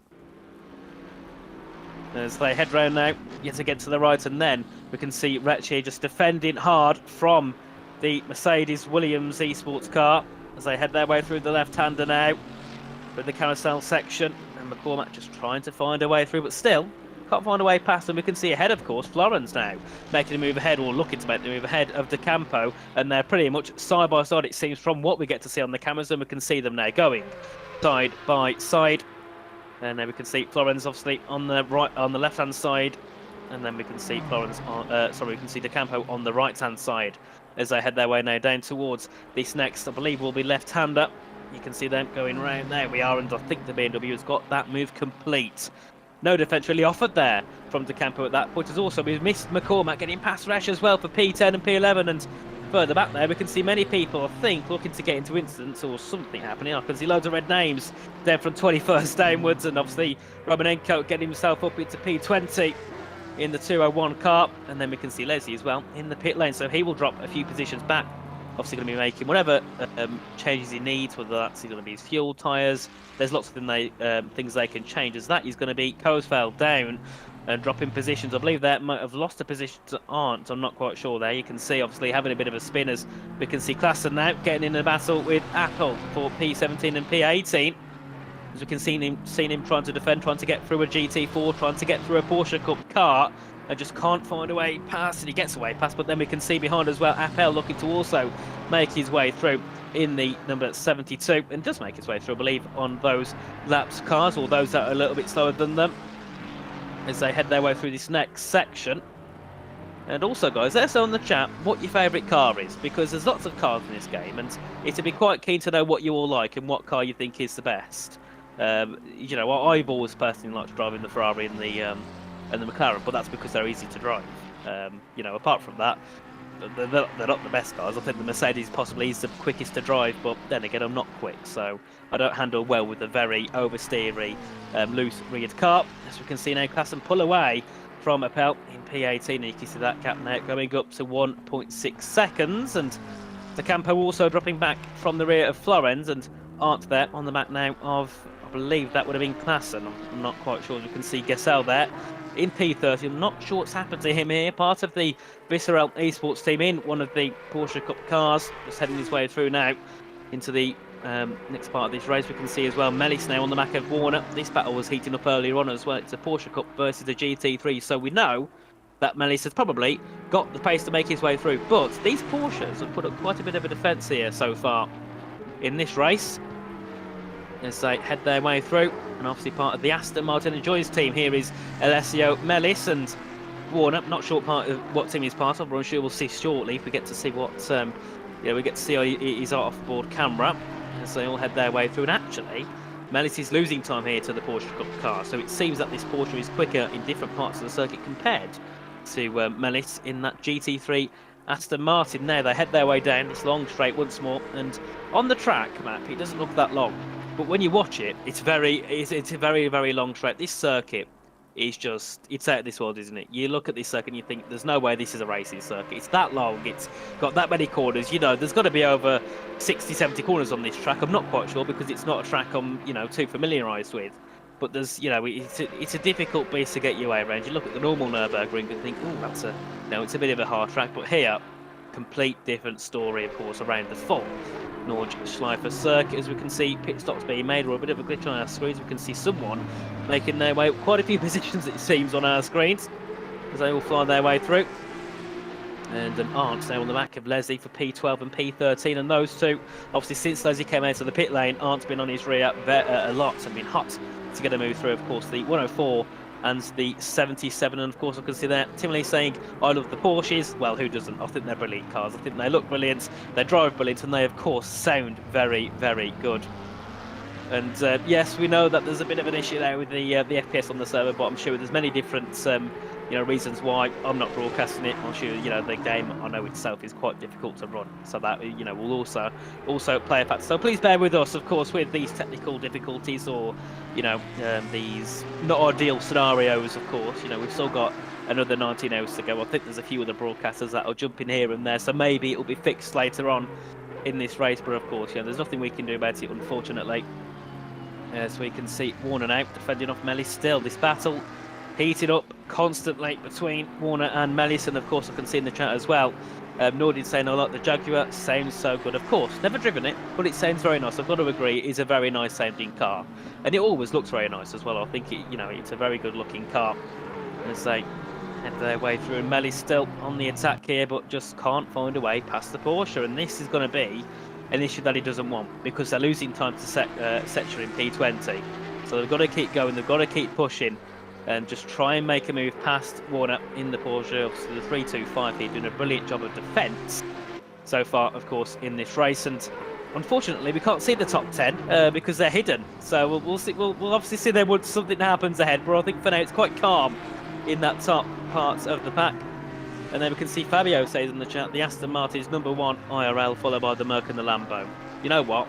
I can't knock you for that. The Aston Martin, I've seen the GT3s IRL at Donington, and they sound brilliant. And we can see now the top 5 popping up on our screens. We can see Niels now looking to get past a couple of GT3s and going side by side with 2 of them, 3 wide in towards the left-hander. And I think those 2 GT4s and a GT4 and a Porsche Cup backed off. They know for a fact they didn't want to get involved with that. But as I was saying, of course, the Aston Martin, I've heard it IRL and it sounds beautiful. As we can see there, Gerardis and part of the West competition racing team down, of course, in 68th position, right at the back of the field, 2 laps back from many positions, and is, of course, in a very difficult position right now, having a spin into the grass, but luckily continuing on. And, of course, brilliant to see the cars, even though they're far down, looking to still push on and try them at the end of this 24-hour race. Still 19 hours to go. 5 hours have been completed here in this race, and we'll see. We'll see what can happen as it continues on. I'll be here for another about 40 minutes before I have to head off and do something else, but I will be back if I'm needed, of course. If not, I'm sure there'll be someone, of course, here to accompany you for the live stream and give you some brilliant commentary over this amazing race. And we can see here Giuseppe Diana, they're looking to make a move ahead of Roosloot. Oh, a bit of contact there, one of the GT3s as they head their way through, and I believe that was the car we saw earlier on. That was the car down in 68th position, the #1, I think, got involved there. And that Mercedes, you can see there, moving out the way for a couple of cars to head their way through. But that is perfect now for Diana to now get himself ahead of Bruce Luton into P37, of course, in the Porsche Cup car. As they all head their way through now in towards this next part of the circuit, and we can see Eberl, they're looking to battle with Maz for P45 and 46 yet again. These Porsche Cup cars, I thought there was a lot slower than the GT3s, but they're putting up a hell of a fight here tonight. You know, the GT3s are struggling to attack and struggling to defend from these Porsche Cup cars as they head their way through. And Diana now comfortably into P37 in the course, part of the Gladius Competitions car, the number 202. And I've got to say, the livery is also brilliant on that Porsche. I love the black with the orange and the bit of a pink as well, a bit of a pink strip along the side of it, a brilliant car. Also, I see a bit of a red stripe there. So many different colours being used on that car. And now he's got a 69-second gap to Prang in P36, so a lot of time still to gain, but you know, he's comfortable in P37. He's pulling away from Roosloot. He's got a big gap ahead. He can just chill and pull himself along as they all head down. And I can see as well Sir Swooch saying, I like the look of the Aston, but just can't deny how solid and hardy the BMW M4. And yeah, it's a beautiful car, isn't it? You know, it's a bit of a big car. We know it's a little bit like the Bentley, a little bit big, a little bit heavy, but it is a beautiful looking car, and you can pretty much put any livery on it, and it works. Some cars you think, oh no, that doesn't work, but the Beamer, I've never looked at it and thought, oh, that's a bad livery, because every single livery works with that car. So we'll see what happens, of course, now with the rain looking to lower in 10 minutes time. You can see there just 1 line of rain instead of 2 lines of rain, which means it will be slowing down a little bit more, and then in 30 minutes time the rain lowers completely to pretty much nothing, which means the dry tyres can come out into fruition, and then we can see more battling happen, because obviously I haven't been here since the start. Whether it was wet at the start or dry, I don't know. So we'll be able to see which cars can they challenge in the dry when that, you know, when of course that dry period comes in around, of course. Half an hour's time, of course, it'll take a little bit more time before the track can be dry to jump yourself onto a set of the slick tyres, the dry tyres, sorry, as we could see Danny Van Oom there making a bit of a mistake because he headed his way through, and yet again another mistake in that Beamer. You start to think, has he got a bit of damage on that car there? I can see the bonnet not looking too happy in shape, and yeah, there could be a bit of damage on that BMW, which is the last thing he wants. But then again, we do know the Beamer, it's a very heavy car. It's hard to, you can't really throw it into a corner, because if you do so, well, it tends to go very wide and understeer. As we can see yet again, Melly still not looking to get past Warner. The Aston Martin Enjoyers team, well, they're probably not enjoying the race at this current point because they're stuck behind a Porsche Cup car. So they need to, you know, motivate again, push along and try and make a pass. As they head their way through in towards these next few corners, of course, battling for P21 and 22. And I think there has Cosfeld make a mistake somewhere, because you can see Minard getting in quickly. There's a yellow flag. So, yep, Cosfeld there has made a mistake somewhere on the circuit. I'm not sure what's happened to him, but hopefully his car is still fine and not with any damage. You can see Minard's there, gained about 10 seconds on that pack. Kolosov as well, then in P29, a brief yellow flag for him as well in the car 1-2-1. And ahead as well, Maynardo got a 17-second gap to the 1-2-1 as well. As they all fly their way through now. And the only battle on track literally is this one here between Warner and Mellis. No one else getting into any other battle. And I can see in the chat there, where's the Dacia Logan? Well, it's not in the game.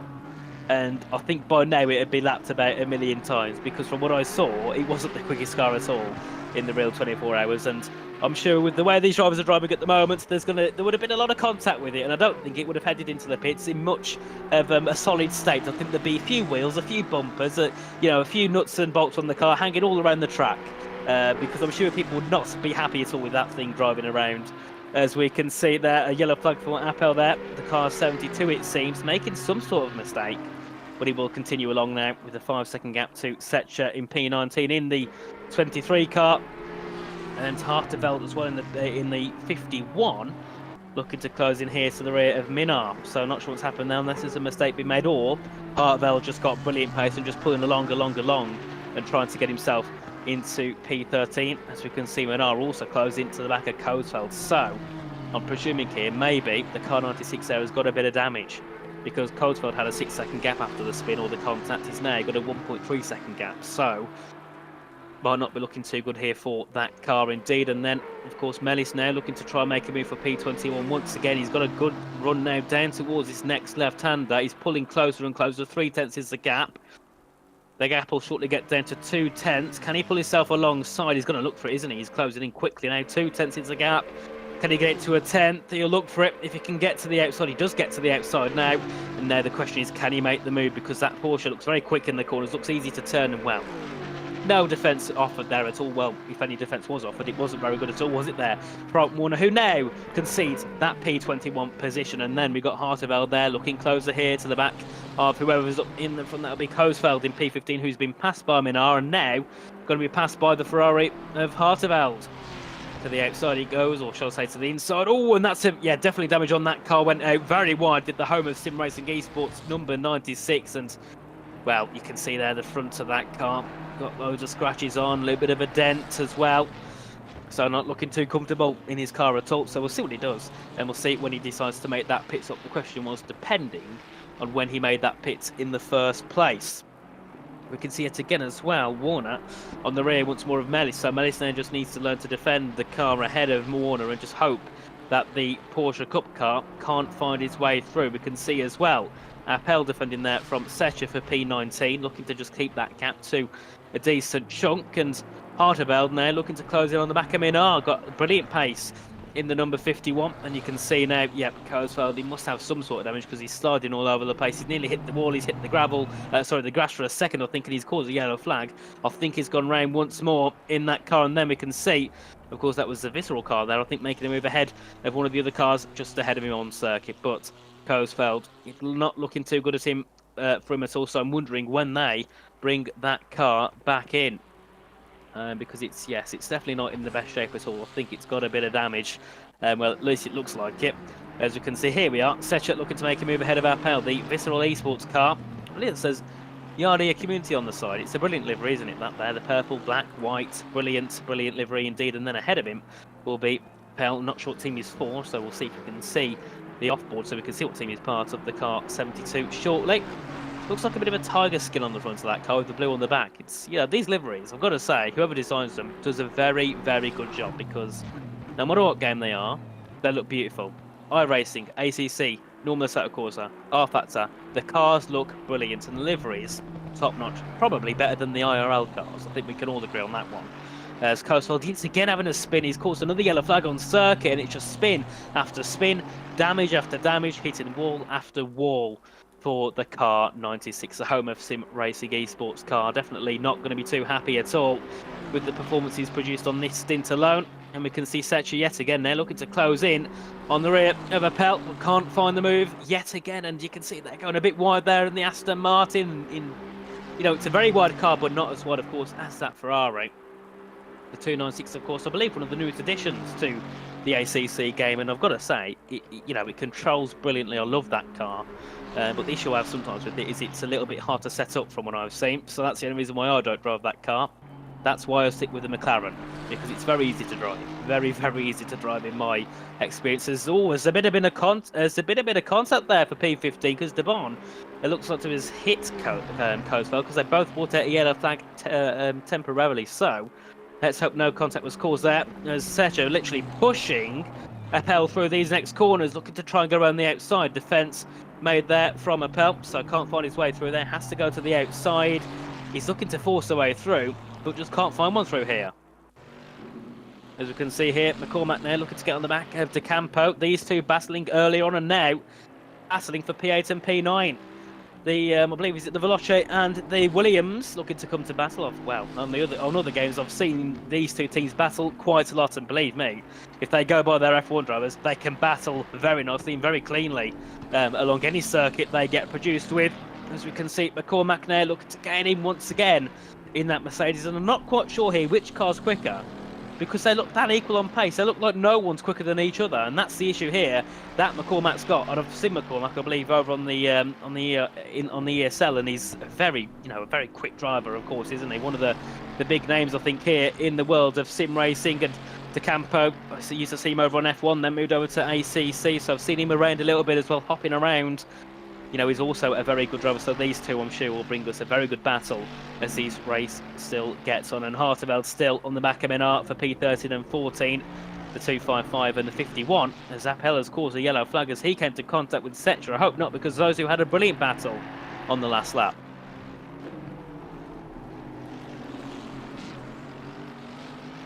Of course, and we can see now, obviously, McCormack still looking to close in here. P8.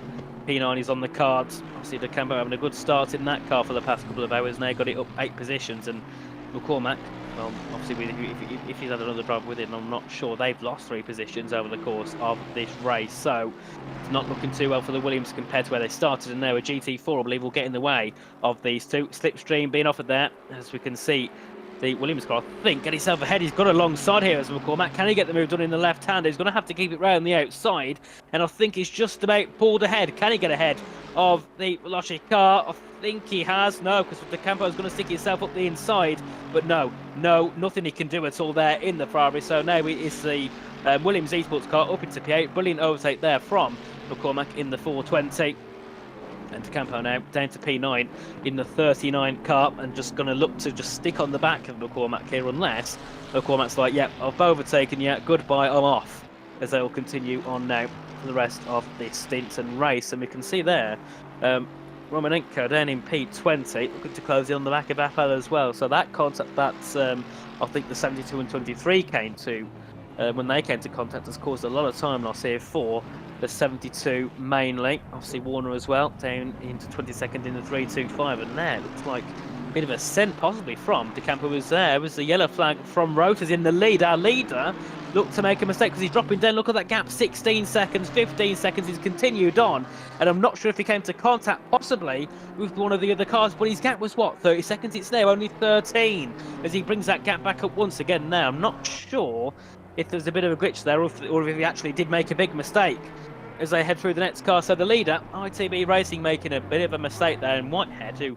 I believe is going solo for this race, as Hartwell hits the wall, and well, there's carnage, contact everywhere on the lap 34, I believe it is here, of this race. 19 hours to go, and 19 hours and 7 minutes to go precisely.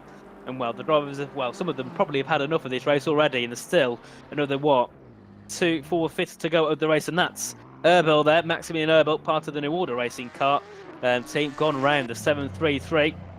made some contact. So I believe the track's dry. The track looks dry now, guys. Well, not dry, but the rain stopped at least, and the track is getting drier. So are these cars struggling now because the conditions have changed and they're trying to get adjusted to them? That probably, I think, is the case. So as we can see there, Resniak making a mistake, and Jonas Koesfeld yet again round. And I'm not sure what's happened, but he's got to have some heavy damage on the car because he's made about 5 incidents now in the last 2 or 3 laps. Of course, I can see there, rain brings an FPS down. I'm sure it does. Rain is never nice. IRL, online, every game, rain causes some sort of lag. So hopefully that is the issue why. As Kartinen has gone round part of the Clean Racing Finland team and is actually backwards on the circuit. Hopefully not going to get into contact with someone. And whew, that was close there to a beam out heading through. I'm not sure who that was. And gets again close to a Ferrari as hopefully can get his way on a way, put the foot down quick before another car catches up and hits the back here, and he's away. There, I believe that might be McCormack there, looking to now pass his way through on the rear of Kartinen. Yeah, I think that is McCormack, obviously now in P8 in this race. Looking to now pass himself, get past the Porsche Cup cars. You can see, that's the Veloce Matteo de Campo behind. As he makes his way through and now continues on once more. And yet again, of course, a reminder, guys, I did step in quite late, so if I do make mistakes on names and I may get some of the teams wrong or might not know some of the teams, that is because I've stepped in quite late and, I'm just trying to catch up with everything. So yet again, if I make a mistake, please let me know in the chat so I can correct it, so I don't keep making silly mistakes. And then informing other people that are new here, because some of us are all going to be new, and so far, it's been a pleasure to be here on this broadcast. It's been a brilliant race, and considering it's 24 hours, there's been lots and lots of carnage, there's been lots of chaos and lots of overtaking, which is a brilliant thing to see. So we can see part of the Fisher Racing team, Victor Roosevelt there into the pit lane, the car 11, along with Erbel there. Something happened to him. We've got Maz in the pit lane as well, in this 42, looking to make a pit stop, and I presume we'll be looking to head onto a set of dry tyres very, very shortly. As also to become a little bit more darker on track. The overcast there, of course, with it getting later and with it being dark already because of the rain, it makes it so you need to use your headlights. So yes, we're getting towards more of a night. Well, I wouldn't say the nighttime phase just yet, but in around an hour's time, we'll be getting a lot darker here on circuit. And yes, of course, I can see in the chat there the 96 Ferrari has done it. Looks it. It's got so much damage, I think, and poor Jonas Koesfeld just can't keep it on the circuit, and it's no fault of his own. But when you've got a car like that, it's very difficult to drive. And Pedro, mate, no, I'm not doing 24 hours alone. Oof, no way. I could not talk for 24 hours at all. I'm a good talker. I can talk a lot, but believe me, I'd be tired by the end, and you would all be tired of listening to my voice for 24 hours on and off. I believe there'll be someone popping in after I disappear. If not, there'll be a bit of radio silence until we get someone in. Of course, I believe someone was a little bit ill and had to step out at the last minute, so that's why I jumped in. Of course, thanks to Mr. George Morgan for giving me the recommendation and the opportunity for me to jump in. Of course, Sowen as well for letting me take part of this broadcast, because it's been a brilliant one. If you don't know, I'm normally part of the F1 scene, so it's a bit different over here on ACC. And of course, get your votes in, guys. How good has this race been so far? 8 of 10. I'm going to put my vote in. I think I'm entitled to. I'm going to say 9 to 10, because for me, it has been a 9 to 10. It's been brilliant. There's action, which I think is what we expect, don't we, from a 24-hour race. And I can see there Mike Hayes saying, drivers will they drive all 24 hours, or do they have a teammate? Some of them, I think there's one driver doing it alone. There might be more. Whitehead in second, Luke Whitehead, part of the Veloce team, I believe, doing this race alone, which is brilliant to see. But most people are doing, a race with 2, 3, or 4 teammates. So it's 24 hours on track alone.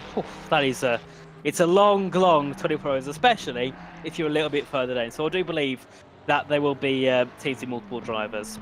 And you can see there, all teams have 4 or 5 drivers. So they can swap around and change around when they need to. And I think if we can have a little look at the top battle when we can, see how far Whitehead is off the lead, because we do know that Roters, our leader, made a mistake in the ITB racing car. So he did drop down a little bit, as in the last couple of laps. So we'll see what that gap is between those two, if we can have it pop on our screen shortly. As we can see, Florian Appel there, part of the Ren Velton esports team. And I've seen this driver somewhere. I'm not sure where I've seen him, but I recognise the name. So if anyone knows where he's from, let me know, because I've seen his name in the league somewhere else, but I can't quite get it on the tip of my tongue what it's from. And of course, Timmy, mate, thank you. Very appreciated, mate, from your comments in the chat. And yeah, there's a lot of people in this lobby. You know, there's what 69 teams still in the race. If most of them have 4 or 5 drivers, I wouldn't presume they're all in the lobby at the same time. But you've got over 200 people here in the lobby. That is a lot of people in one lobby. So the fact the servers can keep up with this is brilliant. I don't know what the servers are running on. I mean, surely if they're running on hamsters, there's about 100,000 of them trying to power that computer for the server. So of course it's brilliant to see, you know, that the game could provide action like this. We don't have to worry about the server issues because so far they've been impeccable from what I've seen, which is of course a brilliant thing to see. As we can see now, Kolosov here in the 1-2-1 Armamentario, a team I know very well, commentated over in another league a few months back. You know, this team did brilliant in that league, so I'm expecting to see the same from them today. The car 1-2-1, of course. Vladislav Kolosov, I believe I've said that right. Hopefully I have, and if not, I'm very sorry, guys. As he heads his way now down in towards the next couple of corners. Got a 1.1 second gap to Demira in the 3-3-3. Half of the Devil, half of the 666, and I believe that'll be a Beamer that he's taking part in. And then we can see as well one of the Porsche Cup cars getting in on the back of Kolosov as well. As we can see, Maynardo and Dominicus now make their pit stops. And the 169 and the 33. So we'll see what, you know, we'll see if they have any changes of drivers, and if they do, we'll see what drivers they bring in. As we can see, Chris Warner yet again in the other ITB racing car. This is, of course, the Porsche Cup car, and that's Matteo De Campo, who's gone off circuit further ahead. He's got a yellow flag out, and also we got a Burl as well with the yellow flag. And De Campo is in the wall, or at least it looks like he was in the wall for a second. Big shame for the Visceral Esports team, and hopefully he can continue on and without any damage, or with limited damage, as they head their way on and continue once more. Hosseini here, Amir Hosseini in the low fuel motorsport car, looking to get himself ahead of Setchup for P14, the 23 and the 255 coming to battle now, and it's a BMW versus an Aston Martin, and that Aston Martin, what a beautiful car it is. I've got to say, it's just a brilliant car. And also, Sir Smooch, mate, have a good one. Thanks for popping in, and we'll see you when you venture into the chats next time around. Obviously, there's still 19 hours to go, so you could sleep, jump back in and sleep again before the end of this race finishes. That's how long this race is. It's a long time. 24 hours is. I've done a 24-hour race over on the F1 side where I had to manage the whole thing. Believe me, by the end, I slept for about 15 hours. So Luke Whitehead, who's driving constantly for 24 hours, will be very tired by the end of this race, of course. As we can see, Henrik Gamble here for Sprout, looking to improve his position. They're getting past me. That looks like one of the looks like a Camaro or a Mustang. I'm not quite sure. I'm not too heated up on my GT4s. He now continues on in the 717, and we can see here Abel, of course, in the Porsche Cup car. Well, he's got a bit of damage, hasn't he? You can see the front bonnet there lifting up a bit, the headlight flashing on his car. Oh, it's not good signs at all for that car. And then behind you can see another Porsche Cup car looking to get himself past. We'll see who that is in a second when he does make that pass to the outside. And I think, yeah, there might be a lot of damage there because Abel is very slow in that car, losing a second every few seconds here to Hen in 45th position. So a big shame, of course, here for the New Order Racing team, and we'll see what they can do as this race continues on. As they head off once more, and you can see there in 46th position, the 733 is going to be probably heading back into the pits in a little bit of time. We can see there, I think that's Gesson there in P33 in the 46 there, looking to make some more mistakes himself. We're on board with 46th place, and the 46th is looking to make some moves and get himself higher as Abel yet again into the barriers, into that next left-hander. Big shame, and yeah, it's not going well at all, is it, for him today in this race? And we'll just be trying to nurse it back to the pits and get himself back on the road, hopefully with a bit of a better car. As they continue on. Oh, and you can see there lots of damages. That's going to be Schellenberger making his way past Arndt for P55. I'm surprised I got that hell of a name out. Brilliant name indeed, Schellenberger. I love that one. I love German names. As part of the Rebellion Autosport team now into 55th position, ahead of the 404, who's in 56th position.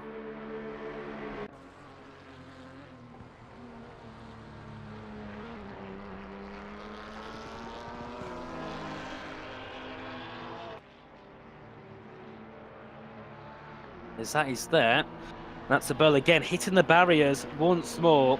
And it's a little bit like we saw here from Coastfield, wasn't it?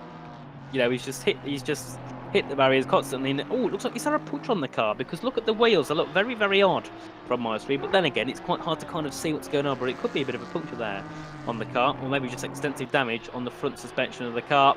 As Arndt has made a mistake as well, and that will be a GT3 coming up to the rear of Verbel here, hopefully looking to get past, as Sherratt's now ahead of about part of the Genesis esports team. Cody Sherratt now into P19, ahead of Florian Appel in P20.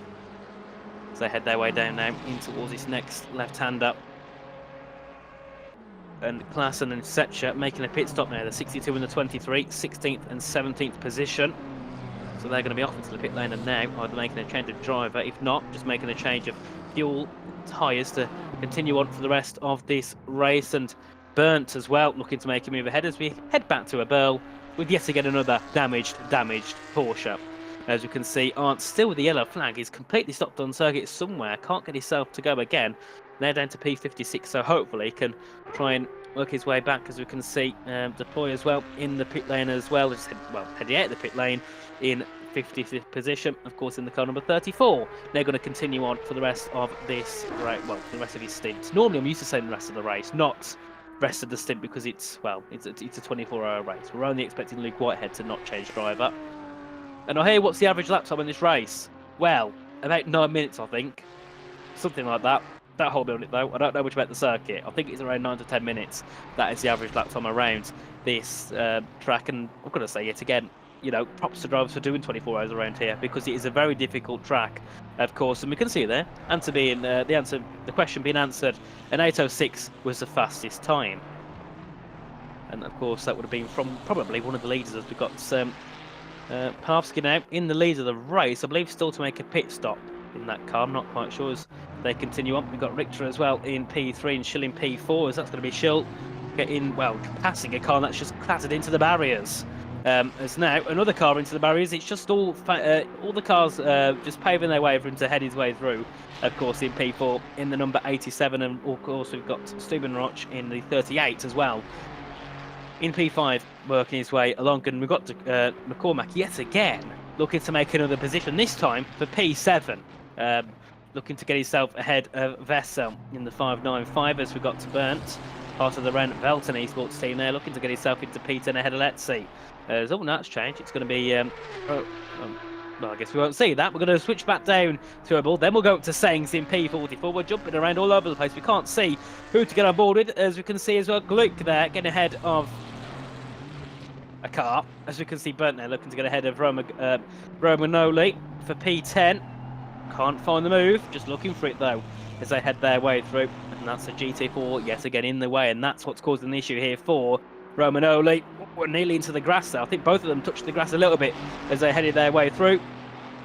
And then they head now to the next right-hander, passing that GT4, and off they go, looking to make moves. McCormack now on the back of Vessel, the 420 arguing with the 595 for P7. That should be quite a textbook move, considering how quick McCormack's caught up to Vessel. As you can see, and they're just trying to push the Beamer through. Can he find a way through there? No, he can't. Has to stay behind. Using that slipstream there, looking to the right-hand side, trying to sneak it up the inside of the corner. He's got it, but yet again has to back out in time. He's got, 18 hours to go. Don't throw your race away now, McCormack. Keep it where it is for now and just look to make the move when it's safe to do so. As he heads his way down now on this long bit of a, well, it's not really straight, is it? It's a straight in the sense that the cars don't really need to turn that much through there. But there's a lot of corners to navigate your way through. As you can see, just pushing the Beamer through. Got to get past Vessel now. Just looking for the move when it's available. Taking behind into the carousel. Goes to the inside line there. Tucks to the inside. Can he get it on the exit? He can get it on the exit. And boom, he goes through. Into P7 now. As he continues his way along. And now looking to see what he can do for the remainder of this race. As Burnt round the outside of Romanoli. What a move this could be here by the Ferrari. Oh, he gets cut off at the last second. Has to back out.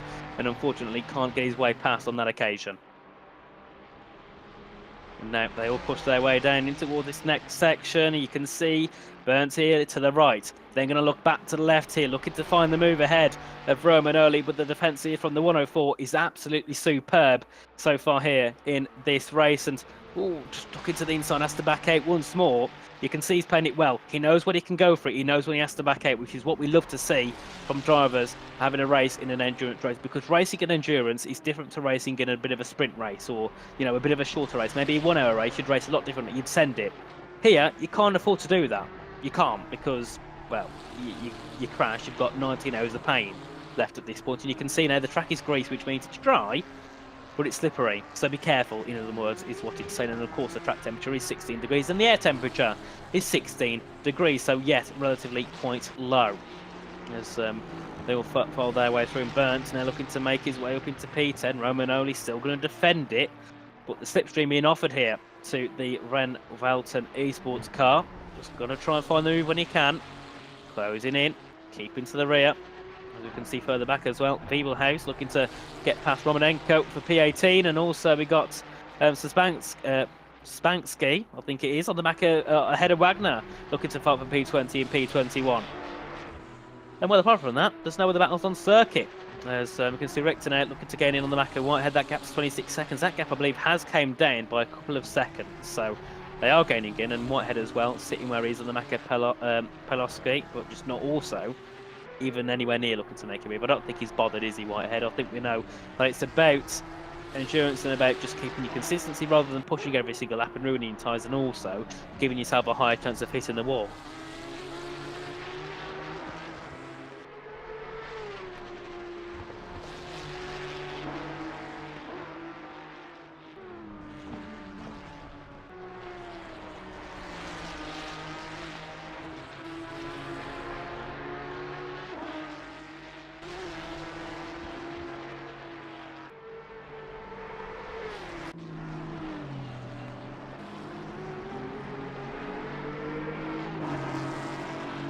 As we can see, now Wagner here on the back of Spansky once again, the car 325 and the 147 looking to come to battle part of the Petrol Brothers team. Oh, I love that team name. What a team name that is. I've got to say as well, the team names are also very creative. I know there's some of the official manufacturers' names, but I think there's also some of the, I believe, community teams you'd call them, also taking part as well.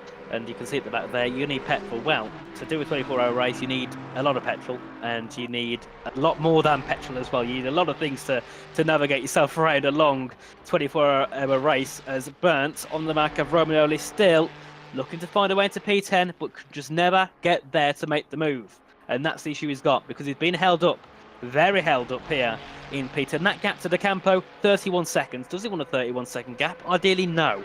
He wants it to be a lot shorter, and they've lost a lot of time, I think, too, the back of De Campo on these last couple of laps, having their little squabble about for P10. The top 10 position, of course, is what? 71 cars started, I believe 69 still remain. So, and they make contact, and that's Romanoli into the barriers, nearly, and still, well, he collects the car, and he just about touches the barrier at the end of his spin, and, well, that was a scary one indeed, and he's dropped so many positions, he dropped so much, well, he's not dropped many positions, he's dropped a lot of time. He'll drop his position to Hettich, it seems, for P11, and, well, that could have ended a lot worse than he did. Yes, he spun round, yes, he lost 10 seconds, but it could have been smash into the barriers, and it could have been his wheels and his suspension with a lot of damage. He was lucky to barely get that car into the wall, and Burnt, maybe a penalty will come through there for him, because that was a bit of a tap, I think, onto the rear of the 104, obviously part of the Restec Reparto course team. And oh, it's going to be so infuriating. They're losing so much time and losing that top 10 positions. A very big shame indeed for himself. And now going to be looking to get past Hettich for P11 now. Looking to the inside, and has to back out, but no, keeps his foot in there. Can he get it done? Late on the brakes, and a bit of a twitch there on the brakes as well as they head down in towards the next right-hander. And I can see on the screen, it looks like there's a bit of rain, or it's just a bit of the screen fluttering about. It looks like, it seems at least anyway, as they continue on. Romanoli, P12, looking to hunt down the rear now of Hettich, and it looks like he's got a little bit of a scrape in there on the front wing, but nothing too harmful on the car.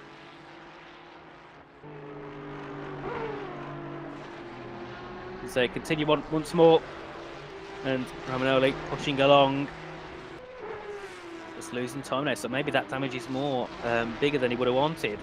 Wiebelhaus now in P20, looking to get in on the back of Romanenko, looking to get himself into P19.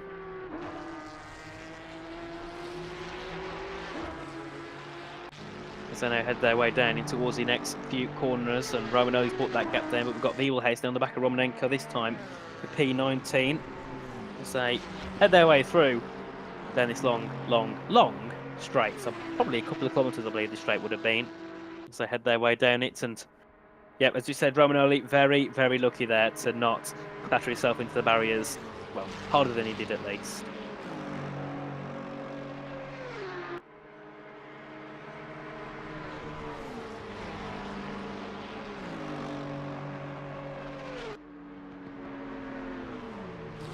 They continue on once more, and now we've got Wagner joining this battle now in the 147 to get himself into P20 or maybe even to P19 as we've got a GT4 in the way. That's why, a Porsche Cup in the way. That's why they're all stuck behind each other, and now it's a perfect time for Wiebelhuis to get the move and get himself into P19. Brilliant slipstream. Ferrari versus McLaren here. It'll be Van Velten versus the team ahead of him. What can he do as he heads down towards turn number 1, I believe, of this circuit, or at least it is on the normal Nürburgring track. Oh, bit of deep though there from Romanenko, but it's going to be trying for a bit of a switchback here to the outside. Can Wiebelhuis get the move to work? No, he can't, but he will push along more and more to try and get that overtake done as they head down to this downhill left-hander before a right-hand. Well, pretty much a bit of a hairpin, isn't it, this corner here? And obviously we can see as well Wagner joining the battle in that being Aston Martin there behind them. So we've got a McLaren, a Ferrari, and Aston Martin. 3 different cars looking to battle for P19, P18, sorry, 19, and P20. And they're all pushing each other through, looking to find a way through. But the issue that Wiebelhuis has got here is if he makes a mistake now, Wagner's going to be straight through on him.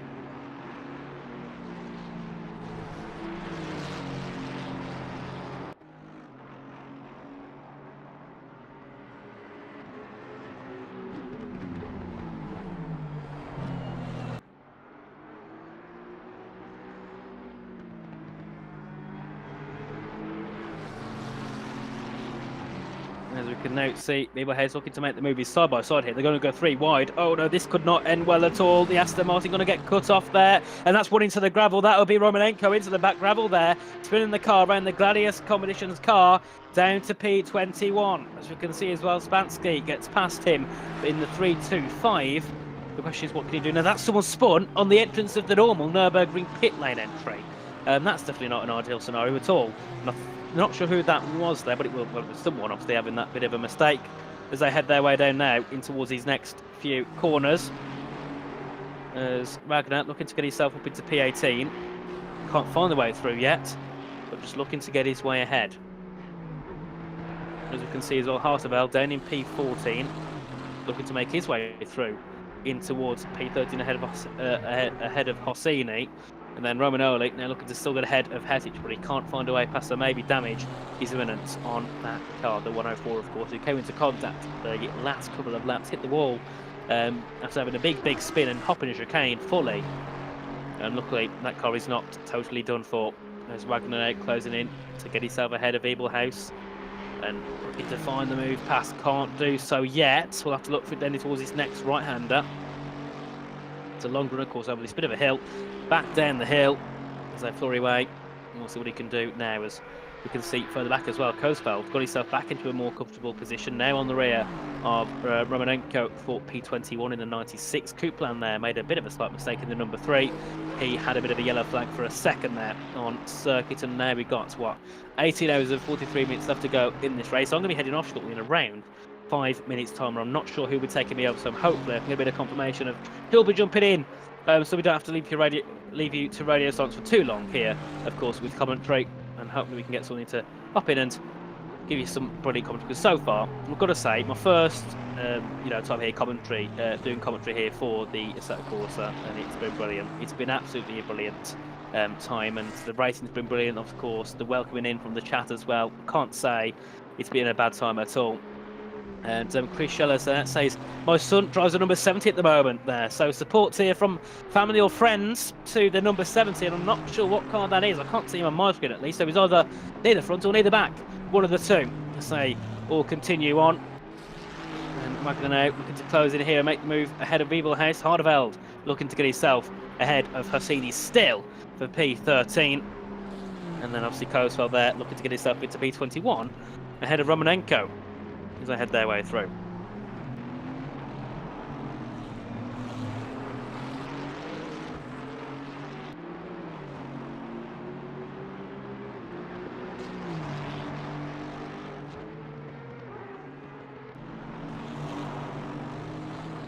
And we can see support as well for the 147 here from Antelope AUT. Go, go, go. 147. And well, he's definitely able to go to it, isn't he? He's using the petrol that he says it needs on the car to try and get the move ahead and get himself ahead of the 72. And of course, guys, let us know what car you're here supporting, what team you're here to support, maybe what driver you're here to support today, tonight, and tomorrow afternoon in this brilliant 24-hour event. The 24 hours of the Nordschleife, of course, on the ACC game. Very new DLC to the game. Haven't yet tried it out myself, but looking very, very forward to doing so. Hopefully in the coming days, as we can see back now ahead. And then that'll be, one ahead of the GT Cup cars. And they've got a good run on Beeblehouse now as they head down towards the next couple of corners. Can he get the move done? He's trying to squeeze the Ferrari over, but no. That Ferrari's saying where it is, and he's not moving at all. As he goes to the inside, he will move the Ferrari out the way. He goes to the inside. Can he get the move complete? Yes, he can. Into P18. Goes Wagner, the 147, getting the move done, and now can try and, if he can, pull away. And we can see in the chat as well, someone supporting the number 9, which I believe will be one of the cars I can't see on my screen. So it's either yet again one of the leaders or one of those at the back. De Campo with Honzik. There we are. De Campo, part of the Veloci team. As I said before, De Campo is a brilliant driver. I had the pleasure to commentate over him a few times on various different games, and I've got to say, he's a very, very quick driver. So, of course, very good to be supporting him in his car as well. And Nordy says, I'm only here for the Dacia. Well, unfortunately, the Dacia's not here today racing, which is a bit of a shame. It would have been nice to see it. But I think we would have saw it lap 1. It would have either ended up in the wall in a million pieces after one lap because the cars get sick and tired of it being in the way. Or it would be probably at the back about 15, 20 laps back now. As you can see, Hartwell now making a move ahead of Hassini for P13. The 51 ahead of the 255, of course, part of the Scuderia Ferrari Esports team. And Chris Hartwell now into P13. Brilliant job done, but actually, he's going to try and fight back. Can he do so? No, he can't. But he's pushing along here on the rear of the Ferrari. Just not quite close enough here to make a move and get himself into the next position. And we can see that, and in the zone G saying, damn, Luke went up to number 2. Yeah, Luke did a brilliant job, didn't get to number 2, and obviously our leader is Pawlowski in the lead. I believe that's part of the RTB racing team, if I'm not mistaken. As you can see, the Ragnation endurance car, Piazza Dominicus, I think that is, of course, looking to battle ahead and get himself into P26 now on the back end. Maynardo, who's in the 33 car. And they've got a GT4 to pass first as they head their way round. And well, guys, I've got to tell you, I'm going to be leaving us now. I've got other things to do, unfortunately, so I will be departing. I'm not sure there'll be someone in the commentary box just yet. But of course, hold on, make sure to keep watching because there will be someone jumping in a little bit of time, but I'm not exactly sure when. So I'm just going to say quickly to anyone who's watching, thank you all for the warm welcome here to the to the LFM Invitational event. It's been brilliant to be here in the commentary box. So maybe you'll see me a bit later on if I'm needed. If I'm not, then I'm sure I'll be in the chat chatting with you guys. Why not? Because it's been a brilliant one so far. So thank you all for having me, and I'll be back maybe later. If not, I'll see you whenever you're around. So have a good one, guys. See you then.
Right. Hello, everyone. I believe we're back. I believe this. If someone in the chat could please just let me know that the sound, that'd be well appreciated. And then we can get kicking off once again for a little bit more commentary. Just sort everything out. I believe there should be sound.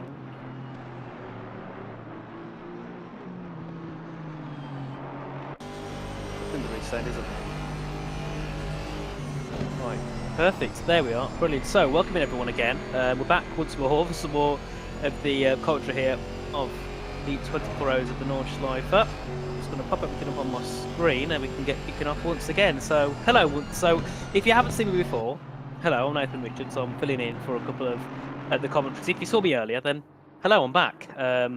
Good to see you all back with us once more for some more brilliant racing. And I've noticed since I was here, there's been a few swaps in drivers. There's a few names I haven't seen yet. So we're going to get used to them once again and figure out who's in what team. But we should get we should get with it quite quickly. So welcome in everyone once and for all. Hello, it's nice to see you all back here with us. And I don't know how long I'll be solo commentary for. I believe it might be quite a while. So we'll see when someone comes back with us. But right now we're on board here with the 911 car of Michael Ryman Schneider, and he's currently heading down in towards the next right-hander, part of the Wolves Racing team. Currently P61 on the grid at the moment, and got a 25-second gap to Steinbrenner in 60th, and another 27 gap to DK in 62nd. So, yes, we can hear you, Dennis. Yes, we can hear you, mate. We're here. Thank you, Fabio, mate. Welcome in, everyone. Mud, Brad, Tijney, Schiller, Crimson, Macy, Seiko, VX. Welcome, everyone. Brilliant to see you all back with us. And I wonder if we'll see any more battles on circuit, because I can see them and feel he's in a battle with Tamo. It's for P54, so we'll see if we can get a little view of that. I believe we're still on the auto camera system, so it might take a little while to kick into what we want to actually see. But we're still in here on board with Roman Schneider at the moment, just heading down in towards the next part of the circuit. And I believe this is the tourist part of the circuit, but this is all writing about. As I say, I haven't got much nod on the track, so yeah, I believe that is the tourist section here. And I believe the ping from somewhere. There we are. I mean, I just saw Sora message me back and say I'll handle it, but I mean, so not to worry. But yeah, there's nothing one of me at the moment, only one commentator, so yes. Hopefully someone joins us soon. If not an issue. We'll get on with it. I've got enough people in the chat to keep me company for the next however long I'm with us here in the commentary box. But yeah, still on board now. We're on board all. Change car here with the Azuri Ekose car of George Crockett, number 999. 63rd in the grid so far, started in 61st, so did a good job. And then we can see here Adrian Pastrana, part of the Top Racing TV team in the car 93 in the Porsche. I believe he's in the Porsche Cup car. I've got to say, little cars, but very fast and brilliant machinery. Brilliant piece of machinery these are. Brilliant cars. I haven't driven them before, and I haven't really seen them much, but I've got to say, they are very, very nice cars. As you can see there, Franz is in the pit lane. Number 256. We'll see what he could do here at the moment. And we can see, of course, lots of cars on track. I believe 67 of them are still in the race. So 2 of them we lost within that hour that I was gone, between 7 and 8 PM UK time. And we can see further ahead as well. Obviously, feel that losing time to the back of Tamo for P54. And as I said earlier, guys, if I mess the names up, I'm very, very sorry. There's lots of names which I can't pronounce very well. Means I haven't done much research about them, unfortunately. Getting the idea what's going through my ear. Right, so heading through the next section now here with Pastrana in the beautiful Porsche Cup car, heading back in towards, well, off of the normal track, in towards the dark forest here in the Nordschleife. And we'll see what he can do on this lap. On board here with his, I don't know what camera angle this is, but it's more, oh, no, we're swapping car. We're off to Tamo now, who's in P54, and we get to him after the battle that he had with the 404. So yeah, so we'll see what he can do now, and we'll see if he can pass this, I believe, lapped car, one of the other GT4s in the Mercedes. Just trying to find a way past. If he cannot, we'll chip from under the bumper now, under the exhaust. Oh, we can see a yellow flag for the 404 there. Dropping positions, Metzner gets past him, and we'll see Drone, well, he's a little bit far back, isn't he? Drone is 170 seconds back, so I'm not sure if that's a glitch, because that is rather far back, isn't it, from the car ahead, and it seems he's lost time there. 100 seconds of time, so we're not quite sure what's going on there. You can see a bit of a battle here. This is Roman Schneider getting past one of the, letting through one of the GT3s on circuit. And I'm not sure if that answers questions to me. Are you playing? I'm not, no. I'll presume that question wasn't to me. I presume that was to possibly Crimson in the chat. But obviously, brilliant to have you all in here, guys. Welcome back into the chat. If you was here before, then I'm sorry you had to listen to an hour of just cars. So at least you have some sort of voice to listen to now for the for some sort of time. I don't know how long I'm here, but we'll see what happens, I suppose. It's been nice to see a little bit of a battle further ahead, because we're just watching 61st at the moment, which is a little bit far down from the leader. I believe it's still the RTB who leads, followed by the Velocity of Whitehead. I'm not quite sure if that's changed, though. It might have done. And Daniel Crimson says, looks like next stint in the 42 Bentley is me. The 42 Bentley is there. That's the car that Maz is in, 43rd at the moment. So, when you're in, Daniel, good luck, mate, with your stint. And I've asked how many cars are there? I believe there's 67. We originally started with 71. So yeah, we'll see what happens.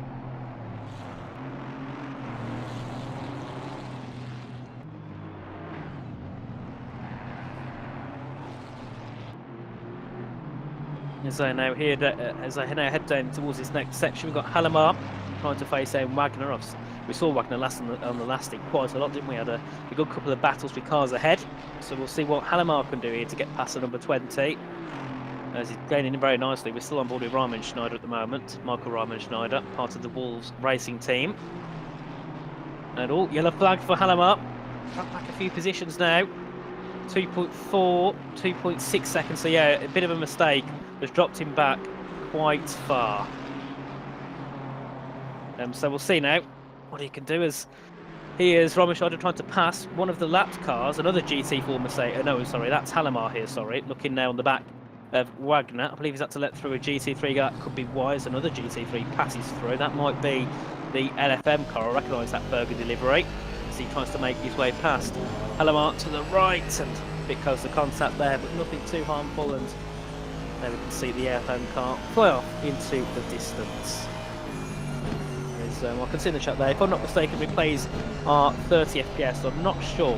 We won't get any replays because I'm not managing the broadcast. The broadcast at the moment isn't here, so you've just got to deal with it. Or me and you've got to deal with the cameras we get, which, to be fair, for an auto direct camera system, it's not too bad, to be honest. It does quite a good job. There's Halimar there looking to make a move ahead of Wagner. The two Mercedes coming to battle here, the GT4 class. Obviously, these two are in the 141 and the 20. To the inside goes Halimar, makes a move past, and I think he's out of the corner ahead. Yeah, he's brilliant move there from Halimar, and Wagner there getting a little bit, a bit waggy down the exit, wasn't he? With the tail of his car, just trying to struggle there, and we can see three GT3s making it through, I believe, on a Porsche Cup car. Adrian Pastrana down in P65, of course, in the Porsche Cup car, and then behind him, I believe, he's Fender, but he is a lapped car. So they all head now down through that carousel section. And now they'll head down a little bit of a straight before they get to the right hand up. So we'll see what Pastrana could do. He's dropped down 16 positions, or the top racing team have dropped down 16 positions since the start of this race. So they've got a lot of work to do to gain back up to try and kind of capitalise on what's happened to them in this race. I presume they've been caught in some sort of mistakes or contacts somewhere along the past, we've done 6 hours now in this race. We're about to go just to the 16 hours left mark. Then we can see here, what is that called? Oh no, that is the dinosaur livery, isn't it? Was it like Rory or something? I'm sure that car's called Rexy or something. I'm sure that car's got a name, hasn't it? It's a brilliant car. It's a lovely Porsche, lovely green. I'm sure it's called Rexy or Roxy or something. Guys, please correct me. I'm sure that car's got a name. As we can see, Wagner still looking to gain in on the back of Halimar here. The gap's 1.6 seconds, as we can see Walshingham and Dirkop there in the pit lane. The 75 and the 63 making their pit stops at the moment. And further back, of course, there, Jay Lynn. I've noticed he's 8 laps down, so I'm not quite sure what's happened to that car, but they're a little bit far down at the moment, as Walshingham there comes out in 46th position. And you can see as well there, Schultz in the 2.56, 18 seconds back to Steinbrenner.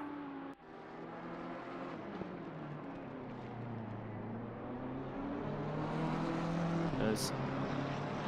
We can see now Jeffrey Ritchie, a driver I know very well, mainly from the F1 side. Used to drive over in the F1 Challengers scene, and obviously since then moved over to ACC.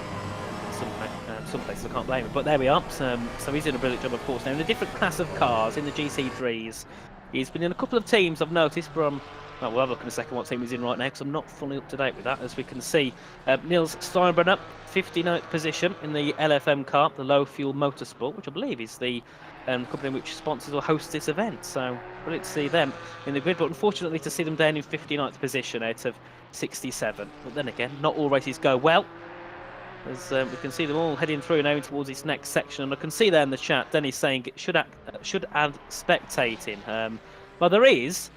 But if they were to allow everyone to spectate, there'd be a very, very full server, and there'd be some very, very angry server hosts, because it would not be very good at all. As we can see, Luke Whitehead actually doing this event solo, 24 whole hours here for the Veloce Esports team, just passing one of the GT4 Porsches, and now going to look to try and gain in on the back of Paloski, who's still in the lead, and Atoka there in third place, looking to gain in here. Last time I was from him, he was about 25 seconds back, so he's doing a decent job now to get himself within 8 seconds of Mr. Whitehead in second place, and we can see further back we've got Camera in the 87, Jeffrey in the 38, Bischoff in the 717, and then we've got Nieter looking to battle here with Fleischke for the P8 and in the 39 and the 595, so we'll see what they can do. And also Jay Seville in the 255 looking to gain in on the back of Riley, who's in the 51 as well. What's happened there? Looks like Nietet's got the move done, I think. And he has. Into P8 goes Nietet. Unfortunately, couldn't see that one. We're still on board here with the Porsche of Luke Whitehead, who, I'm going to say, did a stellar job. To do 24 hours alone is absolutely brilliant. Like, honestly, hats off to him. I did an event on under the game, and there was someone who did a full 24 hours in their car, and I'm like, how do they do it? Because I could certainly not. I couldn't commentate for 24 hours, and all you use is your voice. When you're racing, you use your voice, your legs, your arms. I don't know how they do it, honestly. It's such a magnificent thing. So obviously, guys, make sure you, if Luke's streaming on Twitch or whatever, make sure you go say hello to him later on after the race, or just give him a congratulations, because honestly, it's a very big achievement for him to do. I'm not sure if he's done it before, and if he hasn't, then it's even bigger, isn't it, of an achievement for him. As we can see Alvarado there on the back of Romanenko down at the bottom, and we can see here this is Nils Neuber.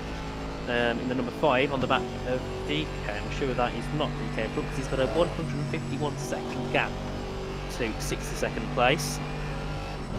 So head down in towards his next few corners, and in the chat there, Crimson says, is Luke in sim racing like straight in FPS games? Maybe.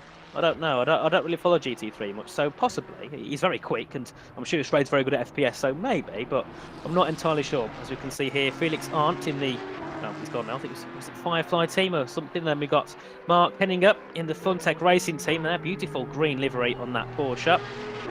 In 40th position at the moment. Number 56, and we'll see what he can do here on this race. I believe he's not overtaken that car ahead in position. He just might want to get past because he's lapping it. There we are, to the right hand side, and that GT4 I think let off to let him through, which is brilliant to see. Brilliant racecraft. It's quite foggy out on the circuit at the moment. 9 PM at the moment. The track's dry, and well, it's staying dry for at least 30 minutes time, so we'll see if it goes wet afterwards.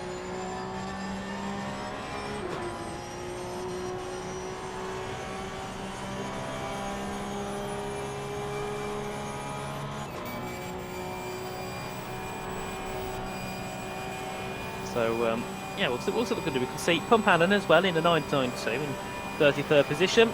Got a 4-second gap to Rodriguez in the 151 GT3 car. So we'll see what they get up to as well later on in this race. And further ahead we've got Pelicori in the 333 on the back of the 33 of Galach. It's 4.9 second gap between those two. And then further down we've got Wagner still on the back of Hannibal, but that gap has really come down, hasn't it? Gone up 7 seconds. And this is Steve Maz in the Mr. Sim Racing team in the Bentley, looking to make his way through now and getting past a couple of cars. That's the Vimazar PSR. He's in the car 69. He's made a mistake. He's got a yellow flag on circuit, but back to green flag conditions for him at least, as he continues on once more. And now he's going to be under pressure from Koenig in the 666 car. And we can see here Maz having a bit of a battle there with another car, which I think might be lapping him at this point. So they will file through. Brilliant scenes here in the Nordschleife, and a brilliant track indeed. It's honestly, I never know where we are because the circuit's that long. There's all that beamer there, dipped it in the grass a bit. I think that was a 26. That did, yeah. But yeah, it's a brilliant circuit, isn't it? It's very hard to kind of figure out where you are on the track because there's that many corners. It's what? It's about 15 kilometres long or something ridiculous like that. It is honestly a crazy circuit, isn't it? I think it's a circuit that, well, I love it at least. I don't know about others. I'd love to drive it one day, but I haven't driven it just yet. So, yeah, if I get to drive it, I'm sure I'll enjoy it. And also be quite annoyed because I will probably crash every single lap and into the barriers every single time. And the barriers will become my best friend. And, well, my best friend, well, the barriers' best friend will be my car, no one else's. So, there we are. Well, that will probably happen, but that's why I sit here and yap along rather than actually drive, because I'm a lot better at speaking than I am driving a car. Also explains why I don't drive in real life. As we can see there, Dennis says, well, I'll finish the lap in around 10 minutes. I would say that's pretty competitive because the track's quite long, so you might be two minutes off, but with the track being that long, you're only probably losing a tenth or so in a corner. So to be fair, that's not that bad at all. As we can see there, oh, Tamo in the pits there. The 770 car going to make its pit stop, and we'll see if he swaps driver or if he just swaps and gets himself to a new set of tyres or whatever. As we can see, Deep Ritter in P47 there, looking to, well, I had a yellow flag for a second, so he's not looking to do anything apart from getting the car on the track. Seville yet again running a little bit wide there in that beamer as he looks to close in now on the rear of Riley. 4 tenths is the gap between these two, and Seville, well, they dropped 11 positions from the start, which means they qualified what, P3? So realistically, they should have been down in P13, so it should be an easy job done here for Seville to get himself back in towards the top 10 and the top echelons of this race. And with 17 hours, well, a little bit less than 17 hours to go, which shouldn't be too difficult considering the pace. Looks very, very well so far, but the good thing for him is you look at the gaps. We've got a 3-second gap to Arndt, a 6-second gap to Rech, a 5-second gap to Fleischke, and then a 5-second gap to Neerter. So realistically, they're not in the worst position either. You know, we can make quite a few positions if it keeps consistent on the pace. And Alvarado there looking to close in on Romanenko for P24. And it's nice to see a little bit further up the grid now, isn't it? We can see, of course, Otoka there in third. I believe that's the Unicorns of Love car, if I'm not mistaken. There's a 9.2 second gap, and there, Ryan lets us know in the chat that Whitehead has an orange engine. Now, I would say that is not good. Is it critical? I wouldn't have a clue, if I'm being fully honest, but I wouldn't say it sounds that good. If anyone does know if an orange engine is bad, let me know in the chat, and then we can hopefully see if Whitehead can continue it to the end. As Alvarado there in the Visceral Esports car, P25 currently looking to close in on the Maka Romanenko, who's in the 201. We'll see what move can be made here, gaining in quite quickly here on the rear of the McLaren, the Gladius Esports car, I think that might be, or Gladius Motorsport car, as he's gaining in quite quickly here. And this McLaren looking to push closer, 3 tenths, 2 tenths. The gap will get down to a tenth here. Can he pull to the inside? He will pull to the inside, and the question is, can he get the move done? I think he's ahead before they even get into the corner. He is ahead. Brilliant move there from Nicholas Alvarado in the Visceral Esports car to now pop himself up a position higher now into P24. Further ahead, we can see Singh on the back of Addison there for P15, the 62 and the 32, and Seville still on the back of Riley there, the 2 J's. I'm not sure what their first names are, but I'm sure we'll see once we have a bit of an off-board or on-board cam with them, as Alvarado is, I believe, heading into the pit lane. So maybe I was like, thought, actually, you know what, I'm going to pit, why not? So that's him done on this stint for now. We'll see if they swap drivers or if they just do their normal pit stop strategies.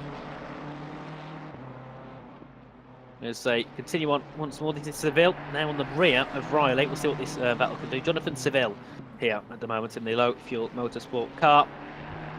P13 looking to get gaining on P12, 255 in the 51, or the 51 if you want to call it that. As they all head through, and yeah, I can see there's someone asking about the lag. Yeah, there is lag on the stream, I believe, but it's nothing that can be solved, unfortunately. And well, we got told that an orange engine equals bad. So yeah, that's not good at all. Hopefully Luke Whitehead can continue the car to the end. Hopefully, I wish so. He's done quite a lot so far for it to end soon, or to end in a bad manner where his car ends up being a lot slower on a straight or a lot slower in a corner.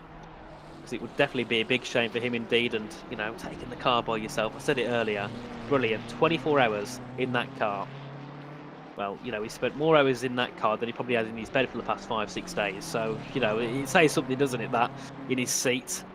Of course, in his virtual, I believe he's in the McLaren, isn't he? The Veloci sports car driver.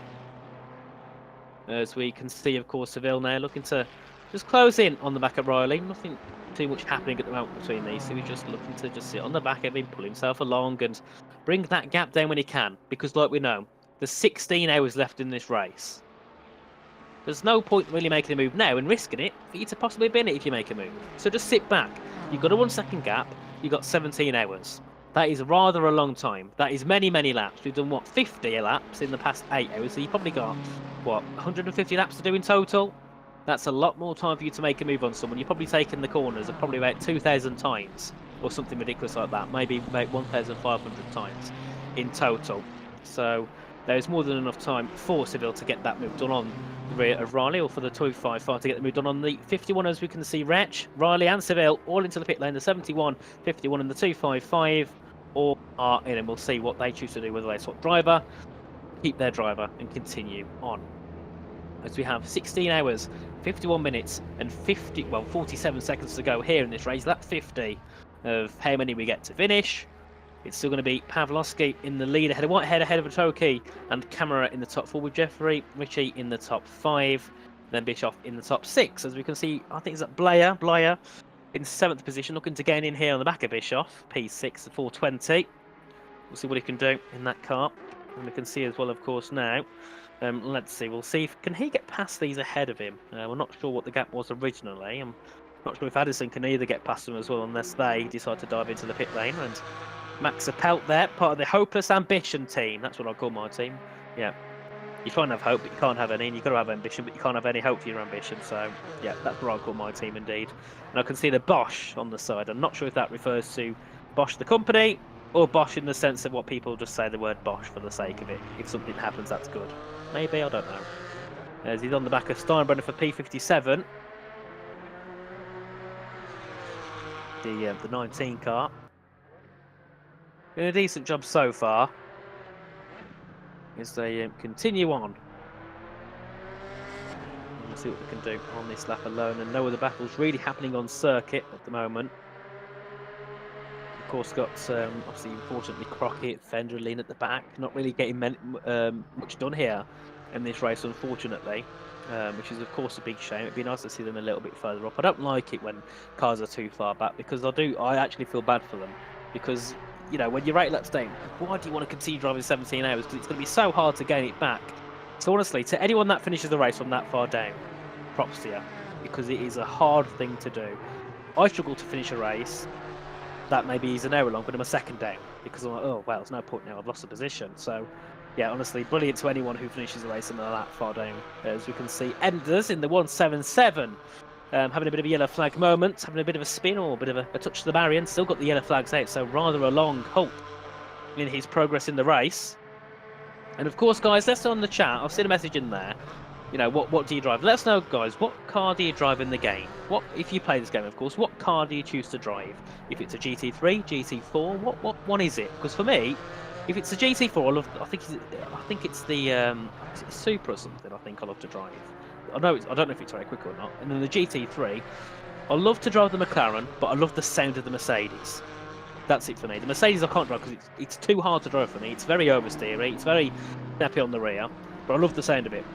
And then, of course, I love to drive the McLaren because it's so planted. You can just throw it into a corner and not worry at all about it, really. Apart from the issue is tyre wear for me. It doesn't end too well in that car. And we can see as well, Creeper Boy says the Nissan GTR GT3. You know what? Fair. It's not the quickest, I think, in the balance of performance, but I think it's still a decent car to drive. Mad Pitbull says the Porsche GT3. Decent, brilliant car. Seiko also says the Porsche. Yeah, I've driven the Porsche at Zolder for an event. It was a brilliant car to drive, just a little bit snappy. And you can see as well, Dennis Smith says he likes, is it the green Lambo Evo GT3? The Lambo I found, I didn't like to drive it, to be fair. I drove it once, but I didn't like it. But I noticed quite a few people do drive it, but not many people in the high split, so I'm not sure if it's a car that's not really well in terms of performance. And yeah, I think the PC stream this is on fire. It probably is. I think John's been streaming this for quite a few hours now. So of course, you know, thanks to John for putting the stream on and sorting everything out. He's been away for how many areas massive, and he's just left it on for us so we could have some brilliant actions. And it was meant to be me that streamed it, but I didn't have much of the software set up, and I'd rather not bring you a very poor, low-quality stream. I'd rather have a brilliant stream, which is left on auto, just so we can sit here, talk along, watch the battles happening on track, and have a nice chat with you in the chat, because it's always brilliant to see the guys in the chat, all in here with us, of course, here for the 24 hours of the Nordschleife. As you can see, Adam Spansky now in the ITB car on the rear of Hoffman for P19. It's going to be a Porsche Cup car against against a GT3. As you can see, Aurelian Pellicori in the Virtual Drivers by TX3 car on the back of that'll be Galach in the 33 car. So yeah, here we are, the 333 and the 33 battling together. The BMW versus, I believe that's the Ferrari ahead of him, and then behind is of course a Porsche Cup car. Not sure who that is, and oh, that's that car I loved earlier with that beautiful orange livery. Beautiful car, isn't it? As they continue on, Spansky gets a within 2/10 now of the back of Hoffman for P19. So we'll see what these two can get up to. Porsche Cup versus an Aston Martin GT3. Now that is interesting. We'll see here what this Porsche Cup car can do. And Nicholas says the BMW M4, decent car. Can't knock you for that one. Banner says I drive the McLaren 720S Evo. Same, that is the car I drive. It's a brilliant car, isn't it? So yeah, it's nice to see so many people driving different cars. And Crimson says the same as me. Yeah, the Merc is great, but it is hard to keep on the track, of course. It is such a difficult car, but that's what makes it quick. Because the snappier the car, the harder the car, the quicker it is. Don't know why that exists, but it just the way it is, isn't it? You know, it's a brilliant car, and I love the sound of it. I've never seen it in real life at Donington Park. Oh, it's really beautiful. Same as the Aston Martin, the downshift and upshift in that car. Ooh, they make you jump as well. That lady in that Aston Martin. The exhaust are probably shaking the ears off when they shift gear. But yeah, it's a beautiful car indeed, and I love how we're here for the race, but we're having a beautiful podcast about the different cars in the game, which I think is brilliant, because it's always good to get you guys involved in the chat, and I hope you enjoy my commentary. I haven't been here long at all. This is my first broadcast on this channel. It's my first broadcast for this type of thing. So I do hope you enjoy this, and I hope that I'm not annoying you with me rambling on for just about random things for the next however long we're here in this race, of course. And we can see further ahead Arndt on the back, Fleischer and Spansky on the back. Oh, that's a yellow flag there. What's happened there? I think that's one of the GT4s trying to move out of the way and ends up causing a bit of a collision nearly, as that would be one of the GT4s. That's Spansky getting through as Leonie is also just ahead of him as well. I don't know where he's disappeared off to. We're moving cars now. We're moving up the battle to Arndt and Fleischer for P9 and P10. As we'll see what they can do, and Blyer as well up in P7 here on the rear of Bischoff. We'll see if they can get to any sort of battle as well. And he said contact. We don't want contact. We want battling. We want hard racing here in this 24 hours of the Nordschleife. And we can see as well Leonino dropping down behind Spansky. So the Porsche Cup car, brilliant job, absolutely brilliant job getting ahead of the GT3s, which I believe are the quicker car. So that's brilliant. And yes, we'll see what they can do now. As we can see there, Hartmann and Hakola are in the pit lane, the 294 and the 169, saying goodbye to that stint, and Galach as well joining them in the pit lane once again. And that means the 333 will now break away from the 3-3 and continue on for the time being. Kearney in the 666 car, P35, looking to try and get in the back of Freitag in the 69 car. I believe they swapped drivers early because it was a different driver in that car early on. And we got Jan Ole Hagemeyer in the 187, going very slow through that corner there. See what he can do as he continues on to chase after Schalk in the 256.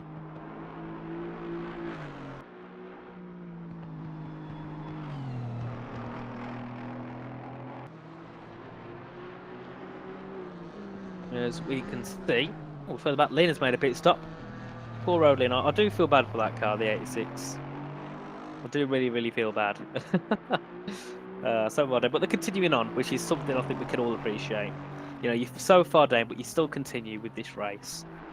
As you can see, of course, still on board with Jan Ole Hagemeyer in the Yeet Esports car. All of that team name, Yeet Esports, looking to try and yeet it through some positions, but unfortunately a little bit far back to do so. As we can see them head off once more into the distance, and we can see there as well. Arias says GT3 I drove mostly the Merc or the 296. Fair play, the Merc is hard to drive, but the 296, it's a nice car. It's a very nice car. If Trimman says I need to buy the 296 DLC. Yeah, I need to buy the Nordschleife one because I was going to buy it literally yesterday, but I thought, oh no, I'll leave it because I'll probably play it the weekend, after the race on Sunday, and well, didn't quite go to plan because it isn't there yet. So hopefully I can, because it looks like such a fun track. I've driven it in the normal Assetto Corsa game, and it's difficult.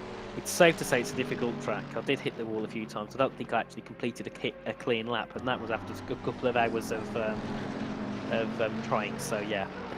It doesn't always end too well for myself, but I will buy this DLC as soon as possible and give it a try. And I don't think I'll be here in this top split though. I'm definitely nowhere near quick enough at all. I'm probably going to be about 5 seconds off.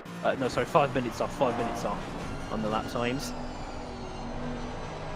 I'm here with Schoeniger in the Williams Esports car. See what he can do, of course, in the 420. P7 at the moment.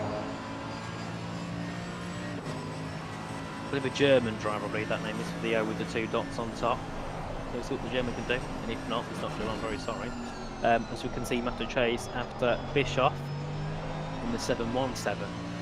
We can see that, yes, here comes around again. He was keeping your eye on the top right, and that's going to be a spin for Rodriguez. The BTL racing car having a spin. And that is definitely not what he would want at all. And they're going to drop down a little bit more in terms of time, and we'll have probably Pumpanen closing quite quickly. But yeah, you did notice on the top right of the screen, rain is arriving in 30 minutes time. So it's been rain, it's been dry, and back to rain shortly in this race. And we've got Ralph Malansky now in the esports car making a swap, or this is their second car running as they continue on to the back of Pumpanen for P32, the 992 Porsche Cup car, looking to try and defend from the GT3 Beamer, and he's doing a good job so far, I'd say.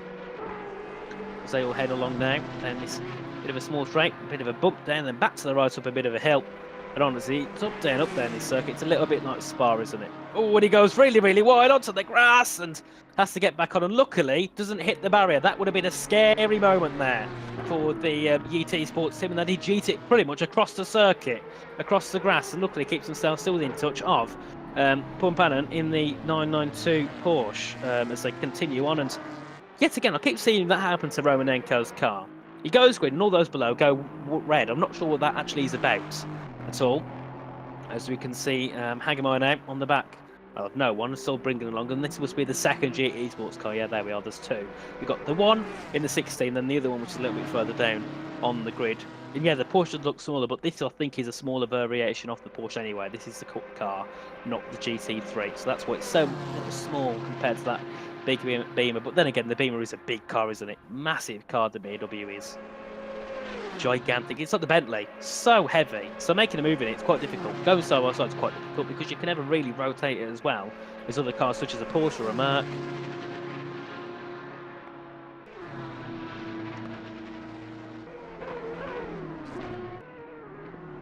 So continue along once again, and Gottsmeister there has had a bit of a mistake, part of the Don Minardo racing team. Patrick Gottsmeister in the 33. Oh, he's changed car because it was a different driver in the 33 earlier on. So we'll see what he can do.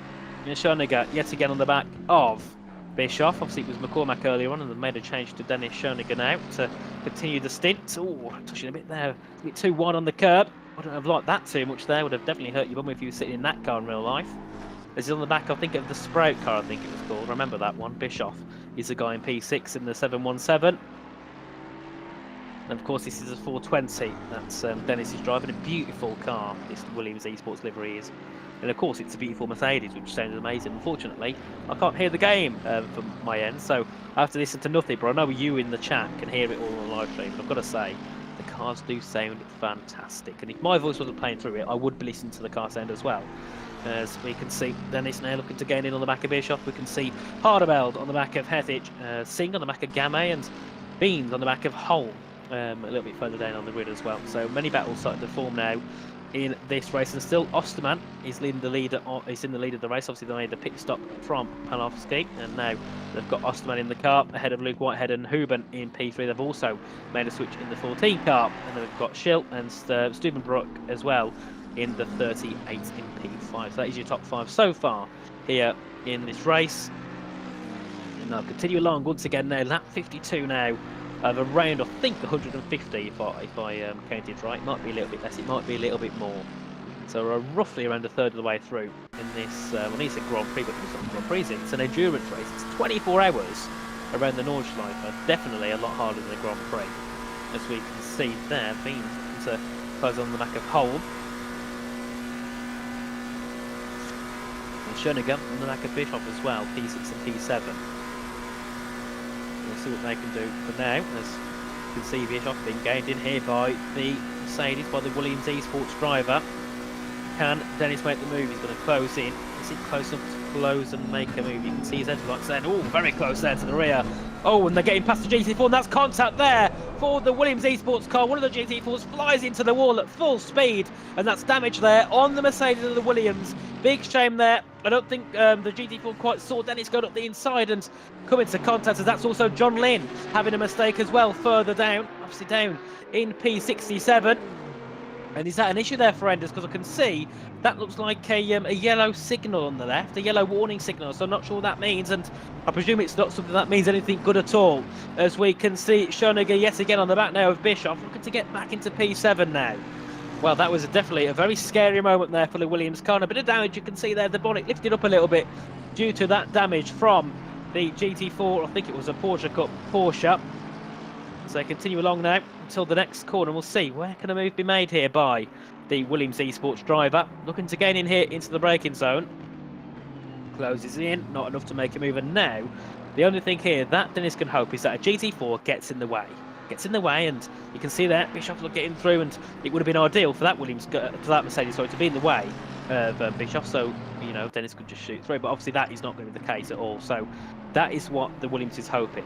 Whereas, well, Bischoff is hoping that he can just continue along and not worry about the Williams behind him as they file through now towards this next right-hander. I think this is part of the actual Nürburgring circuit. They'll get to the end of the chicane, then they'll say goodbye to the normal circuit and then head off into the forest once more. As you can see here, Schoeniger gaining in now, so head down to the chicane, but never going to gain enough to even think about making a move. So head through. Of course, yeah, there is still 16 hours left. We've got a yellow flag. Someone's somewhere on the circuit. As we can see now. Oh, that's Romanenko making a mistake. Where's that been made? There he is. Oh, with the exit of that left-hander. And look, so I saw them there, but obviously Bischoff and Schoeniger passed them, but I didn't quite realise that he'd be there on the left-hand side. Luckily, the two GT3s didn't get into contact there with Romanenko, of course, in the Gladius Competitions car. Oh, he's gone away. Now we can see Sherratt in the low fuel motorsport car now in P30, looking to close in on the back of Appel in the 71 car. Let's see what these two can do here. That's a Ferrari versus a BMW M4 as they head their way now down towards this next part of the circuit. A long straight here under the Audi Sports archway. They'll continue along now down towards the next section of corners. Obviously, this is where they get to the long left-hander, I believe, at the end of this straight. And we can see there, Sherratt to the outside, gets ahead of the Ferrari. Brilliant slipstream there, utilised by the BMW. And into P12, it goes a 255. Now going to be a position higher in this race. And Schoeniger yet again now on the rear of Bischoff for P6, but still on board with Appel here, looking to try and, if he can, gain in maybe and get the move back ahead of Sherratt. But I don't think that is really going to be much of a possibility at this current time, as you can see him there just dropping back further and further as they continue along for now. And here we are at the battle yet again for P6 and P7, the only real battle we've had for a long time. A brilliant battle between these two, as we can see. Solo runner Luke Whitehead, and he must have some sort of issue with his engine, yeah, because you can see there Hubens gained into 4.4 seconds, so he could get prepared for a battle for second place here in this race, guys. This could be brilliant to see. A battle for P2. I believe that the 14's in the Mercedes. I'm not 100% sure, but you can see there Whitehead losing lots of time to Osterman in the lead, which is definitely a big shame. This is the last thing that Luke Whitehead would want, of course, in that Veloce Esports car by himself. 24 hours solo here. Brilliant effort so far from him as he continues along for now. Heading down in towards the right-hander, back to left, and then to another bit of a sharp right-hander. Heavy braking zone, just throws a car in there. Brilliant from Whitehead as he just paths his way through and actually has gapped Hubens. So I think now Hubens been caught up with a bit of a lapped car because there was a couple of GT4s separating those. So I think there was two separating second and third, and that's why he's dropped back so far And of course, we can see, guys, on the screen, it is going to be raining in 30 minutes, and that rain has intensified. Originally, it was 1 bar of rain, now it's 2, which means there's going to be heavy, heavy rain in around 30 minutes' time, as you can see here. Sebastian Zentner in the Sim RC Endurance Boy. Oh, no, that's a big crash. Oh, dearie me, and that is a big, big crash. Warner into the wall, went wide and got collected nearly by Zentner, who luckily could get out of the way and continue along. That was a big, big shunt there for the Porsche. Obviously part in one of the Porsche Cup cars, and I was saying earlier on, he's doing a brilliant job, but now has found the wall and will probably have to lose a lot of time due to that damage there. Big shame. And yeah, Banner, yeah, he's doing 24 hours alone, and yeah, again there I could see on the stream replay there, yeah, just hit the wall there, went wide and hit that barrier, but luckily no one was coming towards him when he got back onto circuit. But yeah, there we are, as we can see, Schoniger yet again on the back of Bischoff, looking for P6 now. The 717 and the 420 looking to get to some battle in here on the circuit, and they've always come close to it, but never close enough to make a move. And you can see that the Williams car very close to hitting that barrier on the right hand side. The camera angle's brilliant, even though we're on the auto cameras. I've got to say the angles are superb, as we can see. Obviously Romanenko yet again lights up green on the screen. Don't know what that's for, but he keeps doing that. He lights up green, then all those below him light up red. So we can see the Williams car looking to get closer and closer. This is the closest it's been for quite a while.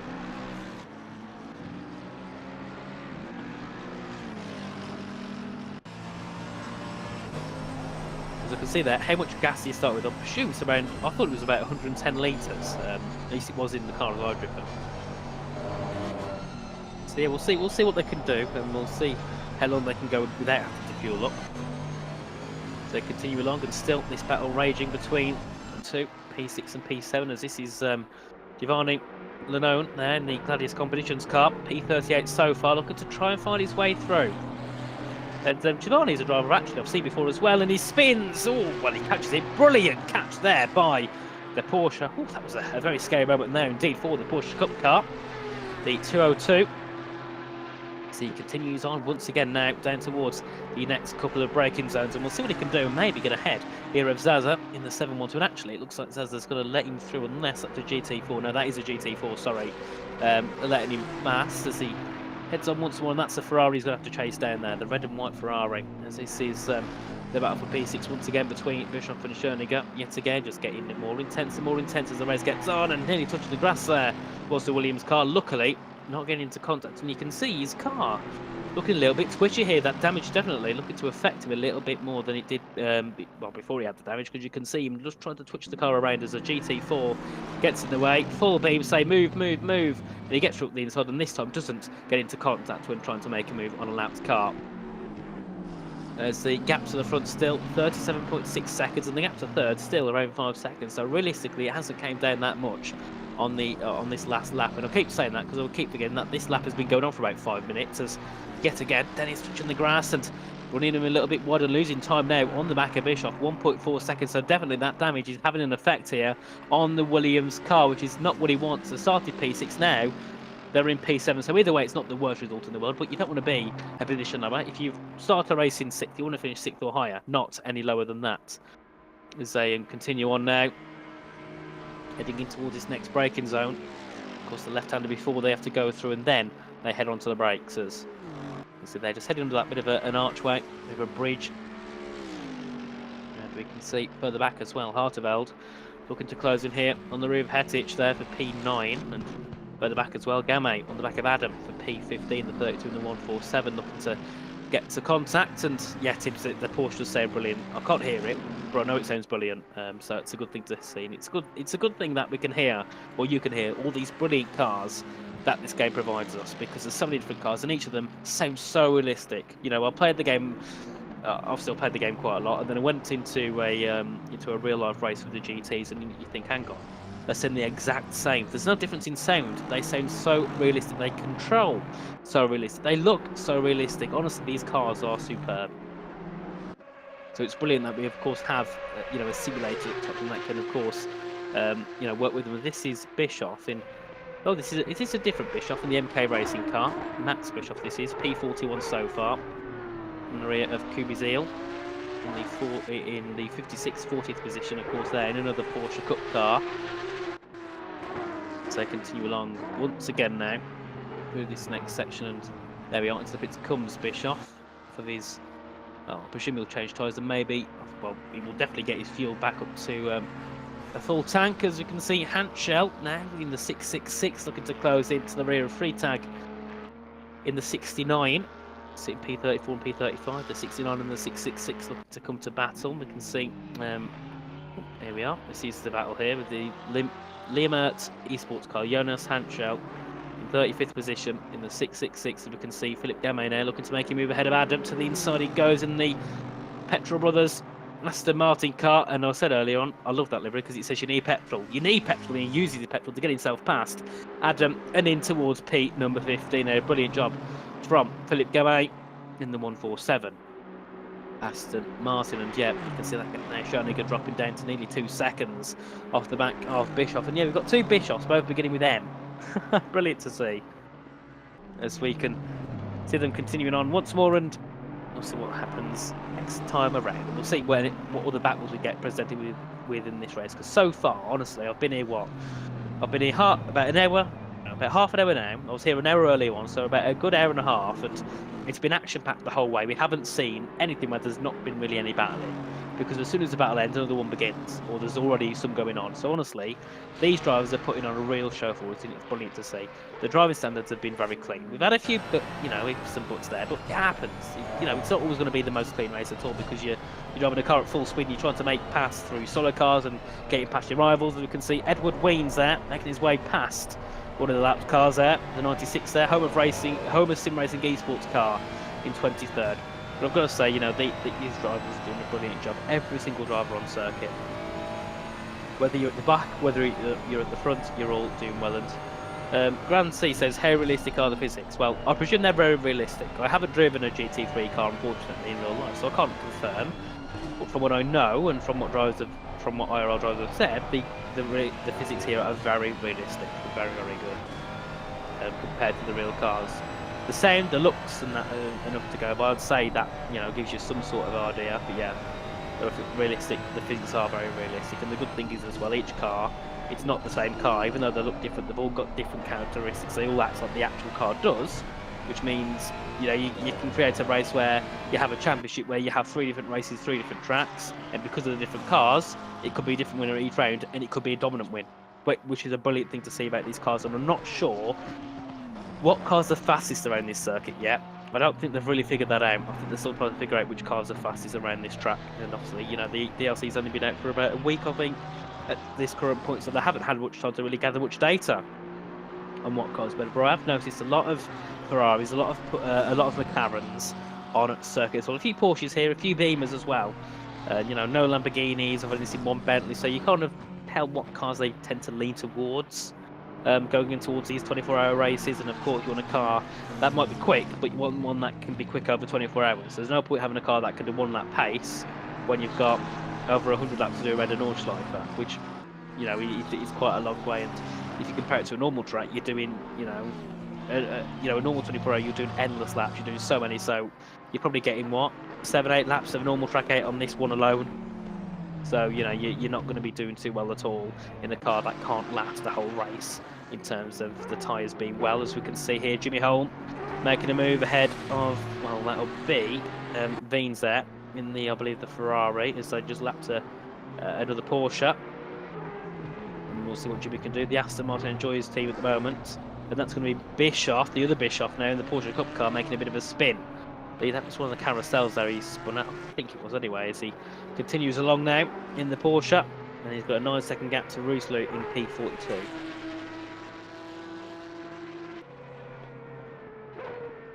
And Crimson says the Lexus is the fastest based on the LFM times. I think I've seen one Lexus here. I think there is one in the grid. I'm not sure there's that many. Of course, and Leroy, yeah, he sums it up perfect. It might be him. The skill competition is real. In my eyes, I think sometimes the competition on esports is better than the competition in IRL. Because the thing is, there's no real risk. In esports, you make a mistake, you crash, that's it in real life. It's a whole different story. You've got money to spend, you've got your own, your safety stuff after. Whereas in esports, you can throw everything at it. So I would say, in many cases, that esports can be more interesting to watch and, of course, to drive than IRL. Of course, the atmosphere of a real life race will never feel different. You know, esports will never compare to it because it's a different type of atmosphere. But I think that's the great thing about it. You have the alternative to a real life race, and to people who don't have the opportunity to go to real tracks because they are in the location to do so, or they haven't got the money to do so, they can watch and play some esports, which I think is brilliant. And honestly, you know, I never used to like esports at all until I got into the scene properly, and never looked back now. Never looked back. It's a brilliant scene to be involved in. And if you aren't involved in it, guys, get yourself involved. Get yourself the game. You know, you don't even have to be on a wheel. I think you can play this on a controller. Get yourself a nice car, sort it out, and, you know, whip some lap times through, and maybe you can find yourself in one of these teams in the future. And if not, load up YouTube and watch the stream, because honestly, the racing so far has been absolutely brilliant. We can see, of course, a battle happening in front of us. Why we waffle on about the IRL and the sim racing side of motorsport, as we can see Edward Veens now looking to close in yet again on the back of Holm for the P22 in the 906.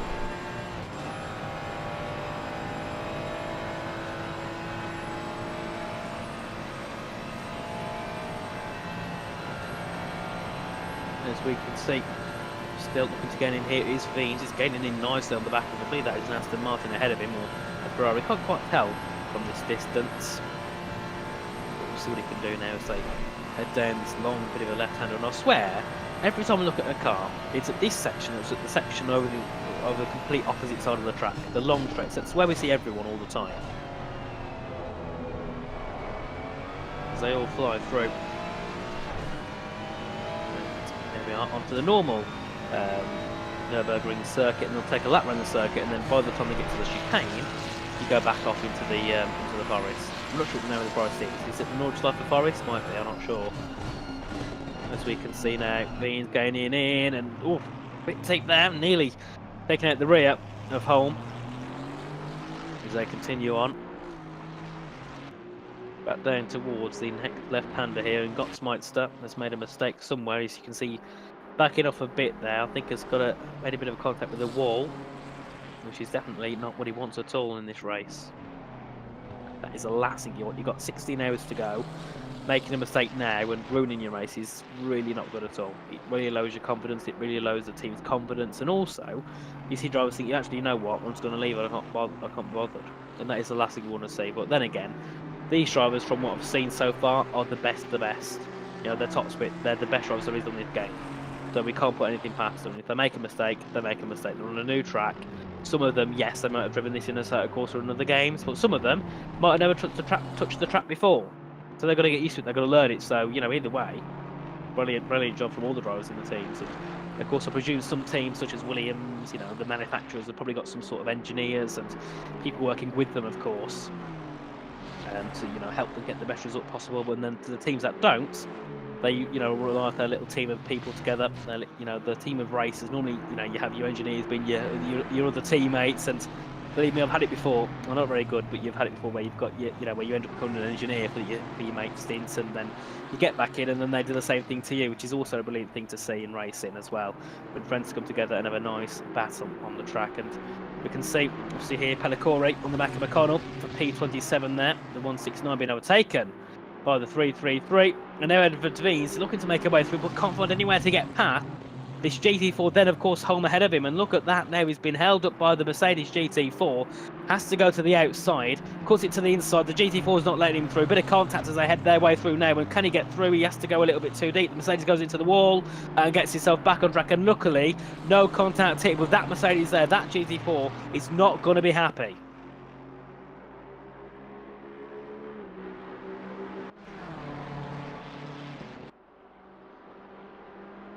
As here is Milanski on the back of Chopper for P31, the 151 and the 16 looking to come to battle now as they head their way through this next section, and we'll see if a move can be made. No, you can see the Beamer looking to find a move, but he can't. He has to back off. He has to wait again.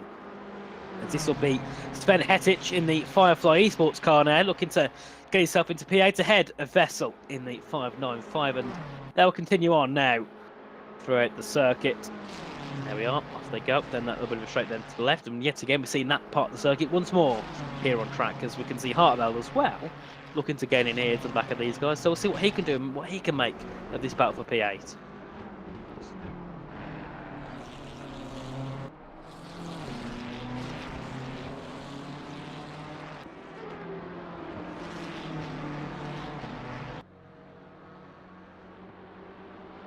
as we can see now, heading down towards.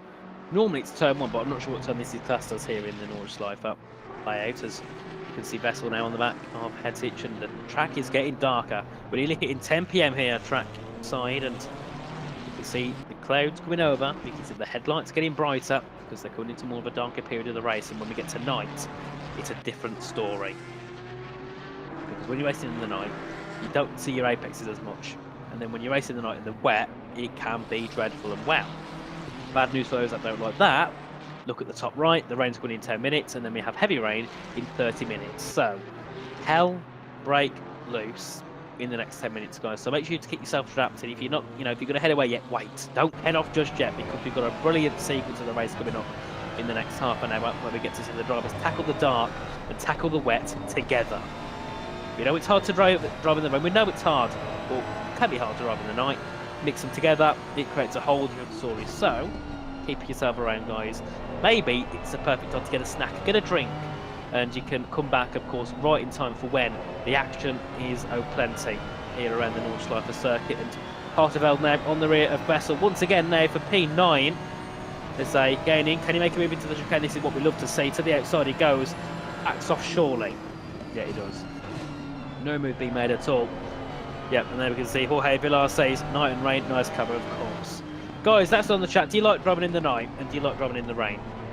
That's what I want to know. Do you like it or not? Because I don't, and I want to know. I want to hope I'm not the only one. As Harteveld there nearly hit the back of Vessel coming through. That was a close move there.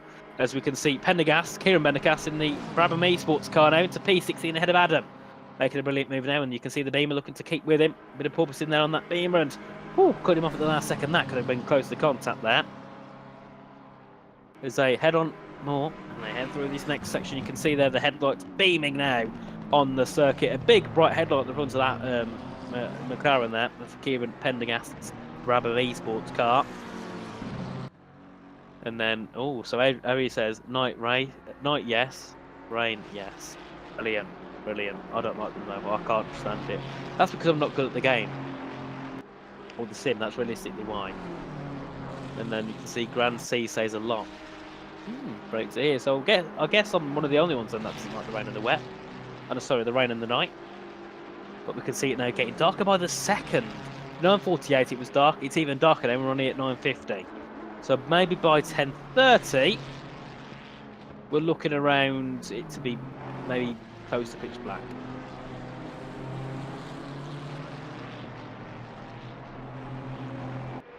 As we can see Adam there on the back of Pendergast, we can see Harteveld on the back of Vessel. The P9 still looking to battle, and everyone else not really getting involved in much.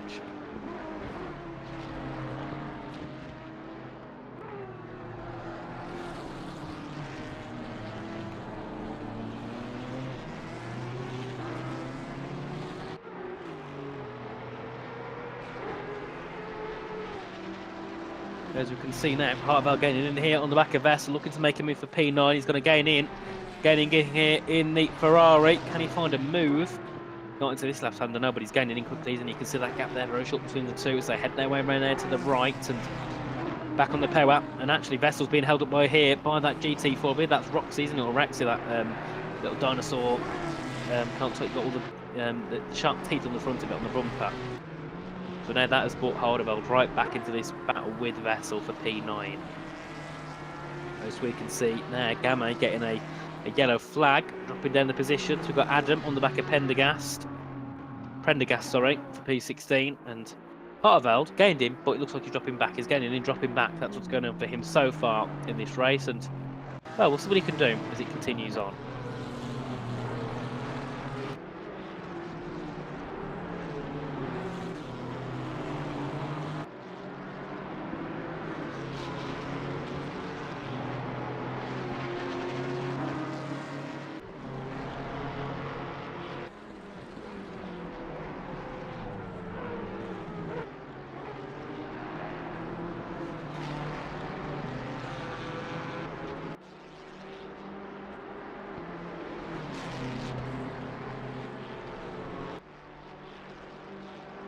As here we can see Harteveld now within a 10th here of Vessel. The track's getting darker and darker as the time gets on. Can we see a move possibly here as the rain, I believe, is going to hit now I think the rain started to hit onto the circuit, so this is now going to be where the action gets so plenty. Is actually, I think Hartwell's made the move. He has. Brilliant move there by the Ferrari into P9 ahead of the Beamer. That was a perfect move to be made, and the rain is started to come down. I'm not sure when it hits down, but we'll see it very, very shortly. We can see there Edward Veens in the pit lane, or I think he's going to be heading back out the pit lane shortly. And we'll see what he can do. I believe they'll be looking ready to get strap on a set of the wetter tyres in this for the next part of this race. So here we are, guys. Get strapped in, because this is going to be a brilliant sequence of racing. And we can see as well, at 30 minutes time, the rain gets heavier, even heavier than it will at heavy. So this will be brilliant action, this will, and we can see cars sliding off everywhere, I think, at this point. As you can see, the track is now greasy, and it'll get wet very shortly. We can see Sherritt now on the back of Vessel. Brilliant to gain in that gap nicely in the 255. As you can see here, Tariq Adam in the Genesis Esports car looking to gain in here, and P17 on the back of Prendergast still, but just can't find a move ahead of the 62. I think that's the Brabham Esports car.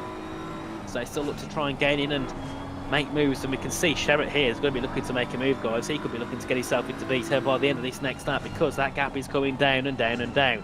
The gap's 8 tenths, 7 tenths, and Vessel's actually increasing his gap to Hartvelders. Adam there, you can see struggling there, the rain's hitting down, and you can see the windy wipers going forward. Now they know that the track is getting worse. They know that it's now going to be crunch time. They need to pit soon for a wetter compound of tyres, because we'll see cars sliding all over the road unless that changes soon.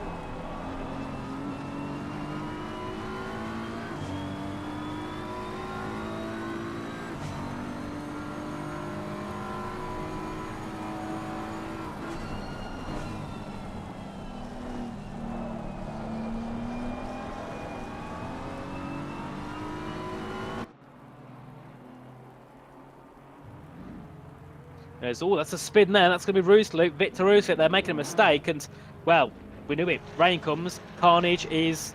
Oh, he nearly gets hit by a couple of cars. There we can see Austin, Hanschel, Kubizil, Maz, all in the pit lane now for... It will be a wetter compounder tyre. Well. Oh, you can't pit until it gets damp. Okay, there we are. So, or else you damage the wet tyres. Ah, okay. Yeah, I'd never had to race in the wet properly in an endurance race, so there we go. Brilliant knowledge coming back into handy once again. As they continue along, and yeah, they've got a long lap to go before they can, of course, get towards a pit lane. But you can see them struggling here. I'll see Tariq Adam looking to just slide around.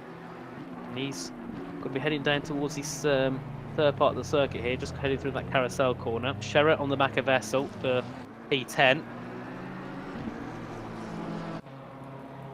As they continue on once more, and Sherritt, you can see now literally pushing Vessel through. You can see he's not comfortable here with the conditions on track. Oh, that's a mistake there from someone ahead, and that's going to be close to contact, so they head through.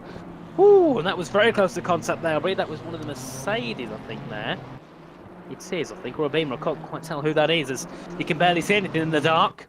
As they head along into the pits, they go. They're all speeding into the pit lane, trying to beat each other into the pit lane as well. And then this is where we'll see wet tyres are plenty. The track is damp. The track is now wet. So get ready, guys. They're going to be onto wet tyres. They're going to be heading out. Well, this is going to be an interesting one.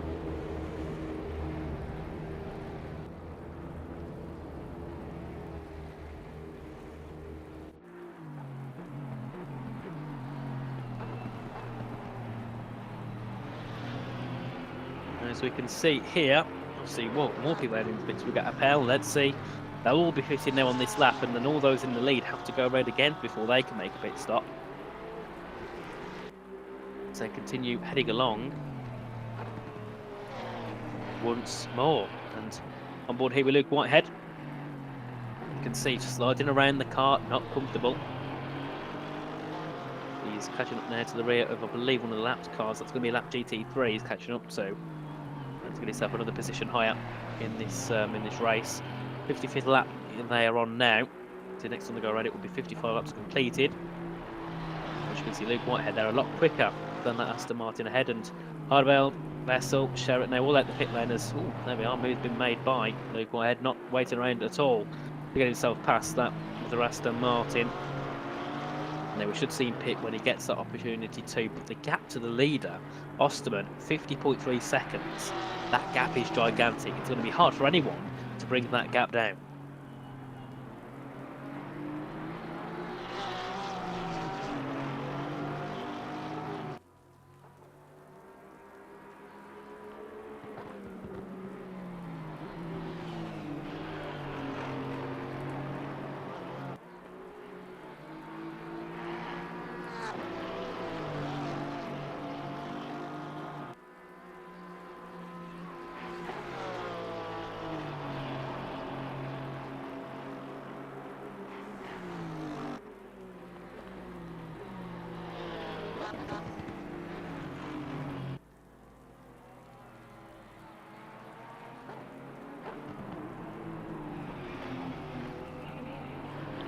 So sorry there guys, I'll just look at something else quickly, but we're back. Whitehead struggling more than ever now. As we can see, Adam as well having a bit of a mistake. Oh, it looks like Whitehead nearly spun it then. That car went really sideways as we switched off him. As that's going to be Adam into the wall! He couldn't brake in time. The car cannot brake in these conditions, and hitting the wall as he went through there. That is a big shame indeed, but he's right at the pit lane already, so he has to brake. You can see the car not even wanting to slow down into the pit lane. And obviously Game and Prendergast as well, joining him as well into the pits. So, crunch time is here, and these cars are struggling. We can see that. That's a handful. Luboslavski, I think that is how you say it, in the Armamentaria 121 in the Audi. We haven't seen many Audis here in this grid, so that's nice to see an Audi or two here racing in the 24 hours of the Nordschleife. Heading into the carousel, we can see Arndt here on the back of pole for P54, and then further back we can see that's further ahead, so that's Durkop ahead of Petzold. As we'll see, what can Arndt do? Can he? Ooh, bit of lag there to see from. And Poland, no, don't send it on. He backs off. He knows that it's not the best way to do it. And he heads down now in towards, well, back in towards the forest. There you go. Into the hell zone you go. To the left go. You're not going straight, you're going left. And now we get to the cars tackling the wet tyres around this circuit when it's getting darker at least. You know, it's not too dark on the main track, but when you get under the trees and you get to the forest where it's really congested and there's not much space, it gets very dark and it's quite scary as well. You look at that, you can... Some of the cars you can barely make them out apart from the headlights at some points and the tail lights as they head their way through. And we can see as well Petzold on the back of Durkop, the 141 there in P49, and Arndt's in the 404 in 55th, looking to get past pole to get himself one position high. But then they've got a minute to P53, so a lot of work to do for Arndt once he gets himself ahead of pole. The Rice Colburn Racing team, and oh, they're looking for a move gaining in here. I'm going to go to the outside here of the Mercedes. Can he get the move done? It's going to be close here, isn't it? It's going to be very close. He's going to go to the outside. He's going to commit to it. He's going to commit to it heavily. Can he get the move done? To the outside he goes. He goes onto the grass, but he keeps it. Oh, they make contact. They make heavy contact onto the grass. Goes, aren't there? And Pole continues off ahead. That was a very, very close one. A very scary one there for Pole, for Arndt, sorry, who nearly ended up in the barriers.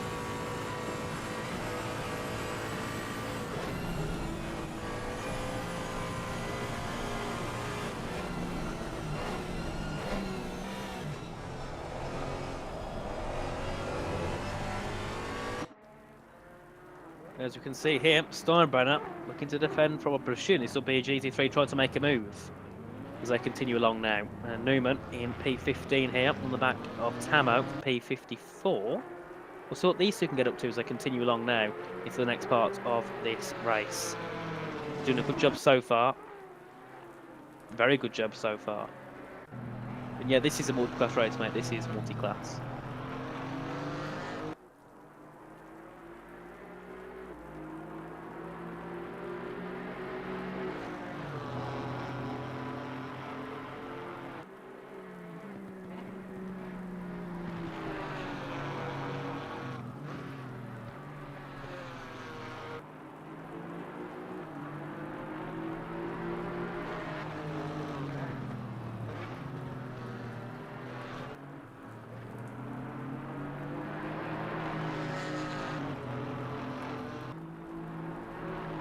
Anyone watching the Japan GP? Of course. Racing. Any sort of racing I want to watch. You know, I've got myself into many other sorts of motorsport recently. Got myself into GTs last year when I went to Donington Park for the British GT. Honestly, if you live in the UK, guys, and you know, you live near a GT track where they host one of the British GT races, go to them. Absolutely brilliant. Honestly, that's amazing. And even if it's any sort of GT, probably better than F1, I'd say, in some sense. Might be a bit far-fetched, people will disagree, but it's motorsport. Motorsport's not just F1, is it? But also, if you don't watch F1, you can almost watch this. You know, we all know who's going to win the F1 race, don't we? You never know who's going to win this race. So, you know, we'll keep yourself here and watching the action. As we can see Marcel Tamo in the Get Quick E-Racing team looking to defend from Newman in the... Sorry about that, in the 404. As that is Bischoff, well, the second Bischoff, going off circuit and... Ooh, a little bit snappy there. Looking to struggle with the car a little bit, and these drivers still, guys, remember, are getting used to the conditions. Some of them drove in the wet earlier. Some of them haven't been out in the wet yet, so they're still looking to get used to the conditions. As we can see Newman, Moritz Newman here, looking to get past the rear Tamo, and this is going to be a brilliant move whenever he makes it. He's going to go to the inside out, so where does he go? As he looks to close in now, as they head down towards this next section. What does he do? You can see he's pushing his way through, and this is a Porsche versus Mercedes GT4, and I think actually Tamo's got damage. You can see that on the front of his bumper. A little bit of damage on that car.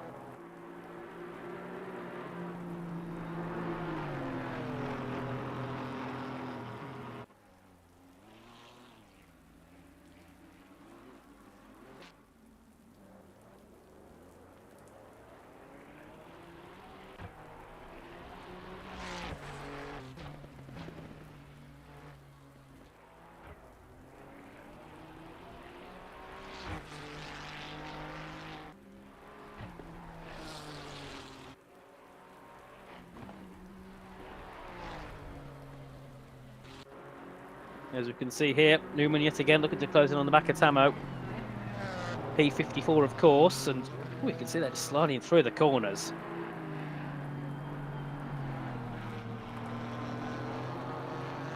And you can see there, very close to the curves, but he just can't find a way through. Tamo looking to get it, looking to defend well. He's doing a brilliant job of defence here, but the issue is it's the wet.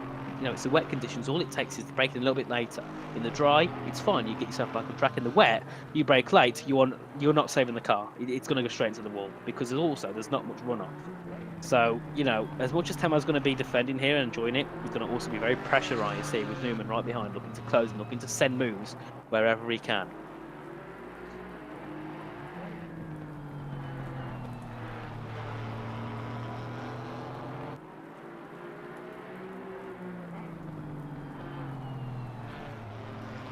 As we can see here, a little further back there, Hagemeyer making a pit stop. It's about the coughing, guys. Sore throat at the moment. Don't know why, I just come on instantly. Probably because I'm talking so much. I've spoke 100 words a minute for the past 30 minutes. But it's been brilliant so far, this race, as it's been absolutely a pleasure to commentate over and to share the action with all you guys. As we continue on, and yep, we can see now the track is pretty much pitch black. And remember at 9:15 I said it will be dark by the time we get to around 5 past 10. It's getting to that now. It's wet as well, so it makes it darker because the clouds are all over the sky. So yeah, this is going to be a very dull, dark period of this race. But the battling, either way, will still get underway. Malinovsky into the pit lane there in the 75. We've got Hagemeyer just heading out the pits in the 187. We'll see what that produces for their racing.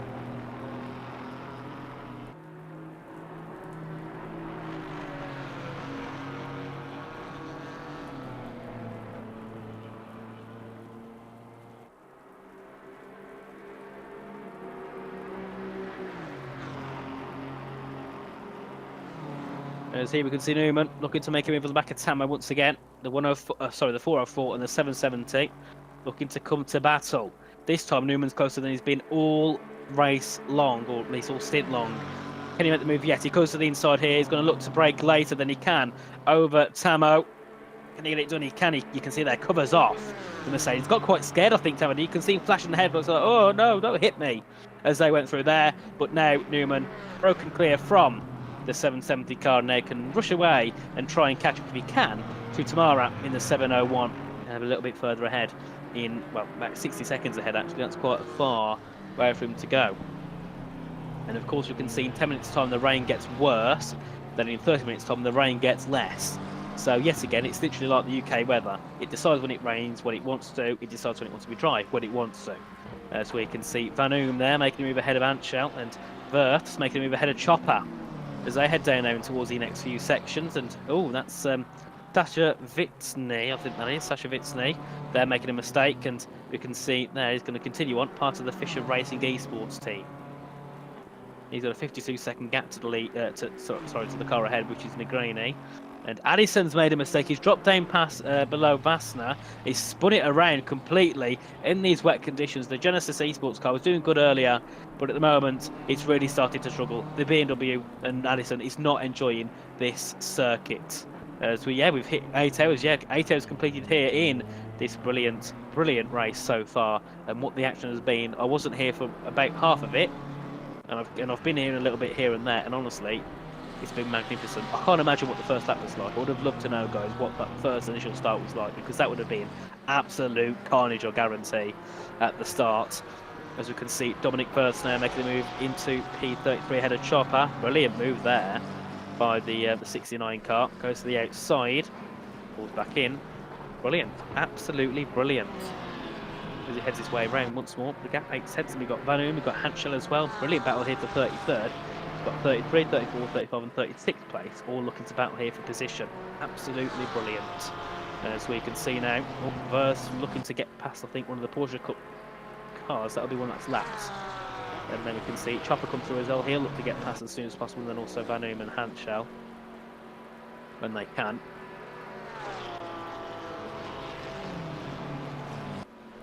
As they continue along once more. Pit Speed Racing Team, of course, that is what the team that Verse races for. And we can see Jonathan Riley, part of the Scuderia Ferrari Esports team, now in P9, looking to close in and make some moves on the back of Gorka now for P8. So we'll see what he can do as he heads his way through.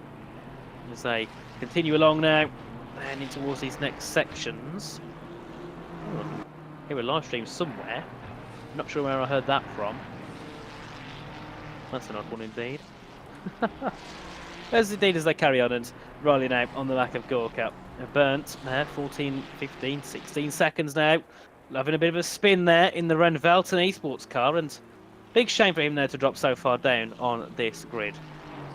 And he's going to lose a lot of time now, and that's Letzi behind him as well. Obviously, Letzi's been doing a very good job so far in this race in P13 and looking to possibly get past Leon Burnt and get himself into P12.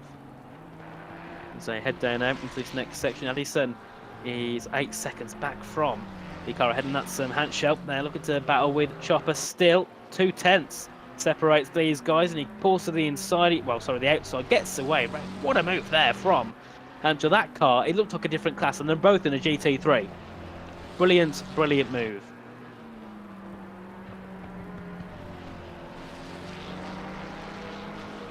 Do I read the chat? Of course I do. I don't look at it all the time because I'm still trying to watch the race at the same time. But welcome in, Jack, mate. Welcome in. I hope you're doing well.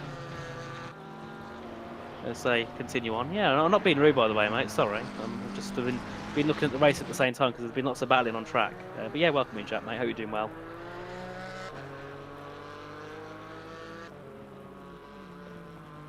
As they continue on, and well, here's Norbert Worlds there in the Azuria Ecos car, 65th position. The 999 a little bit far off the rest of the train, well, the rest of the field, I suppose, which is a big shame for him.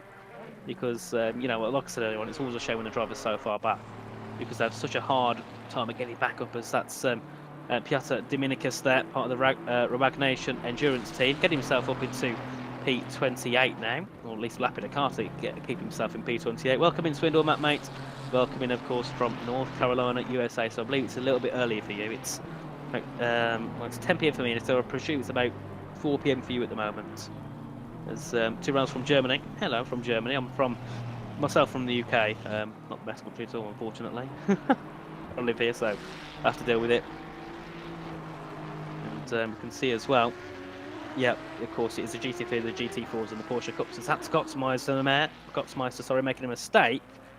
Heading in towards the Nordschleife, away from the actual, you know, the normal circuit. The Marder Racing Team driver he's racing for. So that's sorry, and got a 2.3 second gap to Zerbin ahead of him. Further back, of course, we got Cartoon in there, 57 seconds back from 31st. Of course, in the Porsche Cup cars. To be fair, these Porsche Cup cars are doing a very good job. And there we are. We've got lots of people saying hello from South Africa, the Netherlands, the West Coast, the Netherlands again, South Carolina. Welcome in, everybody. Oh, welcome in. It's nice to see everyone from all different parts of the world. Obviously, guys, if you haven't let us know where you're from, what country you're from. It's always nice to see people all from different parts of the world. No, it's not GT3 only. It's GT3, GT4, and Porsche Cups. As we can see now, Aidan Lincoln in the Veloce Esports car. This is one of the GT4s, looking to try and gain ahead if he can to Bischoff. You can see at the moment he's got a 71-second gap to Tugalt in 46th place, and now just needs to try and pull along and just keep himself in a consistent position. They've moved up 27 positions, so they've done a very good job so far in this race. As you can see, owners from Thailand, from Netherlands, Norway, South Africa and Norway. Oh, that's an interesting one indeed. And unfortunately, I can't use the onboard, Sam, as I'm not the one streaming it, and the streamer's away, so we're on the auto direct cameras, unfortunately. I would love to bring you some of the onboard action, but unfortunately I cannot. And Roland Afridson, I recognise that name. Welcome in, mate. Welcome in indeed. As we can see, Schneckenberger now on the back of Riley. Looking to get himself into P9 here. Obviously, Jonathan Riley, a driver I see quite often on social media, obviously part of the Ferrari Esports team. Very active, I think, on social media. So it's nice to see him racing here in this grid. You can see Latvia, France, the UK, Brazil, Netherlands, Britain. No, we're not going to be biased in my own country, but yeah, Britain. Yeah, it's nice to see everyone from so many different places. And of course, lots of Dutch people. Sim racing and racing in general is always favoured by the Dutch, isn't it? Which is a good thing. How many teams are still going? There is, I believe, 67 still going at this point. Unless any have retired in the last couple of laps, there is 67 cars that are continuing their way to complete 24 hours of, at least Le Mans then, not Le Mans, Nordschleife. And obviously, guys, yet again to mention, Luke Whitehead doing this solo. 24 whole hours, he's sitting in P2 by himself. So we'll see what he can do, of course, in the next part of this race. And De Campo, there we are, another driver I recognise in the Veloce Esports car. Now got himself ahead of Burns. Thank you, Roland, mate. Very, very appreciated, mate. As we can see, Jonathan Riley still looking to gain it on Gorka, but the gap's not going up, it's not going down. So it's not too bad at all for him. It's, we can say them heading all the way now down this long back straight. Once again, the straight we see every single minute of the track. The race. There's that. Oh, somebody in here. This is going to be Chopper, Van Oom, back to 35 to 36. And then behind them, it's going to be, I think, a GT3 being like, move, I want to get through. It's my turn to make a pass now. As we can see, so Chopper will drop back, I think, to let that GT3 through. Then he'll get past Van Oom, and then he'll continue on, and we'll see what happens. As they push along once more. And BTL Racing Team is, of course, the 151 Tony Chopper's racing for. And he's doing a very good job so far. I've got to say he's doing a very, very good job indeed. And Gottsmeister there in P30, a 1.6 second gap, of course, now to Zebna Zach. Oh, get a flag. Although there's an incident there in that right-hander. What's happened here? I think that's Van Oom and Chopper coming together, possibly into the braking zone there. That is far from ideal. They've lost so much tyre now off the back of P34, the 666. They're in a very dire situation. Big shame to see those two head off track, and I think they either made contact or they broke a little bit too late into the braking zone. It's like, yeah, goodbye. We're off into the gravel now. As they continue along once more now and just trying to catch back up now to Hans Schell in the 666 in P34. Further ahead, we can see Gottsmeister yet again gaining in here on Serbin, but just can never find a move to get himself ahead of the Porsche Cup car. And look at the screen, guys. It's heavy rain now. It's heavy rain in 10 minutes, and then in 30 minutes' time, it is going to be dry weather on the circuit. So it's getting better, isn't it? You know, it's going to be nicer for the drivers. They're in the wet conditions. They're in the night, but they can go back to dry tyres soon. They can then relax and drive. They haven't got to worry about trying to navigate the car around in very wet conditions, because it's a lot nicer to drive in the dry. I think we all know that, or at least I know it personally. So we'll see what they can do once that rain eventually comes to a halt. And also, if you need to be on the right part of the circuit at the right time. If you're at the back of the circuit and the rain stops, you're going to go a whole way around. But if you're at the front of the circuit by the pit lane and the rain stops, guess what? You can carry on. And Peters, that's a bit of contact there into the wall. I'm not sure who that was. That might have been, I think, the Greenie or Bischoff into the wall there. That was a bit of contact. I think they were one of the other GT3s, and yet again another car. Yeah, Negrini there, part of the Visceral Esports team, into the wall, into the barriers, and going to definitely have a bit of damage there on that car. Big shame, dropping further back now from Zimbal in 24th, but luckily still they have a large gap to Sasha Whitney in P26.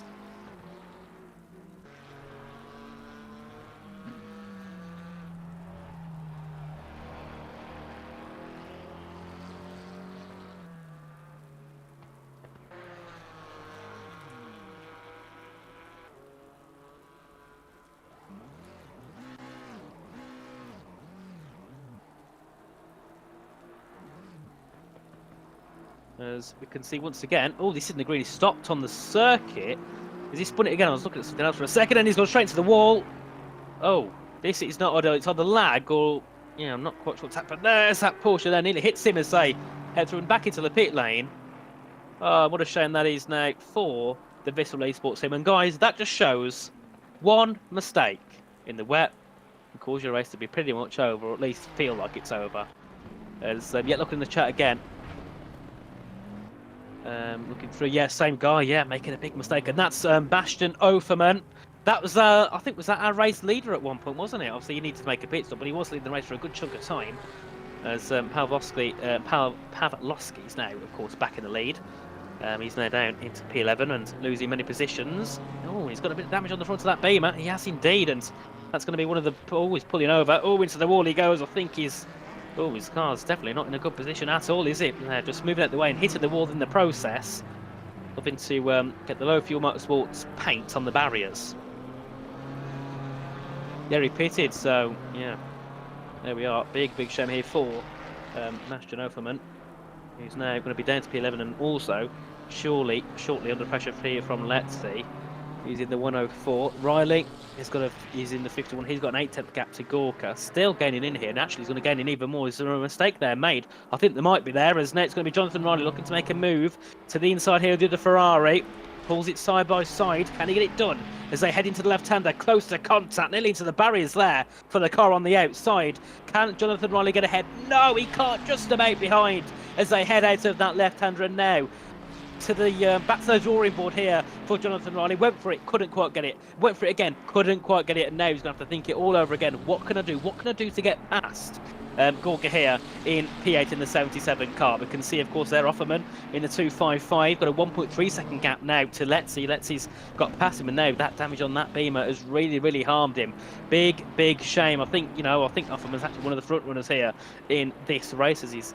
It seems he was dropped down 2 positions, so he must have 10 positions. Sorry, so he must have started around P3, P4. Jonathan Riley now, he's going to have to just sit back, think, right, what do we do now? Speak to the engineers, guys, what do we do? How do we get past him? We need to think of something, because what we tried now just does not work. As Offerman's gone around again, or he's either that or he's going slow. We'll see if we can get on board with him in a second to see what's happened. And yeah, this is really unlucky, of course, for Offerman. Very unlucky, as we can see. Riley once again gaining in on Gorka, and that's the only move happening really on circuit. Everything else has kind of slowed down as they continue on. They all fly through now in towards the next part of the circuit, and Jonathan Riley looking to gain in. A gap 7/10 of a second as they head through. 6/10, 5/10. It's coming down, but yeah, he can't find a way through, can he? That is a big shame. And I can see someone there asking, do any of the drivers stream? I think all of them stream. Well, most of them anyway. Many of the good ones will stream anyway to their fan base. And of course, stick around here instead. It's better staying here, guys. You can watch every bit of the action then. You don't just watch one driver having a little bit of action. As we can see, it's again Jonathan Riley still looking to gain in. And it's the same story over and over again. Jonathan Riley looking to try and make a move, because everyone else has kind of broken away from their respective packs. And we can see there Klinkmuller in P3 in the 14 car looking to try and gain in here on the back of Whitehead, and Riley, you can see, looking to keep pushing along. The gap's coming down, but never down enough. We can see further back as well, Klassen on the back of Hojay for P14, and further back as well, Veens on the back of Healy for P21 as they continue through. And there we are, the battle for the Ferraris, and the issue they've got here is they're both in the same car. So the battling becomes harder because you're both in a very similar spec car. If you're different cars and they both have advantages and disadvantages, it's easy to battle because you know where you can be on the upper hand. Here, it's just down to who's the better driver rather than who's got the better car, who's got the car that's more suited to the conditions. But Riley's now to the outside of Gorka, looking to make his way through. He's got the outside line. He's going to keep it to the outside. Can he get the move done? Because I think he might pull ahead. He might just about be ahead there. Can he get it done? I think he can, into the braking zone of the left-hander shortly. Heads it in, and you can see they're just trying to edge himself over to the left a little bit more to get the car covered off. And there we are. I think he's got it done. There we are. Jonathan Riley now into P8 in the Ferrari car. Brilliant job there from Jonathan Riley indeed. And we can see further up there, I see Jeffrey Ritchie a little bit further off that main train, and he's been driving for a long time, so I'm not sure how many stints he will do, but he's doing a long stint in that car. Further back as well, we can see yet again Klassen looking to still gain in on the rear of Hoje for P14. That gap's now down to 4 seconds. It was around 5 seconds as they continue on. Yes, Nils is driving his up in, I presume you're on about the one in P4.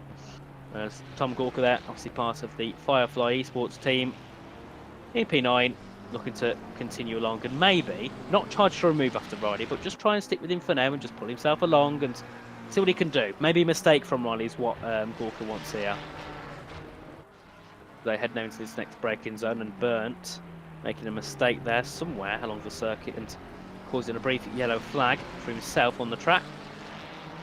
And here Gorka's actually looking to try and fight back, so maybe we do have a good battle here between Riley and Gorka. Jonathan Riley and Tom Gorka, of course, with P8 and P9 here. The Firefly Esports versus the Ferrari Esports cars. Offerman's also had another yellow flag. Yet again, Offerman's made another mistake on circuit. It's not going well at all for the BMW. And yeah, I think he's got damage. He's not in the right mindset, and he's now just in a very, very poor situation, as we can see here. Offerman head back into the pit lane. There we are. Into the pits he goes, and we'll see what he chooses to do here. As we can see, Klassen actually, look at that gap. It's down to 1.8 seconds here on the rear of Hoje. So that gap coming down very quickly now. And we'll see what he can do at the moment as Offerman slides his way back into the pit lane now. And he'll get himself sorted, get his car sorted out, and maybe make a swap of driver. As we can see, yet again, Gorka on the rear of Riley as they head through now towards the chicane before heading back into the deep dark forest at the Nordschleife. You can see he's actually doing a very good job here on the back of Riley. I thought once Riley got past, he'd pull away, but no, Gorka's doing a very good job to stick with the Ferrari Esports driver. So they head their way down to the left-hander, and they're gaining in actually on a lapped car, so hopefully they don't get in the way and cause an issue. Otherwise that will definitely be far from ideal, of course.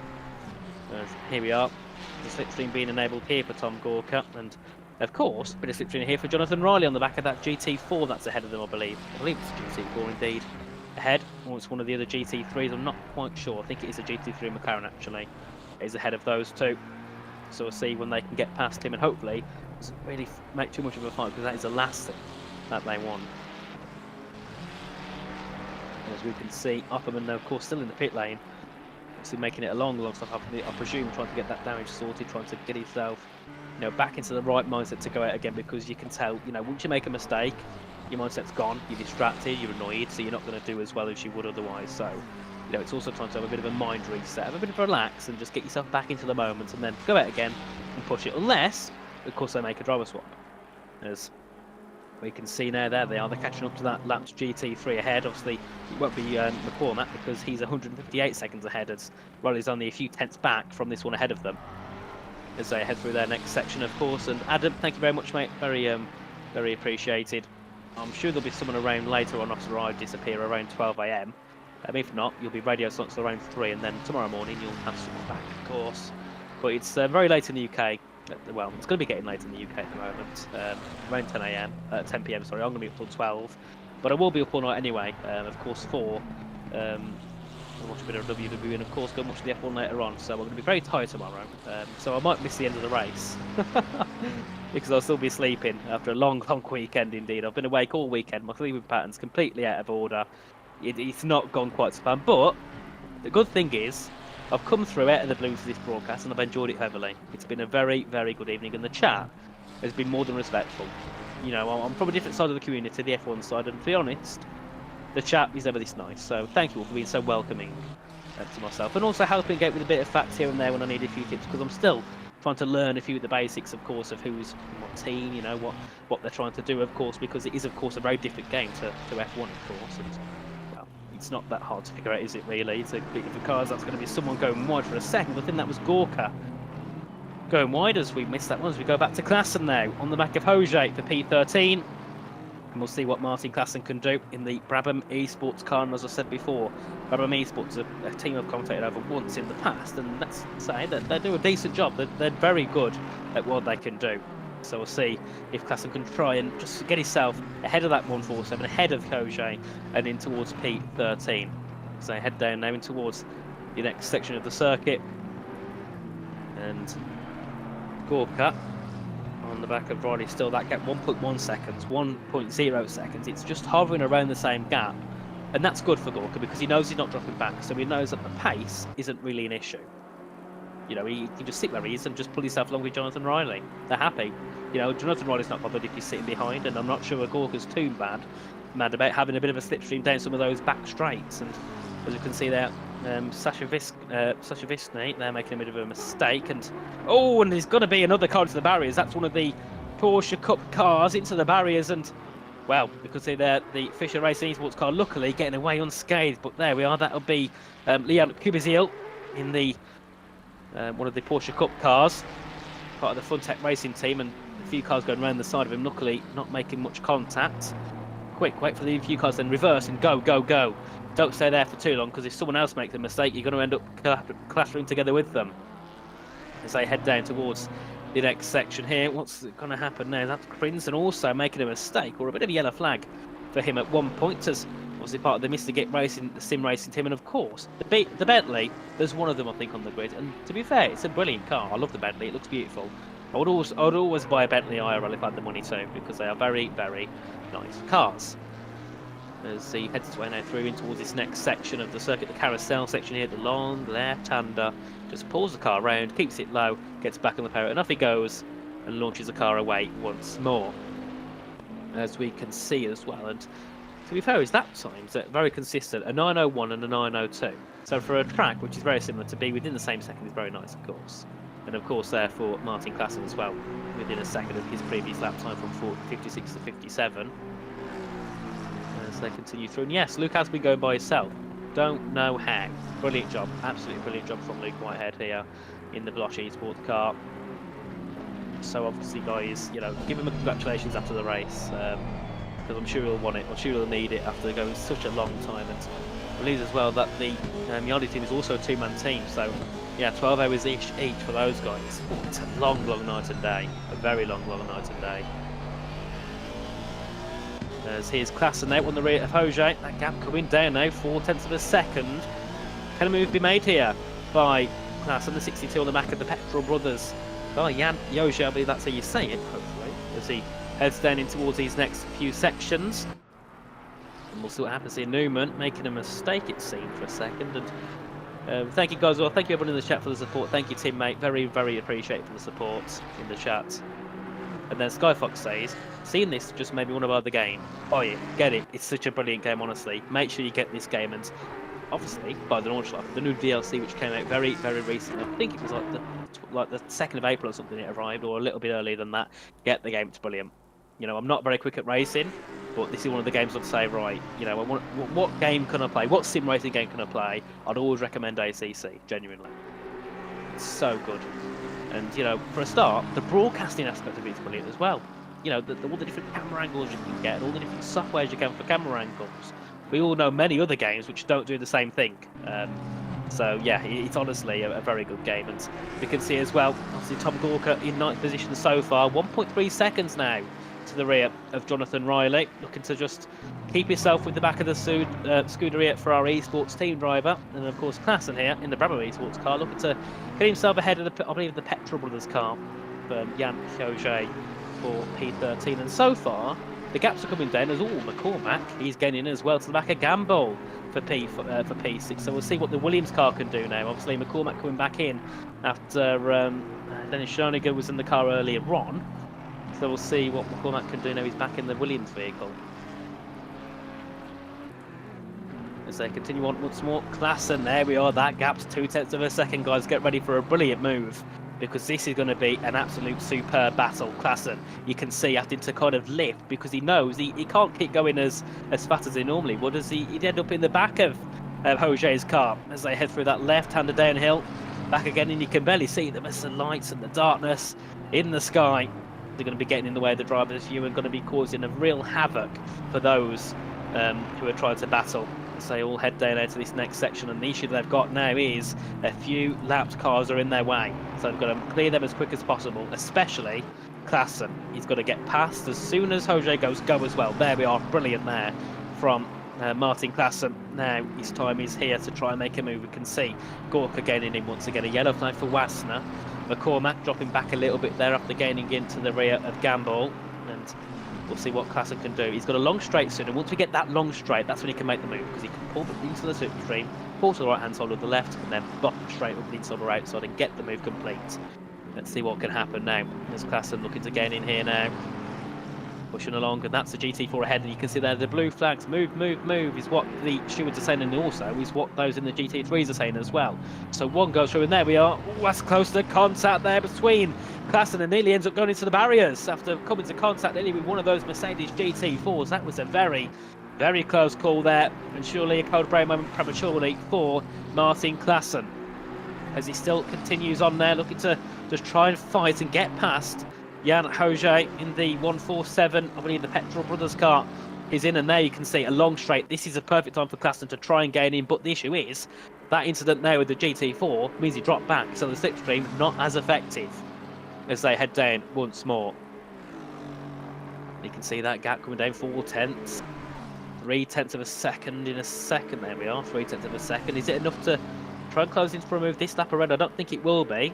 But we know that if he can get his position, if he can get himself into that position again next lap, or maybe into that position when there's another straight of that length, he can make the move. You know, last time he was 8 tenths back. Before, he was what? Was it about 4? So that gap would have come down anyway if he didn't have that incident with the Mercedes. As they head through now in towards this next section, the 62 car on the rear of José. Here we are. This could be a brilliant move now in towards the first hairpin braking zone. To the inside goes Klassen. He's been waiting so long, and I think finally he's got the move done. He has. Brilliant there from the Brabham eSports driver. He waited for a long time, many laps, many minutes, but in the end he waited, he was patient, and he got the move done. Brilliant job there. And now into P13 goes the car 62, and then we can see yet again why have we watched this battle. McCormack's been closing in, Gorka's been closing to the back of Riley. The battles are just constant. You never know where to look here, as every time you look at someone else ends up sending a move or ends up getting close. This is what we love about this endurance racing. There's 67 cars on the grid, 71 started. There's battling everywhere. There's such a big skill spread as well, which also makes it very interesting, because we've got cars that might be slower, defending from faster cars, and it makes it into such a brilliant race. As we can fly our way through once again, and let's see if José can bridge that gap more. As we can see him passing there one of the Veloce GT4s, and there we are. That'll be José getting caught up behind one, and that's not what he needs. And now the Veloce, yeah, he's really held it up. This is perfect for Klassen, but really terrible for the Petrol Brothers car, the 147. That is not what they need at all. As here's Tom Gorka on the rear of Jonathan Riley. These two, they had a superb battle earlier on, so we'll see what they can do. We'll see if they can get some more elbows out once again. The Firefly Esports versus the Ferrari, or the Scuderia Ferrari Esports team once again. And the 51 versus the 77. As they head through now to the right, into the braking zone to the left, pulls the car round, and you can see there, getting close to the barriers was Gorka for a second. That was a scary moment prematurely for him as he heads his way now down this next bit of a straight in towards, I believe it'll be a right-hander and a left-hander if I'm not mistaken. And surprisingly, I'm quite surprised I've learned the track so well. I'm kind of picking up where we are on circuit a little bit more as, that's a bit of a contact somewhere. Crimson, then there's another GT3 there getting into the wall. So something's kicked off down here at this part of the grid here. So the Mr. Git Sim Racing team driver, Daniel Crimson, getting past the GT4 there. Also, Kubazil gets past as well. He must have been the one that hit the barrier, because he's on the second back from Crimson now. unless he was a GT, unless he was the the Porsche Cup driver. As Van Oom has made a mistake as well. He's got a yellow flag prematurely as well. And then we can see further back as well, Chopper. Obviously, he was in a brilliant battle earlier on, wasn't he, with the driver? But unfortunately, that battle's kind of faded away. He's got a 30-second gap to those ahead, and then a 40-second gap to those behind. They continue on, and once more. And I believe leading the GT4 Class E is Walshingham, obviously with an 87-second gap to Tigel, and then another 200-second gap back to Regnier in P47 in the 28 car. Because here is Crinson once again, looking to just break away there from the Porsche Cup of Kubi Zeal. Doing a good job so far, just pulling that gap away, and we'll see what happens later on. If we can see a little bit of the top part of the grid, we could maybe see what's going on with the corner, but I'm not sure if the game will pick that up just yet, and we'll have to wait till it decides to want to get itself back up to the top of the standing, so we can kind of see what's going on near the top of the grid. As this battle here with Crinzen's kind of died down as he moves out the way to let a lapped car through. Brilliant sportsmanship there from Daniel Crinzen. Here he is, just heading through now on the back of a GT4 McLaren. And here we are, the track is literally pitch black now. It's getting darker and darker, but now it's really pitch black, and it's going to be a struggle to see where you're going. And also, keep an eye on the top right, guys. The rain is here now, but it stops in it's going to be dry in around 10 minutes' time. So not too much long now left of the rain here on the circuit, which is a good thing for those who don't like the wet. We've had the day in dry, we've had the night and dry, the day in wet, we've had the night and wet. So we'll see what happens now. Obviously, once you go back into the pits, there'll be a dry set of tyres, or drier set of tyres, whatever you want to call them. And yeah, we'll see what they can do then. We'll see who's got the best dry pace in the wet in the night, because it's different, isn't it? The day and the night. I keep getting mixed up here. The day and the night, you drive differently because you can't really see the corners as much. You've got your headlights which can get in the way sometimes as well. You've got cars that can get in the way, and you can't really see where you're going. So, yeah, it really does make it a bit of a different beast, isn't it? Driving in the night in the dry conditions compared to driving in the day in the dry conditions. As we can see further back there, Sasha Vitsny just tried to pull away from Demira. P25 on the grid, and we can see, of course, here's Gorka on the rear of Riley, still looking to gain in here to get himself into P8. McCormack still on the rear of Gamble to get himself into P6 there, the 717, arguing with the 420, as we can see the 51 arguing with the 77. As they all head their way now through towards the next corner. And I can see there in the chat someone mentioning they have a Thrustmaster T248. Guys, let us know, what wheel do you have? You know, what setup do you have for sim racing? And also, a controller counts. I can agree, a controller does count because I've used a controller before. So yes, let us know, guys, what setup you've got for your sim racing, what type of wheel and gear and stuff do you use? Because I use a wheel, a G920 myself, and I also use a H shifter with it as well when I do trucking games and stuff. Yeah, it's brilliant experience. And then for F1, I have an F1 mod wheel, so I can drive that way, and I can also use it for GT3 as well. So let us know, guys, what wheels you use. I saw someone mentioning a PlayStation wheel. I saw someone mention a T248. I also saw someone mention a G920 as well, a G923 there from Adam on the Xbox Series X. Yeah, I use a G920. I've had it for 6 years, and it does a very good job, I'll be honest. Logitech are very reliable. As we can see, McCormack here in the Williams eSports car, the Williams Mercedes doing a very good job at the moment. A 1 second gap to Gamball in P6. And then Gorka also got a 4-second gap to Jonathan Riley in P8. So what they can do now is they head their way up the hill. Bit of a hill this is, isn't it? Before they head back to the right-hand side, and we'll see what McCormack can do. Because the thing is, I think he's at the point now where he's got 15 hours to go. It's wet conditions, so already it's quite hard to drive. So there's no point in really looking to push forward and get ahead of Gamble. There's no point, because he could get into contact, he could get into an incident, and that is not what he wants. So he might as well just sit behind for now, pull himself along, and then get the move when he can. Get the move when it's presented to him, rather than him having to force it to get himself ahead of Gamble. As we can see as well, Gorka bringing that gap down as well, between him and Riley still, constantly, those two. Honestly, there must be just so much pressure right now, both of them. Because of the past, I'd say, 15 minutes, they've been at each other's rears. It was Jonathan Riley first, got the move done, then Gorka's on the back of him now. They're doing a brilliant job in the positions there in P8 and P9, of course. as we can see. Gorka's closing very well, hasn't he? Look at that gap now as they head into the chicane. It's come down to 0.3 of a second as they head to the left-hander. Can he get himself back ahead in towards this next left-hander? No, he can't. He has to back off for now. Can't find the way through as they head down. And I can see there, Kada Maseri says we have some competitors. I presume, does that mean you're part of a team, mate? What team are you part of if you are a team racing? You can see here as well, G923, T300, T150, low-tail pedals. Oh, that's interesting. V2 mod for your brake. Indeed, we've got many different pieces of equipment being used, which is brilliant to see. As McCormack now closer than ever to the back of Gamble in P6. Let's see, what can Dale McCormack do? As he's closing in, you can see they're just tapping the brakes around the corner, using that to just turn the car a little bit more. And of course now around another left-hander. And honestly, the pace these drivers have is electric, and their pace is barely going down, really, is it? You know, you can see it go up and down a little bit here and there, like McCormack's times, 43, a 42, a 44. That is brilliant. You can't moan at that at all. That is within a second or two of his lap every single time. And that's going to be a spin for Patrick Gottsmeister.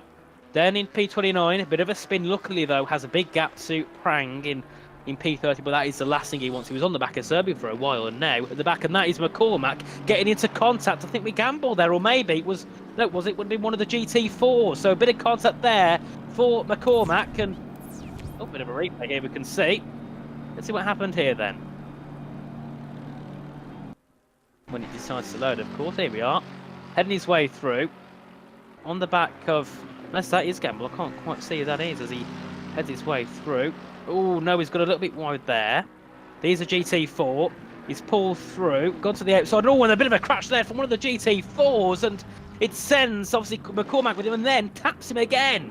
Oh, what a shame there for McCormack, and that is the last thing that he would have wanted. And we saw it happen earlier on. I think it was with Williams. Well, I think it was McCormack that happened to when I first joined around 7 PM. It happened to him again at around 10. Oh, what a big shame for McCormack, and has now got a 7-second gap to Gamble. And that would have been a brilliant battle, but unfortunately, not going to be one at all. As he's dropped farther back, and now Gorka, the only battle to watch here on circuit, on the rear of Riley. 4/10 is the gap for now. So they head their way down now into this next section. We'll see what can Gorka do here. Let's see, flies his way through. And that'll be Schneckenberger there making a mistake. A yellow flag out on circuit for him, but he gets himself recovered and back onto circuit. Car 595. I think also the 33 there made a mistake somewhere, as I did see a yellow flag come out for that car. As they all fly their way through. And I can see it's on the chat. People are getting very, very interested in the conversation about the different wheels, which is brilliant to see because they've all got their pros and cons, haven't they? Every single different wheel has. But it's good that people are using a variety, and also sticking up for the brands they already use, which is a brilliant thing to see. As here's Gorka now going to be passing one of the, well, along with Riley, passing one of the GT4s. 8/10 of the gap now between himself and Riley. Just looking to keep pulling along, and we're going to keep saying it. It's Gorka versus Riley. That's all that happens so far now. It's all that's happening. We needed to stick their elbows out a bit and get into a bit of a battle because. Obviously, Pascal had that big mistake earlier. He dropped so far back. We had McCormack there with that mistake with that GT4. He's now dropped far back. So it's only these two here we can rely on for a good battle. And Riley went a little bit wide and now allows Gorka to close him once more. As they head their way down now towards his next left-hander. Then into the right-hander. How many drivers says Killian? I don't know about drivers, but I do know there is 71 cars that started, 67 competing now. Drivers-wise, you're probably looking at over 200, I think. There's a lot, because some teams have about 4 or 5, some only have 2 or 3. And, well, Luke Whitehead, he's a one-man team, so yeah, you're probably looking at around 250 to 300 drivers in total, and obviously a lot of them will be in the session at the same time. So there's a lot of activity here in the 24 hours of the Nordschleife. Of course, hosted by Assetto Corsa. As they all head down there, and that's going to be Lucas Schneckenberger, as that's going to be Dominic Wirth there, making a bit of a mistake somewhere and dropping back a little bit more. As we can see now the track is drying. Well, it's not drying, it's wet, but you can see a dry line looking to start to be formed, and no rain's falling on the circuit. So, get ready, guys, in the next few minutes for a possible or not the next few minutes, maybe the next 5 or 6 minutes, for possibly another barrage into the pit lane to happen again. Because once it goes dry, you do not want to be on a wet set of tyres. Once it's dry, once it's wet, you don't want to be on a dry set of tyres. So I'll be looking to pit once the track gets a bit more greasy, and maybe when it goes into that damp stage, pit a bit earlier, because the track will eventually work its way in, and might just have to be a little bit careful on your first runs. As here we're on board with Dominic Wirths, as Hartmann had a brief yellow flag further up. He's in P27 so far in the 294. And we can see as well behind him Zerbin, then Gottsmeister as well, 28th, 29th. And these Porsche Cup cars, I would say, are doing a brilliant job, especially Nowitzki is up in 23rd place in the 325. A very good job so far. 16.9 seconds back off, and I recognise that name as well. If his name is Mikolai, I know who he is. An F1 driver, or an F1 Esports East driver. If that's him, of course, he might be another one, but I can't see two people having the same name, of course. So yeah, maybe it is. Maybe it's not. We'll see if you ever go on board with the 325 car later on in this race. So I'm still on board here with Dominic Wirths in the Pit Speed Racing team. We'll see what he can do now, closing that gap down to Hanschel, and that gap coming down quite nicely at the moment, as they all fly down in towards on the Nürburgring would be turn 1. In the Nordschleife, it's a corner because there's that many of them, isn't there? As they head their way down now, and this is going to be Kamil Pawlowski, our race leader, part of the ITB racing team. Just levels clear in this race. They've got nearly a minute lead over Luke Whitehead. It was Pawlowski and then another driver, I can't remember who was quick properly, who was with them, and they have done a really good job all race long. I think it was Roters who was with them, yeah, Louis Roters. They've done a really good job to keep that lead and to keep that gap ahead, and they've not really dropped the gap at all. So honestly, big congrats to them so far. But then again, there's still 15 hours to go. One mistake could actually end their P1 and could end their race possibly. So of course, driving in the BMW, a very nice car indeed, and showing that the Beam was a very, very quick car. As we can see, Gorka dropping back to Riley there. Must have made a bit of a mistake or something. He's dropping back heavily now. 2.1 seconds is the gap between those guys. So now, guess what, guys? Our battle has disappeared, and now the track has become damp, which means it won't be too long before we see dry tyres. Because obviously we know it's going to be dry for the next 30 minutes at least. So they would pit, of course, onto us there at the dry compound, and then we could also see some drivers then make their swaps for drivers and get different drivers driving in, as Gamble makes a mistake briefly. Yellow flag going out for him. There we are, Schneckenberger in the pit lane. And we'll see who else joins him in the pits is a question. I'm sure there'll be a few who head back in as well. As we'll see, Campo as well could probably head in as well this lap if you wanted to. Hoje, 8.2 seconds to the back of Klassen, so we'll see what he can do as well. Maybe he can try and close back into the back of the 62. Further back as well, we've got Rode on the back of Addison. Obviously, Addison had that big mistake earlier on. He was, up into around P15, I think, now, and in P18. As we can see, of course, now Letty get ahead. He stays out, of course, ahead of Schneckenberger, and the camper, we'll see what he chooses to do as his race continues away. And walk up, it's like 1.7 seconds now to Riley. And De Campo's in as well, so he's decided to jump the gun and get himself into the pit lane. So what Klassen chooses to do as well when he gets around towards the pits. As Nils, no jokes, is obviously part of the BS competition team, BMW team, of course, and in P4 doing a decent job for that team in the 87 car. 35 seconds adrift from Klickmuller in the top 3. And then obviously we've got Jeffrey Ritchie, who's quite far back, 86 seconds back from Nils. So he's in a decent position in the sense of he's in the top 5. He's got a 35-second gap to Gamble. He's got over a minute and nearly a minute and a half to Nils. So he can just see where he is and just pull himself along. And we'll see if anyone else decides to jump the gun into the pits soon. The track is still damp, of course, so the drivers, of course, might not be ready just yet. As we can see there, Nils making a move ahead of one of the Porsche Cup lapped cars to keep carrying on along. As so on board here with Nils, he's going to catch up to, I think, another GT4 to pass. The XR, I think that might be a Mercedes. It is a Mercedes. Gets himself ahead and continues on once more.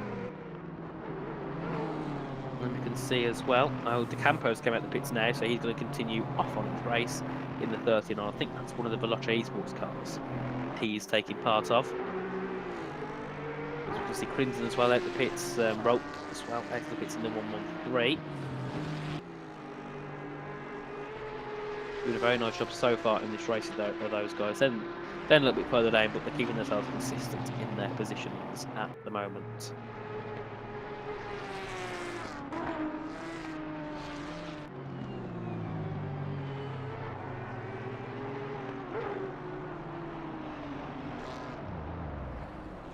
Oh, that's a spin there for Marco Vella. The Gladius Competitions team, as soon as we look at him, he makes a spin and goes round, and then the GT3 there nearly hit him as they went through, but luckily did avoid it. Marco Vella now losing more time in P37, and there's definitely not what he would have wanted, but then again, he's got a big gap ahead and behind. It doesn't really affect him that much in the sense of what it would to others.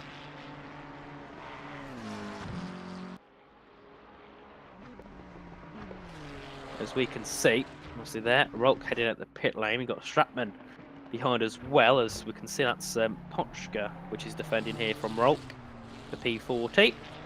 We'll see what happens between those guys, and of course, I hope everyone's doing well. Let us know what time it is. I know we know what country you're from, but guys, let us know what time it is for you at the current moment, because for me, it's 25 past 10 or 10:25. Let us know what time it is for you guys. I'll be intrigued to see what time zone you're watching from, and how late or how early you're watching this race here, of course, with us, because even in any time zone, the good thing about a 24-hour race is that no matter what time zone you're in, there's always going to be a time where you can watch it, which is brilliant.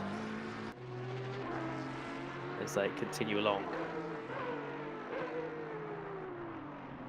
What does the number after drivers' names in leaderboard mean? After the names to the right gap, next to that it's the position change, I believe, and then to the left it's the driver number, or the car number I should say, and then the position number. 4:23 for Cardes. Ooh, that's a late one. That is a very late one for you. Yeah, indeed. I probably would be up to 4 AM, but I don't choose to. 25:10. I'm not. Is that? Do you mean? Is that 12 o'clock maybe? 23:24 for Seiko. 22:24 Customize. Jankovic. 23:25. So yeah, in Middle Europe there, only an hour ahead of myself. So yeah, most people are around the same time as me. But Cardes, 4:23 in the morning. Oh, that's a. Oh, someone's got commitments. You've either stayed up late or you broke up very early.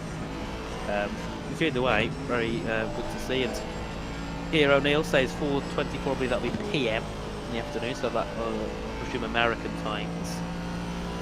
So yeah, nice to see people from all over the planet and all different time zones here in this race. We can see now Kojay on the back of Schneckenberger. Looking to get himself into P11 now. We've gone on board here with a driver. A brilliant view, isn't it, this on-board view, as he tries to go around the outside, can't do so. There has to hook it to the inside as Schneckenberger goes deep on the fairway, goes straight past. Brilliant move from the Petrol Brothers car, and now we can see Marvin Vessel now in the Black Cats car in P12, looking to close in as well on the back of Hojay for P12, for P11. We'll see what he can do and get himself back ahead and try and make a move here in this race. And England 22:25, 18:25 as well. What is my favourite car in general in an ACC? Oh, that's a hard one in general. Oh, in general, that is a hard one. The BMW M6 normal version, an ADR8, or possibly the ADR S6 Avant. As we can see, Vessel closing. And then when we talk about in ACC, favourite car in terms of sound, Mercedes.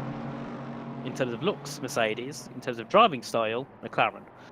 And then Friel says 0:26, so 2 hours ahead of myself. So yeah, it's nice to see lots of people from lots of different places. Yeah, Morgan, they are changing drives, of course. Yeah, they will be. Well, apart from Mr. Whitehead, who's made his pit stop, he is going to be doing it all by itself. Other ones will, of course, make a change. No, it's not real life. No, this is in the game, of course. I think they swap servers. I don't think they're actually like to get each other's house on the same computer. I think they are online. As that was someone going very deep there. As we can see, Tobias Prang in the Yeet Esports team now. As that's yet again Gottsmeister making a mistake, and I think it's at the same place as he did beforehand. In the 33, yeah, making another mistake and down to P27 in this race. And yeah, what a massive grid there is. And Vizi says he's rooting for the 255 car. Not sure which car that is on the grid because there's lots of cars in numbers. In other words, I presume it's one of those near the front as well. Yeah, so one driver will. So basically, what they'll do is there'll be a person who is like the main person, the car driver one, who will select the car. Be like, right, you know, we'll be like, right, I'm heading out. You'll click a command, I think, or something, and then the other one jumps in, something like that. I don't know. It's a system I don't understand because I don't do many endurance races. But yeah, it's confusing at first, but you get used to it as you do it more and more.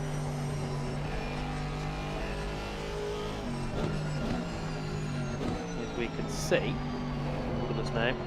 Schellenberger on the back now of Von Kalben for P50. Looking a little bit further down the grid here in this race at this current moment, as you've got Dominic Beck ahead of Ferreira in the 70 car, P51 of course, and then further down from that we've got Weinberg and Benston battling for 61st and 62nd.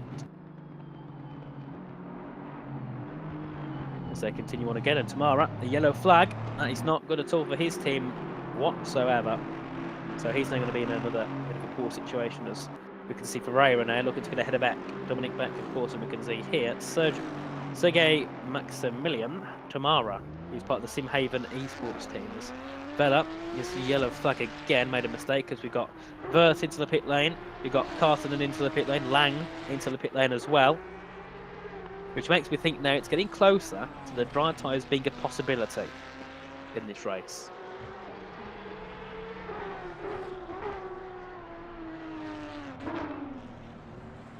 Of course, as there we are, switching back there. We've got Borsmates in the pit lane, of course, as well. Then in P55 in the 34 car. Nils Ferreira, part of the Rebellion Autosport team, 51st, looking to close in on the back of Beckers. We've got some Naski Dashvili in P41. I'm very sorry about that. Who's handled the name? Yeah, Naski Dashvili in the 141 on the back of Ploga in the 176. P48 and P49 respectively, and they're at the front of the GT4 train. So even though they're 50th in the race, they're like P7 in the GT4 train, so they're not doing bad at all in their race. So we can see there all those guys, Sommer and Negrini as well, into the pit lane. Bella and Maz both have yellow flags. So you've got Loboslavski in P38 in the 121. That will be obviously part of the Armamentario team, as that's Bella again making a mistake. Not sure what's happened to him. He must have some sort of damage, possibly, or he's just got himself into a bit of a rough mindset and he can't get himself back into it and can't relax and continue with the race. As we can see there, that'll be Naski Dashvili getting himself ahead of Ploga, I think, for P48, ahead of the 176 now. And oh, here we are, Ploga in 49th, and looking to just catch back up as he's in one of the Chevrolets. And Ferreira is also closing in on the back of Dominic Beck as well for P50. They head their way down as well. And John Lynn again having a bit of a mistake. A yellow flag out on circuit for him, letting everyone through. Brilliant to see. As now we've only got 66 cars in the race, which means another car has retired. Not quite sure what number that is, but one of them have. As we can see another car coming through there, trying to get round Lynn. Lynn's moving over to the right, letting through, and through you go. And I believe that will be into the pit lane there. For the cars ahead, that'll be Franginillo leaning to the pits as well. Ploga's into the pits. So many people now plummeting themselves into the pits. And actually, rain again. It will be rain again in 30 minutes time. So it's constantly thinking, what do you do here? Do you pit? Do you not? As they carry on again. So it's literally so much back and forth with the weather. They don't know what to do at this point, do they? Some Plogas now into which John Lynn here on board with us as part of the LLIINN team. I presume that's just Lynn for short. As we can see, Negrini in the Visceral Esports team had a mistake earlier on, didn't he? Dropped a few positions back, but still continuing on the road in the number 44 car. And in 36th position has got to Monster again, making a mistake and having a bit of a yellow flag once more.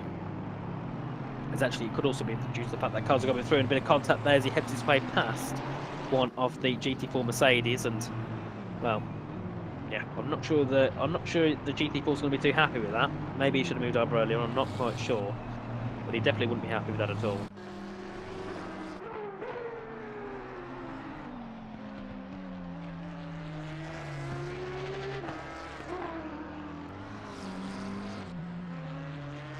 As we can see them fighting once again here on board on Negrini once more. See what he can do here. 3 seconds to the back of Cartoon and dropped their 9 positions since the start. So a bit of a poor race so far in terms of where they are now compared to where they qualified. So Hopefully it can improve on position. That gap's come down though by a couple of tenths of a second as Newman in the pit lane. Moritz Newman, I'm not sure if he's pitted because of a mistake or if he was pitting either way.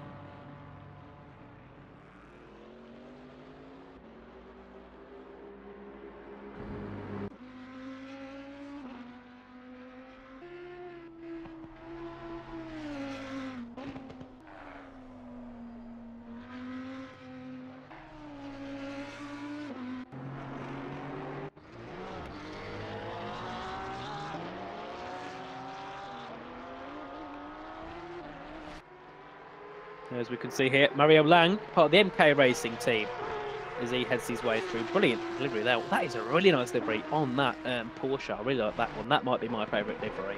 But guys, actually, leads me on to a perfect fact. Let us know as well. We'll get back to that in a second. Henrik Gamble, who is in P6 now, into the wall. Is Henrik Gamble there in the Sprout car, and that is the last thing that he needs.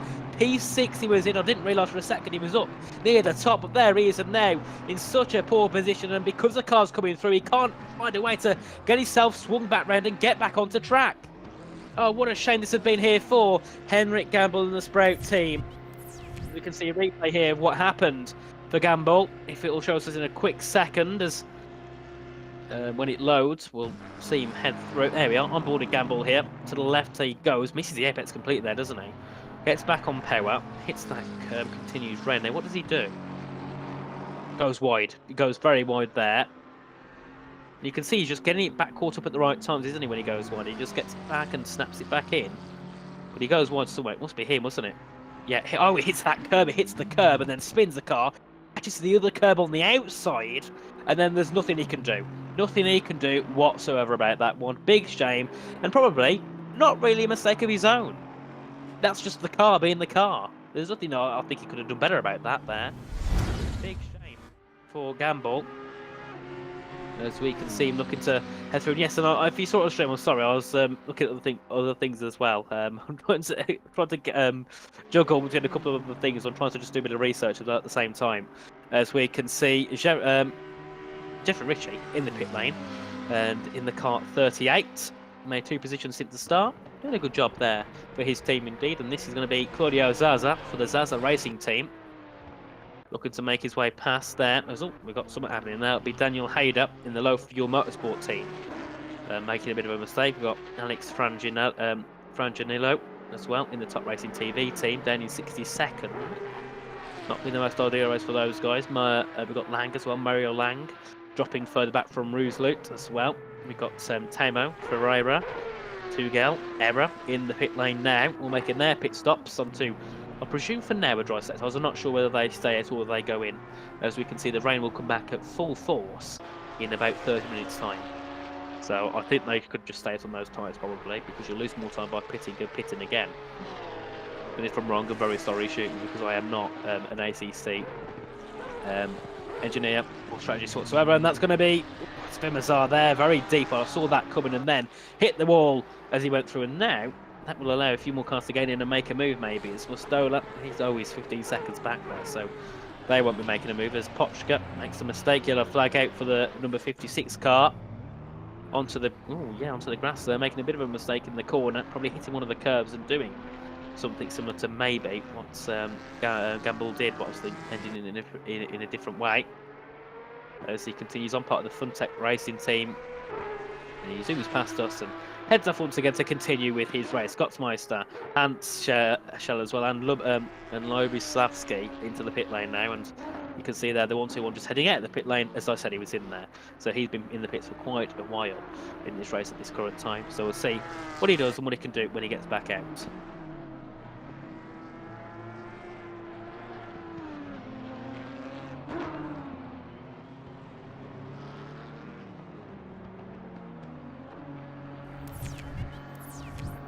The replay here. This will be Franginillo. Let's have a little look at this. So he heads his way through, and I think we missed it there. I think we got him after he hit the wall. Oh no! This is when he went wide, wasn't it? This is what we saw earlier on when he went very wide. He's got heavy damage on that car, hasn't he? You can see he can't even turn it as he's heading through there. And yeah, big shame indeed there for Alex Franginillo in the Top Racing TV team. But then again, dead in 60 seconds. There's not much I suppose he could do at this, but I think he's just going to try and get himself to the end. As there we are, going wide once again as we head back to the main TV pictures, and all this is him again. He's spun around again. Has Frangelo, and you can see the car struggling to keep going. It can't go, it's struggling. He's just going to have to wait there for a couple to pass him. Oh, that was a close one there as they went through down that straight. That could have ended in big contact there. They had to squeeze in for a second as he heads back to the pit lane. The car, I think, was toast at that point there. Big shame indeed for Alex Franginello. As we can see further ahead now, this is going to be Tobias Prang and Faulkner battling for P26 and 27, a GT3 Beamer and a Porsche Cup. Porsche Cup. Fighting for position there. I don't know why I went so braided there for a second. As Demira gets himself into P23s in the pits. Vanum Chopper also in the pits as well from 30th and 31st. And further ahead, I think there might also be a few others going into the pit lane, and we can see there coming to contact nearly Prang and Faulkner with another lapped car getting past one of the GT4s as they head down, and I think that will be it done there, of course, for the Top Racing TV team. As you can see, Prendergast as well, obviously part of the Brabham Esports team, also heading into the pit lane as well to make his pit stop ahead of Demira. As we can see, Prang there to the inside of Faulkner, gets the move done brilliant there from Prang to get himself ahead of Faulkner, and now try and pull away. And you can see the ET Sports car looks like it's got a bit of damage on the rear as it went through, so that's not looking too well at all for the car.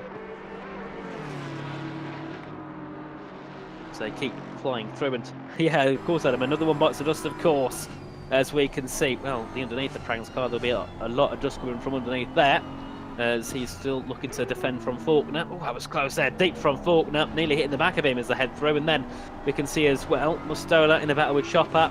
Someone had a bit of a yellow flag there. I think it was Vanum with the yellow flag, as Faulkner looking to just gain in still, and Hartman for a brief second had a yellow flag, but that can also be due to the fact he slowed down to let someone through. On board here with Neil Hartman, part of the Fisher Racing Esports team.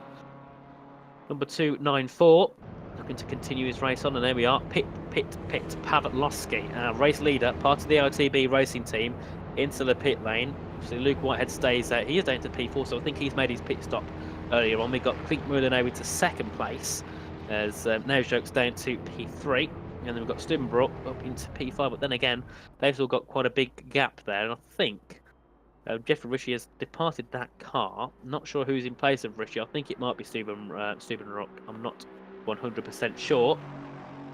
So they continue going. Yeah, and the Sprite team is continuing going. Yes, of course. Brilliant job from Gamble to get the car to go and to keep it in this race after having a bit of a tap in the wall and a bit of a hard slam into the wall. It was indeed for him.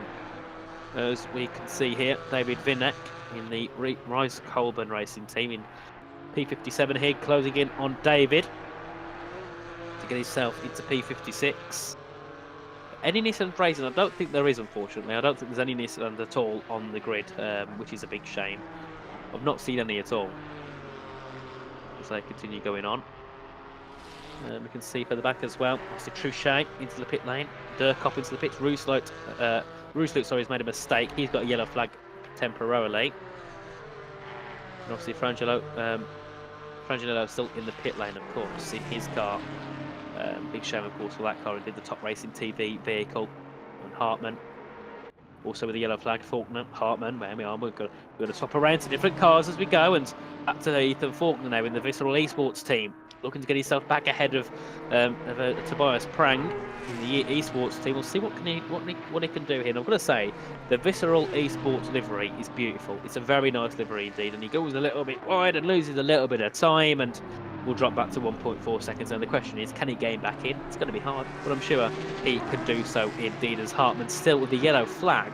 I think he might, I'm not sure where he is. I swear I saw him in the pit lane when we last looked at him, but no, he's got a yellow flag on track at the moment. So continue on, we can see there Faced and Road into the pit lane as well. Now for some new tyres, and of course, well, both of those onto a new, having new drivers in. The 23 and the 76, sitting 14th and 15th in these races. Ethan Faulkner there, you can see, still looking to gain back in there. The gap 1.1 seconds for now. So continue along. And Hartman still with a yellow flag, so yeah, something must have happened here as Ethan Faulkner looking to gain in. And yeah, oh, Hartman's in the pit lane. He's in the pit, so that is him, well, making his pit stop, and for some reason says it's the yellow flag. I'm not sure why it's doing that at all. as we can still see obviously Faced and Rowan in the pits after their jobs. And to be fair, Faced in the 23 car, they've moved up 10 positions from the start. Brilliant job as Zimmer gets himself into P15 and then gets himself into P14 ahead of Faced. And can we expect the game in? Can we expect the racing game? Unfortunately, not. I don't believe. Unfortunately. Obviously, the drivers are streaming it on their channels. Obviously, you're here on the main channel where you can see all the action throughout the whole 24 hours. So yeah, make sure to stay here, guys, and to keep along with the action in this 24-hour race. We've got 14 hours and 53 minutes to go. So yeah, there's different drivers who are racing. So you can always pop over to their POVs, give us a bit of information if you can find something that's going on in their race that we don't know about. Here we are, Kamil Pavlovsky at race leader now on the rear of one of the GT4s, making a pass here to close the contact there. You can see just making a pass at one of the lapped GT4 cars, and now continues to extend that race lead to 86 seconds. And that's Jonathan Riley here and Hetich battling for P7. And well, Riley, we didn't see him for a bit. He had that battle with someone else further down, but now he's battling with someone completely different now. Oh, actually, it's the same car, different driver between Hetich and Riley. We'll see when Ronnie can make the move, because he did it earlier on, and he's going to go for it now and know he has to back off. You can see him there looking for it, left, right, where do I go? And oh, he's tapping the back of the Firefly Esports car there, tapping it, you can see there, flashing his headlights. What are you doing? What are you doing? Or it could also be, let me through, let me through. We don't know what he's actually trying to say. As they go through, and Ronnie to gain in there, nearly hitting the back of Hetich. So you can just see that the pure pace is gone in that car to just push ahead in that Ferrari, but just could never find the opportunity to do so. Same as he did before. He had to wait so long to make the move, even though he was quicker, and that's the issue that the drivers get. They can be quicker, but just can't make the move because of the track.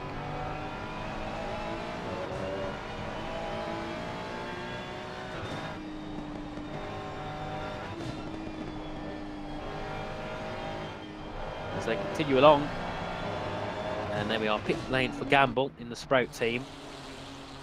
And he went as long as he could before he has to go back into the pit lane and make a swap on things. And rain will be back in 30 minutes time, of course, so surely in the next 10 minutes we should see the thing that will say 10 minutes it'll be rain, and then of course it tells us what it's like in the next half an hour. So we'll see what happens. And Zone says yep, he was in second by himself. Maybe the 24 hours is getting to him. Yeah, Whitehead, he's had a bit of a struggle, but I did hear early on that there was something wrong with his engine. If that's true or not, I don't have a clue, but I did get told that in the chat, which is the case. It could be why he's struggling, but then again, he's driving by himself. He's, of course, eventually he's going to lack his pace, isn't he? Because he's constantly been on the same pace. It's like just going round and round and round, doing the same thing, the same lap every time. As we can see, Sven Hetich now still ahead of Jonathan Riley. What a battle this has been so far in this race. Brilliant between these two. And Jonathan Riley has got himself into many battles, and he's came out of them on top in many occasions. So should be nothing new here for Jonathan to get himself through into P7. As they head down towards this next section now. To the left he goes. Pulls it around and actually goes wide, does Hetich. Now it's going to be Riley to the inside. Keeps it alongside here, possibly with the Firefly Esports car. Can he get himself ahead? Yes, he can. Into P7 goes Jonathan Riley. Textbook move. The mistake from Hetich gave Riley the position.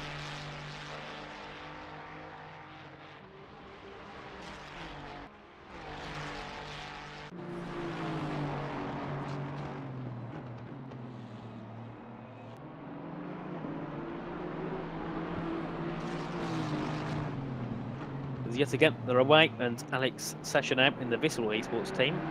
Obviously making his swap into his car now. We'll see what he can do. In the 23, and we've got Steuben Rauch there with a mistake. Steuben Rauch, I don't know how to say it there. Having a bit of a yellow flag condition. As he's in the ST Racing Esports team. The number 38 there, ahead of Gamble and behind Camera. There we are. Get it right at one point, Nathan. As Hetich now dropping back to Riley, and we knew it, didn't we? He had the pace advantage. Once he gets past, he can pull away, and that is what Riley's doing. We can see Setra as well, yet again, on the rear of Zimmer, for P14, the 71, and the 23. As they head down in towards the first corner of the normal Nürburgring circuit, you can see Setra here gaining in on the back of Zimmer to get himself into P number 14 as he's flying through. Can't find the move there. to keep with him for now and just go for it when he can, when he's got space, and went for it then, I think, that's a back out. That was a bit of a scary moment indeed there for Secha in the Aston Martin against, I think that might be, I think that's the McLaren there he's fighting with. Good position, he goes to the outside now, keeps it to the outside, can't quite keep it there alongside, but he can on the exit. Brilliant move there from Secha into P14, absolutely brilliant. I think that is the, we can see now, that'll be Arthur Camara, part of the BS competition team in P4. Oh, here we are. Replay. We'll see what we're looking at now as they head through. We'll have a look. We'll look what the replay was. So this is Arthur Camara. Must have made a mistake. Cash up to this GT4 or the Porsche Cup. Goes through. Keeps going. Let's see what happens here. Must come to contact somehow. Blue flags are waving. No budge from the GT4. Spins and whoof!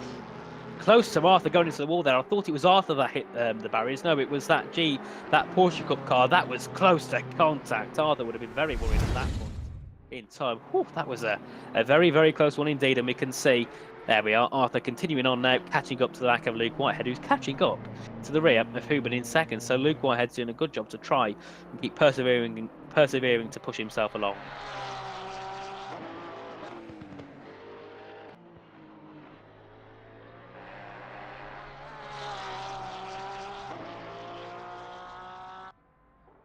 Yes, here we are, Luke Whitehead on our screens now. Third place at the moment. Started in third. You can see him head off through with the, obviously, part of the Veloci Esports team at this current time, and a little bit wide there, but you can see he's pacing himself with his, his tyres. He's not pushing too hard. He's doing a very nice job indeed, as we can see. Hettich here yet again on the back, as this is going to be prang on the back of Mustola for P32. To the inside he goes, keeps it to the inside. Brilliant move there, absolutely brilliant there. As actually we've got White as well involved us with that one as well. So we've got many cars involved in this little battle. We've got White ahead of Prang ahead of Mustola. And we'll see what they can get up to. Gladdy as well ahead in 30th ahead of White. Car number 3 and car number 151. You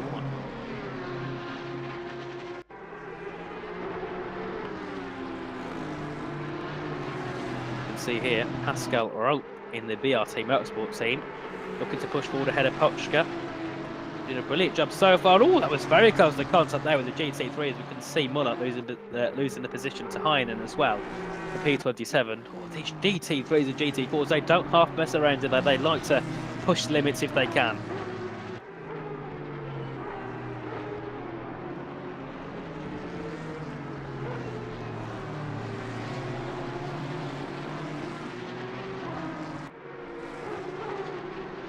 Here we are on board with Hartmann, just getting past from the GT4. Oh, that's one into the wall! Into the wall! Can't quite tell who that was there, but they went a little bit too wide and smash into the barriers they go. So continue on along once again, and look in the chat there. Sorry if I missed any questions, guys. I saw someone answering a quick question. Sorry that if I didn't see it. There's lots going on in the chat at the moment, and obviously, I've got to say, thanks to everyone in the chat who's helping provide some information for the people who are asking questions. It's brilliant to see the chat community coming together. As we can see, George Boothby there in the Veloci Esports car in the 44th position, won second in the GT4 train. See behind Naksidashvili. I still can't get that name right. I'm very sorry to the 141 team. As we can see, White there getting overtaken by Prang. Tobias Prang, of course, racing for the YT Sports team. George Boothby there, just trying to pull himself along and see what he can do in that 75 Veloci Esports car. And Veloci, I think, have got about 3 cars on the grid. We've got Visceral have got about 3 cars on the grid. Many teams here have got a couple of cars, which is brilliant to see. Some of them in different categories, some of them in the same category. Depends what they want to do.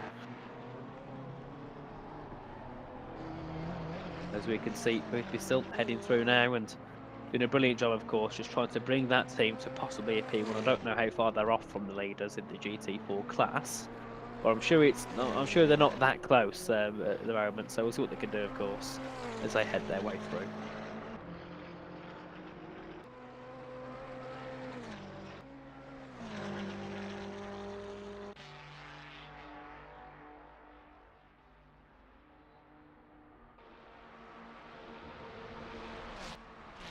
As we can see here, Riley and Hettich again coming to battles, because Here we are. Hettich 2/10 back now. Can he make the move on Riley? Because Riley made the move, pulled away from Hettich, and now Hettich is going back at him as they head through this next right-hander here. We'll see what can happen now.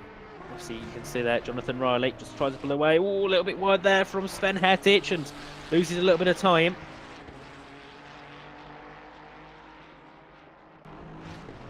As, there we are. The gap's coming down and down and down. Well, this battle's going to be brilliant between these two. 7th and 8th, brilliant. And I'm sorry if my voice is dying, guys. I've been speaking for a long time alone. I'll be here till 12 AM UK time, which is around an hour and 7 minutes, and then I'll be heading off to do some of the things. And then tomorrow, maybe, I don't know, I might be back. We'll see.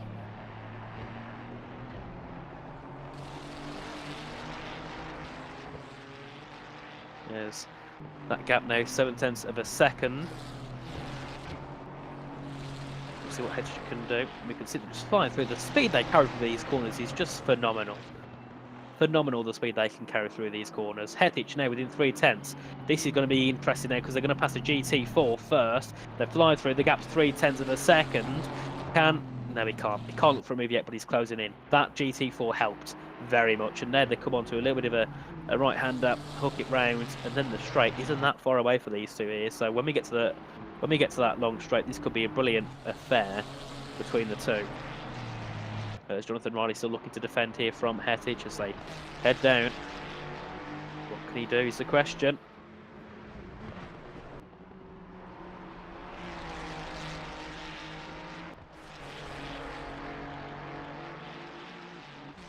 As here we are once again, watching Hettich and Riley battle. Honestly, it's for the past hour, it's been Riley and I think it was Gorka. It's been Riley and Hettich. It's just been Riley battling with the Firefly Esports team. As I hear someone coming in. Tim, welcome in. I don't know if you can hear us. As we continue on, Hettich still ahead of behind Riley for now. They're still going to battle as they head down towards this next section. The gap 5/10 of a second. We've got Senator as well in P9 in the 104 car. He's going to try and catch up if he can.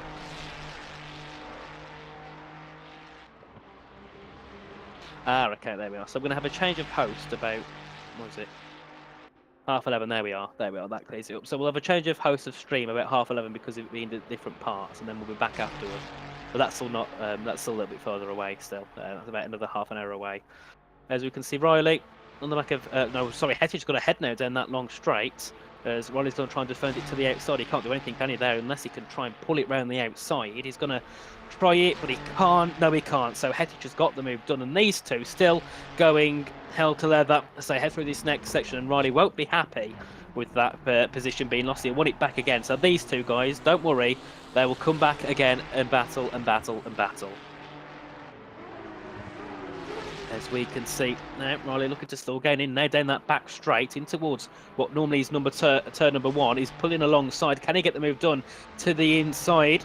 As they head to the first corner, breaks later. Can he get it done? It'll be close. And Riley is back ahead for now, but he goes deep. Can we have a switch back here from Riley? No, we can't, as they go to the left-hand side and continue down this bit of a straight before that left-hander. And Riley now back up into P7 ahead of Hettich for now.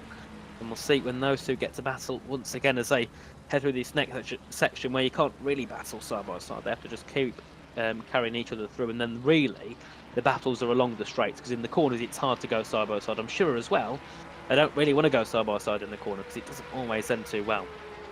As we can see them now heading down towards this next right-hander break in. Oh, nearly hitting the back there of Riley was. Sven Hettich, that was a very close one for a second. That could have ended disastrously for those two as they headed through there. They're up in towards, I believe this is what, the Schumacher S corner, I believe it is.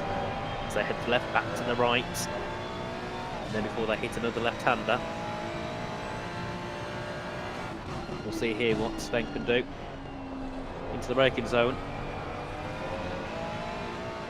And a bit of a slide there from Riley.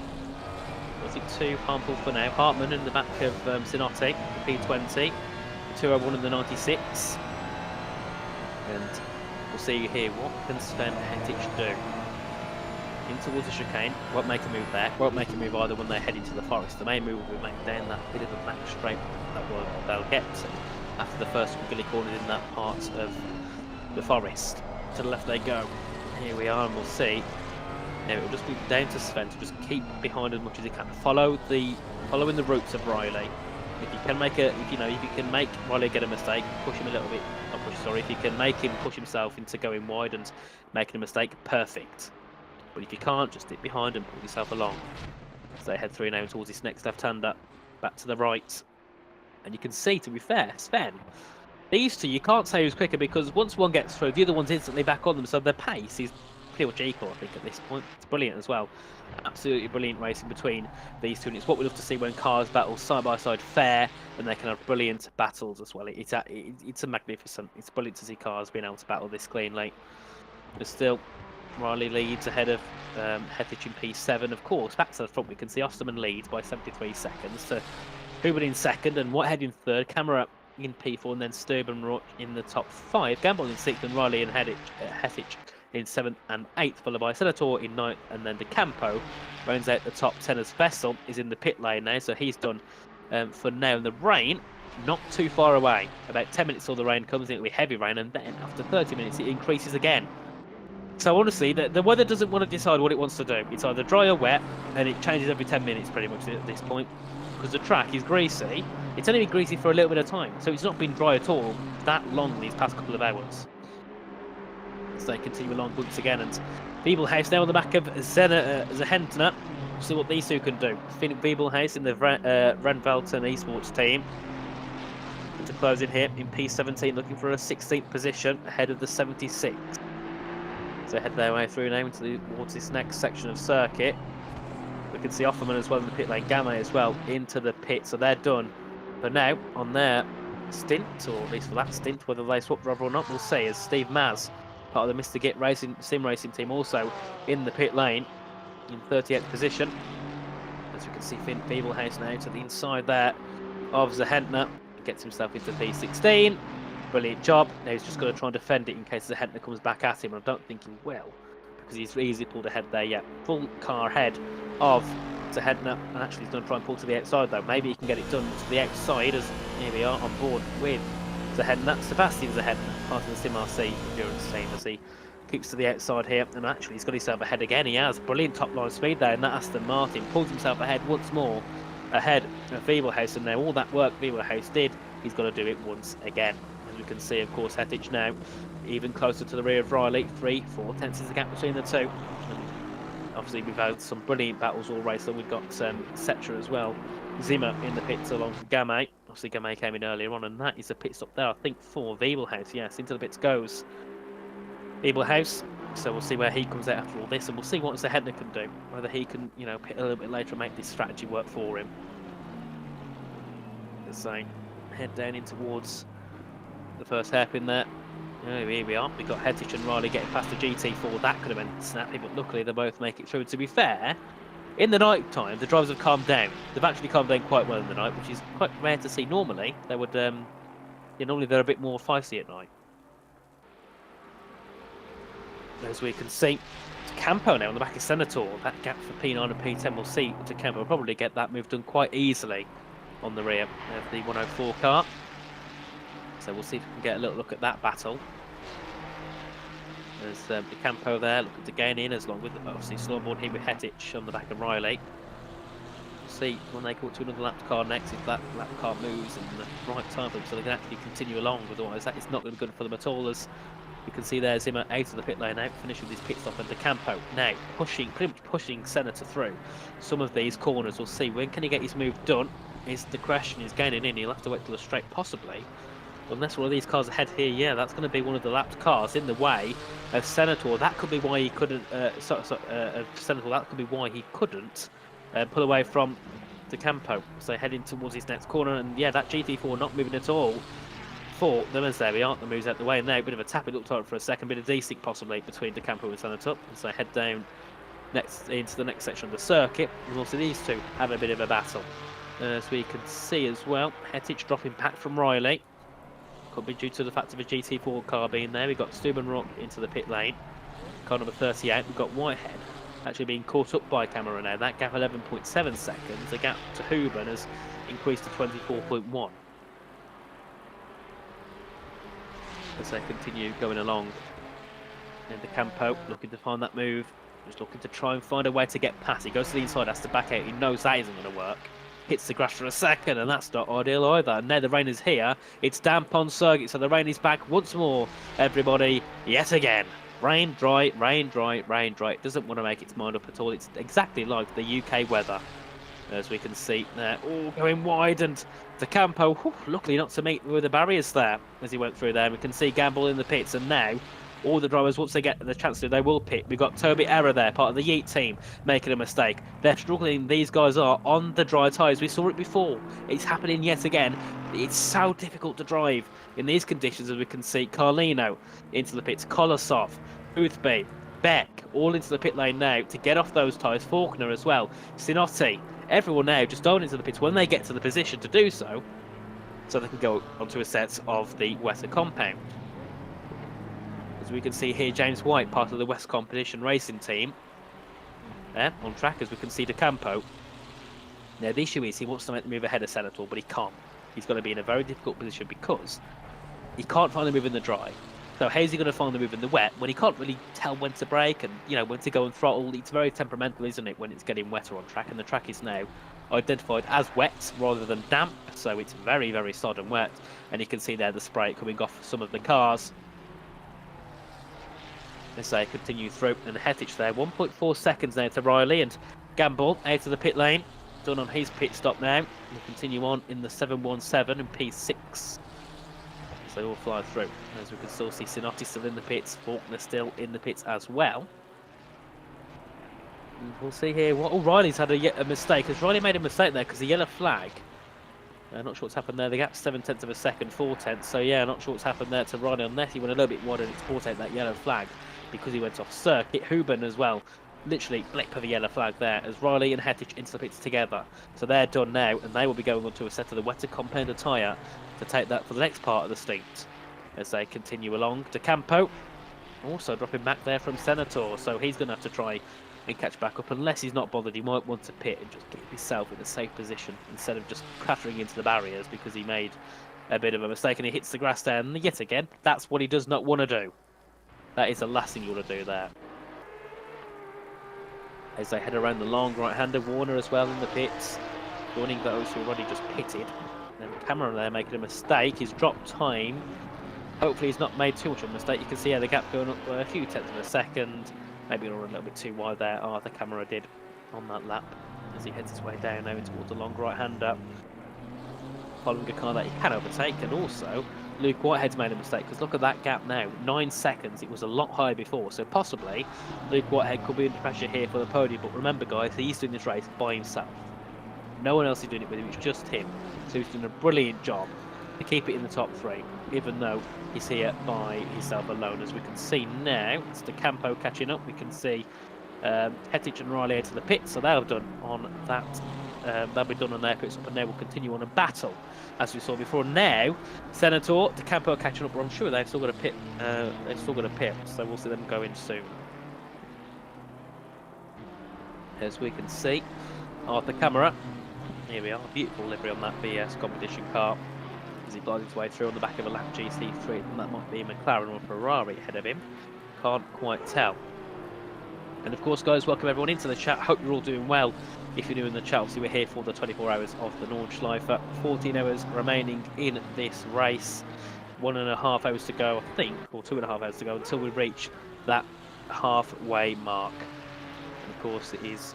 Here we are, Chris Warner looking to make an overtake ahead of a lapped car, and Demira also in the pit lane as well. So here we are. De Campo's pitted as well. Senator, he's stayed out, which is I thought he would have pitted as well, unless he has pitted. I'm not sure. Further back, we can see as well Sommerrun getting past Vimazart for P33 and 34. Chris Warner, part of the other ICB racing car, because their other one, he's leading the race. He's done a very good job, or at least he was in the top 3 in the race anyway. As they head along, and we'll see here what could Chris Warner do is the question as they fly through. Just trying to gain in here on the rear, trying to gain in here on the back of Sinotti, and also try and spread that gap to Demir and make that gap as big as possible for when he makes that pit stop.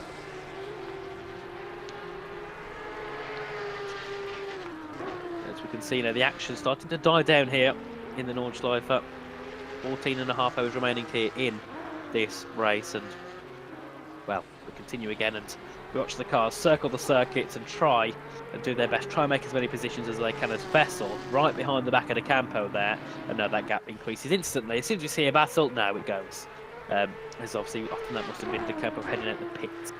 As we've got Hayes Senior there with a, seems to have a yellow flag. Alvarado also with the yellow flag on circuit.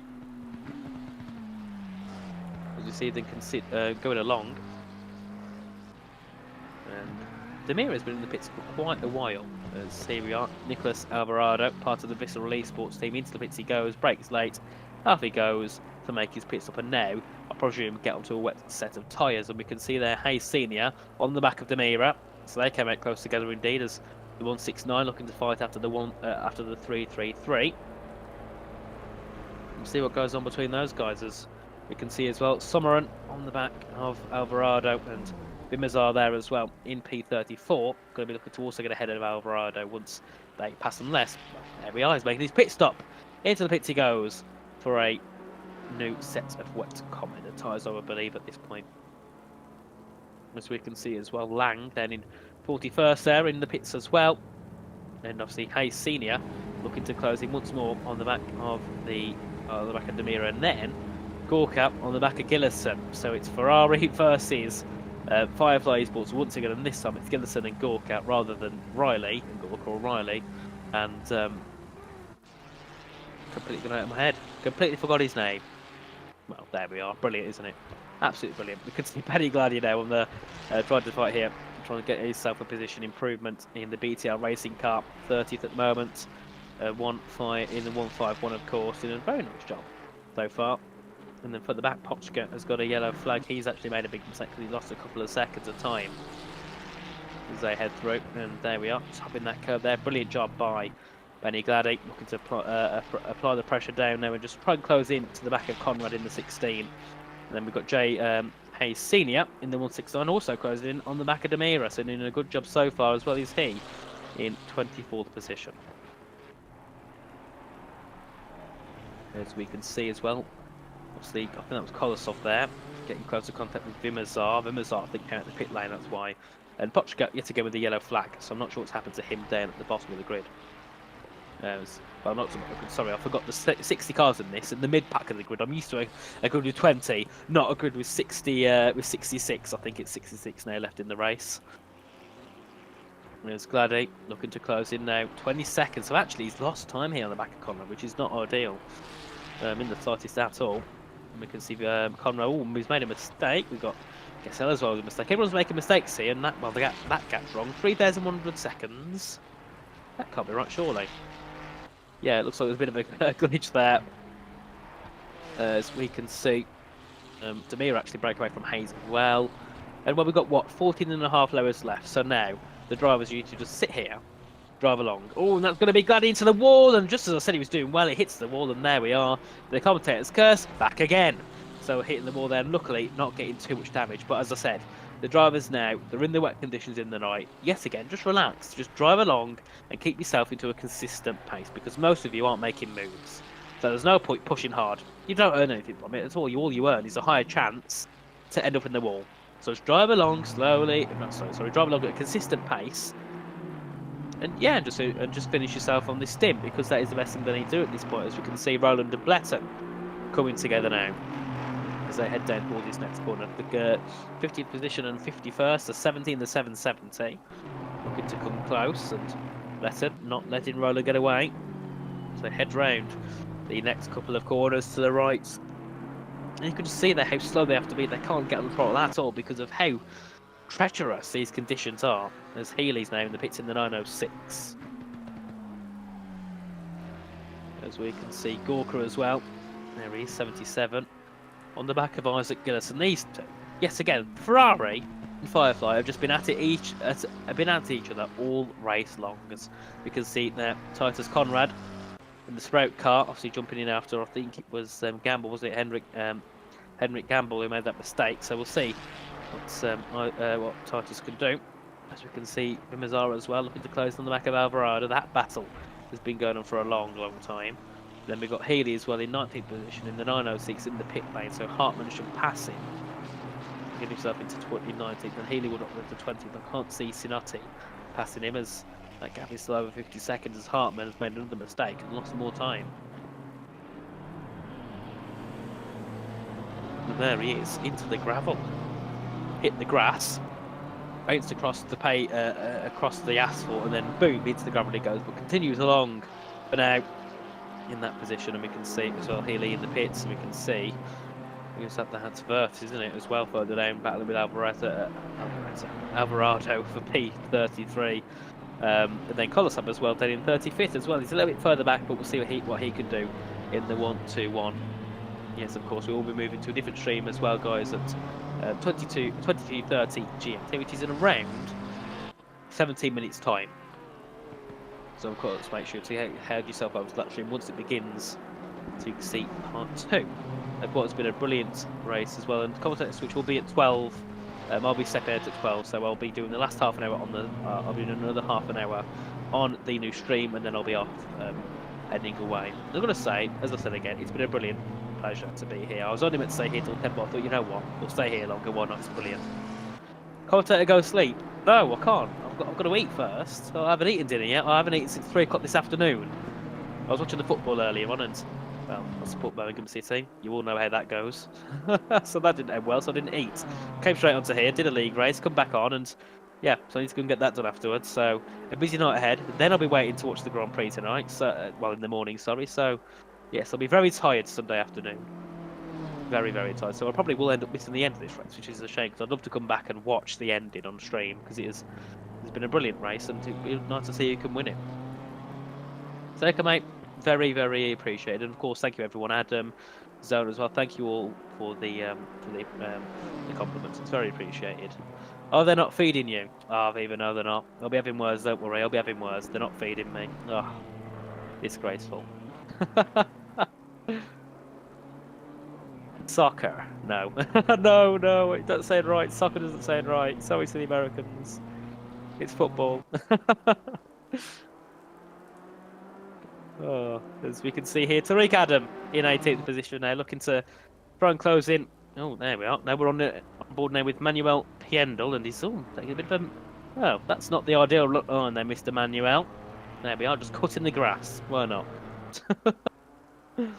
Oh, just cutting the grass completely. And he continues on in the Asuri Ecos team, the 999 car.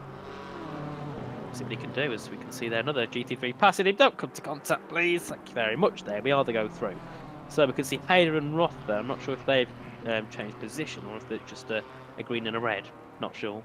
As we can see further ahead there, someone had a yellow flag. I think it was Davies in the 701. So we can still see Manuel here continue along. 63rd position at the moment. And we'll see what we can do here in the 999. He heads away, and Durkop has got a 12-second gap to Halimar, so he can also try and catch up here and get himself into another position. We've got Pochka in the 39th position, looking to try and gain in as well, but he's had a yellow flag, and that's pinned into the wall. Oh dear me, he's gone wide, he's hit the wall, and the car is like, you know what, you can get stuck to me. And he pulls him all the way around that corner. There we can see Manuel Piendel in the pit lane now. Oh, what a shame.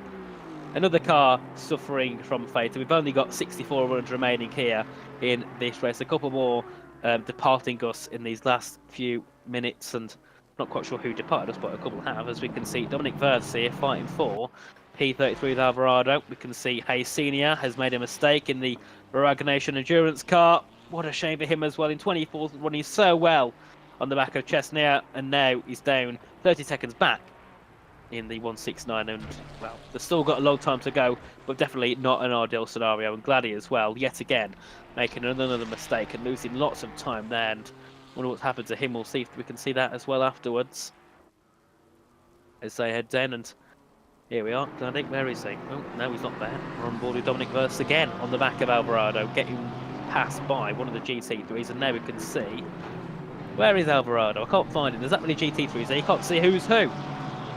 They're all heading their way through, and also the spray as well from the rain. As they head down, Verst there, goes side by side with the GT3, that car goes through as well.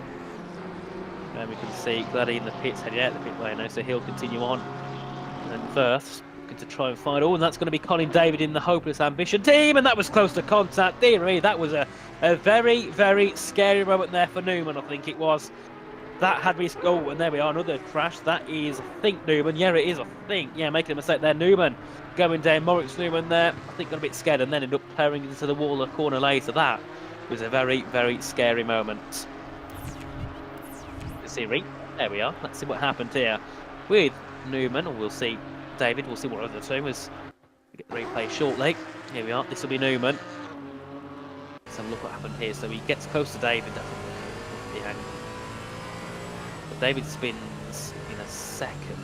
There he is. Oh, that would have been close then. Then again, another car, and he has to swerve out the way. There's spray, there's everything everywhere. He can't see where he's going, and bang, into the wall he goes. And well, it was close there for Newman. There was a car ahead of him, and a car ahead of him as well, that got caught in that contact. So that would have been scary there indeed.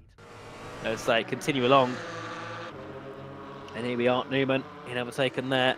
Or David, sorry, going side by side with Newman here. These two both crashed, and they're both battling here. Let's hope this doesn't go to pot for the two as they head their way now in towards this next part of the circuit.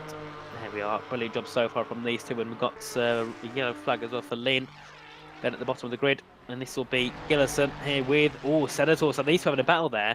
Oh, so there must have been a mistake here for Gillison because he's dropped down a couple of positions here. So now, looking to get himself back into P8 ahead of Senator. Looking to push forward here in the Ferrari. Let's see what he can do as he's pushing through. Looking to find the move for P8. Close to contact again, and these drivers getting so close to each other. Surprising, they're not all taking each other out in the corners. As he goes back to the right there, hopping that curve back on the power, foot to the floor. Let's see, can he make the move? Because he's got way better traction on the exit here over Senator. Can't find a way through. You can see brilliant defence here from the 104. Absolutely magnificent defence here as they head their way through. He goes wide. Senator's gone wide. He's, I think, hit the wall for a second there, or just got a bit wide. Vincenzo Senator, part of the Restec Reparto course team.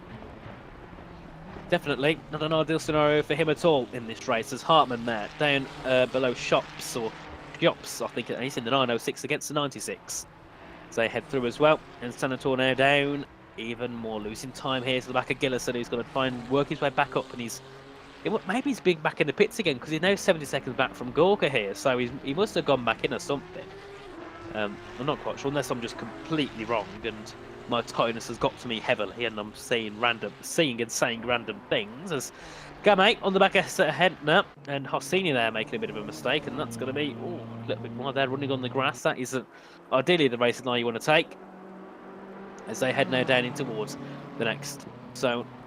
See, not a dry line forming, but you can see a cleaner wet line on the circuit here for these cars to gather through. You can see there the darkness here on the track. It's pitch black here in the wet. It is horrible to drive in these conditions as they continue on, and that's going to be Anton van Someren making his way past Glade as well. And I can see someone saying there Luke is slowing, so if you can have a little look at Luke there to see what the issue is. Maybe he's just lost a bit of a mistake. Maybe he's made a bit of a mistake and lost a little bit of pace. This is Joe Hayes Senior. Oh, going a little bit too deep there into a bit of a hairpin corner. He's in the gravel, but back on the road he goes again. As he continues along. Sinotti has made a mistake as well in the 201, and this is Alex Frangianello looking to just be overtaken here by GT3s and not get caught into contact. I think is the main thing for him at the moment. So continue along. And that was someone hitting the grass there, I think, as we got Senator dropping down again, once again. More time to Gillison. Gillison looking to improve on his gap to those ahead. And then we can see further ahead even more. See Whitehead there losing time to Camera. Yeah, that gap is coming down, isn't it? 4.6 seconds now between Whitehead and Camera. This could be an interesting one here between the Veloce and I believe, the BS competition car. So we'll see what happens there between these guys. As Wasner gets himself a yellow flag, and Haysini also with the yellow flag. They're all flying off the circuit at this point, and Setcher also gets a yellow flag. So the key thing now is, what does Camera do here? Does he push after Whitehead, or does he sit back? Because if he pushes, he could hit the wall.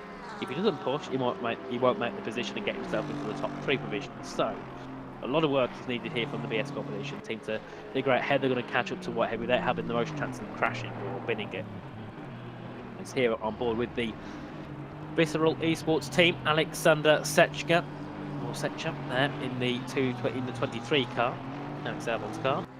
In the Aston Martin. We'll see what they can do. As we can see there, Gamay on the back of Zahetner. Once again, that gap 7/10 of a second. So we'll see if they get close to contact once more. If they can have a good battle. As we can see further back as well, Gessel on the back of Heinlein as well for P26. And then, well, that is pretty much all it in terms of battles for now. That is all it for now. As we can see at the head though, it's their captain leader. Hubert the leader's what? 80 seconds. That is over a minute, nearly a minute and a half. The gap's 110 seconds to third, which is easily over a minute and 40. What a brilliant race so far by the leaders. I think it's the ITB racing team. Absolutely amazing so far. As we can see, Gamay on the back of Zahetner again, and there looking to gain back into Hassini. There must be a bit of a glitch or lag on this overlay sometimes. You do see the gaps go up and down a little bit much, as we can see Gamay now closing heavily to the rear of Zahetner. We'll see if he can make a move. We can have a little look at that battle for 13th and 14th. We might see what Gamay is up to and what he's trying to do to get himself ahead of Zahetner in the 76 car. As they head along now, this is still on board with Alexander Setcher. 21 seconds back from Gamay, 4 seconds ahead of Burnt.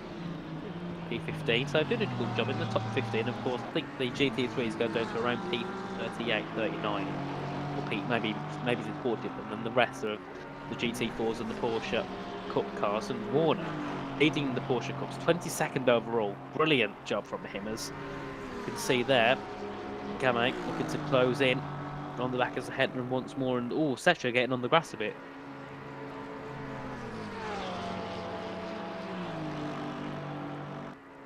I could see in the chat there comments for car 37. That'll be the 42 there with Oils, and that's going to be someone into the wall. That's Alvarado there after having a battle with Berths, and yet again Vissel Esports having a car into the wall. What a shame there for Nicholas Alvarado.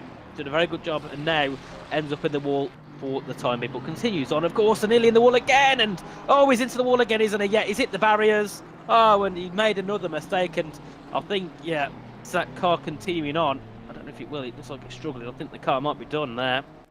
Doesn't look like he's going to continue. Big shame there for Nicholas Alvarado. As we can see, of course, one car leaving the pit stop, I think might be Stratman. As we can see further back there, Lang. Yet again, that yellow signal. Not sure what that kind of means on there. If someone could tell me what that yellow caution signal means onto the left of a car position, it'd be quite interesting to know. But here we are now. Philip Gamay, Petrol Brothers car, on the back of Zahetner, still looking to fight through P13. He's been getting close, but never close enough to make an overtake. So we'll see what he can do for now. Yep, DNF indeed. As we can see, Gamay looking to close in. Bit of a slide there from Zahetner. Gamay goes up the inside, knows that is not the way to do it. Back safe for now. We'll continue following through here. This is, I believe, an Aston Martin. Versus an Aston Martin. As they fly their way through towards this next part of the circuit. Hayes-City yet again with another, the yellow flag. And there we are, going very slow, letting one of the cars through there. The Recognition Endurance team, yet again, their days are going from bad to worse at the moment in this part of the race anyway. They head along, Tariq Adam in the Genesis Esports car.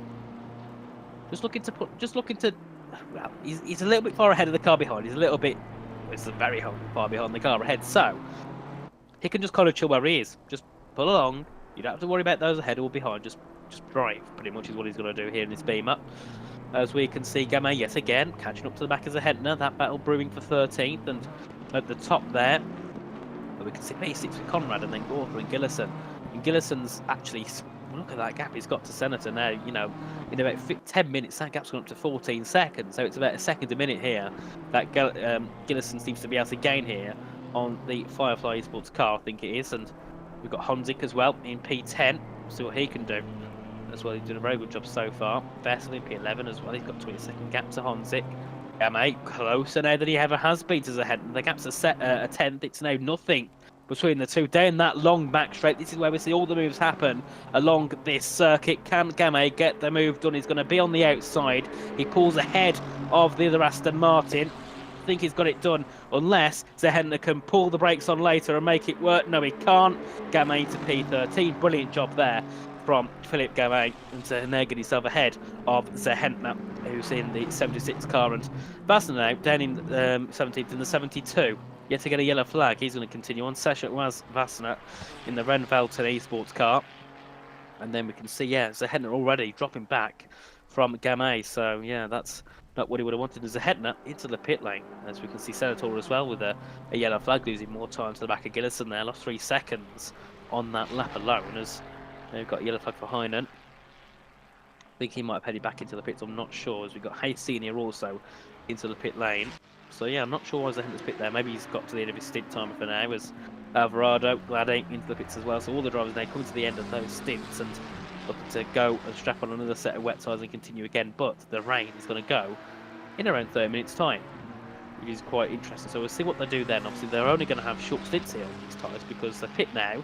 They've got to pit again, whereas the others can go until the rain ends. So they could be in a little bit of a hard position in that sense. As you can see there, Vassner in pit 16th now. And then also we can see the Alvarado, yes, in the pit lane, so I think he's done in this race. I think they're done. Use that damage they had. We're hitting the wall. Glad he's exited the pit lane in 33rd. Got Hayes Senior in the pits. We've got Marco Heinen now battling here with a GT3. Or another GT3, I should say. Lemaitre Esports. Lets them through, and off they go. Continuing along. As we can see further back there, Schaefer in the 113. Bit of a yellow flag moment for him, but it's wet. It's the wet conditions. We see more yellow flags than we would normally. Oh, and Heinen's into the wall. That is not ideal at all. It's John, I've seen you muted. Are you with us, John?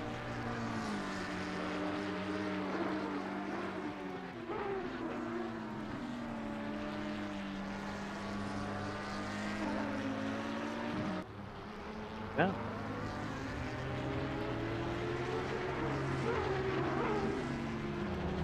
Yeah, of course. Well, guys, we're going to be heading now to the end of this first part of the 24 hours of the Nordschleife. We'll be heading over to the part 2-3, which I believe is linked in the pin messages at the top there. You can see the link to it. So we'll head over to there shortly.